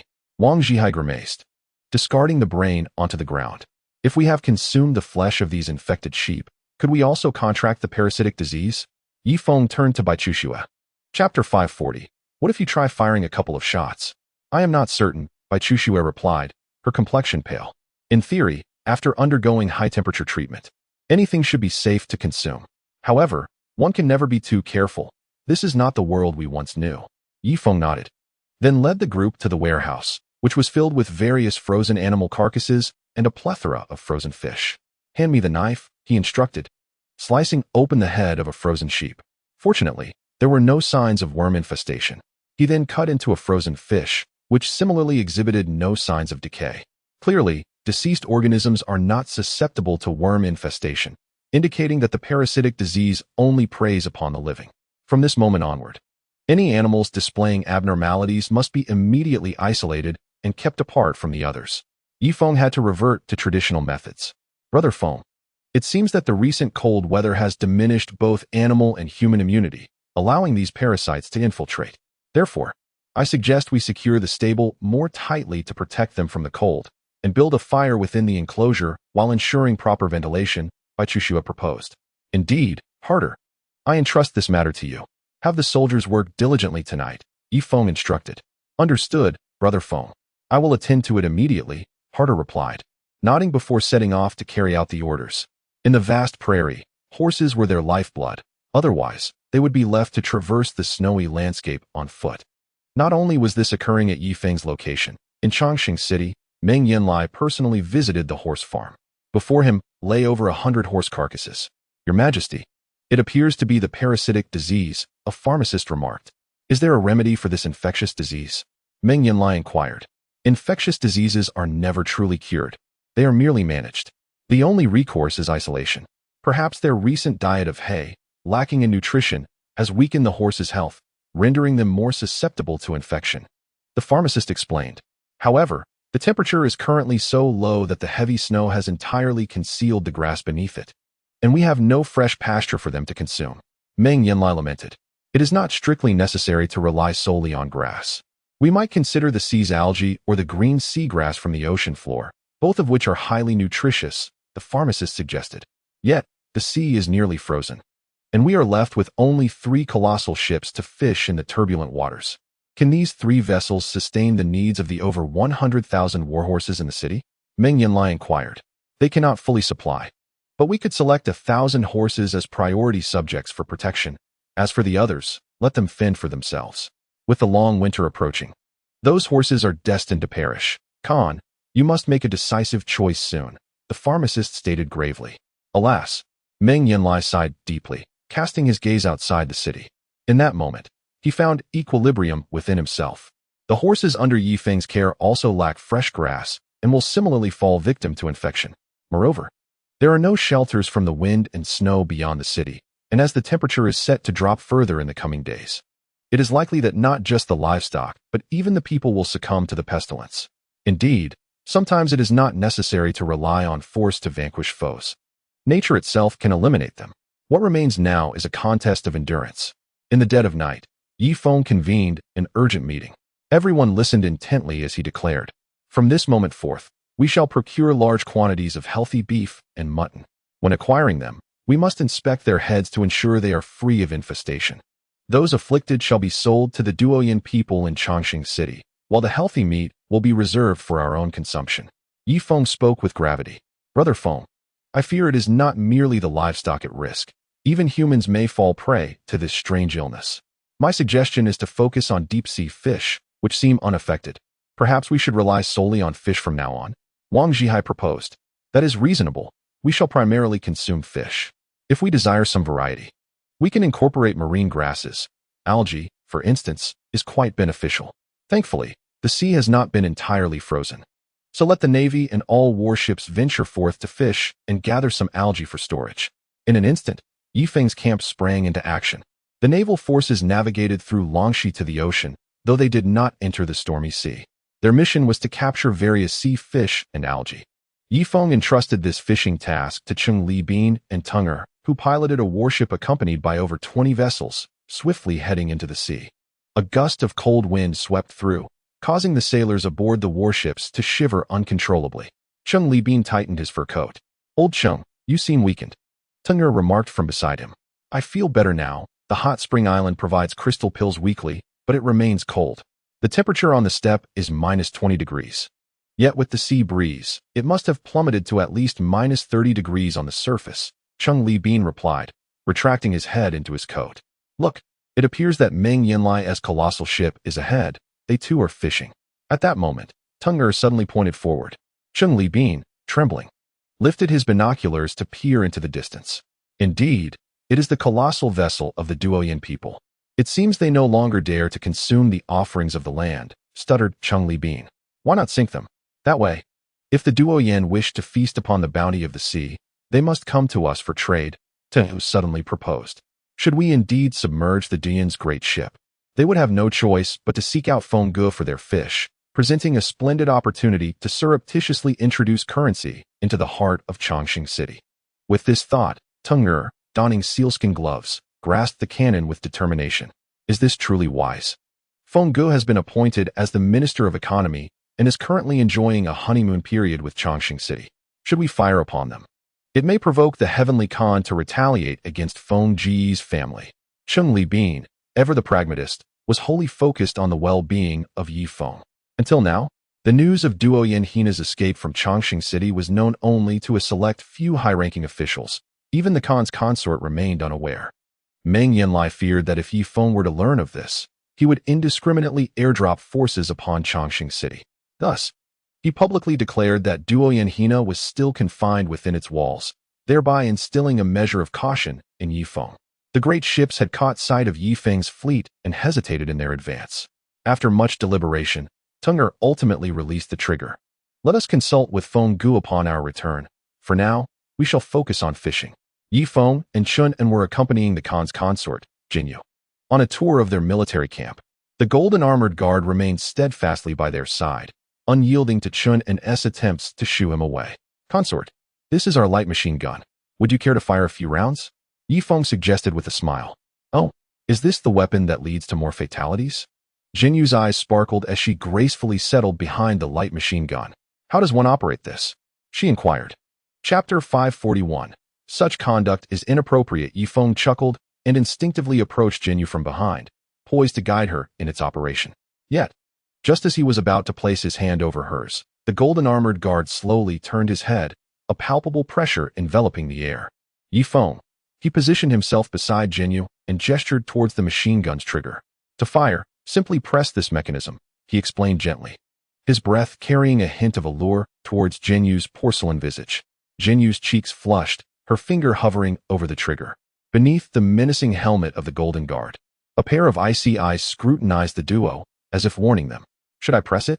Jinyu asked. Indeed, press it down, and my machine gun shall unleash its fury. You will experience an unparalleled thrill, the exhilaration of wielding power over life and death, Ye Feng responded, casting a glance at the golden guard. Perhaps I should refrain. I have heard that each discharge from such a machine gun consumes considerable resources. Is it true that the consumed materials are bullets? Jinyu inquired. Ye Feng felt a surge of heat in his lower abdomen. This woman speaks with double meanings. If this conversation continues, I may lose control. Most importantly, there is still the golden guard watching closely. Without his presence, Ye Feng would have acted without restraint. Indeed, as soon as I press this, I shall incessantly consume. Although Ye Feng did not engage directly with the enchanting consort Jinyu, the two were merely 10 centimeters apart, their breaths almost intertwining. The eyes beneath the golden armored helmet narrowed, seemingly assessing whether Ye Feng had transgressed. By the way, could you shift slightly upwards? Ye Feng remarked, encircling Jinyu's waist. Yet his hands notably refrained from brushing against her garments.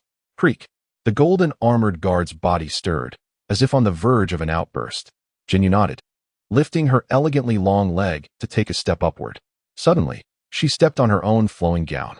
Ah, this is bad, Ye Feng gasped, hastily extending his arms to catch the falling consort. In that fleeting moment, the warmth of soft jade enveloped him, causing him to momentarily lose restraint. Jinyu's delicate face flushed, her gaze dreamy as she reveled in Ye Feng's long-awaited embrace. The golden armored guard mused that had Ye Feng not supported the consort, she would have surely fallen. Despite their physical contact, he remained unable to ascertain whether Ye Feng had breached any rules. After a prolonged moment, Ye Feng feigned modesty and released Jinyu. My apologies, consort. For my earlier indiscretion, please forgive me, he murmured, casting a furtive glance at the guard. It is of no consequence. You were merely protecting me. How could I hold it against you? By the way, may I touch the barrel of this machine gun? It appears rather robust, Jinyu inquired, leaning forward, her rear gently arching. The position she assumed was directly aligned with Ye Feng's abdomen. Hastily, he shielded his lower body with both hands. This woman exuded an irresistible allure with every movement, making it rather difficult to maintain composure. Chunin, with a mischievous glint in his eye, suddenly shoved Ye Feng. Ouch! Ye Feng stumbled forward, inadvertently embracing Jinyu, his weight pressing down upon her. Though separated by animal skin, it felt as if they were old friends, capable of igniting sensations even through barriers. Oh! Jinyu exclaimed, slowly turning her head, casting a glance at Ye Feng that was both playful and reproachful. Ye Feng took his time to rise from behind her. Chunin, how rude. Why did you push me just now? Honestly, refrain from doing so in the future. Look at the awkwardness you've caused me. Ye Feng chided lightly. Brother Feng, I lost my balance and collided into you, resulting in you crashing into consort Jinyu. It is entirely my fault, entirely my fault. Chunin hastily apologized with a sheepish smile. The golden armored guard interjected, Consort, perhaps you should further inspect the catapult crafted by my esteemed Minister of Economics. These contraptions are my latest innovations. Ye Feng added with a smile. Jinyu's blush had yet to fade. The thrill of flirting with Ye Feng before the golden armored guard evoked an exhilarating sensation within her. Eventually, they arrived before the colossal catapult. How lengthy, Jinyu exclaimed, extending her pristine hand to gently caress Ye Feng's catapult. Each catapult's main arm stretched over 10 meters. With a diameter of approximately 2 meters, capable of launching stones weighing hundreds of kilograms several kilometers away. The armored sentinel stood motionless like a stone pillar, his mind somewhat muddled. He hesitated, uncertain whether to inform the Khan of the day's events. However, the earlier interaction between the two had been so reasonable. If he were to disclose it to the Khan, would he be dismissed as overreacting? At that moment, Chunin approached the sentinel, saying, "Brother Jean, after such a long journey, why not have a drink to warm yourself?" With that, Chunin produced a bottle of high-proof liquor brewed by Shi Zhengliang. This concoction had undergone countless distillations, boasting an alcohol content exceeding 60 degrees. Although the sentinel was accustomed to drinking, the fruit wines he usually consumed never surpassed 5 degrees. With a creak, the sentinel removed his helmet, revealing a face that resembled a coffin.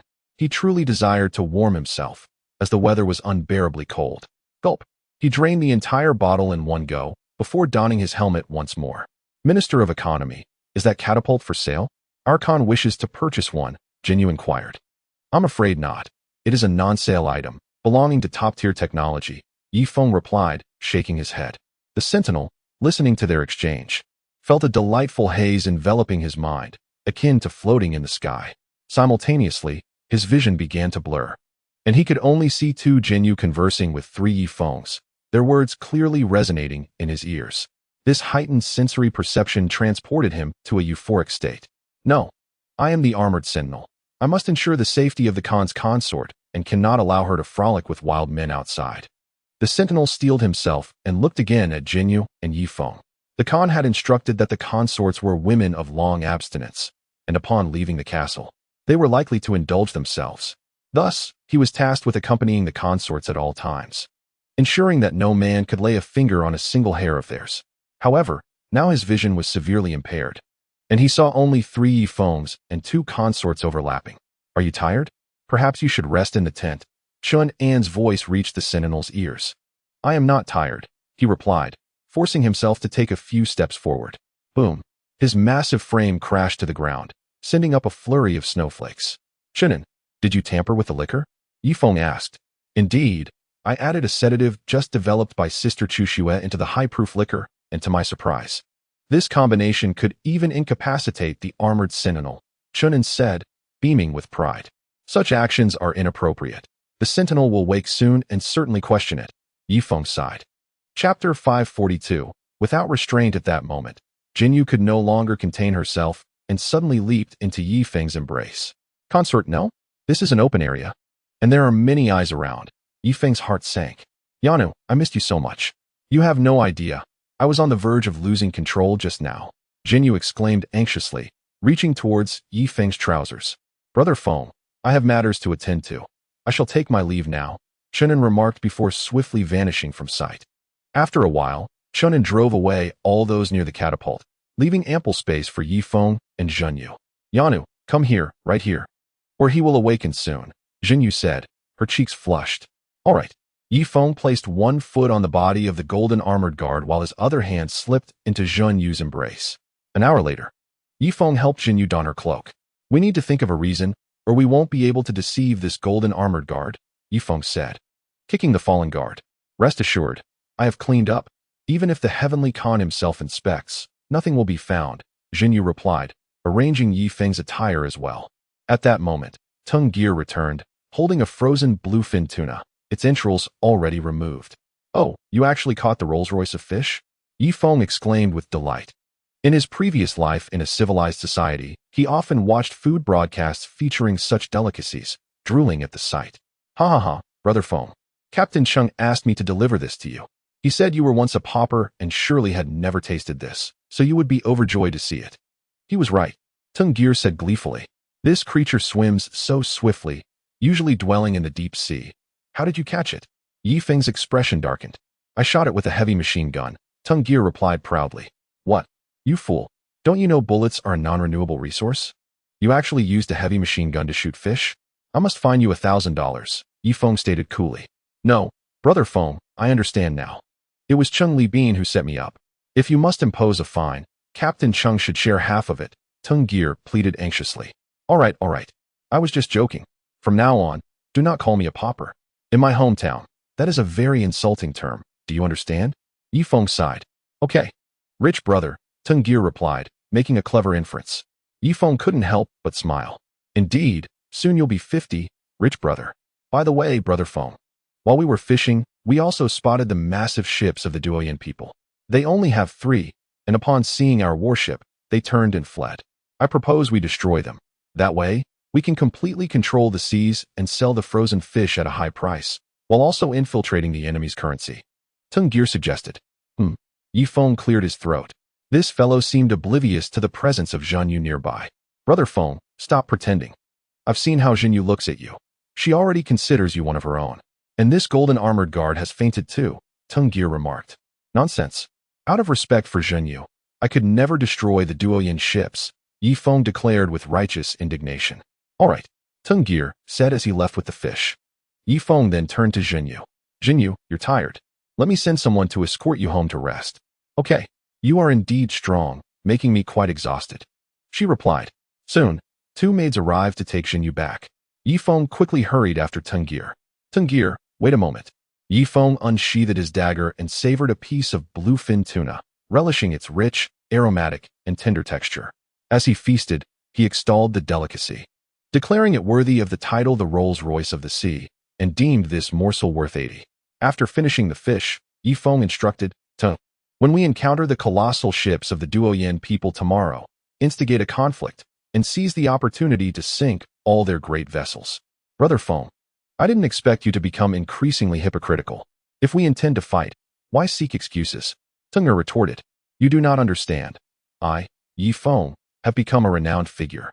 I cannot indiscriminately sink their warships without justification. I must find a pretext. Otherwise, how will others perceive me? They will undoubtedly label me an invader, Ye Feng elucidated. I comprehend now, Teng replied, taking the remaining fish and departing. Ye Feng returned to the main military tent, contemplating his next move. I require an envoy to enter Chongqing City to convey a message to the Heavenly Khan, urging him to release Duoyan Hina and our child. When addressing the Heavenly Khan, it is imperative to maintain a posture of dignity and not tarnish my reputation. He glanced at a few trusted subordinates. Great Khan, allow me to handle this matter. At that moment, Zhui Ma stepped forward, seizing the opportunity he had long desired to become Ye Feng's personal guard. By assisting the Great Khan in retrieving his wife and daughter, he might finally secure that coveted position. Zhui Ma, this task is entrusted to you. Initially, approach with courtesy. Do not be overly aggressive. If the Heavenly Khan refuses to release them, you may berate him. Should he threaten your life, retort with, dare you kill me? My brother Feng will annihilate all your Duoyan clan's warships, leaving you unable to fish at sea. Ye Feng instructed with gravity. Brother Feng, I understand the stakes clearly. My ultimate goal is to recover your wife and daughter. By the way, did your wife give birth to a son or a daughter? Zhui Ma suddenly inquired. Ye Feng's countenance darkened. Although he was aware that Duoyan Hina had given birth, he remained oblivious to the child's gender. Meng Yanlai had withheld that information, contemplating that if Ye Feng favored sons and he divulged the birth of a daughter, Ye Feng might act recklessly. Conversely, if he claimed a son was born, yet Ye Feng preferred daughters, he would remain indifferent. Thus, Meng Yanlai resolved to keep the child's gender a secret. Great Khan, I shall handle this matter with utmost precision, Zhui Ma asserted. Very well, let us proceed to the military camp's exterior. I will personally escort you into the city. With that, Ye Feng led a group of high-ranking officers outside the camp. Hold the white flag firmly, Zhui Ma. Go forth. I shall pray for your success here, Ye Feng encouraged, patting Zhui Ma's shoulder. Indeed, Zhui Ma nodded, raising the white flag high as he slowly advanced toward Chongqing City. At the city gates, several crossbows were aimed at him. Yet Zhui Ma sat upright upon his steed, undeterred, preserving Ye Feng's formidable reputation. Who approaches? What is your business? The captain of the guards inquired loudly. I am Zhui Ma, envoy of the Great Khan Ye Feng, here to seek an audience with Meng Yan, the coward, Zhui Ma proclaimed boldly. 3 arrows landed before his horse, yet the steed did not even flinch. After a while, Ye Feng witnessed the horse return to the city. Chapter 543. The ordinary cannot endure, brother Feng. With the weather being so frigid, shall we retreat to the warm tent and await the horse's return? Harder rubbed his hands together. Even someone of his strength could hardly withstand the biting cold. You may go back first. I shall wait for him here alone. Ye Feng replied calmly. Very well, then we shall withdraw. Harder prepared to turn his horse around. However, in the next moment, he felt a jolt throughout his body as he noticed Susan, Wang Zhihai, and others on horseback, motionless, casting sidelong glances at him. Harder's expression darkened. He could only sit still. I have made up my mind. Regarding Brother Feng's child, we shall continue to wait here. Ye Feng neither nodded nor shook his head. His gaze fixed intently on Chongqing City. The horse returned swiftly, approaching Ye Feng at a rapid pace. What happened, horse? Ye Feng immediately noticed the injuries on the horse's face. Brother Feng, Meng Yan, the coward, refused to see me and even carved words on my face to insult me. The horse said, gesturing to the curved characters on his visage. Did you inform him that if he defies me, I shall sink his mighty ship anchored in the furious sea? Ye Feng's tone grew increasingly frigid. I did. And he responded that if you dare to destroy the mighty ship, he shall gouge out one of Duoyan Hina's eyes, the horse replied. Ye Feng's eyes narrowed as he gazed once more at Chongqing City. It seemed Meng Yan Lai was relying on his hostage, believing Ye Feng would hesitate to sink his mighty vessel. There's no other option. Tengur, I have a craving for fish. Ye Feng turned to Tengur. Understood. Tengur urged his horse towards the warship. After a brief while, the warship ventured into the furious sea. Ye Feng did not wait long. Boom, boom, boom. The thunderous sounds of cannon fire reverberated, followed by the anguished cries emerging from the tempest of the furious sea. In the next moment, alarmed shouts erupted from within Chongqing City, and chaos swiftly spread towards the castle. An hour later, Meng Yan Lai sat in the conference room. Heavenly Khan, Ye Feng has destroyed our last 3 mighty ships. The remaining vessels are too small to traverse the furious sea for fishing, a naval commander reported. Without fish, we are left to consume land animals, but most of these creatures are infected, posing a great risk, a true general remarked. Ye Feng, Meng Yan Lai rose, peering out through the pyramid's window towards the city beyond. His desire to flay Ye Feng alive was palpable, yet before Ye Feng's warships, he felt utterly powerless. Naturally, he could infiltrate outside the city to assassinate Ye Feng.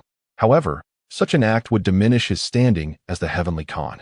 Moreover, should the assassination fail, he risked being obliterated by heavy machine gun fire.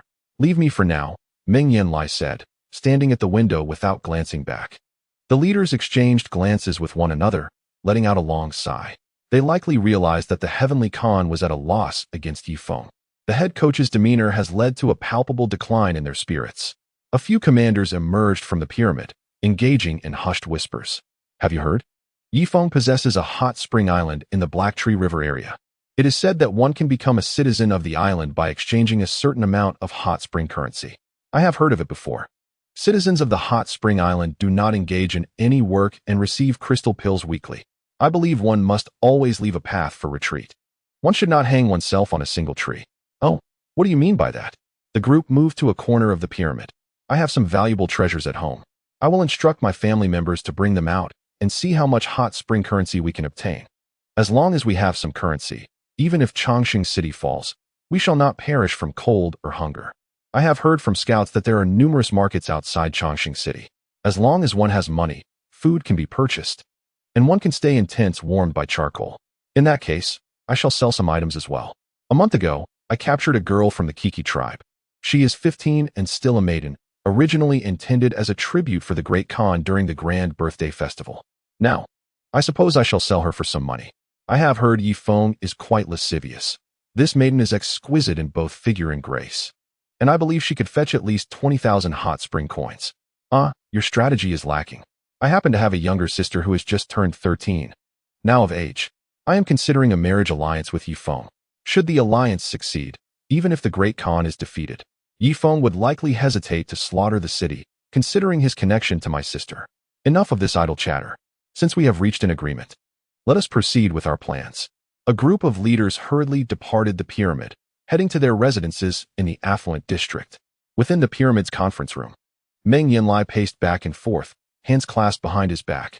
After a brief moment, a glint of cold light flashed in his eyes. Shadow, go? Meng Yan Lai commanded.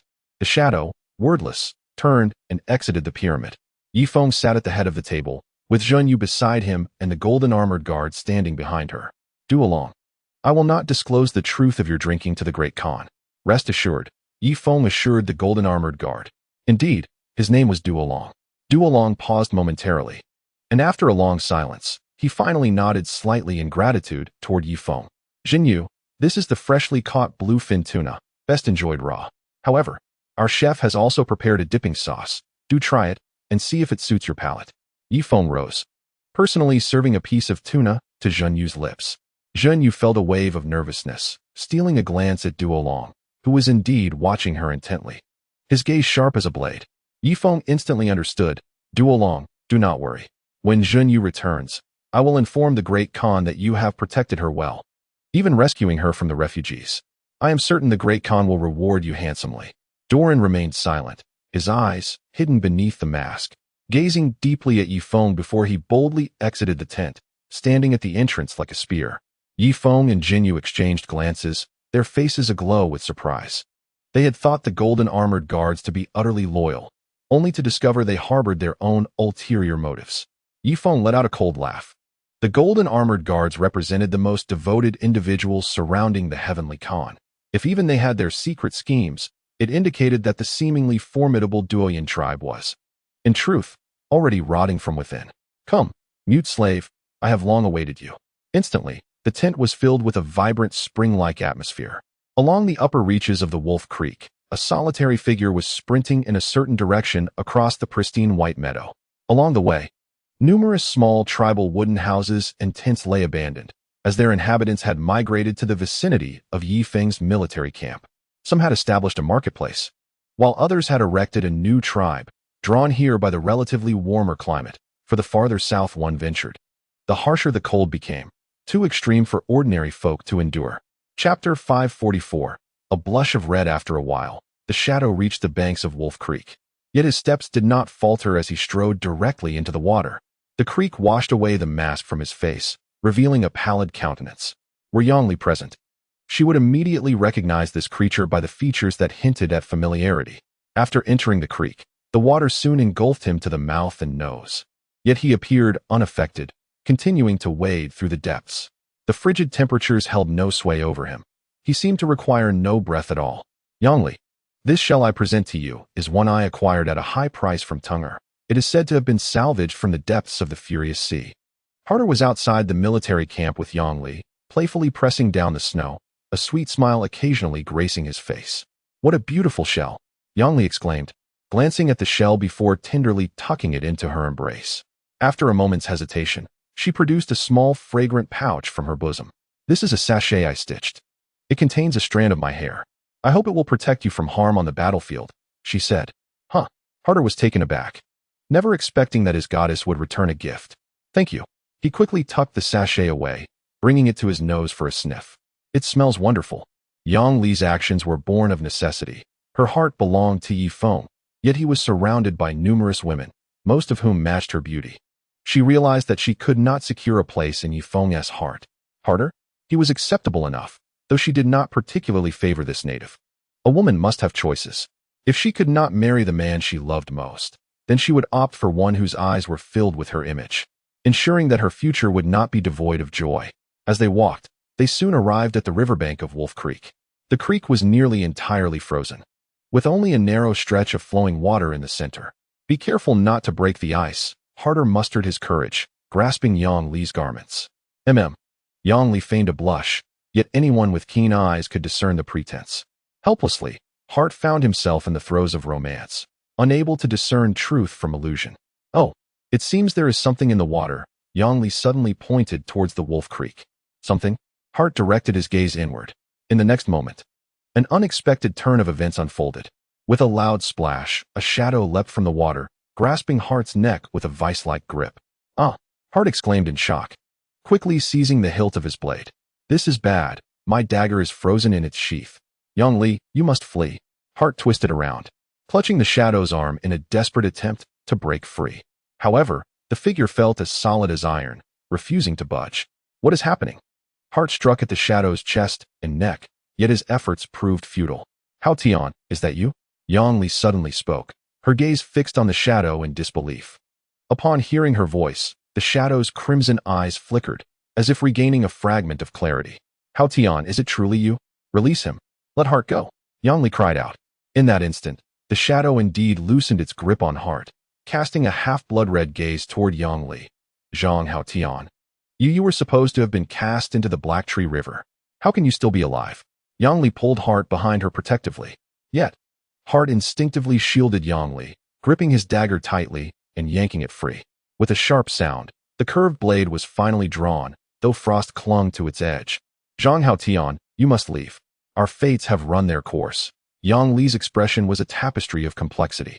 Indeed, Zhang Haotian had once deceived her heart, nevertheless.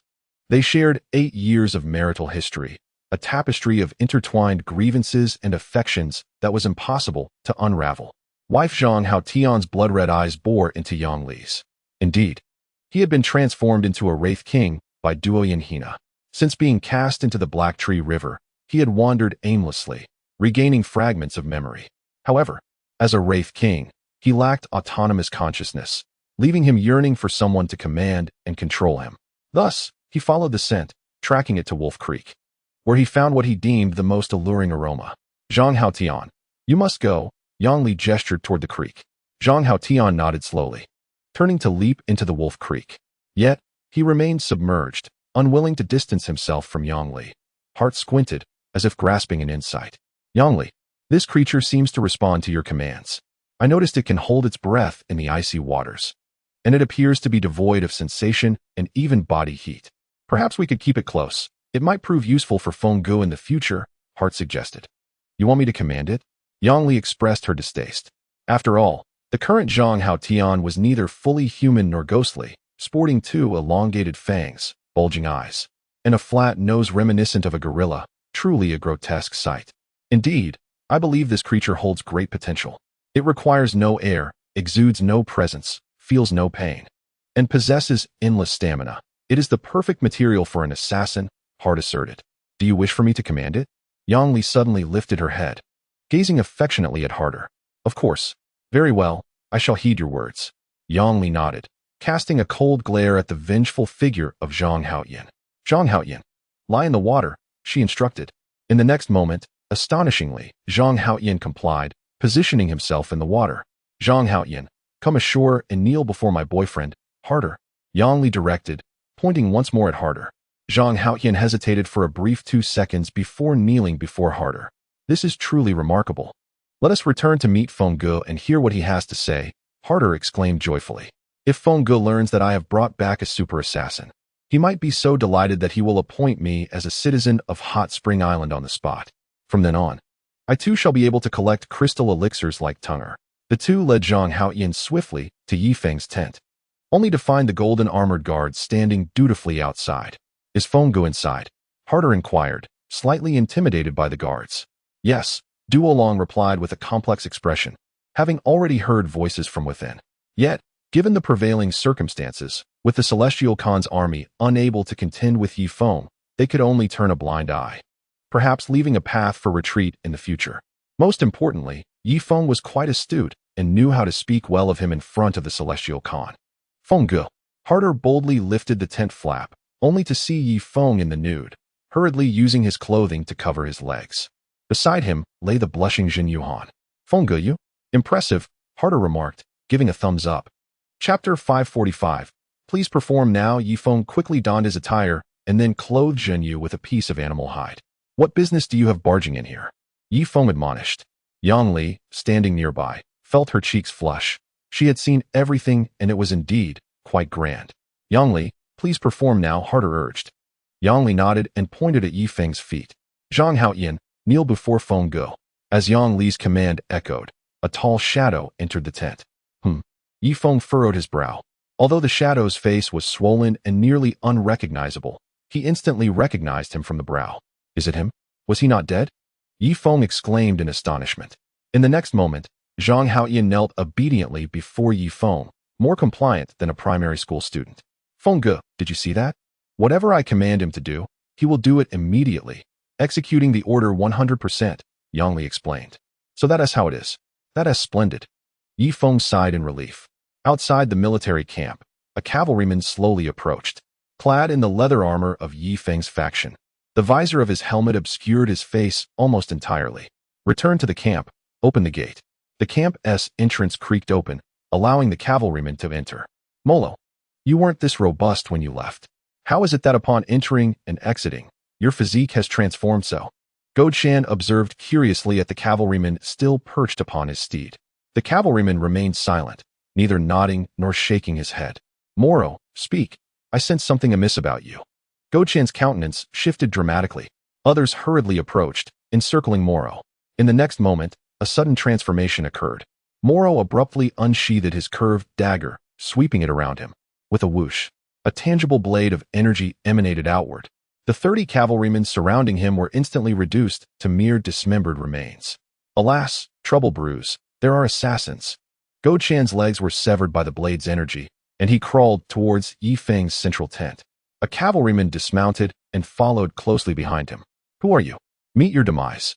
With his last ounce of strength, Godshan struck the cavalryman's breastplate with a desperate blow. Clang! The dagger rebounded, causing Godshan to spit blood. However, the cavalryman did not retaliate. Instead, he advanced towards Godshan's head. The blaring of horns resonated, and Ye Feng's camp sprang to life in an instant. Countless adept warriors surged towards the shadowy figure. In the next heartbeat, the shadow propelled itself, soaring effortlessly 200 meters away, akin to a shooting star, crashing down before Ye Feng's central tent. Slowly, he lifted his head and swung his dagger. Whoosh! The blade's energy swept through, obliterating the entire tent, yet not a single figure remained inside. The shadow turned gradually, surveying the densely packed cavalry. Ye Feng, come forth. A resonant voice erupted from the shadow. Your grandfather is here. A black steed galloped forth, carrying none other than Ye Feng, flanked by senior officials, including Harder, and of course, Jinyu and her golden-armored guards. Who are you? Why attempt to assassinate me? Ye Feng's keen eyes quickly discerned the massive sword strapped to the cavalryman's back. Wasn't he this the very swordsman he had encountered in the castle? How had he infiltrated his camp? The swordsman slowly removed his helmet, revealing a swollen and pale visage, yet a glimmer of determination shone in his eyes. Ye Feng, swiftly evade, you are no match for him. Jinyu exclaimed in alarm, positioning herself before Ye Feng. No match for him. Just as Ye Feng uttered these words, a razor-sharp blade of energy sliced through the air. Clang! The 30 cavalrymen before him fell without a sound, their bodies reduced to remnants. The shadow trod upon the corpses, advancing step by step towards Ye Feng. Zhang Haoyan, protect Feng Ge. Yang Li shouted urgently. Zhang Haoyan moved swiftly, positioning himself in front of Ye Feng. Thud! He struck the shadow with a powerful punch. Yet the shadow remained unmoved, as if an immovable mountain. Zhang Haoyan, keep attacking, vanquish him. Yang Li screamed, but it was too late. The shadow raised a hand, seizing Zhang Haoyan by the throat. Thud! His 5 fingers clamped down like iron pincers, leaving Zhang Haoyan's throat unscathed but devoid of blood. The shadow cast Zhang Haoyan aside and continued its approach towards Ye Feng. Ye Feng, I have long stated that dealing with you would be a trivial endeavor, the shadow coldly remarked. Ye Feng furrowed his brow, inquiring, you? What is this tone? Are you the heavenly Kan Meng Yanlai? Ha ha ha. Quite astute. Yet your cleverness shall not save you, the shadow replied, and with a swift motion, he dashed towards Ye Feng with lightning speed. In the next instant, he seized Jinyu's arm and flung her with great force. Jinyu soared several meters, crashing into a wooden house, which collapsed upon impact. Die! Ye Feng's curved blade slashed fiercely, unleashing a wave of energy that surged towards the shadow. However, the shadow merely paused momentarily before advancing towards Ye Feng once more. Clang! Heart suddenly emerged from behind the shadow, thrusting a blade into its nape. Ha ha ha! Brother Feng, I have slain it. Yet, in the next moment, the shadow trembled violently, and Heart was sent flying 10 meters, blood spilling from his mouth. Impossible. He was struck in a vital area. How could this be? Heart's eyes widened in disbelief. Protect Brother Feng. A throng of cavalry charged forward. Yet their assault was akin to waves crashing against a rocky shore. The colossal dark figure continued to advance steadily, its gaze fixed solely on Ye Feng. Ye Feng, he is the shadow of the heavenly Khan, possessing half of his power. You must flee at once, you are no match for him. Jinyu shouted from a distance. Miraculously, she had survived that earlier toss. You wretched woman, on my first day back, I noticed your connection with Ye Feng. Sending you to negotiate with him has confirmed my suspicions. The shadow uttered the words of the heavenly Khan. A flicker of guilt crossed Jinyu's face. But she quickly lifted her chin defiantly. And so what? Since the birth of Lure, how many times have you visited? If that is the case, remain outside the city forever. Do not enter Chongqing City. The shadow continued to speak, yet its steps remained inexorably directed towards Ye Feng. Ye Feng's expression grew increasingly grave, his feet retreating steadily. Kill. Several heavy spears lodged into the shadow's form. The cavalry dismounted, grasping the spears, attempting to restrain the shadow in place. Ha ha ha. The shadow abruptly drew a massive sword from its back, sweeping it around. It was as if cutting through tofu. Devastation erupted. The bodies of the cavalry were cleaved apart, blood spraying everywhere. Ye Feng himself was hurled back 5 meters, his leather armor shattered, blood oozing profusely. Heart. Ye Feng saw Heart's body propelled like a rag doll, flying over 10 meters, blood pouring from his mouth. Yongli. He noticed Yongli also flung away several meters, lying unconscious on the ground. Ye Feng, I once thought you possessed some measure of strength, yet you are so feeble. Had I known, I would not have squandered so many troops. The shadow spat the words of Meng Yanlai, raising the massive sword once more. Brother Feng, get down. At that moment, Teng Guer's voice rang out from behind. Ye Feng promptly dropped to the ground. The heavy machine gun unleashed a barrage of fire. Have you finally revealed your trump card? The voice of the shadow reverberated from all directions. After a relentless barrage from the heavy machine gun, it became evident that the sound had not ceased. In the next moment, countless shadows surged outward, only to converge once more at the center, taking the form of the doppelganger of the Celestial Khan. Who are you? Ye Feng rubbed his eyes. The shadows had not employed any extraordinary abilities. Rather, their astonishing speed had created the illusion that they were everywhere at once. Something felt amiss. Ye Feng quickly turned to see Teng Guer collapsed amidst a heap of debris. 2 heavy machine guns shattered into pieces by an inexplicable force, parts strewn about haphazardly. The warship. Teng Guer raised his right hand with great difficulty. In the next instant, a long horn sounded from the battleship. Cheng Li Bin had personally taken command of the cannon. Boom. Rocks flew chaotically beside the shadow. Is this the cannon? Meng Yanlai exclaimed, as his entire body darted in a zigzag pattern, rapidly making his way towards the battleship. At that moment, Yongli suddenly sat up, her head and face smeared with blood, its origin unknown. Hers or that of her fallen comrades. Zhang Haoyan, hold on to that person. Yongli directed, pointing at the shadow. With a swift motion, Zhang Haoyan lunged towards the shadow, his arms outstretched, tightly grasping the doppelganger of Meng Yanlai. Boom. On the battleship, Cheng Li Bin finally locked onto the shadow, unhesitatingly pulling the trigger. Boom. 2 shadows were simultaneously obliterated, their remains scattered everywhere. Yet not a single drop of blood was shed. Within the confines of Eternal Life City, the Celestial Khan Meng Yanlai abruptly opened his eyes. My strongest shadow doppelganger. Enraged, he smashed the stone table with a single strike. 2 golden-armored guards hurriedly rushed in, fearing he was in peril. Out. Meng Yanlai paced within the stone chamber, his furious gaze occasionally darting towards Ye Feng's army outside the city. He possessed a total of 7 shadow doppelgangers, each painstakingly crafted. Not only did they require the assistance of the high priest, but the materials for each doppelganger had to be derived from his closest kin. Of the 7 doppelgangers, 2 had perished in battles against the sand beasts. 5 remained. 1 he brought back to Eternal Life City, while the other 4 were stationed at the boundary between the Green Sea Desert and the Duoyan grassland, serving as a safeguard against the sand beasts. Meng Yanlai commanded an army of 200,000, with 100,000 garrisoned in Eternal Life City and the other 100,000 in Green Sand City, which lay at the juncture of the desert and the vast grasslands. Meanwhile, Ye Feng struggled to rise, unable to suppress a mouthful of blood. He had never anticipated that even a single doppelganger of Meng Yanlai could wield such formidable power. Were it not for Zhang Haoyan's timely intervention, which halted the doppelganger for half a second, the battleship would have surely met its demise at its hands. Heart. Ye Feng rushed over to assist Heart to his feet. Are you all right? He inquired anxiously. I feel as though my insides have been shaken.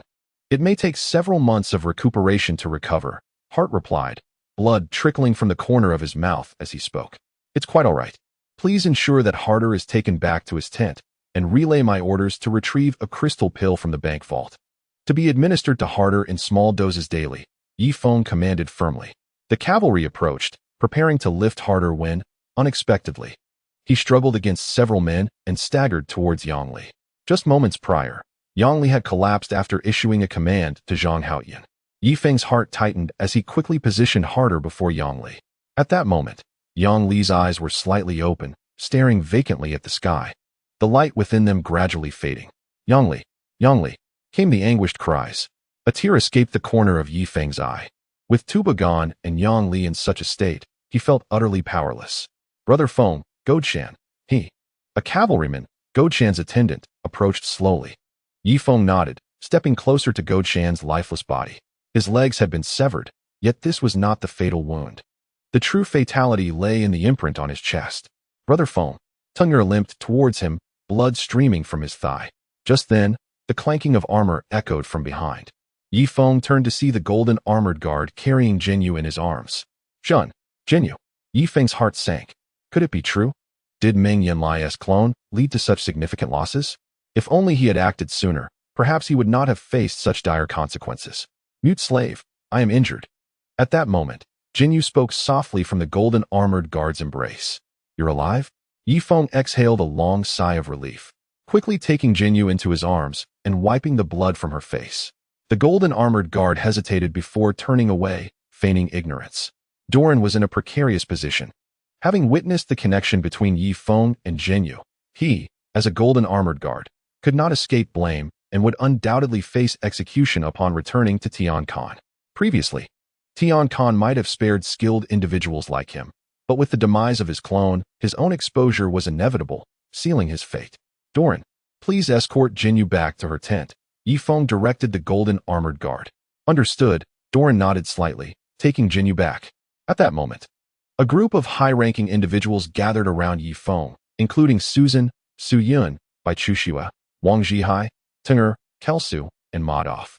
Brother Feng, how shall we retaliate against Meng Yanlai? Shunan inquired. There is no rush on that front. Preserve the bodies of Yang Li and Godshan, and place them alongside Tuba's remains on the ice bed. Ye Feng instructed. Shunan, mount the giant bird and prepare to rain iron upon Chongqing City once more. Ye Feng spoke coldly. Yes.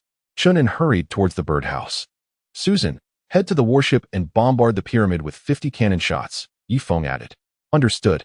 Susan ran towards the warship. Chuxue, gather all the gunpowder and bring it to the birdhouse, Ye Feng commanded. Yes. Ye Feng, accompanied by others, arrived at the vicinity of the bird pen. The logistics team was busy digging traps around it. Once the gunpowder arrived, they would pack it into ceramic jars and bury them around the pen. As commanded by Ye Feng. What are you planning to do, Brother Feng? Are you going to blow up the giant bird? Teng'er exclaimed in shock. How could I possibly destroy my national treasure? Ye Feng narrowed his eyes, offering no further explanation. Meng Yanlai's doppelganger had already gauged their strength, and he believed that within a week, another of his avatars would launch a surprise attack. The primary targets of this assault would be himself and the giant bird. He considered himself the soul of the army, while the giant bird served as the aerial force, capable of instilling panic in Chongqing City at any moment. Thus, Ye Feng was certain that Meng Yanlai had a 70% chance of sending a doppelganger to eliminate the giant bird, as its large size made it easily identifiable. After a while, Bai Chuxue had 10 horse-drawn carts pushed over, filled with ceramic jars containing the potent gunpowder she had developed. Brother Feng, be cautious with this cart. It contains a mixture of gunpowder and white scale. If it ignites on a person, it cannot be extinguished until the bones are burned through, Bai Chuxue warned. Ye Feng nodded, carefully picking up a white ceramic jar labeled with the characters for white scale. Buried carefully, avoid touching the contents inside the jar. Otherwise, the heat from a human body could ignite the white scale, Ye Feng instructed. The logistics personnel swiftly began burying the jars into the traps, covering them with soil and snow for camouflage. Shunan was already mounted on the giant bird, which bore numerous leather pouches filled with explosive projectiles around its neck. Brother Feng, shall I proceed? Shunan asked. Yes, Ye Feng gestured. The giant bird took a running leap and, with powerful strokes of its wings, soared into the sky. This time, it had learned its lesson, ascending to an altitude of 7,000 meters, well beyond the reach of Meng Yanlai's spears, before heading toward Chongqing City. After a considerable struggle against the biting wind, the giant bird finally hovered above Chongqing City. This is bad, it's back. The citizens within the city scattered in terror, while some robbers and thieves seized the opportunity to wreak havoc, committing robbery, murder, and arson. With the enforcers having retreated indoors, the strong acted with impunity, while the weak were left to suffer. In an instant, chaos enveloped Chongqing City, with even the castle's slaves taking advantage of the situation to steal crystal pills and consume sacred fruits. Before the giant bird even began its bombardment, the city was already on the brink of collapse. After a while, Chunin slashed open one of the burlap sacks. With a flurry of sounds, the explosive projectiles spun in midair, aligning themselves with their fins facing upward and their pointed tips downward. The air was filled with a series of explosive pops. There was no earth-shattering explosion, yet the impact of the crude bombs was undeniably felt by the enemy. Chunin, having learned from previous encounters, had now perfected the art of targeting the affluent districts and castles with remarkable precision. A hapless slave, indulging in forbidden fruit, was suddenly jolted as a bomb struck him from behind, emerging grotesquely from his abdomen. A palace maid, frantically fleeing, met a grim fate as her head was violently crushed. The princess before her let out a terrified scream, but before she could utter more than a couple of cries, 2 bombs simultaneously struck her down. The soft thud of her body hitting the ground was accompanied by a gruesome spillage of blood across the stone floor. The anguished wails echoed through the city like a death knell, sending the populace into a frenzy of despair. Some, realizing there was no escape, knelt in fervent prayer to the heavens. Yet, their supplications were in vain, for wherever the bombs fell, be it upon man, stone, or beast, none were spared. The crude iron bombs plummeting from an altitude of 10,000 meters wielded a destructive force rivaling that of heavy machine guns, rendering any attempts at evasion futile. In the impoverished quarter, a group of over 30 robust men congregated. The Heavenly Khan has mercilessly oppressed us, stripping us of our means to live. Do you see that stone house? Just moments ago, 5 cavalrymen entered it, and we shall douse the entrance with oil and rain down fire arrows upon them, ensuring their demise. With a consensus reached, they hastened to put their plan into action. Similar scenes unfolded across various corners of Chongqing City. After the Heavenly Khan had confiscated their food supplies, leaving them with no means of survival, Chun An's bombardment incited a rebellion among them. The most despicable aspect was the Khan's decision to seal the city gates, forbidding them from seeking sustenance, an affront they could not tolerate. Meng Yanlai stood atop a vantage point, surveying the entirety of Chongqing City. The cries of anguish resonated from every corner, causing his brow to furrow. Although the lives of these commoners held little value in his eyes, he remained wary of those who might exploit the chaos for their own malevolent purposes. Go. Inform everyone to enforce a curfew. No one is to leave their homes. Anyone who defies this order shall face execution, Meng Yanlai commanded coldly. 2 armored guards exchanged furtive glances, but ultimately set off to carry out his orders.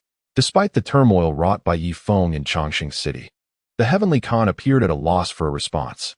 Not only the golden armored guards, but even the Khan's concubines had begun to harbor resentment towards Meng Yanlai.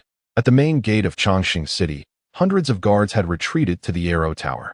Even so, the occasional sound of the bombs continued to echo from the rooftop, as if they were inexhaustible. Within the inner city stood a massive wheel, typically manned by 36 soldiers. To open the city gates, all 36 had to turn the wheel simultaneously. However, now it lay unattended. A solitary figure approached cautiously, giving the wheel a firm push. He glanced around the walls, both above and below, finding not a single guard in sight. Come, now is our chance to escape from Chongqing City, he beckoned to the shadows. Moments later, a throng of figures surged forth, collectively grasping the wheel and straining in unison to propel it in one direction. The sound of grinding echoed, creak. The formidable city gate, weighing an astonishing 100,000 pounds, was gradually hoisted upwards, emitting a thunderous sound. Within the Arrow Tower, the city guard Niu Lui was taken aback and hastily leaned out to observe. This is dire. Those wretched commoners are opening the city gate. I command you all to leave the Arrow Tower immediately and eliminate them with your arrows. Niu Lui ordered vehemently. However, his normally obedient subordinates turned away, feigning ignorance of his command. How dare you rebel against me? If the city gate is opened, the Heavenly Khan will take my life. Hurry, go. Niu Lui struck the soldiers with fervor. Yet, these soldiers cowered in the corner, indifferent to his blows, refusing to step out of the Arrow Tower.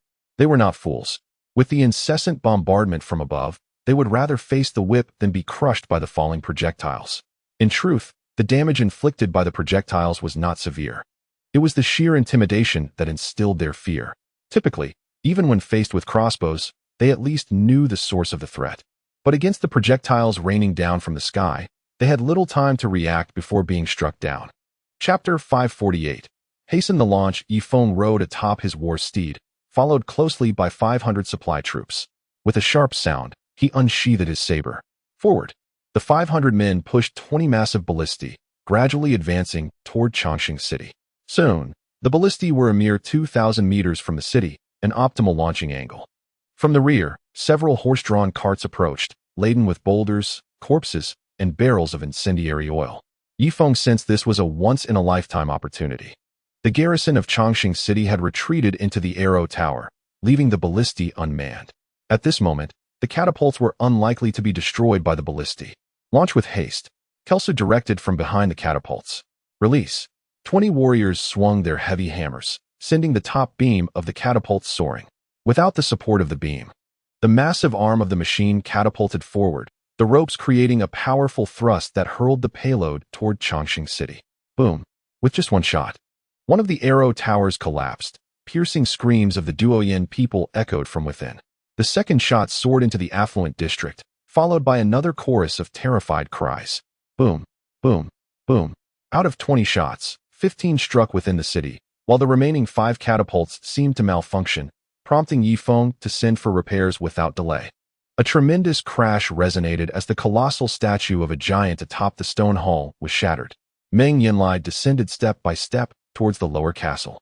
Amidst a chaotic scene of fleeing Han concubines, princesses, and his prince, alongside a multitude of Han slaves. Heavenly Khan, what shall we do? A Han concubine grasped Meng Yanlai's sleeve.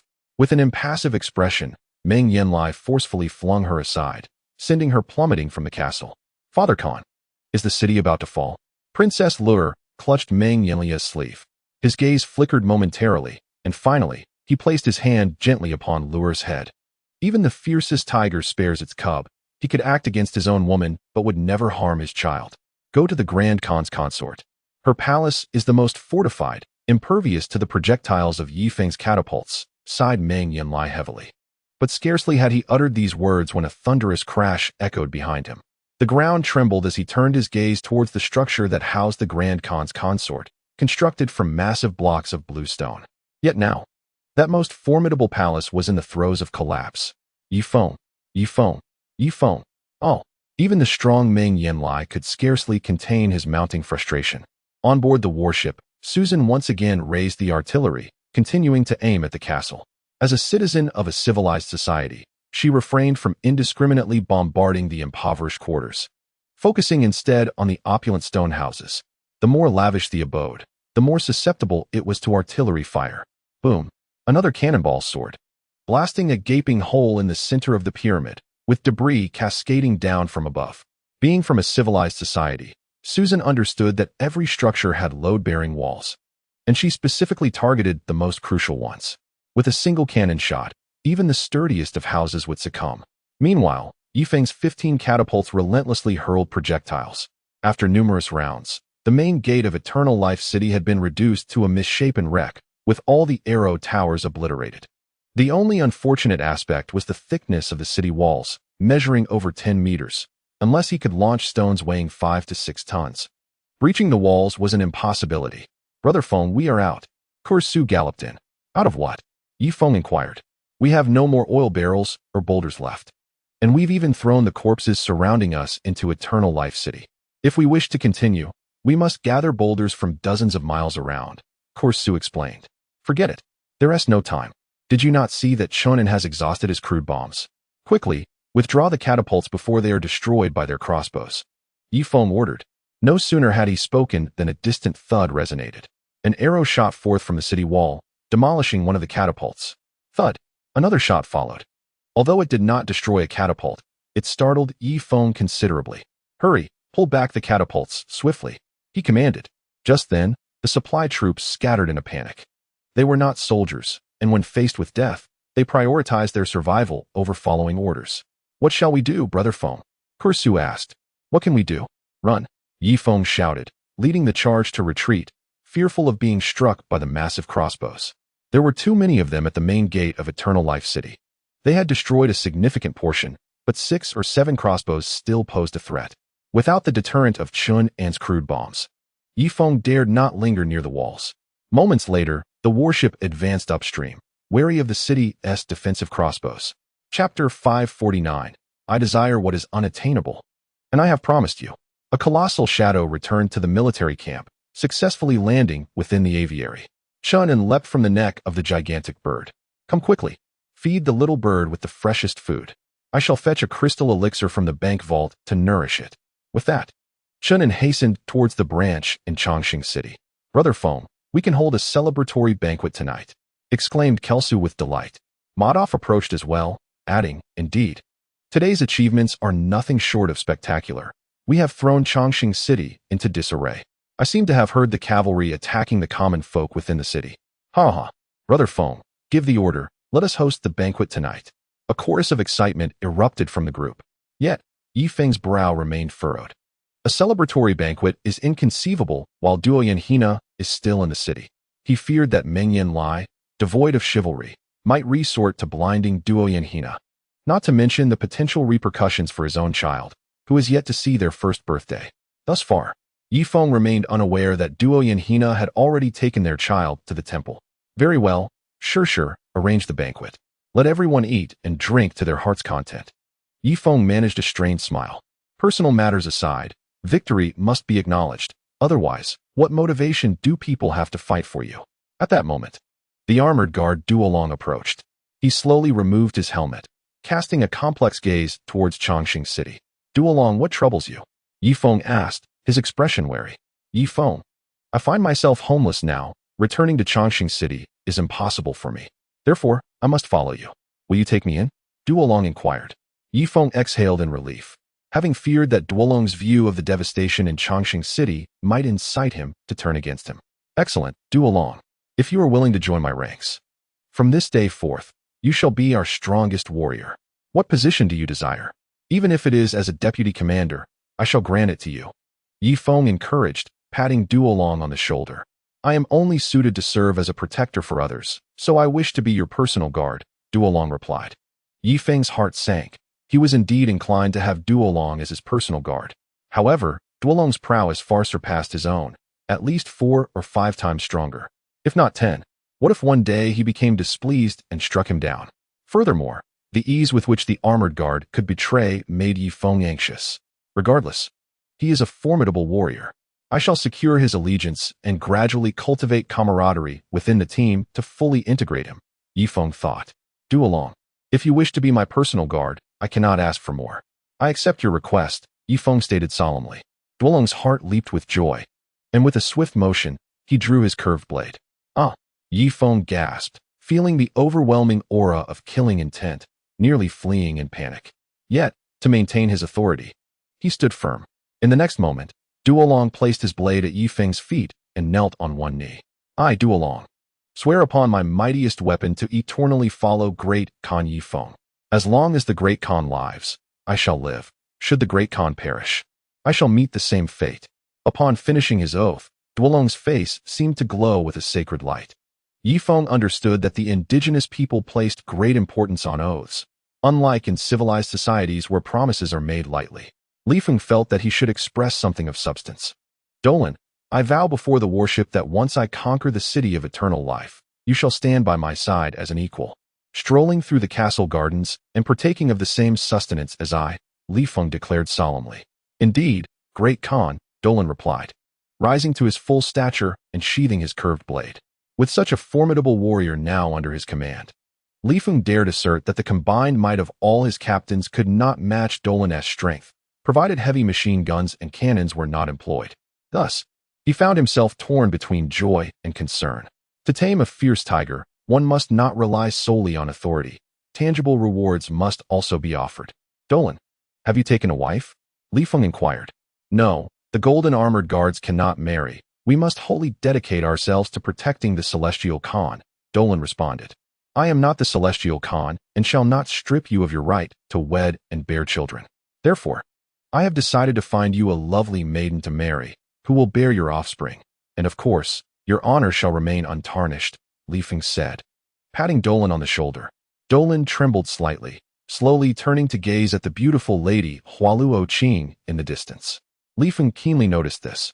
It appeared that beneath Dolan's icy exterior lay the normal desires of a man. Chapter 550. Do not overthink. Furthermore, he seemed to have affections for the lady. What of Vantamon? Never mind, that could be discussed another day. For tonight, the celebration banquet must take precedence, allowing Dolan to experience the camaraderie within the team. As night fell, countless bonfires were lit in Ye Feng's camp. Everyone gathered to sing and dance, and several enchanting indigenous maidens approached Dolan flirtatiously. This was a deliberate arrangement by Ye Feng, who had secretly announced a reward. Anyone who could seduce Dolan into their bed would earn 500 hot spring coins. If they bore him a child, they might attain citizenship on Hot Spring Island. Instantly, indigenous women without citizenship went wild, flocking to Dolan. Dolan, do not merely stand there. This is a celebration. You can join them for a drink and foster good relations with the team, especially with those lovely indigenous women. Do not let the opportunity slip by. Ye Feng urged with a smile. No, as the personal guard, I cannot indulge in alcohol. I must dedicate myself entirely to ensuring the safety of the Great Khan. Dolan replied earnestly, resembling a wooden statue. At this moment, Chenin approached. Brother Dolan, from the first moment I saw you, I recognized your loyalty. Come, let us slay a chicken and burn yellow paper, pledging brotherhood, he proposed. Dolan, I am Kelsu, and I admire your unwavering loyalty to your lord. I too wish to swear brotherhood with you. If you do not mind, count me in, he added. A group of high-ranking individuals quickly gathered around Dolan, showering him with warmth and sharing jokes. Ye Feng exchanged glances with Susan and Wang Zhihai, a smile gracing their faces. Thus, Dolan experienced the warmth of Ye Feng's team for the first time. In the past, he shared a brotherly bond with the other golden armored guards. Yet their exchanges were sparse and typically devoid of warmth. According to the edicts of the Heavenly Khan, conversations among the golden armored guards were confined to mundane topics such as the weather, precluding any profound discussions. Meng Yanlai understood that while the golden armored guards were formidable, he could not allow their camaraderie to deepen excessively, fearing a united front against him, which would spell peril. However, the atmosphere with Ye Feng was markedly different, as the constant references to brotherhood and fraternal affection stirred an emotional response within him. Was this truly what one might call home? At that moment, a statuesque native woman approached, extending her delicate hand to rest upon Duolong's shoulder. Duolong, she said, I feel quite cold tonight. Could you offer me warmth? If you do, I promise to bring you joy. Her sultry gaze was captivating. Ye Feng noticed a faint blush appearing on Duolong's typically stoic visage, signaling his stirred emotions. In stark contrast to the lively ambience at Ye Feng's camp, Chongqing City was engulfed in despair. Cavalry patrolled the streets, with the anguished cries of civilians echoing through the air. Meanwhile, artisans were hastily roused from their slumber, as Meng Yanlai demanded the swift repair of crossbows, arrow towers, and the battered city walls. A cacophony of grievances filled the air, though the craftsmen remained silent. Their hearts were filled with curses for Meng Yanlai's lineage. Meng Yanlai had not slept, standing motionless against the castle wall for 5 long hours. At that juncture, a soft figure nestled into his embrace, his beloved consort. Heavenly Khan, do not dwell too much on defeat. Ye Feng's triumph is but a fleeting moment. Have faith in yourself. In due time, you shall obliterate Ye Feng and his forces. Presently, it was only the consort who continued to bolster Meng Yanlai, while others feigned support under the weight of his tyranny. I possess confidence in my abilities, Meng Yanlai replied, lowering his gaze to brush the dust from the consort's face. Father Khan, permit me to lead the remaining forces to eliminate Ye Feng. Just then, a girl draped in a crimson cloak approached, none other than the daughter of the Heavenly Khan and his consort, the esteemed Mingxin. Mingxin, cease your folly. Your uncle's last campaign with 30,000 troops yielded no success against Ye Feng. Do not involve yourself. I have already dispatched someone to Lushiqing to summon back 2 of my doppelgangers. Meng Yanlai had resolved to send 2 of his doubles into Ye Feng's encampment, one to assassinate Ye Feng and the other to confront that enormous bird. With a 2-pronged approach, devoid of Ye Feng and the monstrous avian, his adversaries would be nothing more than a disarrayed assembly. Moreover, he intended to capture that wretched Jinyu, ensuring she was brought back alive. Meng Yanlai envisioned countless methods of torment for her, eager to unleash them upon Jinyu. As for Jinyu's daughter, the young Luer, he believed she was too innocent to grasp the situation, Otherwise, she would have come to him by now. He retained confidence in the loyalty of his own daughter, certain that her heart would align with his, rather than with her mother.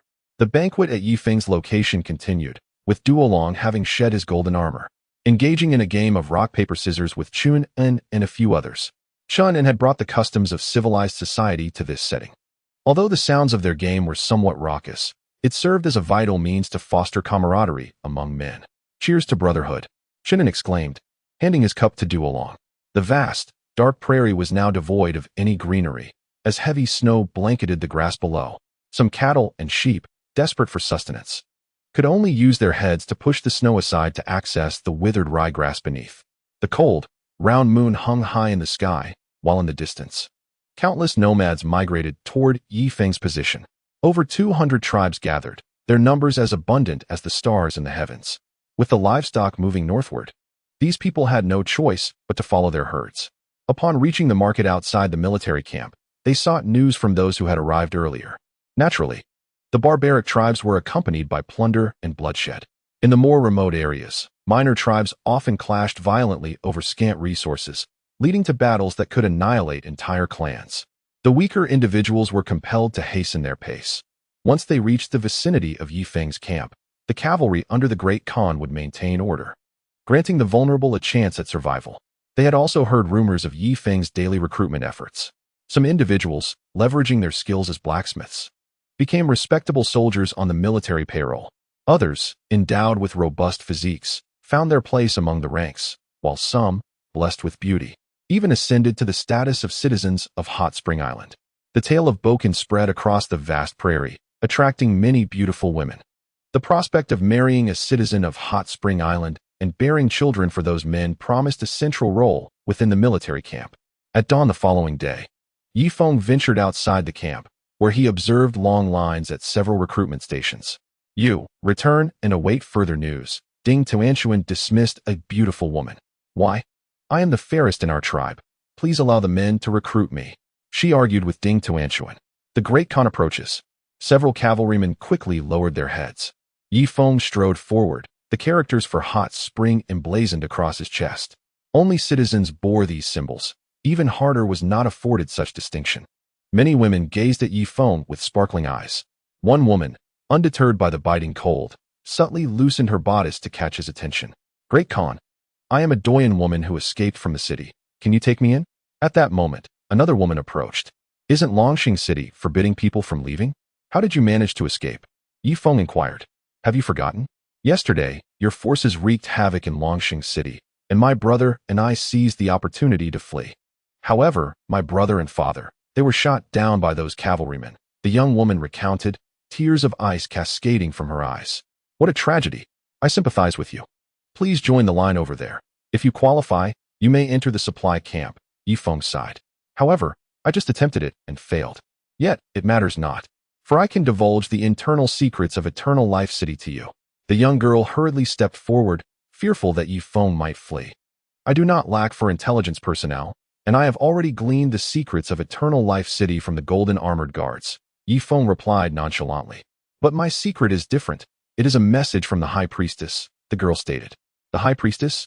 Ye Feng's expression grew solemn. In his mind, the High Priestess should be a figure of great authority within Eternal Life City. In reality, however, the faction of the High Priestess had long been suppressed by Meng Yanlai to the point of being unrecognizable. Therefore, their power was minimal, confined solely to the temple.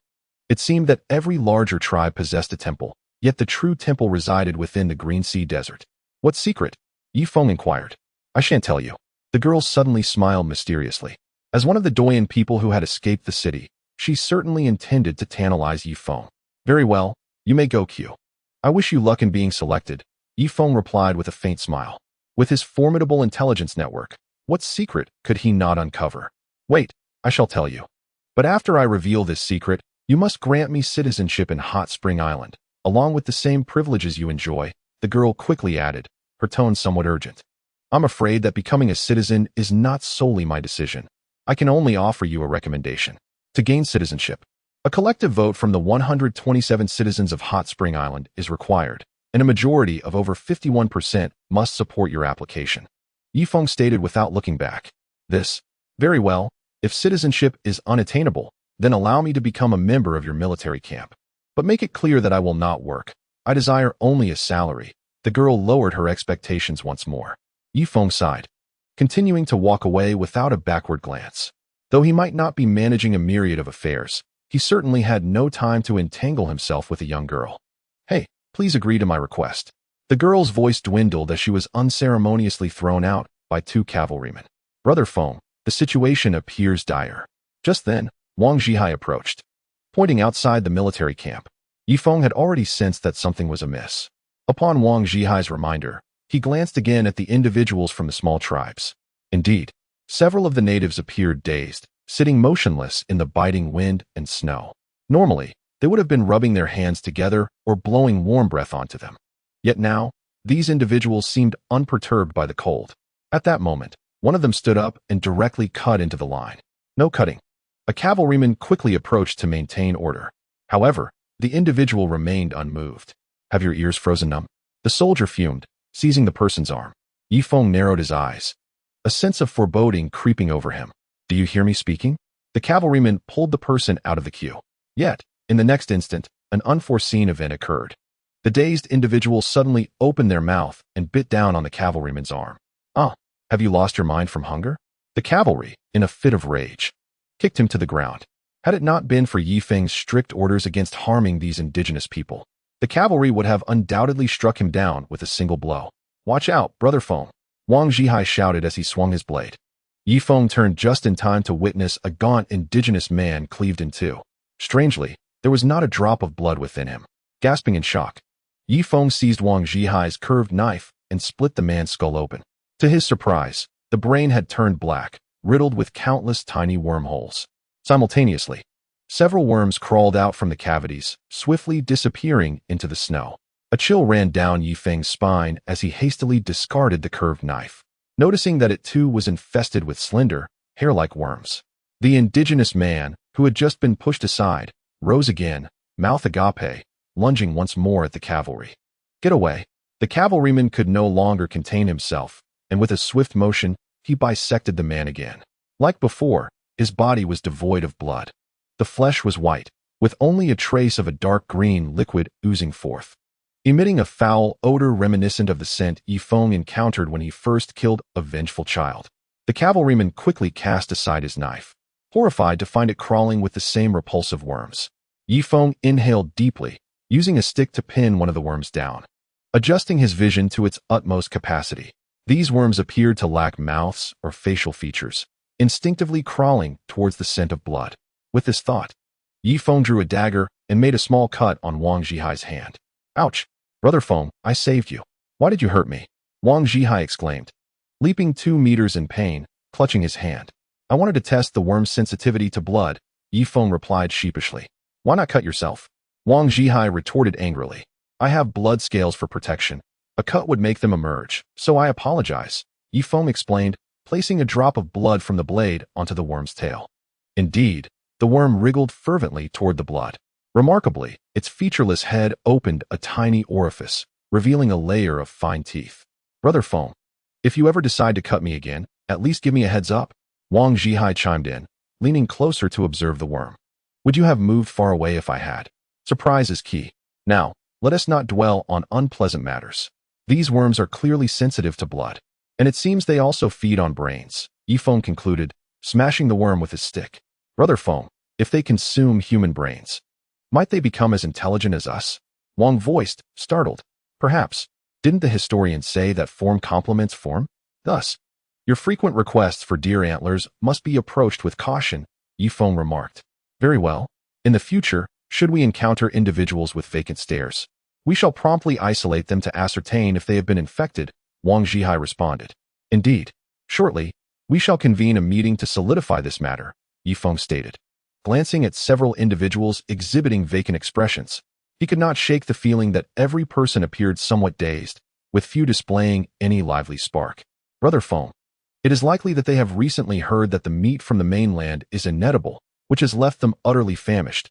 Hunger naturally dulls their gaze," Wang Zhihai suggested. "I understand, yet if they do not eat, they may perish. The fish my warship can catch is limited, barely sufficient to sustain my own troops." let alone supply these small tribes, Ye Feng sighed. Given this is termed an infectious disease, a solution must exist. Someone, please summon by Chushua, Ye Feng instructed a cavalryman. However, the soldier stood as still as a wooden post, seemingly oblivious to Ye Feng's command. I am speaking to you. Ye Feng narrowed his eyes. Yet, the cavalryman remained unresponsive. Is something amiss? Wang Zhihai could not help but take a step back. Ye Feng's heart sank as he approached the cavalryman slowly. He noticed the soldier's vacant expression and the bloodstains on his arm left by a bite. With this realization, Ye Feng prodded the soldier's wound with his knife. Do you not feel pain? Ye Feng inquired. At last, the cavalryman reacted, stiffly turning to face Ye Feng with a blank stare. In the next moment, he suddenly opened his mouth and lunged towards Ye Feng's carotid artery. With a gentle yet firm hand, Ye Feng restrained the soldier's head. With a swift motion, he severed the soldier's head from his body. Unlike the other infected individuals, this one still possessed some blood, albeit it appeared dark. Brother Feng, the situation has reached a critical juncture. What I propose is that we cease recruiting from today onwards, fortifying the camp to prevent anyone from entering. Even if contact with outsiders is unavoidable, we must assess them thoroughly to ensure they are not infected before any interaction, Wang Zhihai stated gravely, his voice trembling slightly. Not only Wang Zhihai, but even Ye Feng felt a wave of fear wash over him. He was unafraid of most things, yet these inexplicable phenomena filled him with dread. Alas, this is a case of goo worm disease. If only Duoyan Hina were here. She is a master of goo and might devise a solution, Ye Feng lamented. Brother Feng, what shall we do next? Wang Zhihai inquired. Let us return and convene a meeting, Ye Feng replied, striding purposefully towards the camp. Half an hour later, all 4 wooden gates of the camp were securely shut, and the number of guards on the wooden walls began to dwindle. Ultimately, each gate was manned by only 20 soldiers, while the others took turns retreating indoors to warm themselves. Ye Feng had just discussed the peculiar goo worm disease with Bai Chushua, concluding that despite its strange nature, it was fundamentally linked to human immunity. Why was it that the camp remained unaffected while those outside were afflicted? Due to the plight of those outside, who suffer from hunger and cold and dare not consume the creatures of the land. Their health deteriorates and their immunity wanes. In stark contrast, within Ye Feng's military camp, there is an abundance of food and drink at every meal, complemented by the warmth of charcoal. Naturally, individuals in a comfortable environment experience an increase in their resilience. Time passed swiftly, and soon 7 days had elapsed. In the city of eternal life, a knight of the Duoyan hurriedly sought refuge in a corner. In the next moment, a throng of ragged commoners passed by him. Yet these commoners moved with vacant stares, their hands outstretched as if they were mindless, soulless husks. Once the last of them had departed, the cavalryman exhaled in relief and slowly emerged from his hiding place, watching the backs of the impoverished retreating into the distance. However, just then, the last of the destitute suddenly sniffed and turned around. This action seemed to trigger a chain reaction, as the other infected individuals also turned and began to pursue the cavalryman. Their movements were sluggish, yet their stamina was unyielding. Clearly, the cavalryman had been pursued for several streets. With no other option, he drew his curved blade. Die! It was a one-sided massacre. The dozen or so infected were swiftly dispatched, yet simultaneously, the cavalryman's blade became stained with green liquid. A sudden jolt of realization struck him as he touched his face. Green blood was splattered upon his visage. Alarmed, the cavalryman desperately wiped at his face, but in his haste, he only made matters worse. Some of the green blood even landing upon his lips. Ugh. Chapter 553. The situation is dire. After spitting out a few mouthfuls, the cavalryman stumbled back towards his home. As he neared the entrance, a sudden tremor coursed through him, and the vibrant world around him morphed into 2 colors, red and white. With a roar, he strode into the house and began to bite at the red object before him. Meng Yanlai stood atop the highest point of the castle, observing the chaos that enveloped the city of eternal life. The city gates were now devoid of guards. They had collectively abandoned their posts, fearing the contagion, opting instead to return home to embrace their wives and children in slumber. Fortunately, his castle remained steadfast, with over 20,000 still guarding the inner city of eternal life. The sweat slaves remained loyal, diligently attending to him and his concubines. At that moment, a golden-armored guard approached. What is it? Meng Yanlai inquired coldly. He was already aware of Duolong's betrayal towards Ye Feng, yet his avatar had yet to return, leaving him to vent his frustrations on the other golden-armored guards. "Your Majesty, our supply of frozen fish is dwindling. How long will it last?" Meng Yanlai asked. "A few years?" "No, it will only suffice for a few days," the guard replied. "What?" Meng Yanlai narrowed his eyes, fixing a fierce gaze upon the guard. "The storeroom of the castle contains enough provisions for us to last a decade. Even for frozen fish, it should sustain us for at least 3 years. You claim there is none left? Indeed, the city of eternal life has never lacked resources." Meng Yanlai had long stocked up on winter provisions.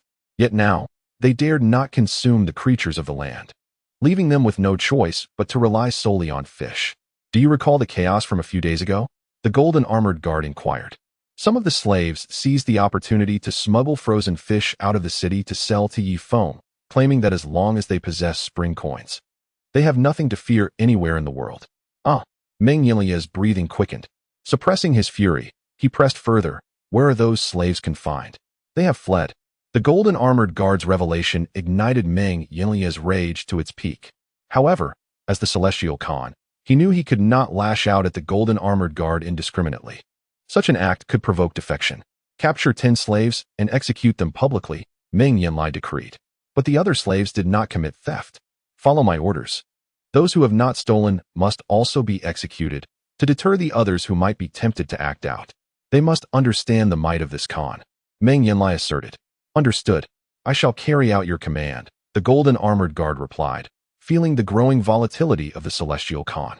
Once, the Khan was benevolent, evoking loyalty and admiration, but recent events had unleashed a ferocity within him. For over a century, Meng Yanlai had been a sovereign of the steppes, suppressing the beast within. Yet, the emergence of Ye Feng had led to consecutive defeats, suffocating him with pressure. Consequently, the beast within him had gone berserk. At the castle gates, all the concubines, princesses, young nobles, and a multitude of slaves had gathered. 10 golden-armored guards stood in the center, escorting 10 slaves. The Celestial Khan had determined that these 10 slaves had stolen frozen fish for profit, and according to the laws of Chongqing City, they were to be executed on the spot. With a sharp sound, the golden-armored guard unsheathed his curved blade. "Do not. I have committed no theft, Great Khan's consort. I am innocent. I have remained steadfastly loyal to you." One of the slaves protested desperately, having been closely attached to the Great Khan's consort. A flicker of compassion crossed the consort's face, yet she understood that this was the Celestial Khan's command, a means to exemplify authority through the sacrifice of these innocent individuals. Even though she recognized the injustice, she felt powerless. With a thud, a head rolled. After rummaging through the decapitated body, the golden-armored guard extracted several spring coins. "Do you see? This is the ill-gotten gain from his fish sales." He tossed the coins onto the ground. Indeed, the majority of the slaves trembled in fear. However, some astute individuals recognized the fabrication of evidence. Why else would the coins only be discovered after the execution? The golden-armored guard wiped the blood from the blade and turned his attention to another innocent slave. "Ada, Princess Lu'er," a voice cried out in despair. Though Ada possessed great strength, it was insufficient against the golden-armored guard. At that moment, his tongue had been severed, and after receiving a heavy blow to the chest, he lacked the strength to lift his arms. "Brother," from the crowd, Aer whispered, a tear cascading down his cheek. After all, they are blood brothers, yet today they have unexpectedly faced a calamity. Great Khan's consort, Ada, is innocent. He has been with me for over a decade. How could he possibly steal frozen fish to exchange for money? Lu'er could no longer contain herself and knelt before the Great Khan's consort. Baidwa cast a cold glance at Meng Yanlai. "Your mother is a traitor, but the Great Khan has spared you out of consideration for your father-daughter relationship. I hope you will take heed." After speaking, Baidwa nodded to the golden-armored guards. Thud! Another head fell to the ground. The golden-armored guards directed their blades towards another unfortunate soul. Below, the pleas of the Khan's slaves echoed. These slaves had served her diligently, yet at this moment, they were powerless to protect her.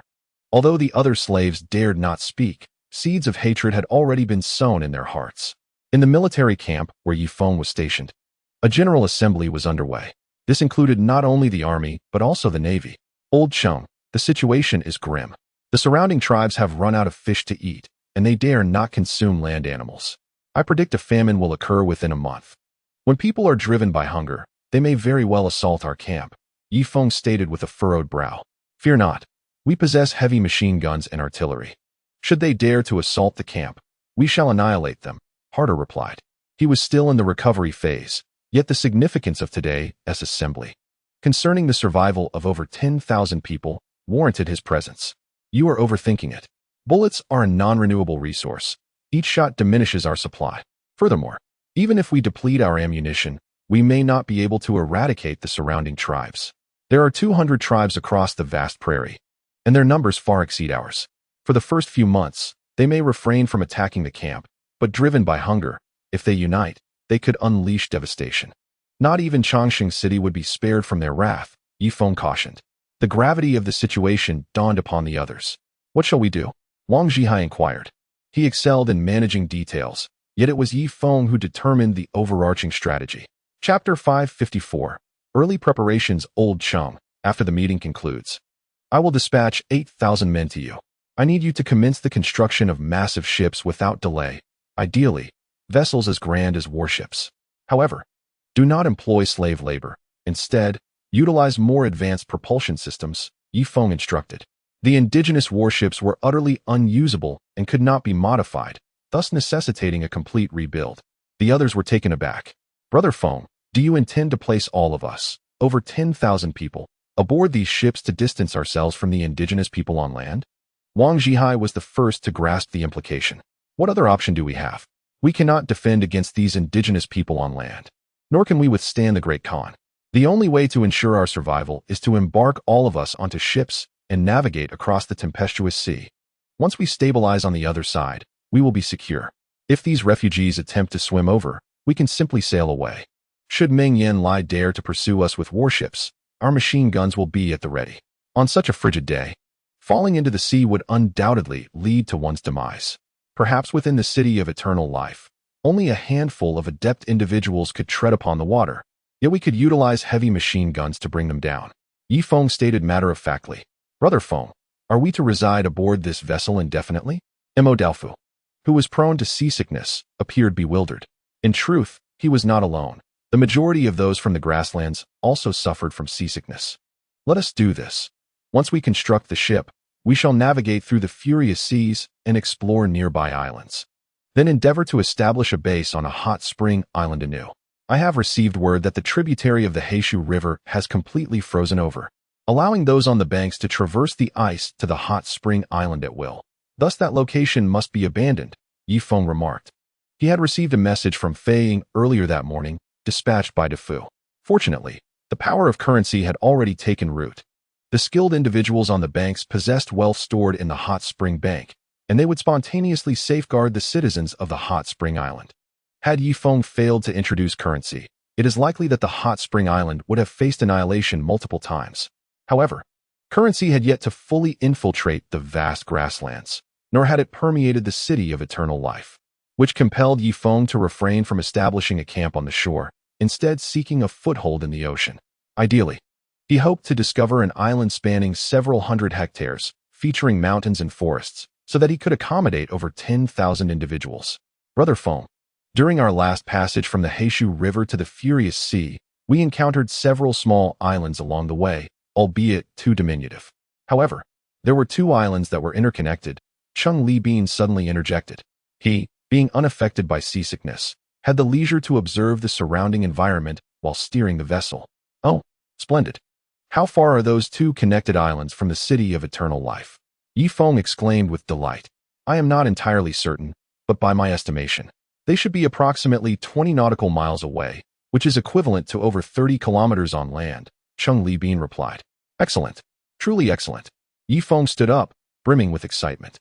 The temperature in the Heishu River basin had plummeted to below 70 degrees, resulting in the entire river being frozen solid.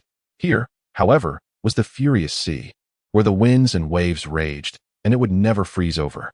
We could establish our encampment on those 2 small islands and house the 11,000 soldiers and 4,000 naval personnel there. Ye Feng declared with finality. Brother Feng, I fear that those 2 islands may be rather small. Accommodating 15,000 individuals would lead to overcrowding, Cheng Li Bin hesitated to say. Not to worry. Once we arrive on the small island, we shall construct high-rise buildings, at least 3 stories tall, thereby alleviating the pressure of population density. if necessary. We could even create basements to further address the issue of land scarcity, Ye Feng replied. Indeed, Brother Feng, Cheng Libin nodded in agreement. Although he was over a decade older than Ye Feng, in the realm of the deserted island, strength dictated respect, and regardless of age, one would still refer to Ye Feng as brother out of reverence for his prowess. Wang Zhihai, go outside the military camp now and recruit individuals, specifically those skilled in construction, and bring them to the furious sea for labor. Of course, compensation must be adequate, 100 hot spring coins per person per day, with the stipulation that they work 12 hours each day, Ye Feng instructed. What if I contract an illness? Wang Zhihai recoiled in fright. Perhaps you should consume more of the crystal elixir, as it has the potential to bolster one's immunity. Ye Feng has graciously provided some benefits. Very well. For the future of Hot Spring Island, I, Wang Zhihai, shall take on this responsibility without hesitation. Upon concluding his statement, Wang Zhihai set out to gather personnel. I shall also arrange for the construction of the ships. However, since it is I, Cheng Libin, who will be crafting these vessels, we shall not employ the indigenous methods. The lower hull must be constructed from steel plates at least half a meter thick, and the keel must be made from the same material to ensure it possesses the same fortitude as a warship, Cheng Libin asserted. Indeed, Chenin, you are tasked with procuring iron from the small tribes. Do be cautious not to become infected, Ye Feng instructed. Brother Feng, iron is a scarce resource in this world. How much can we possibly obtain from the small tribes? Chenin remarked. Well, let us procure as much as we can, Ye Feng sighed. Aware that the combined amount of iron from 200 tribes would likely yield only a few dozen tons. Such a quantity would permit the construction of only a handful of ships of Cheng Libin's design. Understood, Brother Feng. I shall go after the meeting concludes, Chenin nodded. Feng, how many ships do you think we would require to transport 15,000 people simultaneously? Susan inquired. Let me calculate. Our largest warship can accommodate 1,500 individuals at once, albeit slightly over its capacity. However, the battleships crafted by Cheng Libin will not be as large, capable of carrying merely 600 each. Thus, we need to calculate accordingly, Ye Feng stated, feeling disinclined to engage in mental arithmetic and instead turning towards the senior officials. Brother Yi, subtracting the 1,500 from 15,000 leaves us with 13,500. Dividing that by 600 indicates we must construct at least 23 warships to accommodate everyone. Furthermore, considering the numerous provisions, various steeds, and equipment, it is likely we shall need to build over 30 warships to transport all our belongings, Ding Tuanchuan explained. What, 30 warships? That would take at least half a year to complete. Ye Feng's expression darkened. Fear not, Brother Feng. In 3 months, our horses will have perished, and half of our cavalry will succumb to infection. Thus, my estimation is that a dozen ships will suffice, Chenin cleverly remarked. Though his words may have lacked finesse, they held a kernel of truth. As the weather grew colder, infectious diseases proliferated, and Ye Feng needed to prepare accordingly. While the 15,000 individuals were his loyal companions in this endeavor, he realized some outcomes were inevitable. He could not guarantee that everyone would remain unscathed.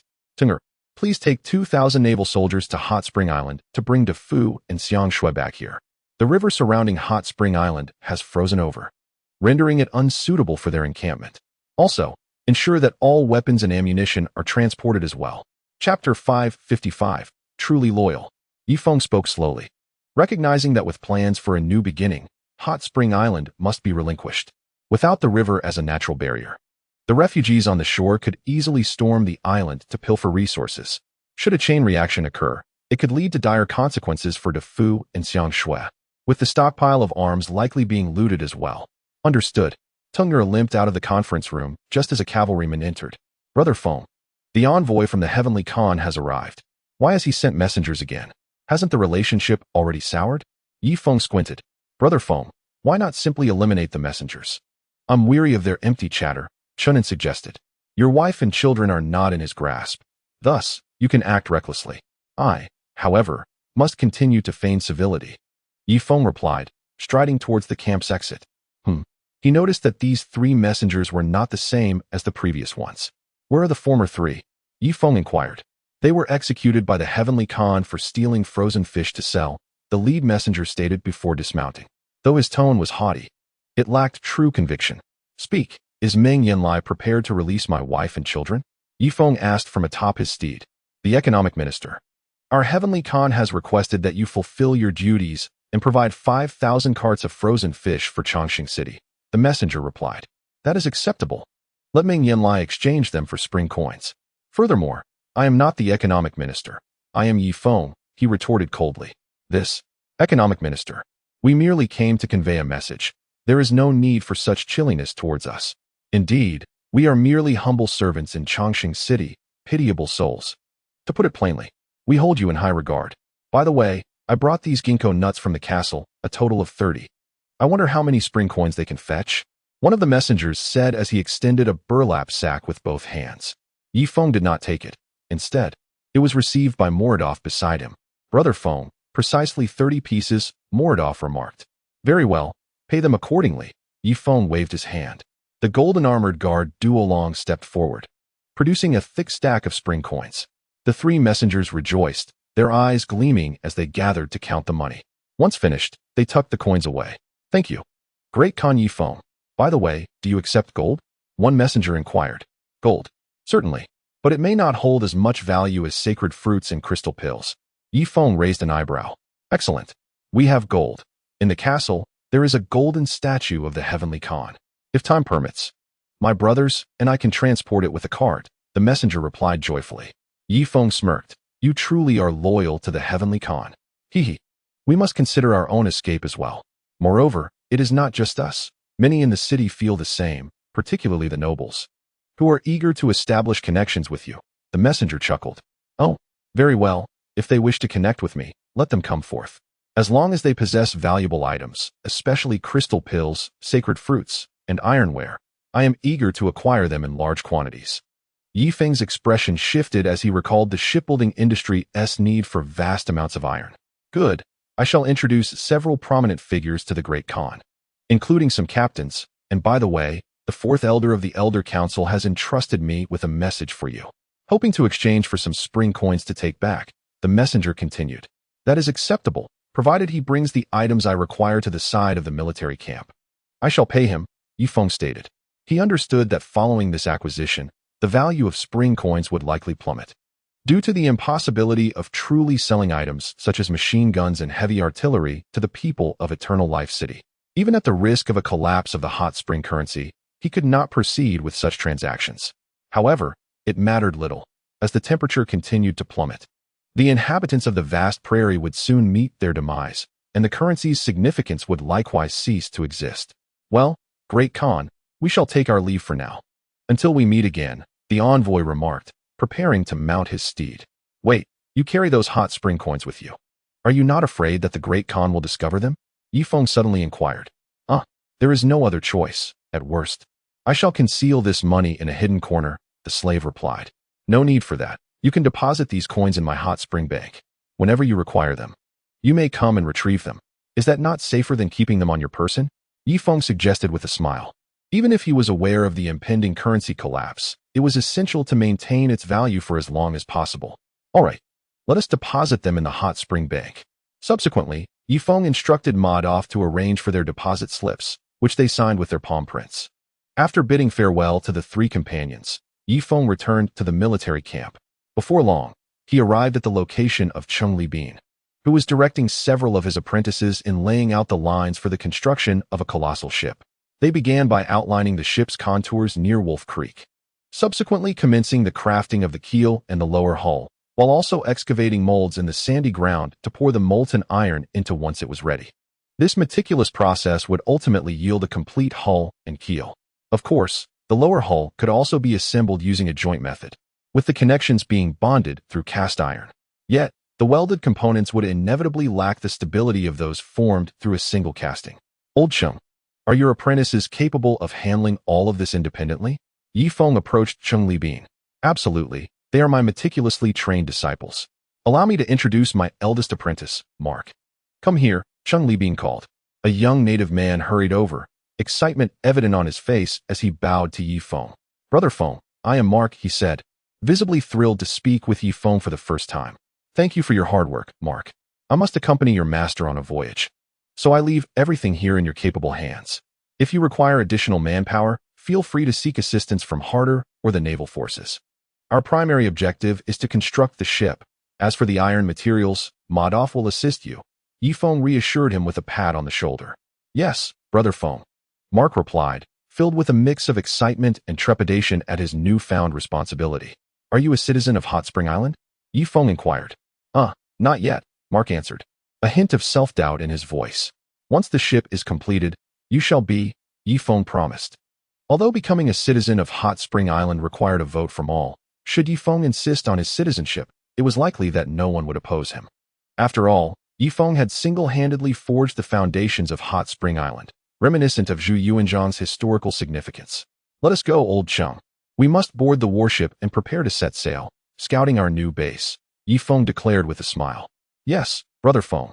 The two men, arm in arm, made their way toward the warship. Brother Feng, the Vatican has come to request frozen fish, a cavalryman interjected at that moment. He seeks frozen fish? Ye Feng narrowed his eyes. To speak candidly, were it not for the favor of the esteemed Hua Luo Qing, Ye Feng would have little desire for the mere 400 troops of the Vandi Ming.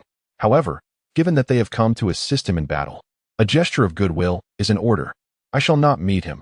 Let him and his 400 men contribute to the shipbuilding endeavor, receiving sustenance daily. And wages as well. The frozen fish will not be given away for free, Ye Feng remarked with a hint of indifference. Indeed. The cavalry promptly set off to report back. Ye Feng and Cheng Libin finally boarded the warship, which remained a pinnacle of technological advancement, surpassing a millennium of indigenous civilization. On the deck stood 50 sailors, all citizens of the Hot Spring Island. By decree, only citizens of the Hot Spring Island were permitted aboard the vessel, as it housed numerous advanced weaponry, and Ye Feng could not entrust others with such responsibility.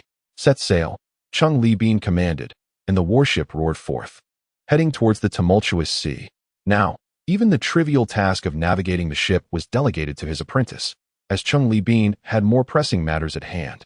In the lower deck, the boiler workers were busily shoveling box after box of charcoal into the furnace, swiftly propelling the warship to speeds exceeding 10 kilometers per hour.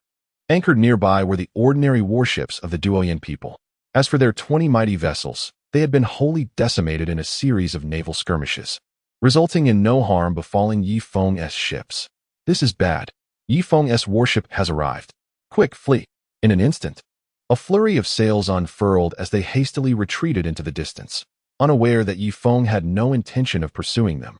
Rather, he aimed to circumvent the tumultuous sea and seek out the new base. Standing upon the deck, Ye Feng tightened his fur coat against the chill. Near the coastline, the sea had frozen for several kilometers, leaving the shore devoid of life. The grasses and trees had transformed into exquisite ice sculptures. What a beautiful sight! Ye Feng couldn't help but exclaim. Brother Feng, it is far too cold. Let us retreat to the cabin and warm ourselves, Cheng Libin replied, his words punctuated by the sound of chattering teeth. Indeed, it is freezing, especially with the wind sweeping across the surface of the sea. It feels as if blades are slicing through the skin. Let us go inside. The two entered the cabin, where the temperature hovered just above 2 or 3 degrees Celsius. Though still quite chilly, it was bearable for their robust constitutions. Brother Feng, if I may infer your intentions, do you wish to integrate all these over 10,000 individuals into the ranks of Hot Spring Island citizens? Cheng Libin queried as he downed a cup of hot water. I do indeed harbor such intentions. They have risked their lives alongside me. To deny them an identity would be inhumane, Ye Feng replied. With great power comes great responsibility. The former Ye Feng had been somewhat petty, focused solely on his core personnel while remaining indifferent to the lives of others. However, times had changed.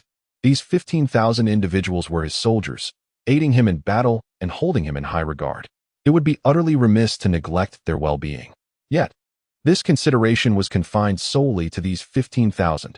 As for the surrounding smaller tribes, even if they held Ye Feng in great esteem, he lacked the capacity to manage them. I feel there are too many people. We can eliminate a portion and retain only the elders from the Heishu River Basin and the Yunwu Mountains. As for those captured on the vast prairie, they can be relinquished, Cheng Libin remarked.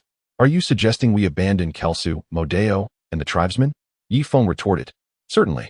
They were once vassals of the Heavenly Khan and are untrustworthy, capable of treachery at a whim, Cheng Libin replied. And what about you? You were once a subordinate of the marshal, yet you have now aligned yourself with me. Ye Feng raised an eyebrow. Me? They cannot compare with my stature. I am a paragon among the elders. Cheng Li Bin's demeanor grew tense. Oh, Ye Feng nodded, choosing silence as he gazed through the window towards the distant sea. After a while, two small islands suddenly appeared before them. They spanned merely a few hectares, separated by a mere 2 kilometers, one slightly larger than the other, adorned with several small hills blanketed in frost-kissed trees. To Ye Feng's astonishment, a few seals were resting at the edge of the islands. Upon noticing the approaching warship, one of the seals writhed its massive body and splashed into the icy waters with a plop. These seals are remarkably resilient to the cold. Their whiskers are frozen, yet they can swim in the icy sea. Ye Feng chuckled, redirecting his gaze towards the two islands. Truth be told, they were indeed quite diminutive. Combined, they barely exceeded twice the size of Hot Spring Island. If merely accommodating the citizens of Hot Spring Island, it would suffice. But now he had 15,000 people to consider. Even if, as Chunin suggested, half were afflicted with the goo insect disease, that still amounted to 7,000 or 8,000 individuals. Among them were cavalry from the Yunshan tribe and members of smaller clans. The people from the prairie, though they had joined the latest, had suffered the gravest losses under Ye Feng's command.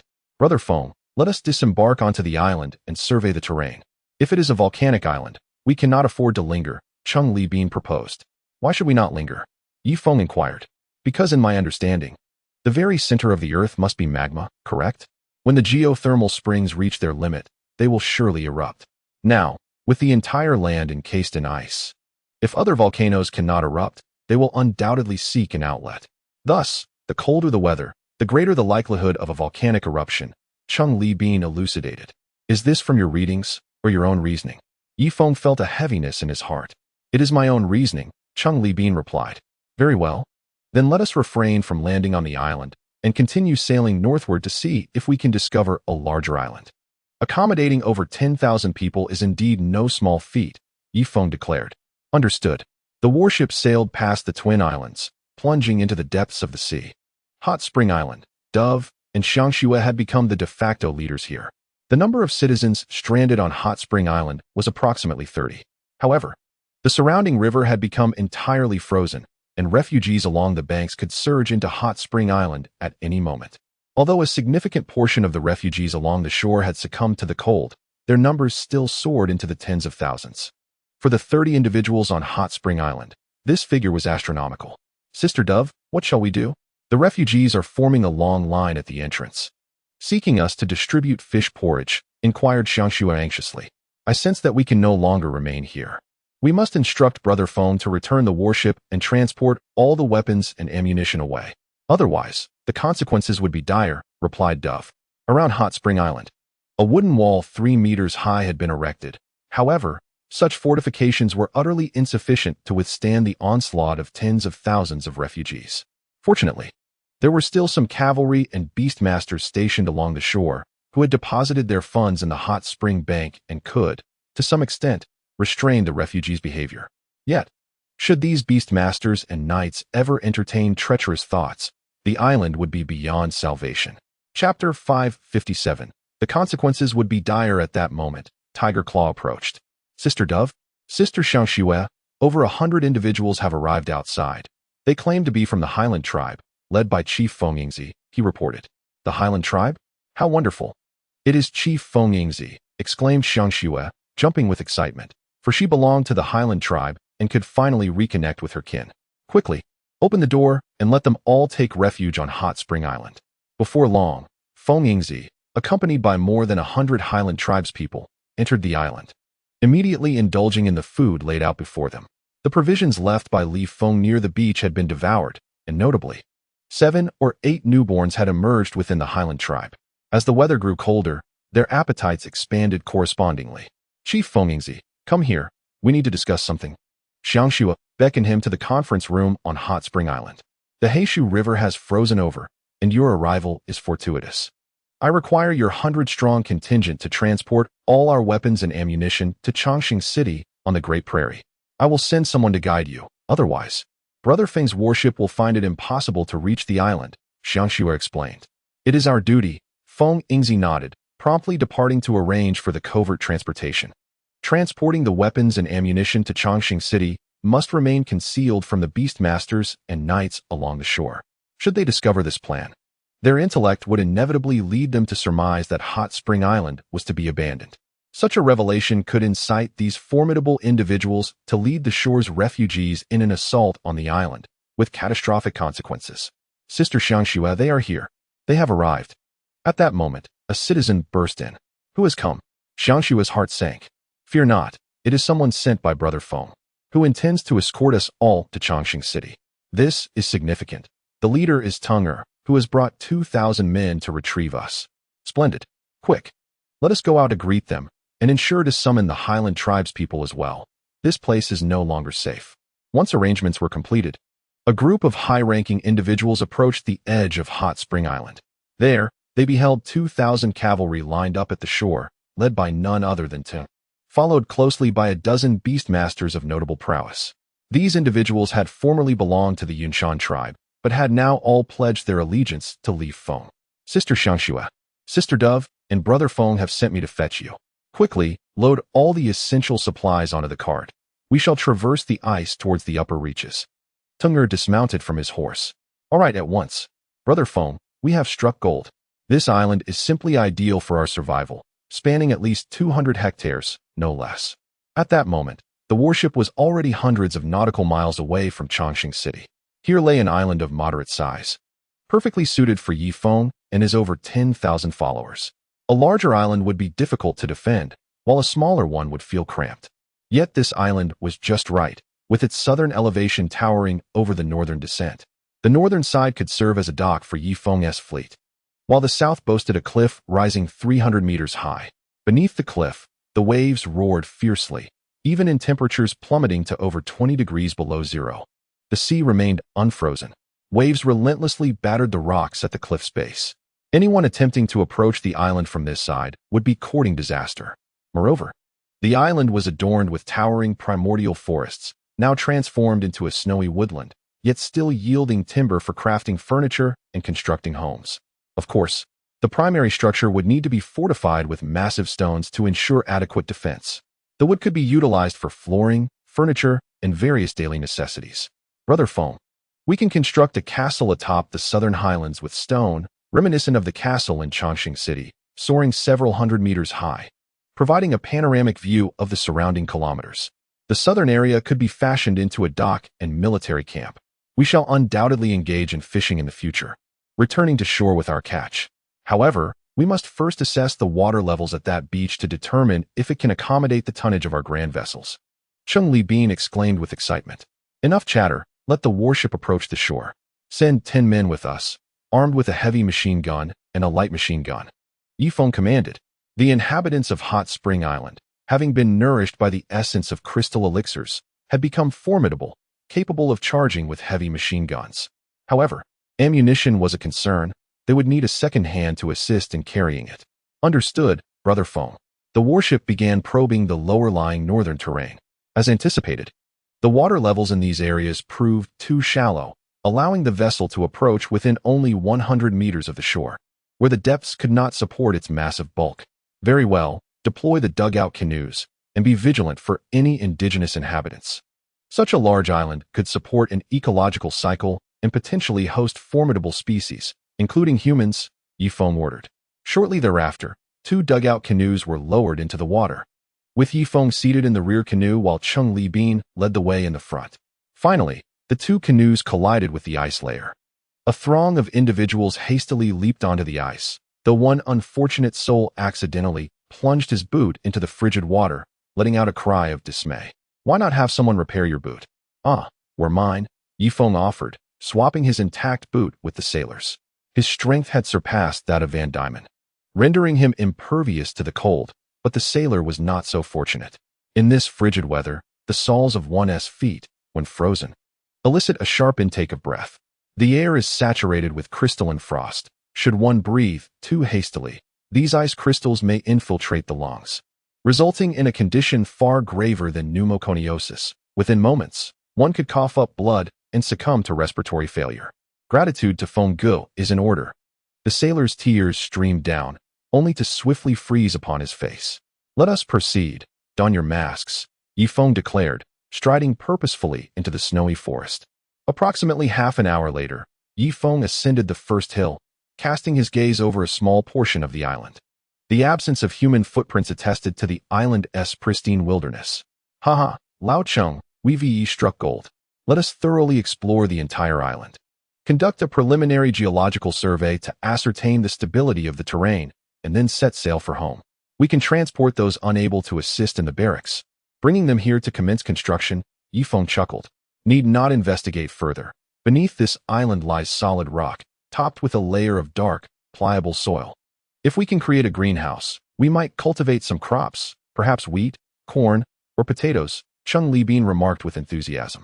Are you daft? Where shall we procure seeds? Ye Feng sighed, somewhat vexed. Who says we lack them? Remember that deceased plant expert? He stored the seeds on the warship. And they've been in my room all along, Chung Libin replied. Ye Feng, elated, immediately rushed over and embraced Chung Libin warmly. Chapter 558. Who would willingly stab themselves?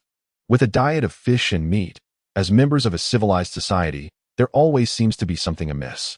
Now, however, with the prospect of cultivating wheat, corn, and potatoes, even if the sea were to freeze over, they could rely on potatoes to sustain themselves until the harsh winter subsides. In the ensuing hours, Ye Feng and his 11 companions began to survey the entirety of the island. Upon reaching the edge of a cliff, Ye Feng squinted. There lay an enormous, perfectly circular pit, approximately 20 meters in diameter. Even at the brink, Ye Feng felt as if he were being scrutinized. Wow, it appears to be extraordinarily deep. Let us test it with a stone, Chung Libin suggested, hurling a rock into the abyss. 1 second, 2 seconds, 10 seconds, 1 minute, 5 minutes. 10 minutes. Everyone's countenance shifted. 10 minutes had elapsed without a sound of the stone striking the bottom. Just how deep could this chasm be? Goodness. Feng Ge, could this be the gateway to hell?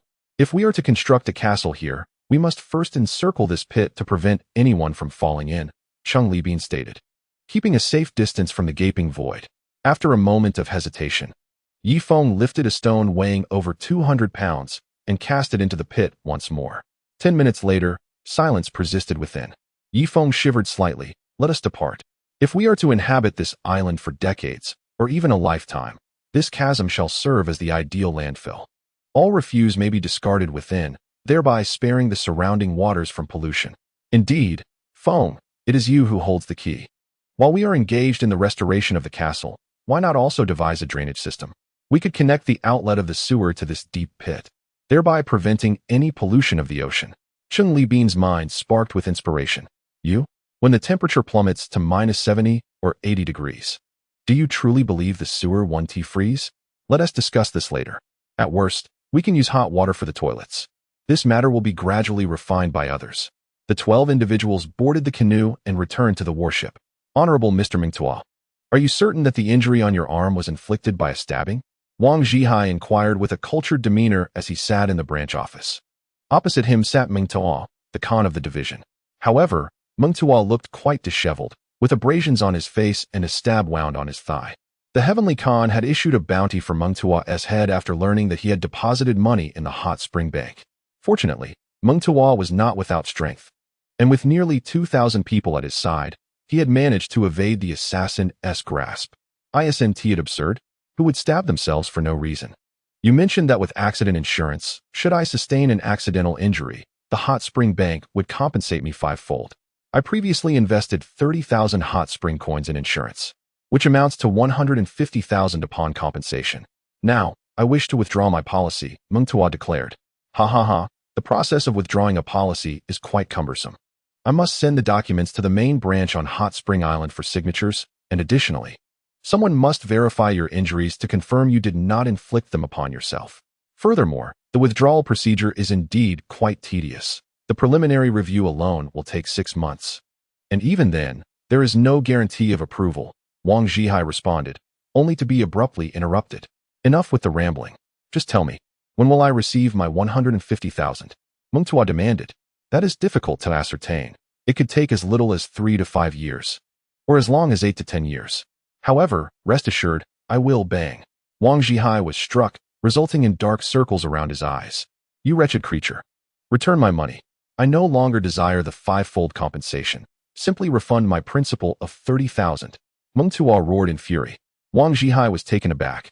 Slamming his hand on the table, Instantly, numerous skilled individuals stormed into the branch, some wielding heavy machine guns, casting menacing glances at Meng Tuo. Mr. Meng Tuo, please refrain from acting impulsively. The 30,000 principle cannot simply be withdrawn at your whim. Everything must follow protocol, Wang Zhihai remarked, wiping his eye with a piece of animal hide. I should have worn a helmet. This was a grave miscalculation. Meng Tuo's face flushed with anger. If looks could kill, Wang Zhihai would have been reduced to mere shreds. Hey, that constitutes personal assault. You may strike me, but you cannot insult me. Should you continue to hurl insults, I shall cease to assist you. However, if you return quietly and await news, I may discreetly utilize some influence, and perhaps within 10 to 8 days, your funds will be returned to you, Wang Zhihai offered. 10 to 8 days? Is that truly the case? Meng Tuo tempered his rage. Even a glimmer of hope was preferable to losing his 30,000. No, 150,000. Of course, I am the president of the Hot Spring Bank. Would I deceive you? Oh, I apologize, Mr. Wang. I may have acted a bit too harshly just now. Please forgive me.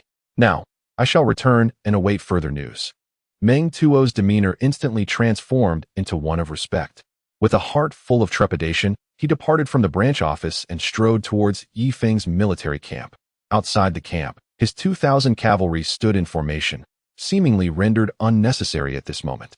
Just then, a long cry echoed from the center of Wolf Stream, announcing the return of Ye Feng's warship.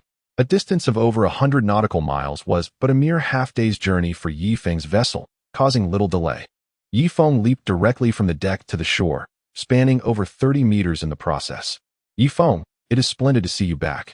I have matters to discuss with you, Meng Tuo exclaimed, hastening to greet him. Mr. Meng Tuo, you appear to be injured. Who has done this to you? Ye Feng inquired, quickly deducing that this fellow had come to request a refund on his insurance. I was attacked by an assassin sent by the Heavenly Khan. Fortunately, I survived. It was on the trust one placed in you and Wang Zhihai that I purchased 30,000 in accident insurance. Now, I hope you will honor your promise and refund my 150,000. Once the funds are in my possession, I shall continue to purchase insurance, Meng Tuo stated. Ye Feng pondered for a moment before nodding. Follow me. With that, he strode purposefully into the military camp. Meng Tuo was elated and hurriedly followed in Ye Feng's wake.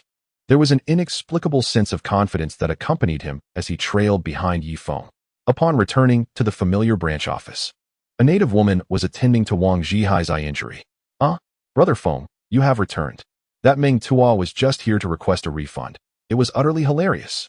The money has found its way into my pocket, Wang Zhihai exclaimed, but soon noticed Meng Tuo's furious gaze directed at him. President Wang, the essence of being human lies in keeping one's word. Look at his injuries. They are clearly not self-inflicted. Quickly refund him the 150,000 spring coins, lest you tarnish the good reputation of our spring island, Ye Feng insisted. This, I nearly forgot. The spring headquarters has already relocated here, so there's no need for their approval for the refund. Mr. Meng Tuo, allow me to assist you with the funds. Wang Zhihai counted out 150,000 spring coins and handed them to Meng Tuo with both hands. Humph. Meng Tuo scoffed lightly as he accepted the money, counting it twice before bowing to Ye Feng.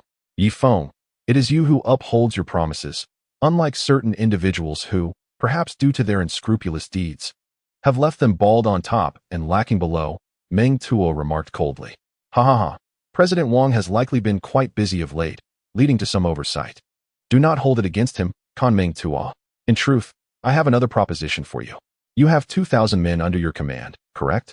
Have them collectively engage in shipbuilding, earning 100 spring coins each per day, with meals and accommodation provided.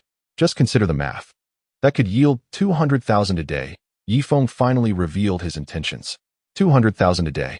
6 million a month? Meng Tuo's eyes flickered for a moment before he shook his head. I still vividly recall the fates of Mo Kashi and Jiamand. What if you were to default when it comes time for payroll? I find myself unable to contend with you, nor can I out-talk Wang Zhihai. The collective strength is certainly not your match, and I would merely suffer in silence. Meng Tu is not foolish, merely somewhat blinded by greed. Fear not. I hereby announce that the wages for your 2,000 personnel will be settled daily, Ye Feng declared generously. Brother Feng, that cannot be. If we settle daily, our bank will struggle to manage. Wang Zhihai gasped in astonishment. Should we truly proceed with daily settlements, Meng Tu could simultaneously work and acquire their heavy machine guns. and it would not be long before their advanced weaponry is depleted. I have my own plans. Your counsel is unnecessary, Ye Feng replied with a serene smile. After sending Mengtu away, Ye Feng donned a mask and ventured to the nearby village. Dear villagers, how have you fared? He inquired warmly, gazing at the refugees. Are you blind? One native retorted, pointing at his emaciated belly. Let us not dwell on unhappy matters. There is a lucrative opportunity. Have you seen those cavalry? They are constructing ships and offering 100 hot spring coins daily. You may sell your clothing and women to them. If the women adorn themselves attractively, they can charge 50 hot spring coins for a quick transaction, Ye Feng suggested. Is that feasible? They queried. Certainly.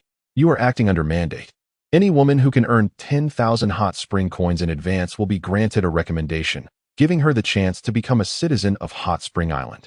Under Ye Feng's persuasion, the surrounding villages finally stirred to action. The men adorned in fine clothing were poised to sell to Mengtu's 2,000 cavalry, while the women, dressed flamboyantly, approached the cavalry. In the blink of an eye, 3 days had passed. Ye Feng was in a tent conversing with Jinyu when a cavalryman burst in. Bang! A boot sent the cavalryman tumbling out. Damn it, show some courtesy. Next time. Announce your presence before barging in. Ye Feng's voice echoed with ire from within the tent. Shortly thereafter, he emerged, dressed appropriately. Brother Feng, good news. A caravan has arrived behind our barracks to trade with us. Oh, are they from Chongqing City? Ye Feng exclaimed with delight.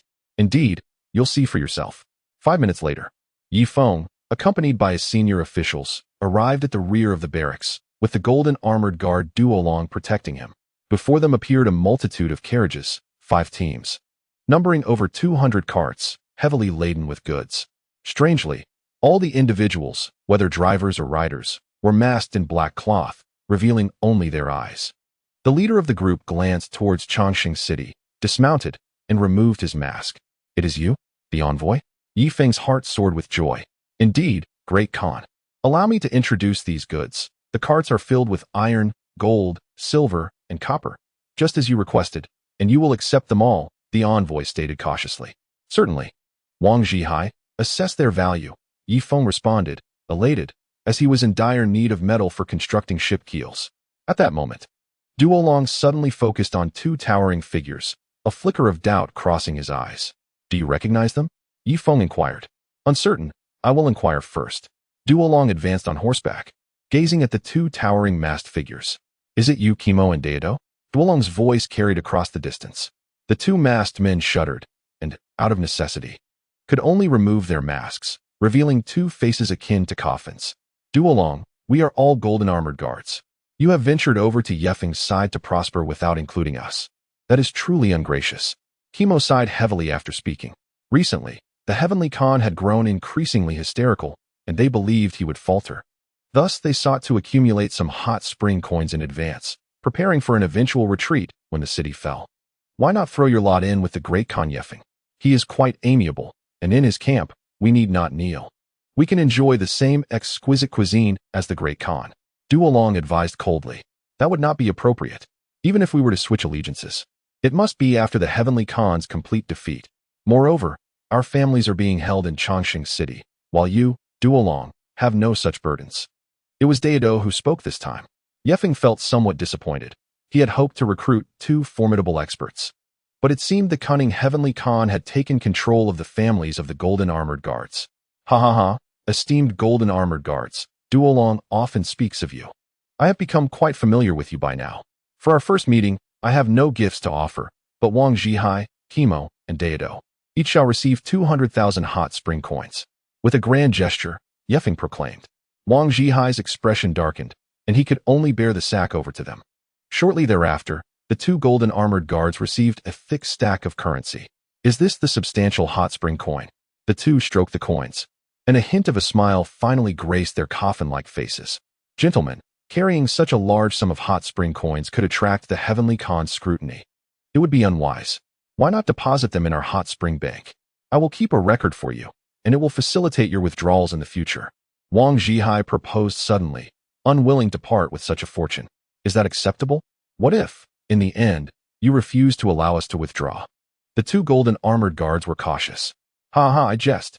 If our hot spring bank were to lack integrity, why would the hot spring coin retain its value? Some have even risked everything for a single 1,000 yuan note. Wang Zhihai laughed. The two remained somewhat hesitant. Do not hesitate, gentlemen. If we were to lack integrity, we could render the hot spring coins worthless. Storing them in the hot spring bank is indeed a wise choice, though I will not compel you. Ye Feng interjected. The two men exchanged glances and could only return the money to Wang Zhihai. Very well, I shall promptly prepare deposit slips for you. Before long, Wang Zhihai had completed the deposit slips and had them imprint their hands. Hold on to the deposit slips. There are 3 copies. Even if you were to lose the one in your possession, it would not matter. As long as your hands remain intact, our bank can verify your palm prints. And you will still be able to withdraw your funds, though it may take a little time. Wang Zhihai said with a smile. The 2 golden armored guards rejoiced, finally understanding the benefits and conveniences of the bank. At that moment, a rider approached from behind the convoy. As he removed his mask, Duolong's brows furrowed slightly. Elder 4, I did not expect you to be here as well. And what of it? The elder replied. Everyone in Chongqing City is seeking an escape route. War is merciless. Hence, I have brought 11 carts of iron. I would like to inquire, how many Wenquan coins can be obtained for this iron? The 4th elder asked nonchalantly. 9,000 Wenquan coins, Wang Zhihai responded. Really? A flicker of surprise crossed the elder's eyes. Ye Feng's reward to the golden armored guards exceeds 200,000. Yet my iron is valued at merely 9,000 Wenquan coins? Do not take it amiss, Elder 4. You are highly esteemed. As a token of our meeting, I shall gift you 200,000 Wenquan coins, Ye Feng said calmly. He sensed that the aura surrounding the 4th elder was formidable, rivaling that of the golden armored guards, indicating he was indeed among the elite. His sole intention was to swiftly gather those around the heavenly Khan and subsequently infiltrate Chongqing City with currency, allowing him to rescue Doyan. The 4th elder counted the thick stack of money, then suddenly extended his hand, returning it to Wang Zhihai. Similar to both of you, I possess an account in the Wenquan Bank. As long as my hands remain intact, I can withdraw it at any time. Absolutely, I will attend to that immediately. At that moment, another figure clad in black emerged, removing his mask as well. Pharmacist Wen He? A hint of respect surfaced on Duolong's face. Upon observing Duolong's demeanor, Ye Feng recognized that this individual was no ordinary person. He continued to dispense funds, ensuring that the pharmacist deposited the money into the Wenquan Bank. Pharmacist Wen He, I have 3 individuals who have been frozen. Do you possess any superior preservation potions? Ye Feng inquired politely. When he glanced at the 200,000 deposit slip in his hand and finally nodded, retrieving 3 vials from his robe. These 3 potions, when applied to the corpses, will prevent decay for a decade.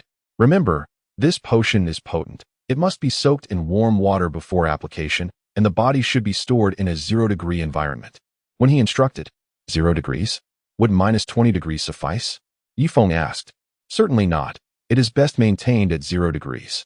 After delivering his guidance, the pharmacist strode back to his group and surrendered all his iron tools. After 2 exhaustive hours, Ye Feng managed to gather everyone. Those with some standing received no less than 200,000 and no more than 20,000, depositing all in the Wenquan Bank. This way, the nobility of Chongqing City would be compelled to fiercely protect the Wenquan Bank, as it equated to safeguarding their own wealth. Otherwise, should the bank collapse, their fortunes would vanish like water. Once everyone had departed, the 4th elder remained, seemingly harboring unspoken concerns. Elder 4, do you require a moment to converse? Ye Feng inquired. Yes. The 2 rode to a secluded area away from the military camp, with Duolong ever vigilant by Ye Feng's side. The 4th elder had just become a bank client, and Ye Feng remained wary, fearing a sudden betrayal. Ye Feng, I will speak plainly. Your wife and child have escaped to the Green Sea Desert. The 4th elder, swayed by the allure of wealth, divulged a significant piece of information to Ye Feng. What could it be? Ye Feng, overwhelmed with joy, found his mind in a whirl. Did this mean that the Heavenly Khan no longer held any hostages? Could he indiscriminately airdrop supplies over Eternal Life City? Was the information reliable? Ye Feng held skepticism towards outsiders' words. Absolutely reliable. She is confined within our elder's courtyard. As the 4th elder, how could I be unaware? With that, the 4th elder mounted his horse and took a circuitous route back to Eternal Life City. As a figure of high standing within the city, he possessed a myriad of methods to exit without drawing the attention of the Heavenly Khan. At that moment, Wang Zhihai approached on horseback, flanked by 2 armed guards. What did he say? Wang Zhihai inquired. He It's nothing but joyous news. Spread the word. Tonight, we shall host a grand banquet to reward the troops, Ye Feng replied, spurring his horse towards the military camp. Meanwhile, the fourth elder had just scaled the city wall when he was unexpectedly confronted by two golden armored guards. What are you two doing here? The fourth elder glanced around, forcing himself to remain calm as he ascended the wall. The guards remained silent but stepped aside, revealing a narrow passage. Behind them stood a man with his hands clasped behind his back. My heavens, the heavenly Khan. The fourth elder's tone grew urgent. Fourth elder, what brings you out of the city at this late hour? Is there an urgent matter? Meng Yanlia's voice was calm, yet laced with menace. Indeed, I have an illegitimate son outside the city, and I just brought him some food. The fourth elder fabricated a lie, knowing he could not confess the truth, lest he face death. However, I have heard that most of the iron from your elder's tower has been cast over the city wall. What does your illegitimate son need with so much iron? Meng Yanli slowly turned to face him. I beg your pardon, Heavenly Khan. This is a matter concerning our elder's courtyard, and it falls beyond your jurisdiction. Humph. How audacious to claim it is beyond my purview. As a member of the Duoyin clan, you dare to supply iron to Ye Feng for the construction of warships, only to use those very ships against your own people. Speak, how should I deal with you? Upon finishing, Meng Yanli unleashed an overwhelming aura.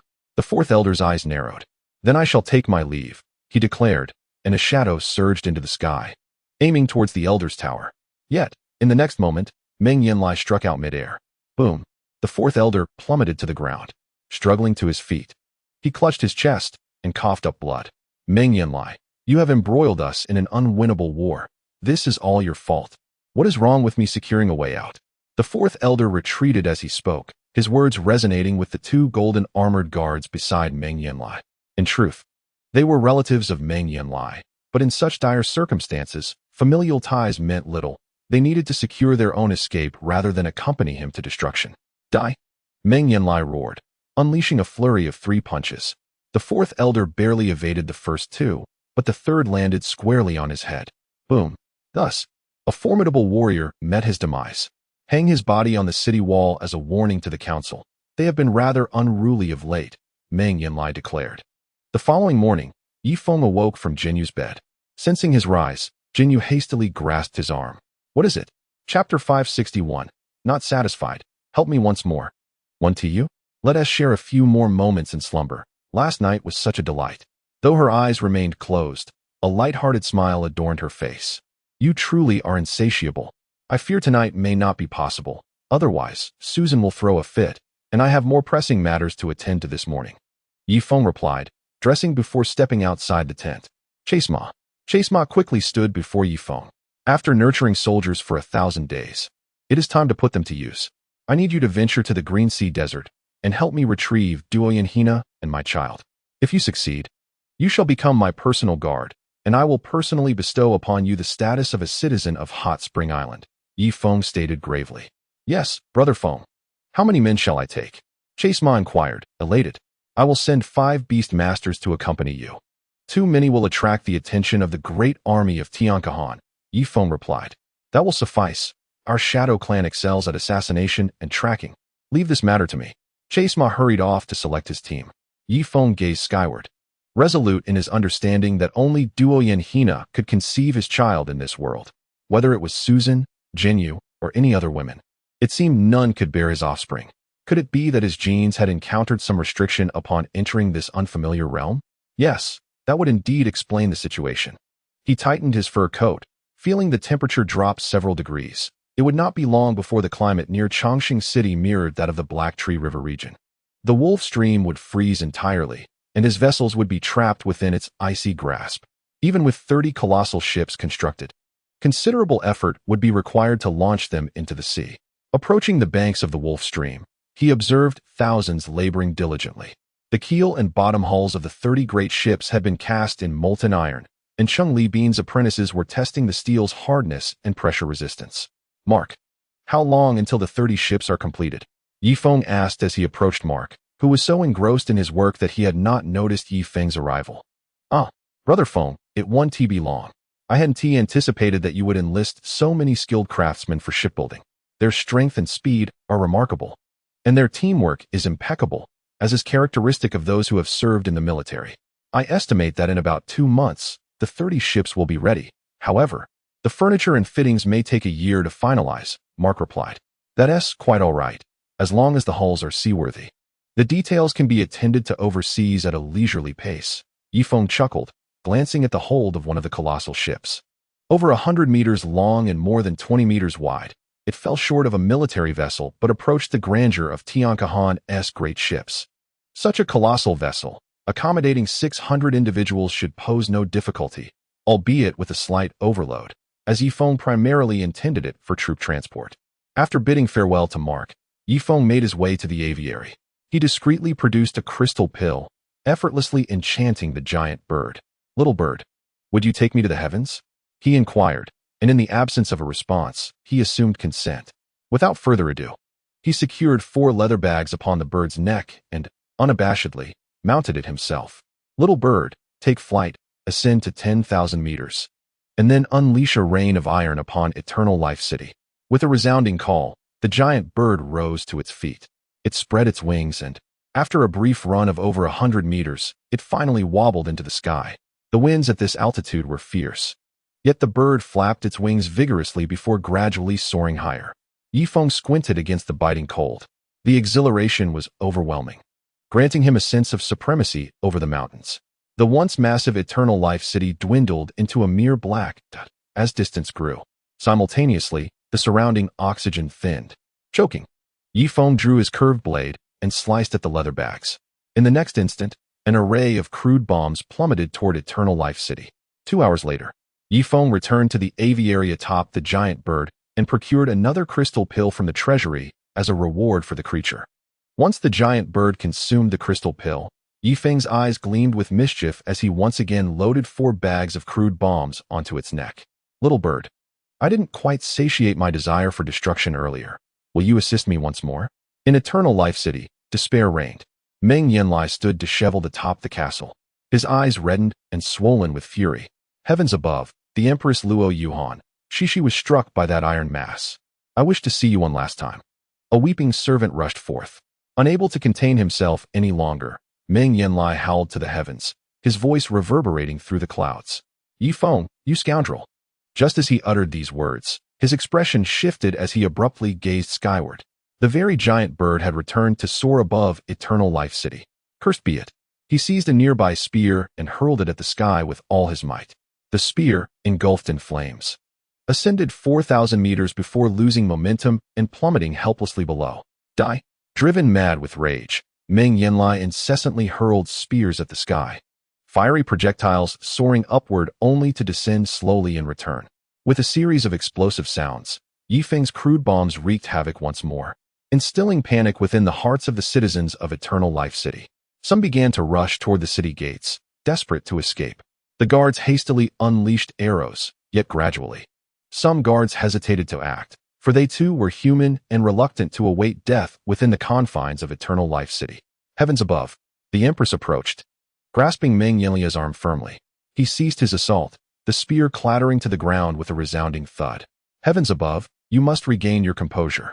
Do not let rage cloud your judgment. Baidwa tenderly caressed Meng Yanlai's cheek. He nodded, resembling a deflated balloon, overwhelmed by despair. Summon a messenger at once. Montian Lai commanded, and inform Ye Feng that his woman and child have departed from Chongqing City. He must vacate my territory. He once stated that as long as his loved ones were unharmed, he would withdraw his forces and offer me an apology. I have no need for his contrition. I simply wish for him to leave promptly. With that, Montian Lai sank heavily into his chair.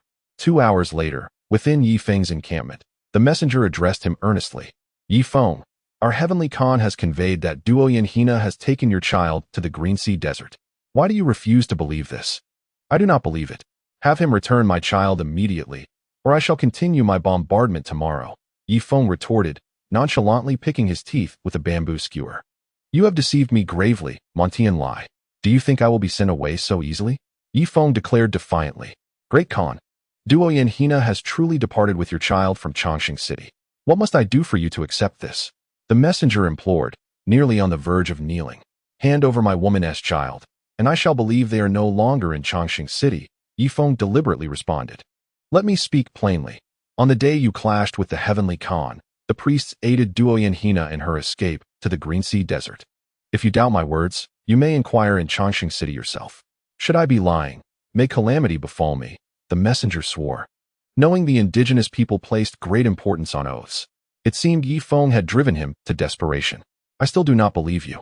Have Ma Tianlai return my people, or I shall resume my bombardment tomorrow, Ye Feng insisted, though he had already begun to believe the messenger's words. Yet, a surge of anger simmered within him. Ma Tianlai, you flaunt power while holding no hostages, subjecting me to daily fear of their torment. If that is the case, I shall choose to disbelieve you today, causing you to experience the same trepidation. The messenger appeared distraught. Brother messenger, please return and inform Ma Tianlai to surrender the hostages swiftly. Such a course may avert tragedy. Tomorrow, I intend to bombard Changxing City relentlessly for an entire day. I have ample ammunition at my disposal, Ye Feng stated with indifference. Very well. I shall return to inform the Heavenly Khan, the messenger replied, a troubled expression marking his departure from Ye Feng's camp. Ma Tianlai smashed a boulder in frustration. Heavenly Khan, do not blame us three. We have exhausted our arguments. Yet Ye Feng adamantly refuses to believe us. He insists that his woman remains in Changxing City and has threatened to bombard it for a day if you do not surrender the hostages. Useless fools. You cannot even persuade Ye Feng. What good are you to me? Ma Tianlai's fury erupted, and with a swift motion, 3 unfortunate souls fell victim to his wrath. The golden-armored guards exchanged glances, sensing that the Heavenly Khan was losing his composure. At that moment, the Khan's consort approached. Your Majesty, how about this? You personally engage in conversation with Ye Feng atop the city wall and divulge the truth to him. The consort tentatively suggested. She understood that her husband was obstinately proud and likely would not go. Humph. That insignificant Ye Feng. If he desires battle, let it be so. Does he think I would condescend to converse with him? What is he to deserve such an honor? Meng Yanlia's eyes blazed with fury. Your Majesty, allow me to go in your stead. As the consort, I possess the authority to represent the credibility of Changxing City. I believe Ye Feng will heed my words and refrain from launching an aerial assault against us, Bai Yidua proposed. What? That mere Ye Feng dares to demand my consort's presence? Meng Yanli seethed with indignation. Otherwise, what will you do? He will not listen to anyone else. Trust me. Your mind is currently in disarray. Leave this matter to me. I am your consort, your primary wife. After more than a century of marriage. Do you still doubt my eloquence and capabilities? Bai Yidua reassured him. Humph. This matter is no longer my concern. You may handle it as you see fit. Finally relenting, Meng Yanli strode back to their temporary residence below the castle. Due to Ye Feng's recent focus on aerial assaults against the castle and affluent districts, Meng Yanli had been compelled to isolate a dwelling in the impoverished area. Though the exterior appeared modest, the interior was a hidden gem, still retaining an air of nobility. Ha ha ha, Brother Feng, you are truly mischievous. Knowing full well that Duoyan Hina is absent from Changxing City, you adamantly deny it. The look on the envoy's face made me laugh for an hour. I was nearly in tears from laughter. Shannon chuckled heartily. Brother Yi, the next time he sends an envoy, you should remain skeptical. Let us see how they respond. Ding Tuanshuan added with a grin. Yes, in life, the most vital aspect is to maintain a low profile. The next time he sends an envoy, I shall not appear. You may enjoy the charade. Remember, do not reveal your true intentions, Ye Feng replied with a smile. At that moment, a cavalryman rushed into the main tent. Brother Feng, someone from Changxing City has arrived. I shall not meet with them. No, you should at least step out and greet her. She is a stunning beauty, exceptionally gorgeous. I have never seen such a beautiful woman in the camp. The cavalryman's words instantly piqued the interest of the men inside the tent. Shunan stepped forward. Brother Feng, allow me to entertain her. Did you not say you would no longer meet with envoys? As the commander of the 3 armies, one must honor their word. Step aside. Brother Feng, I shall amuse her instead. Shunan, you should refrain from going. You need your rest before tomorrow's aerial drop, Mo Daofu interjected. Brother Feng, I often prepare delicious meals for you. I should seize this opportunity for myself. Shi Zhongliang emerged from the kitchen. Brother Feng, I shall go. A chorus of eager voices arose among the men, their excitement palpable. Ye Feng sighed. With such limited wit, you are all rendered speechless in the presence of a woman. You might find yourselves outplayed by her. Thus, I shall take the lead. It is well known that I, Ye Feng, navigate through the flowers without a single petal clinging to me. I possess my own methods for dealing with beautiful women. Chapter 563. How could she return with any dignity? Tch. Ding Tuanshuan raised her middle finger. Under the protection of Duolong, Ye Feng gradually departed the military camp. He immediately spotted the 3 individuals on horseback beneath the city of eternal life, familiar figures. The woman in the center was none other than the noble Kagan's consort. Riding a pure white mare, her snowy cloak almost enveloping the horse's rear. Beside her stood a man and a woman, the man exuding a divine might, while the woman radiated an ethereal grace. Both were the consort's personal bodyguards. Ye Feng felt a flutter of anxiety within. He was uncertain of the prowess of these 2 guardians. Duolong, can you contend with these 2? Ye Feng inquired. Even if I cannot, it matters not. I can cover your retreat, Duolong replied candidly. Chenin, Mo Daofu, you 2 take up heavy machine guns and stand behind me, ready to protect me at any moment, Ye Feng commanded, signaling the 2 to follow closely. The 4 riders advanced slowly towards the Kagan's consort, halting their steeds 20 meters away. This was his first encounter with her. She stood imperiously, wielding life and death in her hands, while Ye Feng remained a mere lowly slave. On their second meeting, he finally had the opportunity to negotiate with her on equal footing. Is it you? The Kagan's consort instantly recognized Ye Feng. Indeed, it is I, Kagan's consort. I could hardly have anticipated our meeting in such a manner. I beg your pardon. Ye Feng replied with a slight bow. In the presence of such beauty, one must maintain a semblance of gentlemanly decorum. Moreover, though the consort possessed the visage of a girl of 13 or 14, her figure was voluptuous, embodying an angelic face with a devilish physique. Perhaps only Duoyan Hina's beauty could rival hers. No need for formality. I truly did not expect you to survive and return from the city of eternal life to your military camp. Ye Feng, I underestimated you, the Kagan's consort's voice, rich and magnetic, stirred something within Ye Feng. You flatter me. I have always had a robust constitution, for I am a benevolent soul. Perhaps it is the very heavens watching over me, Ye Feng responded with a smile. Now, as the Kagan's consort, I must inform you that Duoyan Hina and your child have departed from the city of eternal life, heading towards the Green Sea Desert. Therefore, I implore you to cease your aerial bombardments. While the harm you inflict upon us matters little, it endangers the innocent civilians within the city. At this juncture, the consort invoked the plight of the common folk, though in her eyes, they were little more than vermin. Ye Feng stroked his chin, surveying the consort with unabashed intensity. It should be noted that within the city of eternal life, aside from the celestial Kagan, none dared to regard her in such a manner. Even Duolong, who had already betrayed her, would instinctively lower his gaze upon encountering the consort. Ye Feng, I have laid bare the truth before you. If there is nothing further, I shall take my leave. The consort's breath quickened. For many years, aside from the celestial Kagan, no one had dared to regard her so. Typically, when faced with those commanding legions, or even the elder statesmen, they would cower like mice before a cat, scarcely daring to meet her gaze, let alone hold her stare. Yet here was Ye Feng, the very man who had thrown the city of eternal life into turmoil. His gaze unsettled her, causing her heart to race. How could she be responding this way? The great Khan's consort was taken aback and quickly adopted a stern expression. I apologize, but I must see my wife and child with my own eyes to feel at ease. Therefore, I kindly request that you relay this message to the heavenly Khan. I, Ye Feng, do not wish to be his adversary, but if he refuses to surrender my family, I shall have no choice but to continue my airdrops tomorrow. Ye Feng spread his hands. You, Ye Feng, do not overstep your bounds. Do you think my words lack truth? Bai Edwin narrowed her phoenix-like eyes, feeling insulted. The heart of a person is often concealed, and given our current adversarial relationship, how can I trust you? Do you expect me to listen to your heartbeat? Upon uttering this, Ye Feng was startled himself, fearing the wrath of the 2 guards accompanying the great Khan's consort. Indeed, both the man and woman raised their heads simultaneously, regarding Ye Feng with icy glares. Listen to my heartbeat? Ye Feng, have you lost your mind? If you possess the audacity, come forth and hear it. The great Khan's consort suddenly stepped forward. At that moment, her eyes radiated authority, imparting to Ye Feng a faint sense of what it meant to embody the majesty of a sovereign. Yes, that is the sensation. Forgive my indiscretion, but please return and urge the heavenly Khan to hand over my family. If he does not comply, I will proceed with the airdrop tomorrow, Ye Feng declared, preparing to ride away.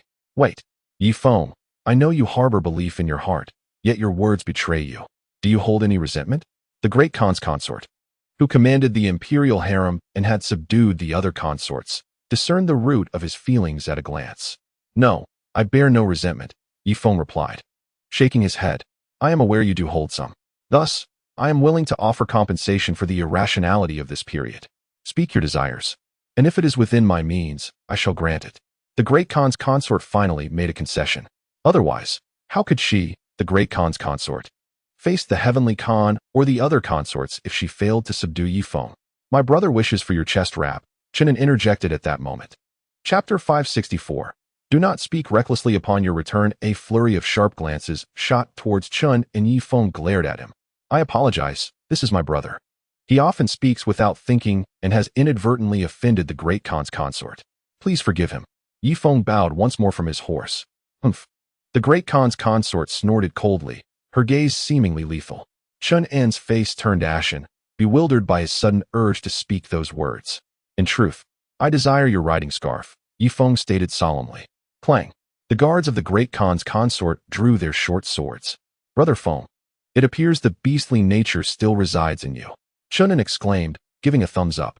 The Great Khan's consort remained silent, her icy stare fixed upon Ye Feng.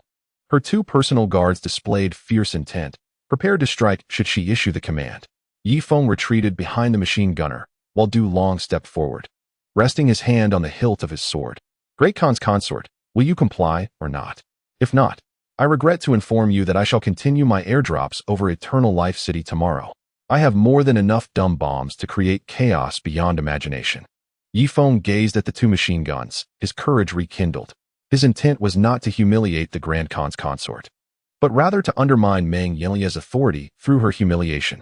In doing so, the other subordinates of the Khan would lose their respect for him. A Khan devoid of respect would strive to solidify his position, turning against his own followers. During their internal strife, Meng Yanli would be unable to focus on him. Otherwise, Meng Yanli might occasionally send a doppelganger to deal with him, although it might not lead to his demise. It would certainly delay the shipbuilding process and impede his migration. With the weather growing increasingly frigid, his time for constructing vessels was running short. "Ye Feng, do you imply that if I relinquish my horse-riding scarf, you shall refrain from bombing Changxing City tomorrow?"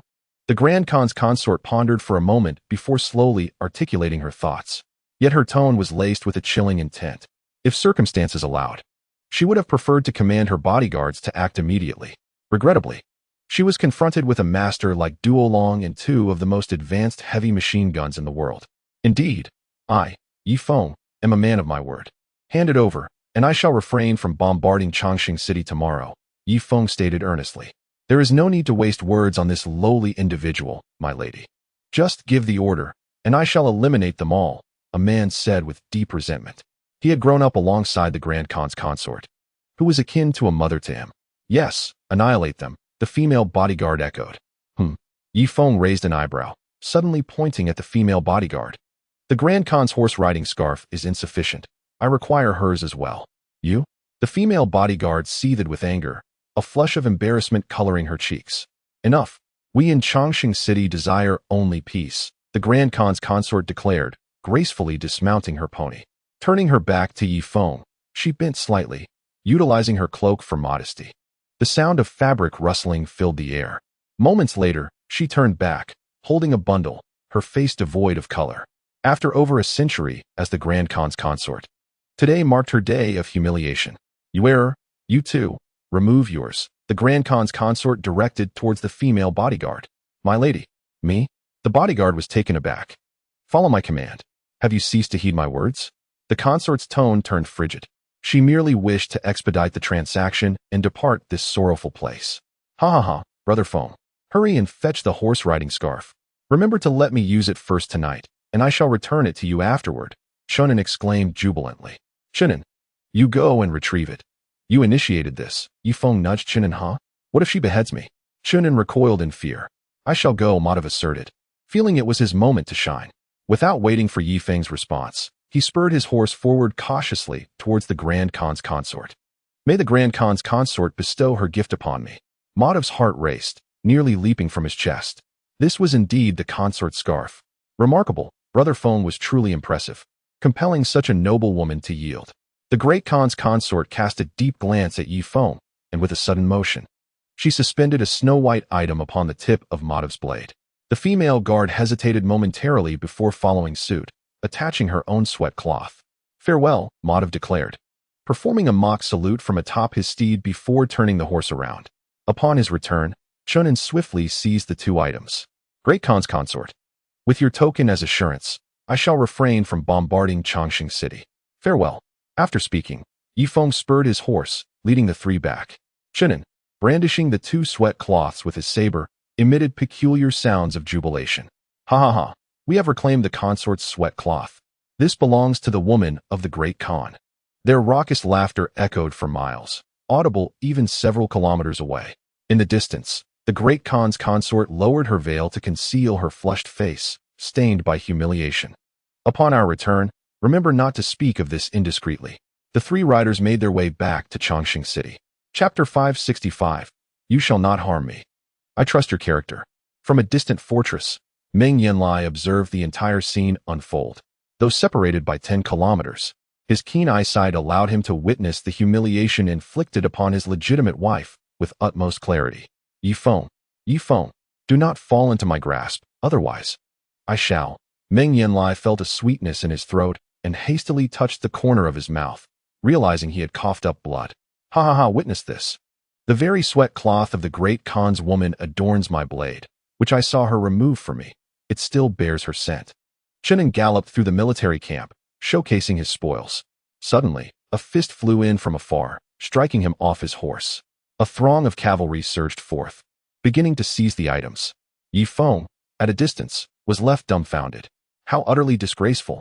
I merely intended to use this method to humiliate the Great Khan's consort. With that, Ye Feng retreated to his tent to change garments and conceal his face, joining the fray for the sweat cloth. That night, the Great Khan's consort's riding cloth was placed in the center of the military camp, where Ye Feng once again hosted a lavish banquet. Since these thousands were to become his subjects, he sought to ensure their happiness, seizing every opportunity to celebrate and allow them to revel in a joyful atmosphere. For a disheartened populace would lead to ill health, and declining immunity would invite the specter of infectious diseases. "Ha ha, brother Feng, I shall use this sweat cloth tonight. And once I am done, it shall be your turn," Chunin proclaimed, feigning madness under the influence of drink. His wife, Qiu Shui, exhibited a hint of distaste and departed the celebratory feast in haste. Susan shot Ye Feng a glare before also leaving the wooden cabin. At that moment, a barbarian stepped forward. "Brother Feng, let me use this sweat cloth first. I wish to soak it in water to drink, for it bears the scent of the Great Khan's consort, which we barbarians adore." "Disgusting," Ye Feng responded with evident revulsion. Just then, a commotion erupted outside the military camp.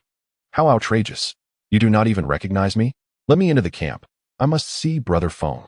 Upon hearing that voice, Ye Feng's heart soared with joy. "Hurry. Xiangxue and Dove have migrated over.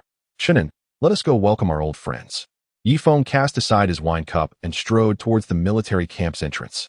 Since Xiangxue lost her sight, he had not dared to approach her, and after nearly half a year without seeing her, tonight would undoubtedly bring an intense reunion. To be frank, Ye Feng fondly recalled the carefree days spent in the cave with Xiangxue, a time when he bore no responsibility and could remain there indefinitely, cherishing her company. Upon reaching the camp's entrance, he noticed several cavalrymen with their heads bowed, too intimidated by Xiangxue's reprimands to look up. They had never encountered her before, yet her assertive demeanor left them uncertain. If she truly were a citizen of Hot Spring Island, they could risk incurring her wrath. "Xiangxue? Feng, Brother Feng." Xiangxue boldly pushed aside 2 cavalrymen and leapt into Ye Feng's embrace. They shared a passionate kiss that lasted for a full 5 minutes, leaving the cavalry captain utterly dumbfounded. This is disastrous. Given their intimate interaction, her status might very well rival that of Sister Susan. "Do you have a smaller pair of boots?" "I wish to take the initiative," the captain asked Dove, who stood nearby. After a prolonged moment, they finally parted. Ye Feng turned his gaze to Dove, the dusky beauty. "Dove, I have missed you dearly." He rushed over to gently embrace her smooth form, reveling in the exquisite feel of her skin. "Brother Ye Feng." At that moment, Feng Yingzi approached. "Brother Feng, have you finally come to your senses and decided to live with us?" Ye Feng exclaimed with delight, embracing Feng Yingzi. "No, I merely observed that Hot Spring Island has lost its natural defenses, so I have brought my entire clan to protect it. However, I did not expect your 2,000 troops to have already returned, so I have taken the opportunity to act as a supply unit. Assisting in the transport of weapons and ammunition, Feng Yingzi explained, gesturing towards the long line of supply wagons. There were over 70 carts, primarily laden with bullets, with a few carrying heavy and light machine guns. Bring the munitions back to the camp. Come, Feng Yingzi, we are celebrating tonight. Ye Feng grasped Feng Yingzi's arm, and the two brothers strode into the military camp. Brother Feng, I do not intend to live with you. I am of the Highland clan, and I must ensure the continuation of our lineage, Feng Yingzi stated. Ye Feng paused. Are you planning to return to the beach? I heard the temperature there has plummeted to -80 degrees. No, I plan to find a new stronghold in the north, to establish a new tribe for our Highland people, Feng Yingzi replied modestly. After all, he was one of the most principled men Ye Feng had ever met, and it is precisely such principled individuals who are less likely to act dishonorably. How about this? I will introduce you to a small island and gift you a magnificent vessel. There are 2 small islands, which I have named Twin Islands, separated from ours by merely a few dozen nautical miles. Should you encounter any issues, simply sail over in the grand ship. We can assist one another. Ye Feng had already arrived at the wooden cottage and invited Feng Yingzi to sit beside him. Well, brother, the place you introduced is certainly commendable. It will not bring me harm, for I trust your character, Feng Yingzi remarked with a smile. Chapter 566. One should not be consumed by jealousy. The banquet continued, with songs ringing and dances unfolding. Ye Feng occupied the seat of honor, flanked on his left by Susan and on his right by Wang Zhihai. The 3 of them represented the most powerful figures on Hot Spring Island. Among the attendees were Bai Chu Xue, Nei Rimaizi, Dove, Xiang Shui, Qiu Shui, Chenin, Cheng Li Bin, Shi Zhengliang, Su Yun, Ding Tuanshuan, and Yi Lian, all prominent members from civilized society. Following them were Tunger, Haltet, Modeo Fu, and Kelsu, notable figures among the indigenous people.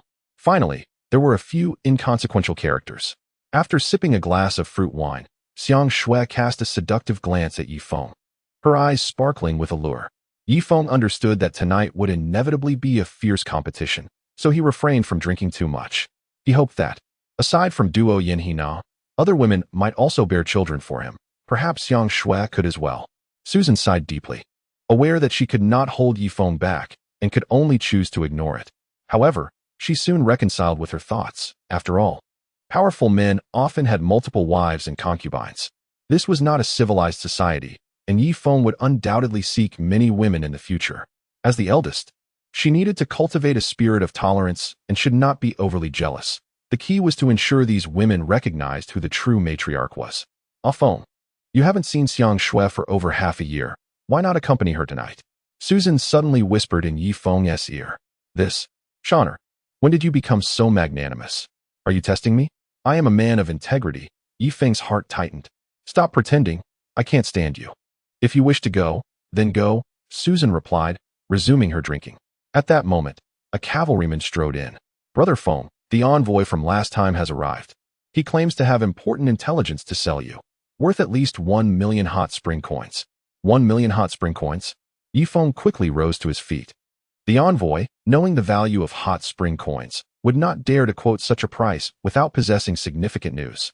Let us go. A group proceeded to the central military tent to personally receive the envoy. Once everyone had gathered, the envoy finally removed his mask. Great Khan Ye Feng, I must say my initial offer was still somewhat conservative. 1 million hot spring coins, and not a single stone can be deducted, the envoy stated solemnly. Is it news about Duo Yin Hina? Ye Feng inquired. No, this news is even more precious than that concerning Duo Yin Hina, the envoy replied. Very well, speak your piece. I am a man of my word. If the information is credible, I shall deliver 1 million hot spring coins in 3 days. Ye Feng nodded in agreement. The envoy glanced at those beside Ye Feng, hesitating momentarily. Do not fear, these are my core members. Dispersing them would be disrespectful. Ye Feng assured, as he stood next to Susan, Wang Zhihai, Chunin, Tunger, and Haltet. Upon hearing Ye Feng's words, they immediately felt a surge of pride. Look, our status in Brother Feng's eyes has reached great heights. The Celestial Khan has recalled 2 of his avatars. I overheard that he plans to execute a beheading operation against you at midnight tonight, the messenger whispered. Ye Feng's expression shifted dramatically while the others trembled in fear. The power of the shadow avatar from last time was still vivid in their memories, and now there were two. This information is indeed worth 1,000,000 spring coins. You may return for now. Come back in 3 days, and as long as those two avatars create chaos tonight, the 1,000,000 spring coins will be yours. Ye Feng assured with utmost sincerity. After all, before the impending catastrophe, the spring coins are bound to collapse, as he certainly would not sell his heavy machine guns. Very well, then I shall take my leave. You need only add 1,000,000 to my bank account, and I won't even need to come back for the money. The messenger replied, pulling up his mask once more and silently departing from the central tent. Quickly, there are 2 big catches tonight, Ye Feng declared, hastening to set traps. Outside the city of eternal life, 2 shadows leaped down one after the other. After a brief exchange of glances, one made his way to the front gate of the military camp, while the other headed towards the back entrance. Stay alert. Commander Hart has warned us of a possible enemy ambush tonight, a 100-man officer shouted from atop the wooden wall. The 4 machine gunners at the front gate quickly focused, keeping a vigilant watch over the dark expanse of the prairie. As night fell, visibility on the grassland was severely low, compounded by the biting cold wind that nearly prevented them from opening their eyes. Hey, did you just feel something dart into the camp? One guard asked the 100-man beside him. Didn't you see it clearly? I couldn't see it well, but it seems likely that someone entered the camp. Oh well, if you couldn't see it, then forget it, the 100-man replied with a mysterious smile. The shadow surged into the camp, clad in leather armor and wearing a helmet that obscured most of his face. Brother, isn't there a banquet tonight? Why are you so covered up? Just then, Tungur approached cautiously, lightly tapping the shadow on the shoulder. I see, you must be the guard who just returned from rotation, right? Ha ha. Care to join me for a drink? Tungur inquired, though anxiety bubbled in his heart. The shadow remained silent. Oh, are you looking for the restroom? There's one beside the bird shed. Let me show you, Tungur said, subtly signaling to the others behind him. Immediately, several heavy machine guns aimed at the shadow's back. Rat-a-tat-tat. Ah! The shadow roared, striking Tungur aside with a punch, clutching his abdomen. A gaping hole had been blasted in his midsection, yet no blood flowed. Quick! Finish it off. Tungur scrambled away, pointing at the shadow. However, despite sustaining such severe injuries, the shadow's agility remained astonishingly swift. In a flash, it maneuvered behind the machine gunners. Boom, boom. Before the 2 gunners could register what was happening, their heads were exploded. Boom. Tungur barely discerned the trajectory of the shadow's movement before it descended upon him. Die. The curved blade was unsheathed, striking fiercely against the shadow's arm. However, the shadow's limb seemed forged from steel, and the sharp blade only penetrated a few inches into its bone before being halted. Save me, save me. Tungur scrambled towards the tent. The shadow suddenly extended a hand, seizing Tungur by the hair and lifting him off the ground. I will kill you. Tungur pounded his fists against the shadow's wound, but it exhibited no sensation of pain. Has Ye Feng not the courage to emerge? Has he sent a few minions to their demise? The shadow's voice resonated with a chilling intensity. In the next instant, it clenched its right fist, aiming directly at Tungur's head. Whoosh! A gust of wind swept past, causing Tungur's hair to stand rigidly. It was over. Chapter 567. You traitor in the depths of despair. Tungur suddenly perceived a faint, piercing sound in the air. Poof! A blade of energy sliced through, forcing the shadow to stagger backward, its gaze snapping forward. Thud! Simultaneously, its left arm fell to the ground. Clang, clang, clang. Duolong, clad in golden armor, emerged step by step from the darkness. Duolong. You traitor! Does Ye Feng's favor taste so sweet? Despite having lost an arm, the shadow remained defiantly proud. Heavenly Khan, Ye Feng regards me as a brother, while you merely see us golden-armored guards as tools. Thus, I have pledged my loyalty to Ye Feng. Now, allow me to extinguish your doppelganger. Upon finishing, Duolong hurtled forward like a cannonball. Get back! Tungur shouted, retreating from the battlefield while wielding 2 heavy machine guns. The duel between the 2 formidable fighters resembled an apocalyptic event, with snowflakes and dust swirling in a chaotic dance within a radius of dozens of meters, as blade energy and fist winds clashed.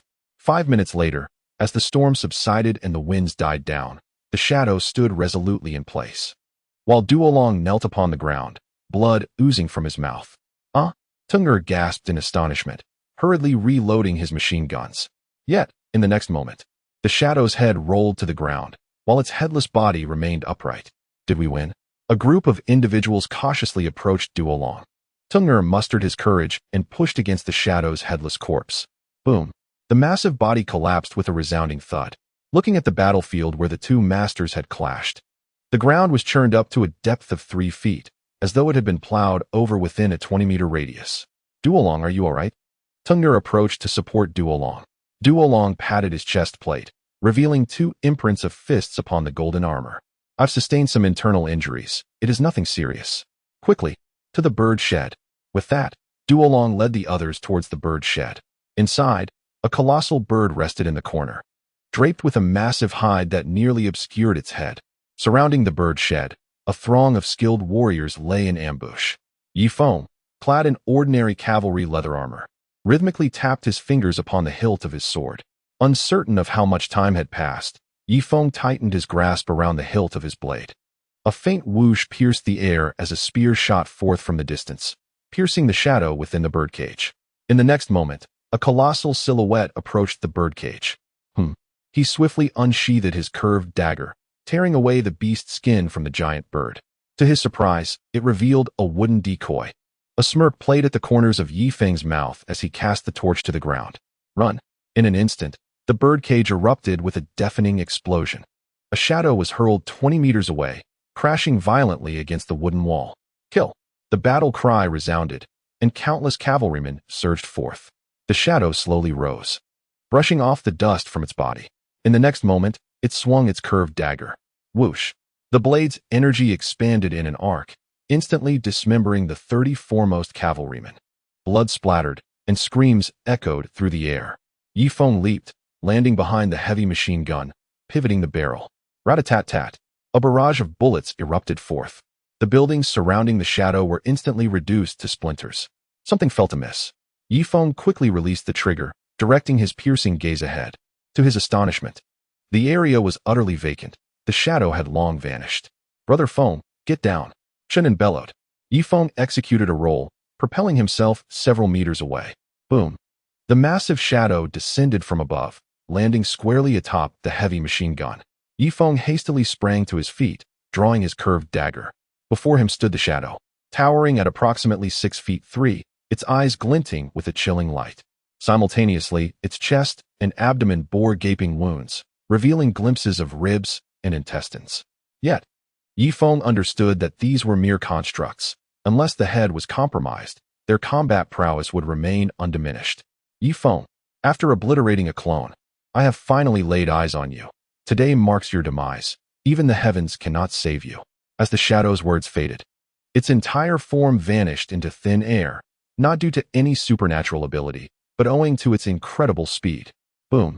Ye Feng felt a violent impact to his chest, sending him flying 10 meters away. Just as he was about to land, the shadow had already positioned itself at his landing site, its curved dagger poised in the air. This is bad. Ye Feng was taken aback. He never anticipated the shadow's speed could reach such extremes. Damn it! In a moment of crisis, he disregarded everything else. A burst of flame erupted from Ye Feng's fingertips, striking the shadow with precision. Boom! A flame, the size of a candle, ignited upon contact, engulfing the shadow in a towering inferno. To his astonishment, the shadow seemed to fear fire, and under its searing heat, it appeared to experience pain. Perhaps this sensation could even affect the true form of the heavenly Khan. Just as Ye Feng contemplated this, his body crashed to the ground. A suffocating sense of drowsiness enveloped him, rendering it nearly impossible to open his eyes. This is not good. I inadvertently channeled all my energy into the fiery ability. Am I about to fall asleep? Ye Feng drove a blade into his thigh, using the pain to keep himself alert. The shadow's anguished cries echoed for a full 2 minutes, until at last, its body was reduced to charred remains, collapsing to the ground with a resounding thud. Ye Feng let out a long sigh of relief. He understood that he had only managed to strike the shadow with the fiery projectile due to an element of surprise. Had the shadow been on guard, with its terrifying speed, even with his fiery ability, it would have had ample time to evade. But it was too late to ponder now. The shadow's avatar would relay information to the heavenly Khan's mind, and during the next assassination attempt, Ye Feng's fiery ability would undoubtedly receive heightened scrutiny. Brother Feng, is he dead? The crowd parted as Teng'er and Duolong rushed to his aid. Brother Feng, you were incredible. Chun and hurried over, vigorously shaking Ye Feng's shoulder. This was the Heavenly Khan's avatar. Did you single-handedly slay it? Duolong gazed at Ye Feng in astonishment. It was well known that even a master like him only had a 40% chance of defeating the Heavenly Khan's avatar, yet Ye Feng appeared relatively unscathed, having annihilated one of the Heavenly Khan's manifestations. Ye Feng barely uttered a word before collapsing to the ground. North of Chongqing City lies an endless expanse of verdant desert. At the junction of the desert and the grasslands, a vast gobi was formed. Upon this gobi stands a magnificent city, the Green Sand City. Above the city gates stood an elderly man with white hair. Behind him loomed 3 shadows, which were the final avatars of the Heavenly Khan. Chapter 568. Eyes filled with terror, this is dire. The sand beasts can sense the number of powerful beings in Green Sand City. With 2 fewer, they are likely to launch a full-scale assault. The old man quickly turned to a scout behind him. You must race to Chongqing City and instruct the Heavenly Khan to recall those 2 shadows. Otherwise, the sand beasts will spread into the vast grasslands. No sooner had the old man spoken than the desert erupted with flying grit. Enormous, terrifying beasts emerged from the sands. Roar, howl. Various cries of fury reverberated throughout the gobi. Prepare for battle, the old man exclaimed in alarm, swiftly drawing his curved blade. His 3 avatars also brandished their weapons in unison. With a thunderous crash, a sand beast, its body covered in red rock, charged forward, its massive frame smashing through the city wall of Green Sand City, creating a gaping breach. This is a level 6 sand beast. It's over. I never anticipated that high-level aberrant creatures would appear near Greenwater City. Gritting his teeth, the elderly man led the charge against the level 6 beast. In truth, sand beasts are also referred to as aberrant creatures, though the nomenclature varies by region. In the Heishui River Basin and the Misty Mountain Range, they are called aberrant creatures, while those near the Green Sea Desert, such as the residents of Chongqing City, naturally refer to them as sand beasts. As noon approached on the following day, a cacophony of roars reverberated throughout the desolate ruins of Green Sand City. The once thriving city now lay in tatters, as colossal sand beasts crossed the Great Wall, advancing steadily towards the vast grasslands. Leading the charge, a sand beast let out a fierce roar, tossing a half-eaten corpse, its hair white as snow, into its maw. This was none other than the strongest elder of Green Sand City. In Eternal Life City, within the sacred temple, a young maiden sat cross-legged upon a mat below. Suddenly, her eyes flew open, filled with terror. Someone is coming, she exclaimed in a melodious tone. A junior priest hurriedly entered, inquiring, What troubles you, High Priestess? Come with me to see the Heavenly Khan. There is grave news, she replied, discarding her shoes and hastening barefoot towards the castle. Brother Feng, you have finally awoken. Ye Feng slowly opened his eyes to see Bai Chuxua leaning close to him. Ouch! He groaned, clutching his head in pain, before sitting up with her assistance. How long have I been asleep? He asked. 3 days and 4 nights. The envoy from Eternal Life City has been waiting for you outside for a day. Bai Chuxua informed him. The envoy from Eternal Life City? Did they not say they would airdrop supplies? What brings them here now? Ye Feng felt as though his head might split open from the throbbing pain. It seemed he needed to temper his use of fiery abilities. One outburst had left him unconscious for days, unaware of his surroundings. No, they claim it concerns the sand beasts. You should meet with him personally, Bai Chuxua suggested. Sand beasts? Is the Heavenly Khan planning to sell me the crystal cores of the sand beasts? That could be a lucrative deal, Ye Feng mused, his spirits lifting as he mustered the energy to exit the tent. Upon reaching the central war tent, an old acquaintance rushed out with urgency. It's you again. What does the Heavenly Khan want? Ye Feng inquired. Ye Feng, Great Khan, dire news. At least several thousand sand beasts are charging from the Green Sea Desert. They do not take prisoners. They will kill any humans they encounter. I fear you must collaborate with the Heavenly Khan, the envoy reported, visibly anxious. Several thousand. Ye Feng's expression shifted slightly. While he was unafraid of a few hundred sand beasts, the thought of thousands was daunting. Let us head to Wolf Creek. Stumbling towards Wolf Creek, he observed that 30 massive ships had completed their hulls and keels, with Mark commanding a workforce of 10,000 laborers to construct the decks. Brother Feng, you are finally awake. Chung Li Bin approached with Mark, both wearing broad smiles. The shipbuilding was progressing remarkably, free from disruptions, as the laborers worked tirelessly, driven by the promise of rewards, often toiling over 12 hours a day. Are these ships ready to launch? Ye Feng asked. Can we launch them now? The decks and upper hulls are not yet completed, and the power system issues may take several months to resolve, Chung Libin replied. Let us not concern ourselves with the power system for now. Use iron chains to tether these 30 ships to the warship's rear. We shall utilize the warship's power to tow them into the sea. That should suffice, right? Ye Feng inquired anxiously. While it is indeed feasible, the potential for water ingress poses a significant risk, particularly due to the inadequately constructed deck that compromises the vessel's overall seal. Should water enter, it would necessitate manual removal, bucket by bucket. Chung Libin observed Ye Feng with a watchful eye. Regardless, let them push the 30 incomplete vessels into the Wolf Creek and tether them with iron chains to the rear of the warship, Ye Feng declared decisively. The nearby laborers were taken aback. Great Khan Ye Feng, does this imply we are to become unemployed? Please, not like this. I have just invested over 2,000 hot spring coins, and the remainder has been spent on women. Please, do not let us lose our livelihoods. The laborers in proximity to Ye Feng knelt down, quickly triggering a chain reaction, resulting in a gathering of 10,000 kneeling by the edge of Wolf Creek. Ladies and gentlemen, during my next visit, I shall require your services again, as our new camp will also necessitate construction workers. But that is not the immediate concern, Ye Feng stated, promptly lowering himself to the ground to press his ear against the earth.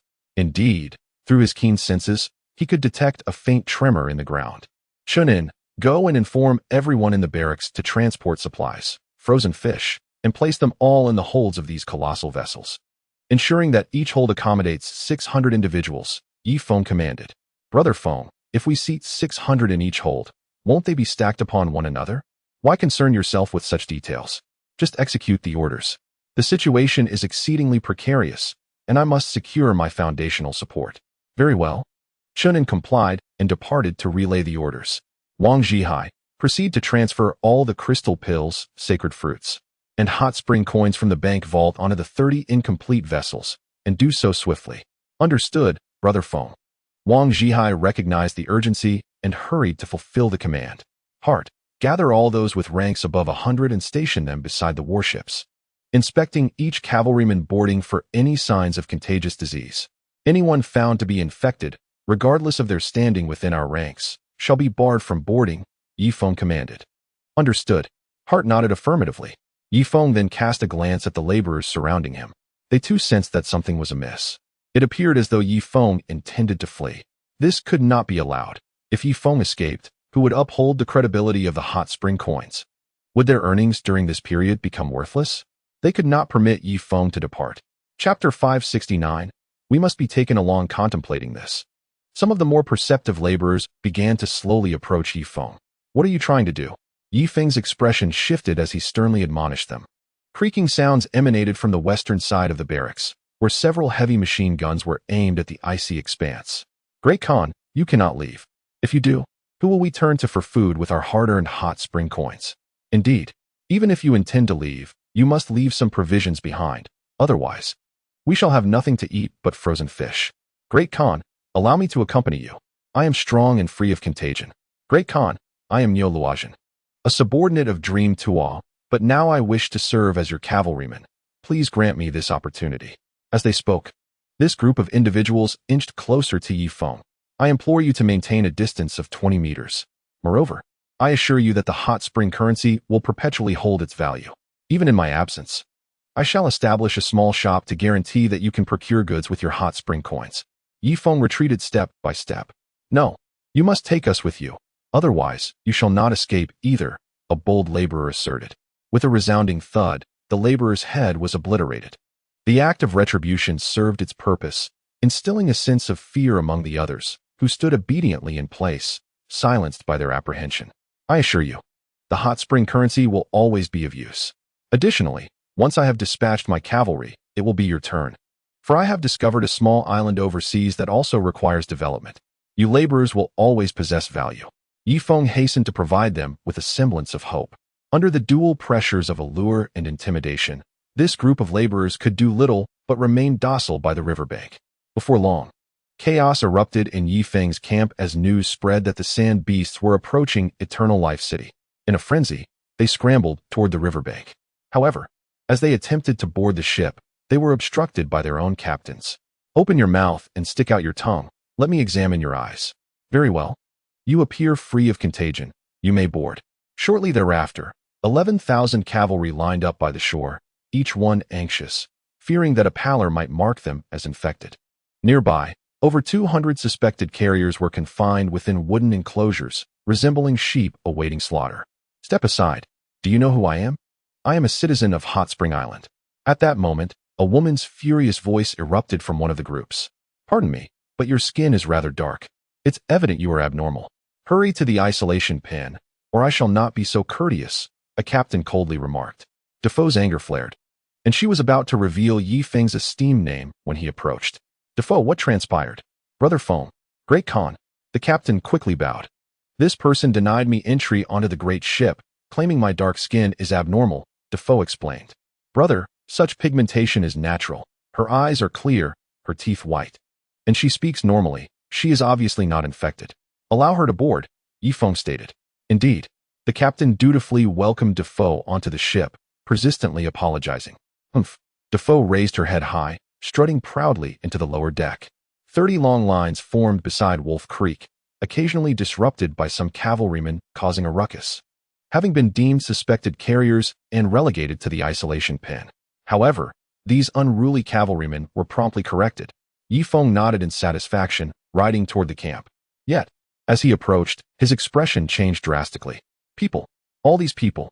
A throng of them. These individuals were the inhabitants of nearby tribal markets. If there were not 500,000, surely there were at least 200,000 to 300,000. At that moment, these people gazed with innocent eyes upon the lengthy queue forming by the riverbank. It is Ye Feng, the Great Khan. I have encountered him once. Suddenly, someone in the crowd pointed at Ye Feng. A heavy sensation settled in Ye Feng's heart. Great Khan, please take us with you. Without your military camp, there will be no cavalry to maintain order, and this place will descend into chaos. Indeed, Great Khan, please take us with you. You have even purchased clothing from my stall. Great Khan, carry me away. Do not abandon us.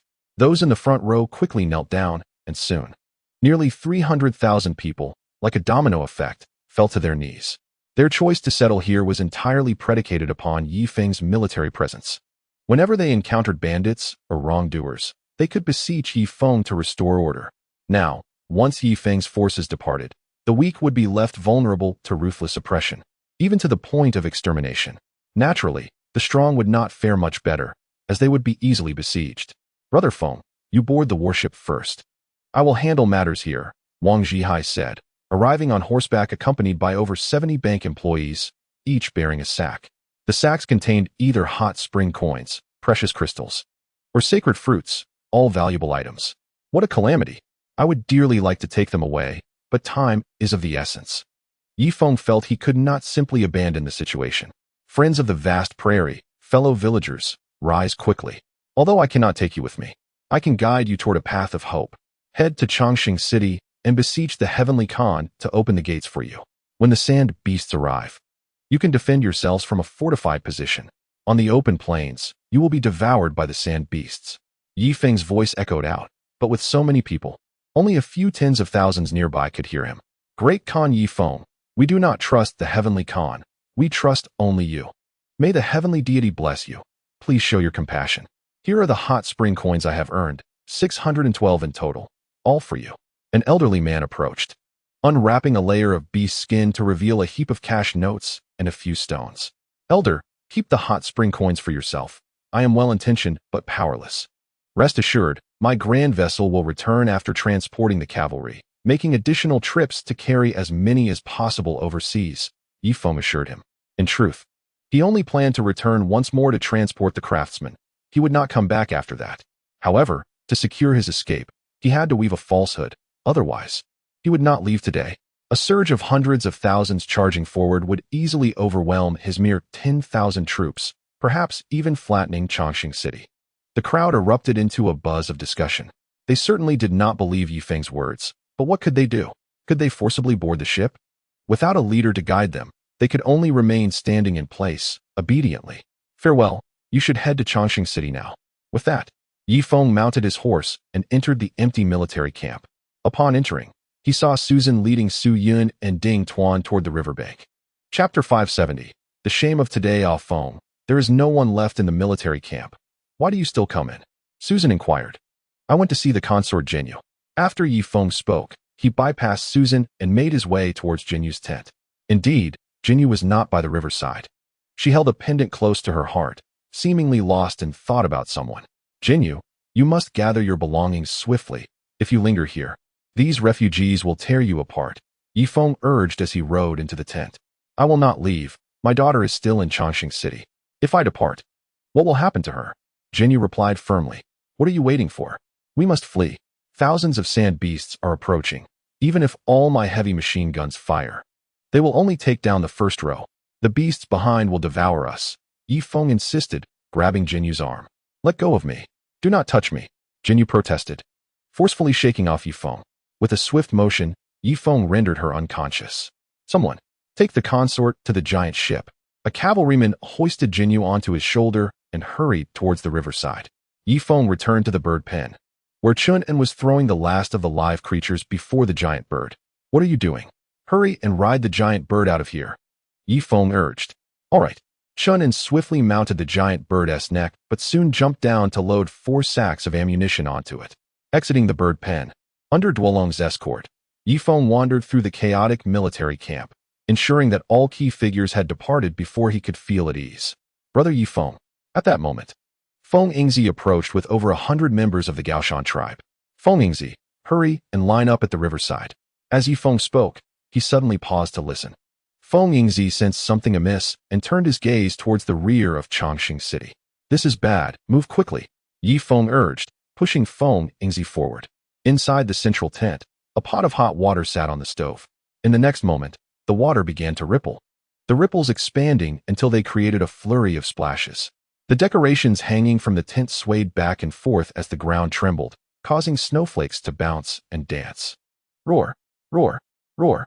From 100 kilometers away, Ye Feng could finally hear the roar of the sand beasts, akin to the furious cries of thousands of lions. He surveyed the vast military camp, noting several areas that had yet to be patrolled. He could not abandon any of his brothers who had fought alongside him. He must ensure everyone's safety before he could be the last to leave. Such is the burden of leadership. Ye Feng. Just then, a group burst into the empty military camp. Ye Feng focused and recognized the leader as Madame Hua Luoqing, accompanied by Fan Dimeng, Fan Dai, and several others. Upon seeing Hua Luoqing, Ye Feng smiled, but his expression darkened upon noticing Fan Dimeng. Madam, you should head to the riverside and line up, Ye Feng stated coolly. What about Aming and his 400 troops? Hua Luoqing inquired. I'm sorry, they are mercenaries. I will compensate them with hot spring coins per head, but I will not take them with me, Ye Feng replied coldly. Ye Feng, do not overstep your bounds. We have traveled from afar, for 100 of us. To assist you in battle, you cannot sever the bridge you have crossed. Fan Dai was enraged. Sever the bridge? It was you of the Yunshan clan who captured me and brought me to your headquarters. Had it not been for my fortuitous survival, I might never have returned. I have yet to settle that score with you. However, I am magnanimous and shall not dwell on past grievances. You must now fend for yourselves. Longxing City is a splendid option. Furthermore, assist me in battle? It seems that since your arrival in Longxing City, you have yet to aid me even once. Ye Feng stated blandly. Ye Feng, we do not seek hot spring coins. We merely hope you will allow us aboard the warship, Fan Dimeng interjected.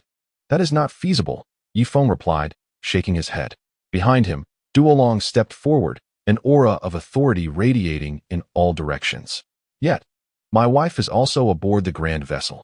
I must accompany her, for we are married, Fan Dimeng asserted. Even in this moment, he retained the demeanor of a great beast master, devoid of hysteria. In that case, we must consult the esteemed lady. Ye Feng turned to Hua Luoqing. Esteemed lady, if you wish to accompany your husband, I regret to inform you that I cannot take you along. You must choose. Will you join me overseas, or remain here with your husband? Hua Luoqing gazed deeply at Fan Dimeng. After all this time as a married couple, she felt a pang of reluctance. Meng, what do you propose I do?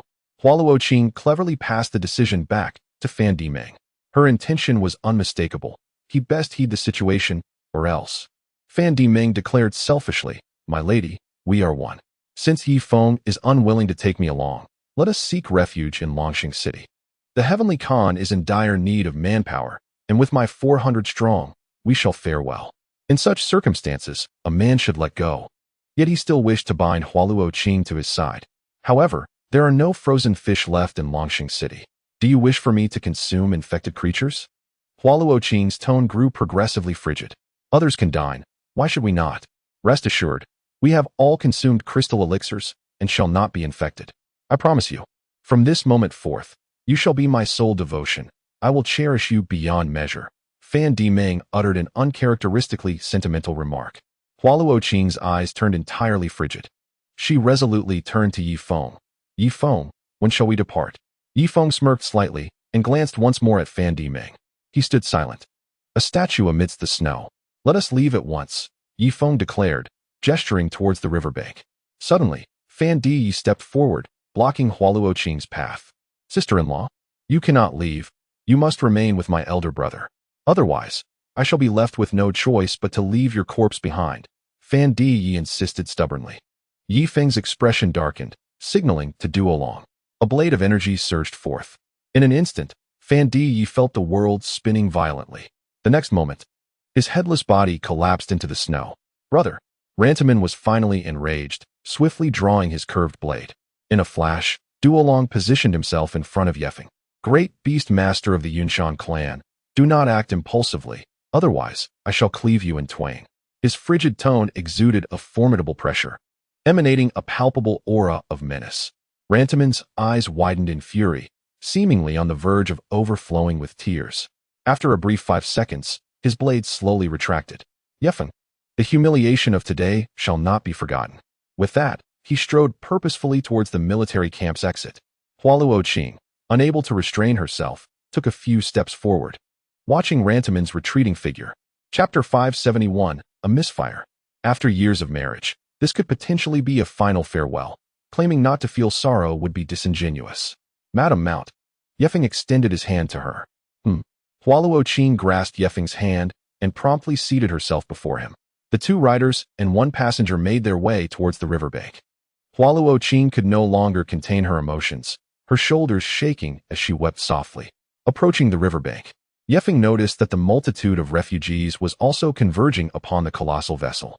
Although they had yet to forcibly board, their demeanor suggested that, with the slightest lapse in vigilance, they would seize the opportunity to infiltrate, accelerate the boarding process. Ye Feng bellowed. The 30 long serpentine ships hastened their pace, while the senior officials in charge of quarantine began to conduct inspections at intervals of 5. This cannot be allowed. We too must board. Brothers, charge. Seize the giant ship. It was unclear who shouted, but in the next instant, the refugees surged onto the icy riverbank. Do not rush. I have already stated that a second wave will come for you. Ye Feng shouted from atop his horse. Who do you think you are? I do not believe you. Hurry. If we board the giant vessel, we can escape overseas and not be devoured by the sand beasts. Charge. In an instant, chaos erupted across the riverbank. Some 100,000 households took decisive action, severing the mooring ropes without hesitation.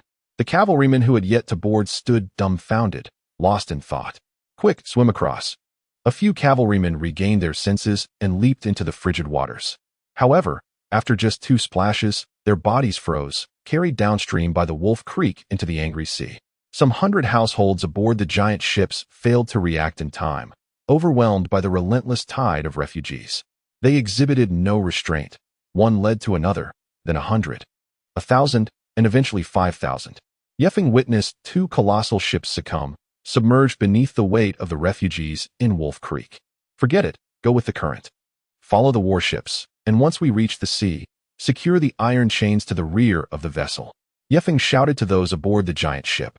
Among the 30 giant vessels, only a mere 22 could navigate the heart of Wolf Creek. The others were overrun by the refugees, who surged aboard without moderation, ultimately sinking the ships. Roars echoed from afar, the growls of the sand beasts drawing nearer. Duolong, can you walk upon the water? Ye Feng inquired. Duolong nodded affirmatively. Fortunately, I too can tread upon the waters. However, if I were to embrace the lady, my certainty would wane. I kindly ask you to carry the lady across the water and leap onto the warship. I shall follow shortly. Indeed, Great Khan. With a steel-like arm, Duolong lifted the lady into his embrace. Hua Luoqing's countenance paled in terror, for the chaos along the shore was exceedingly horrific. Once humanity loses its order, these refugees transform into feral beasts, unwilling to wait for the next vessel, even if it means sinking the grand ship. Simultaneously, various acts of slaughter and brawls erupted along the shore, as the suppressed beasts within their hearts were finally unleashed. In an instant, the riverbank was filled with screams, roars, wails, and the sounds of carnage. Crash! A section of ice was shattered beneath the weight of the throng, sending thousands plunging into the icy river. They desperately reached out towards the shore, their voices trembling with cries for help. Chasing horse, I hope you find your way home safely. Even if you cannot locate Duo and Hina, it matters not. I wish for your safety. After silently uttering a prayer, Ye Feng leaped from his steed. At that moment, a blade's aura surged through the air. Ye Feng swiftly rolled away, leaving a trail of blood upon the ice. He turned to see Vandy Meng approaching with a curved blade in hand. Ye Feng, your companion has likely departed, hasn't he? He. Now it is time for you to pay for my brother's life. Upon uttering these words, Vandy Meng lunged forward with the swiftness of lightning. Pay for a life. Confronted by a former rival, Ye Feng felt a twinge of apprehension within. Come then. The two engaged in a fierce clash, their blades creating a whirlwind of tension. Vandy Meng's blade aura was exceedingly sharp. After a series of strikes, he managed to sever the ice beneath them, causing it to drift further from the shore. Ye Feng attempted to flee upon the water multiple times, but Vandy Meng relentlessly forced him back. Damn it! Do you think I am a mere sickly cat because the tiger does not roar? Ye Feng narrowed his eyes, deliberately unleashing his icy true energy amidst the blade's aura. Indeed, the seemingly ferocious Vandy Meng's movements began to slow after just 5 exchanges. You? Vandy Meng was taken aback, unable to comprehend how an erstwhile ant could now stand toe-to-toe with him, and even display an increasing vigor in battle. In truth, Ye Feng felt quite fatigued. After recently employing his fiery powers, his icy true energy now wielded only a third of its previous strength. Yet, even with this limitation, he gained a significant advantage. After another 20 exchanges, even a formidable opponent like Vandy Meng could not suppress a shiver. He slowly raised his curved blade, now encased in a layer of frost that crept up his arm. Nevertheless, he remained unfazed, transferring the blade to his left hand and adopting an attacking stance once more. Vandy Meng, you are not so formidable after all. How about this? Since we cannot determine a victor in this short time, let us battle again another day. With that, Ye Feng leapt into the air, preparing to tread upon the waters. If he did not flee soon, his fleet would depart from Longxi. Trying to escape? Let us perish together. Vandy Meng unleashed a thread of blade aura, once again interrupting Ye Feng's attempt to traverse the water. In a moment of desperation, Li Feng shot a piercing gaze at Van Dim Mong. If I perish, your lady shall find herself defenseless in the new camp. Are you aware of her fate? She is likely to be ruthlessly abandoned. Van Dim Mong, his resolve unyielding, retorted, Do not mention that wretched woman to me. Her fate is of no concern to me now. I only wish to see you dead. With that, he launched another assault. Li Feng gritted his teeth, pushing the limits of his mental fortitude to summon the icy true energy once more. In a fleeting moment, frost enveloped Van Dim Mong's left hand, yet regrettably, his right hand had regained its strength. Wielding his blade with that hand, he pressed forward against Li Feng. The two were evenly matched, neither able to gain the upper hand. Suddenly, a cannon shell struck the icy surface 3 kilometers away, sending both Van Dim Mong and Li Feng plunging into the frigid waters below. BRR. Li Feng shivered, feeling his body stiffening rapidly. On board the warship, Susan appeared flustered. Did we miss? Quick, fire again, clear the way, she urged, forcing her way through the throng of people. The ship, which could accommodate only 1,500 souls, was now burdened with nearly 3,000. The entire hold was filled, and the deck had become a veritable mountain of humanity, with some even tying themselves to the mast for safety. Pushing through the crowd, Susan hastily loaded another round, but by the time she finished, the vessel had already plunged into turbulent seas.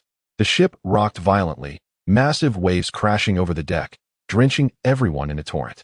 It's freezing, someone cried out. Quick, huddle together, or we shall freeze to death. The crowd on the deck hurriedly clustered towards the center. At the stern of the ship, over 20 half-finished giant vessels were being towed, and the individuals aboard were faring even worse, exposed to the icy waters without any deck to shield them. I can't feel my feet. Let me climb up. Someone shouted. Damn it, let me up, stop pushing me. Ye Feng discarded his curved blade, awkwardly flailing his stiff arms. On the other side, Van Diemen was also struggling to move his rigid limbs. Both were racing against time, each hoping to reach the shore first. Whoever made it ashore would undoubtedly seal the other's fate. Great Beast Master, quickly, grab my spear. At that moment, a Beast Master from the Cloud Mountain tribe approached, deftly swinging his spear to hook Van Diemen onto the ice. A gust of icy wind swept over, and Van Diemen felt as if his body were being mercilessly shredded. Ye Feng, perish, he shouted, disregarding the chill as he gripped the spear tightly, pulling his massive frame backward. Brother Feng, we are coming to rescue you. Just then, a throng of cavalry surged forward. They were those who had not managed to board the ship, now finally proving their worth. Die! Van Diemen was forced to redirect his spear, sweeping it across the advancing foes. With a flurry of thrusts, the first 5 or 6 men were sent flying, collapsing to the ground, their fates uncertain. A deep rumble echoed from the northern side of Eternal Life City, the tremors growing ever more intense, accompanied by a cacophony of earth-shattering roars.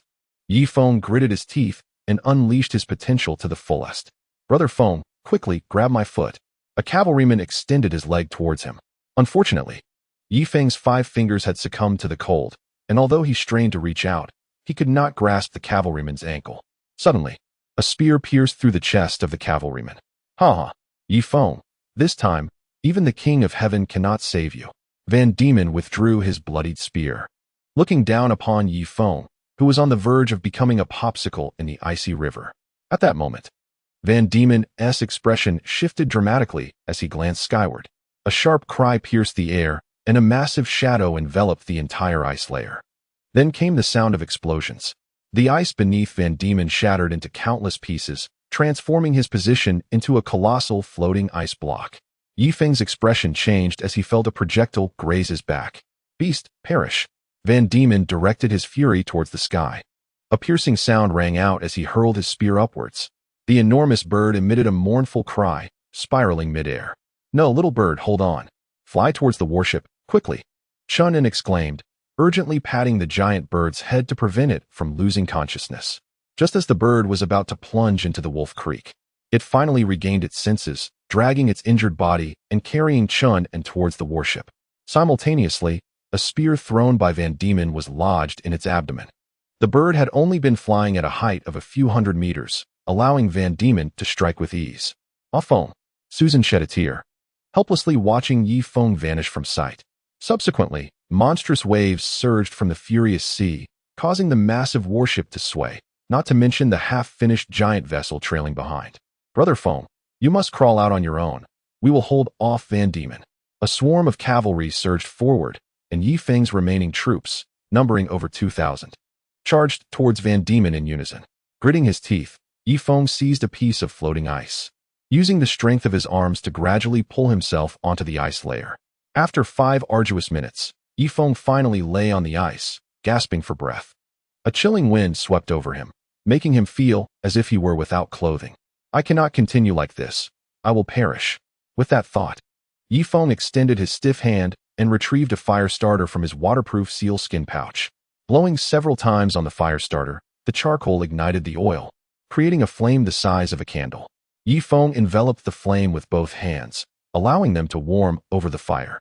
The acrid scent of singed flesh filled the air as Ye Feng's knuckles regained a modicum of mobility. Over 2,000 cavalrymen began to leap onto the floating ice where Van Diemen stood. However, the personal strength of Van Diemen was overwhelming, and the cavalry fell one after another into pools of blood. Yet, in their unwavering resolve to protect Ye Feng, they charged fearlessly towards Van Diemen. Do not slay my brothers, Ye Feng exclaimed as he seized a shard of ice and hurled it fiercely at Van Diemen, who was perched upon a floating ice mass. With a resounding crash, Van Diemen staggered forward, nearly plunging into the Wolf Creek. The scene was dire, as 2,000 cavalrymen crowded the riverbank, each leaping onto Van Diemen's floating ice to engage him in battle. Meanwhile, the ice beneath Ye Feng was smaller and being swept away by the river towards the furious sea. Glancing at the tumultuous waters, Ye Feng noted that his warship and over 20 half-finished colossal vessels had already submerged into the angry sea. Van Diemen, standing on the quivering ice. Ye Feng contracted and then extended his body, leaping several meters high and crashing down beside Van Diemen.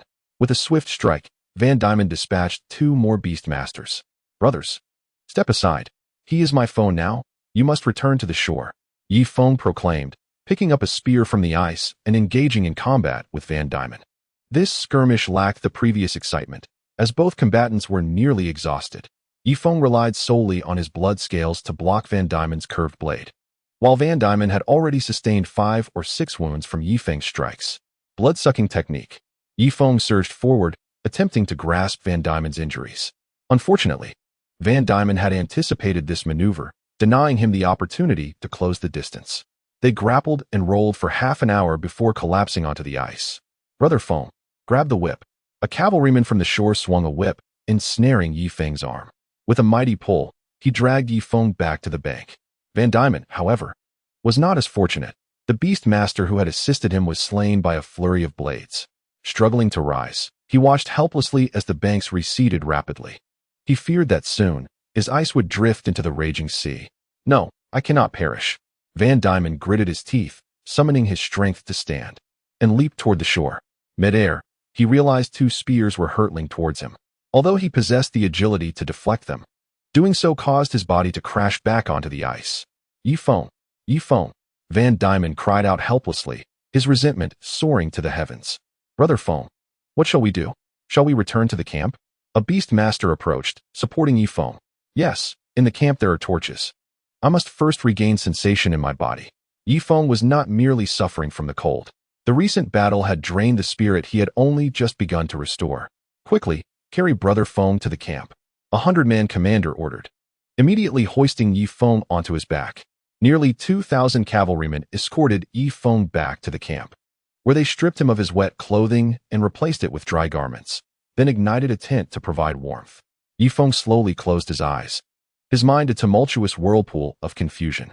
2 minutes later, Ye Feng hastily opened his eyes. Time was of the essence. He could only afford to rest for a brief moment. Quickly, to the upper reaches of Wolf Creek. There lie over 100 of our ordinary warships. Let us select the larger vessels in hopes of navigating the furious seas. Unsteadily, Ye Feng rose to his feet. The 2,000 cavalrymen, leaderless, could only follow in his wake. The riverbank was nearly stained crimson with blood. Without Ye Feng's army to maintain order, slaughter and pillage unfolded relentlessly. Ye Feng swiftly boarded one of the warships, making his way directly to the lower deck. Chaos reigned here. The ship's slaves were shackled to the keel, unable to escape, awaiting their grim fate. Listen up. I need you to row this ship into the angry sea. Ye Feng shouted at the captives. The waves in the angry sea tower over 30 meters. Unless we possess a colossal vessel, our ship will surely perish, and the slaves will be the first to drown. The slaves were not fools. They were unwilling to be deceived. I implore you, once we reach the angry sea, I shall free your chains. I do not believe you. Neither do I. If you intended to unlock them, you would have done so long ago. Left with no choice. Ye Feng gritted his teeth and tossed the key into the crowd of slaves. Unlock your chains, and you shall row freely. If the monstrous waves capsize the ship, you may yet have a chance to survive. The slaves did not heed Ye Feng's words, but seized the key instead, each unshackling their foot chains. The moment they were freed, they bolted for the deck. Hey, I've released you. You must keep your word and return to row. Ye Feng's earnest pleas fell on deaf ears. Once on deck, the slaves hurriedly made their way to the shore, having lived on the vast grasslands. They understood the ferocity of the angry sea. Vessels of such modest size would surely capsize upon entering.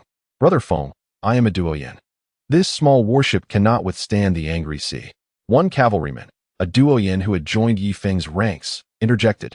Regardless, I must give it a try, Ye Feng declared, drawing his sword and severing the mooring rope. Freed from its restraints, the warship drifted downstream, soon being swallowed by the angry sea. In the next moment, a colossal wave crashed down, shattering the seemingly formidable vessel into pieces. Ye Feng sighed in relief. It is fortunate I did not personally navigate into the angry sea. Otherwise, the outcome would have been dire. A rumble shook the very earth. Ye Feng, nimble and agile, climbed to the mast and gazed into the distance. Beyond, Clouds of dust billowed as bizarre sand beasts charged forward. Some stood 5 to 6 meters tall, while others towered over 10 meters. Notably, the foremost creature loomed over 30 meters, surpassing the walls of Chongqing City. As members of small tribes spotted the sand beasts, they hastily fled toward Chongqing City. Yet, after just a few steps, they were seized by the beasts, unceremoniously tossed into their gaping maws. "Great Khan, open the gates. Please, let us in. O magnificent Great Khan." The inhabitants of the small tribes finally recognized the gravity of their situation and swiftly made their way towards the main gate of Chongqing City. Time passed, though it felt indefinite, until a resounding roar echoed. The grand gates of Chongqing City began to rise slowly, while countless soldiers on the city walls lifted their crossbows, aiming at the approaching horde of sand beasts. Chapter 574. What shall we do next? Brother Feng, what shall we do? The sand beasts kill on sight, and they possess a singular intent to slay. If we remain here on this open ground, we will undoubtedly be overwhelmed by their onslaught. A cavalryman spoke anxiously. Ye Feng slid down the mast onto the deck, his face dark as ink. "Remove your leather armor and don ordinary beast skin garments. Follow me. We must blend into Chongqing City." Upon finishing his words, he led by example, shedding his armor. After a moment's contemplation, he covered his face with a piece of beast skin. The others were taken aback. What if the Heavenly Khan discovers our identities? We would face unspeakable horrors. Now is not the time for such concerns. If we do not infiltrate Chongqing City and take a defensive stance, we shall soon be reduced to mere pulp beneath the feet of the sand beast army. Indeed, let us heed Brother Feng's counsel. The nearly 2,000 cavalrymen, faces drawn in despair, began to change into the attire of ordinary citizens. Suddenly, just as Ye Feng had finished changing, a lizard beast, stretching over a dozen meters in length, burst forth from the dust. Its cold gaze swept left and right, locking onto Ye Feng's fleet.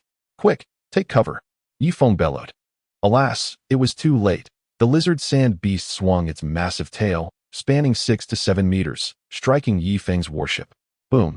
The warship shattered into fragments, and numerous cavalrymen tumbled into the water. Run! They could no longer maintain their composure and fled towards Chongqing City in a panicked rush. Ye Feng, with a few deft movements, dashed through the legs of the lizard beast, also heading towards Chongqing City. On the city walls, crossbows began to rain fire upon the distant sand beast army. The lizard beast, caught off guard, was struck by 3 crossbow bolts.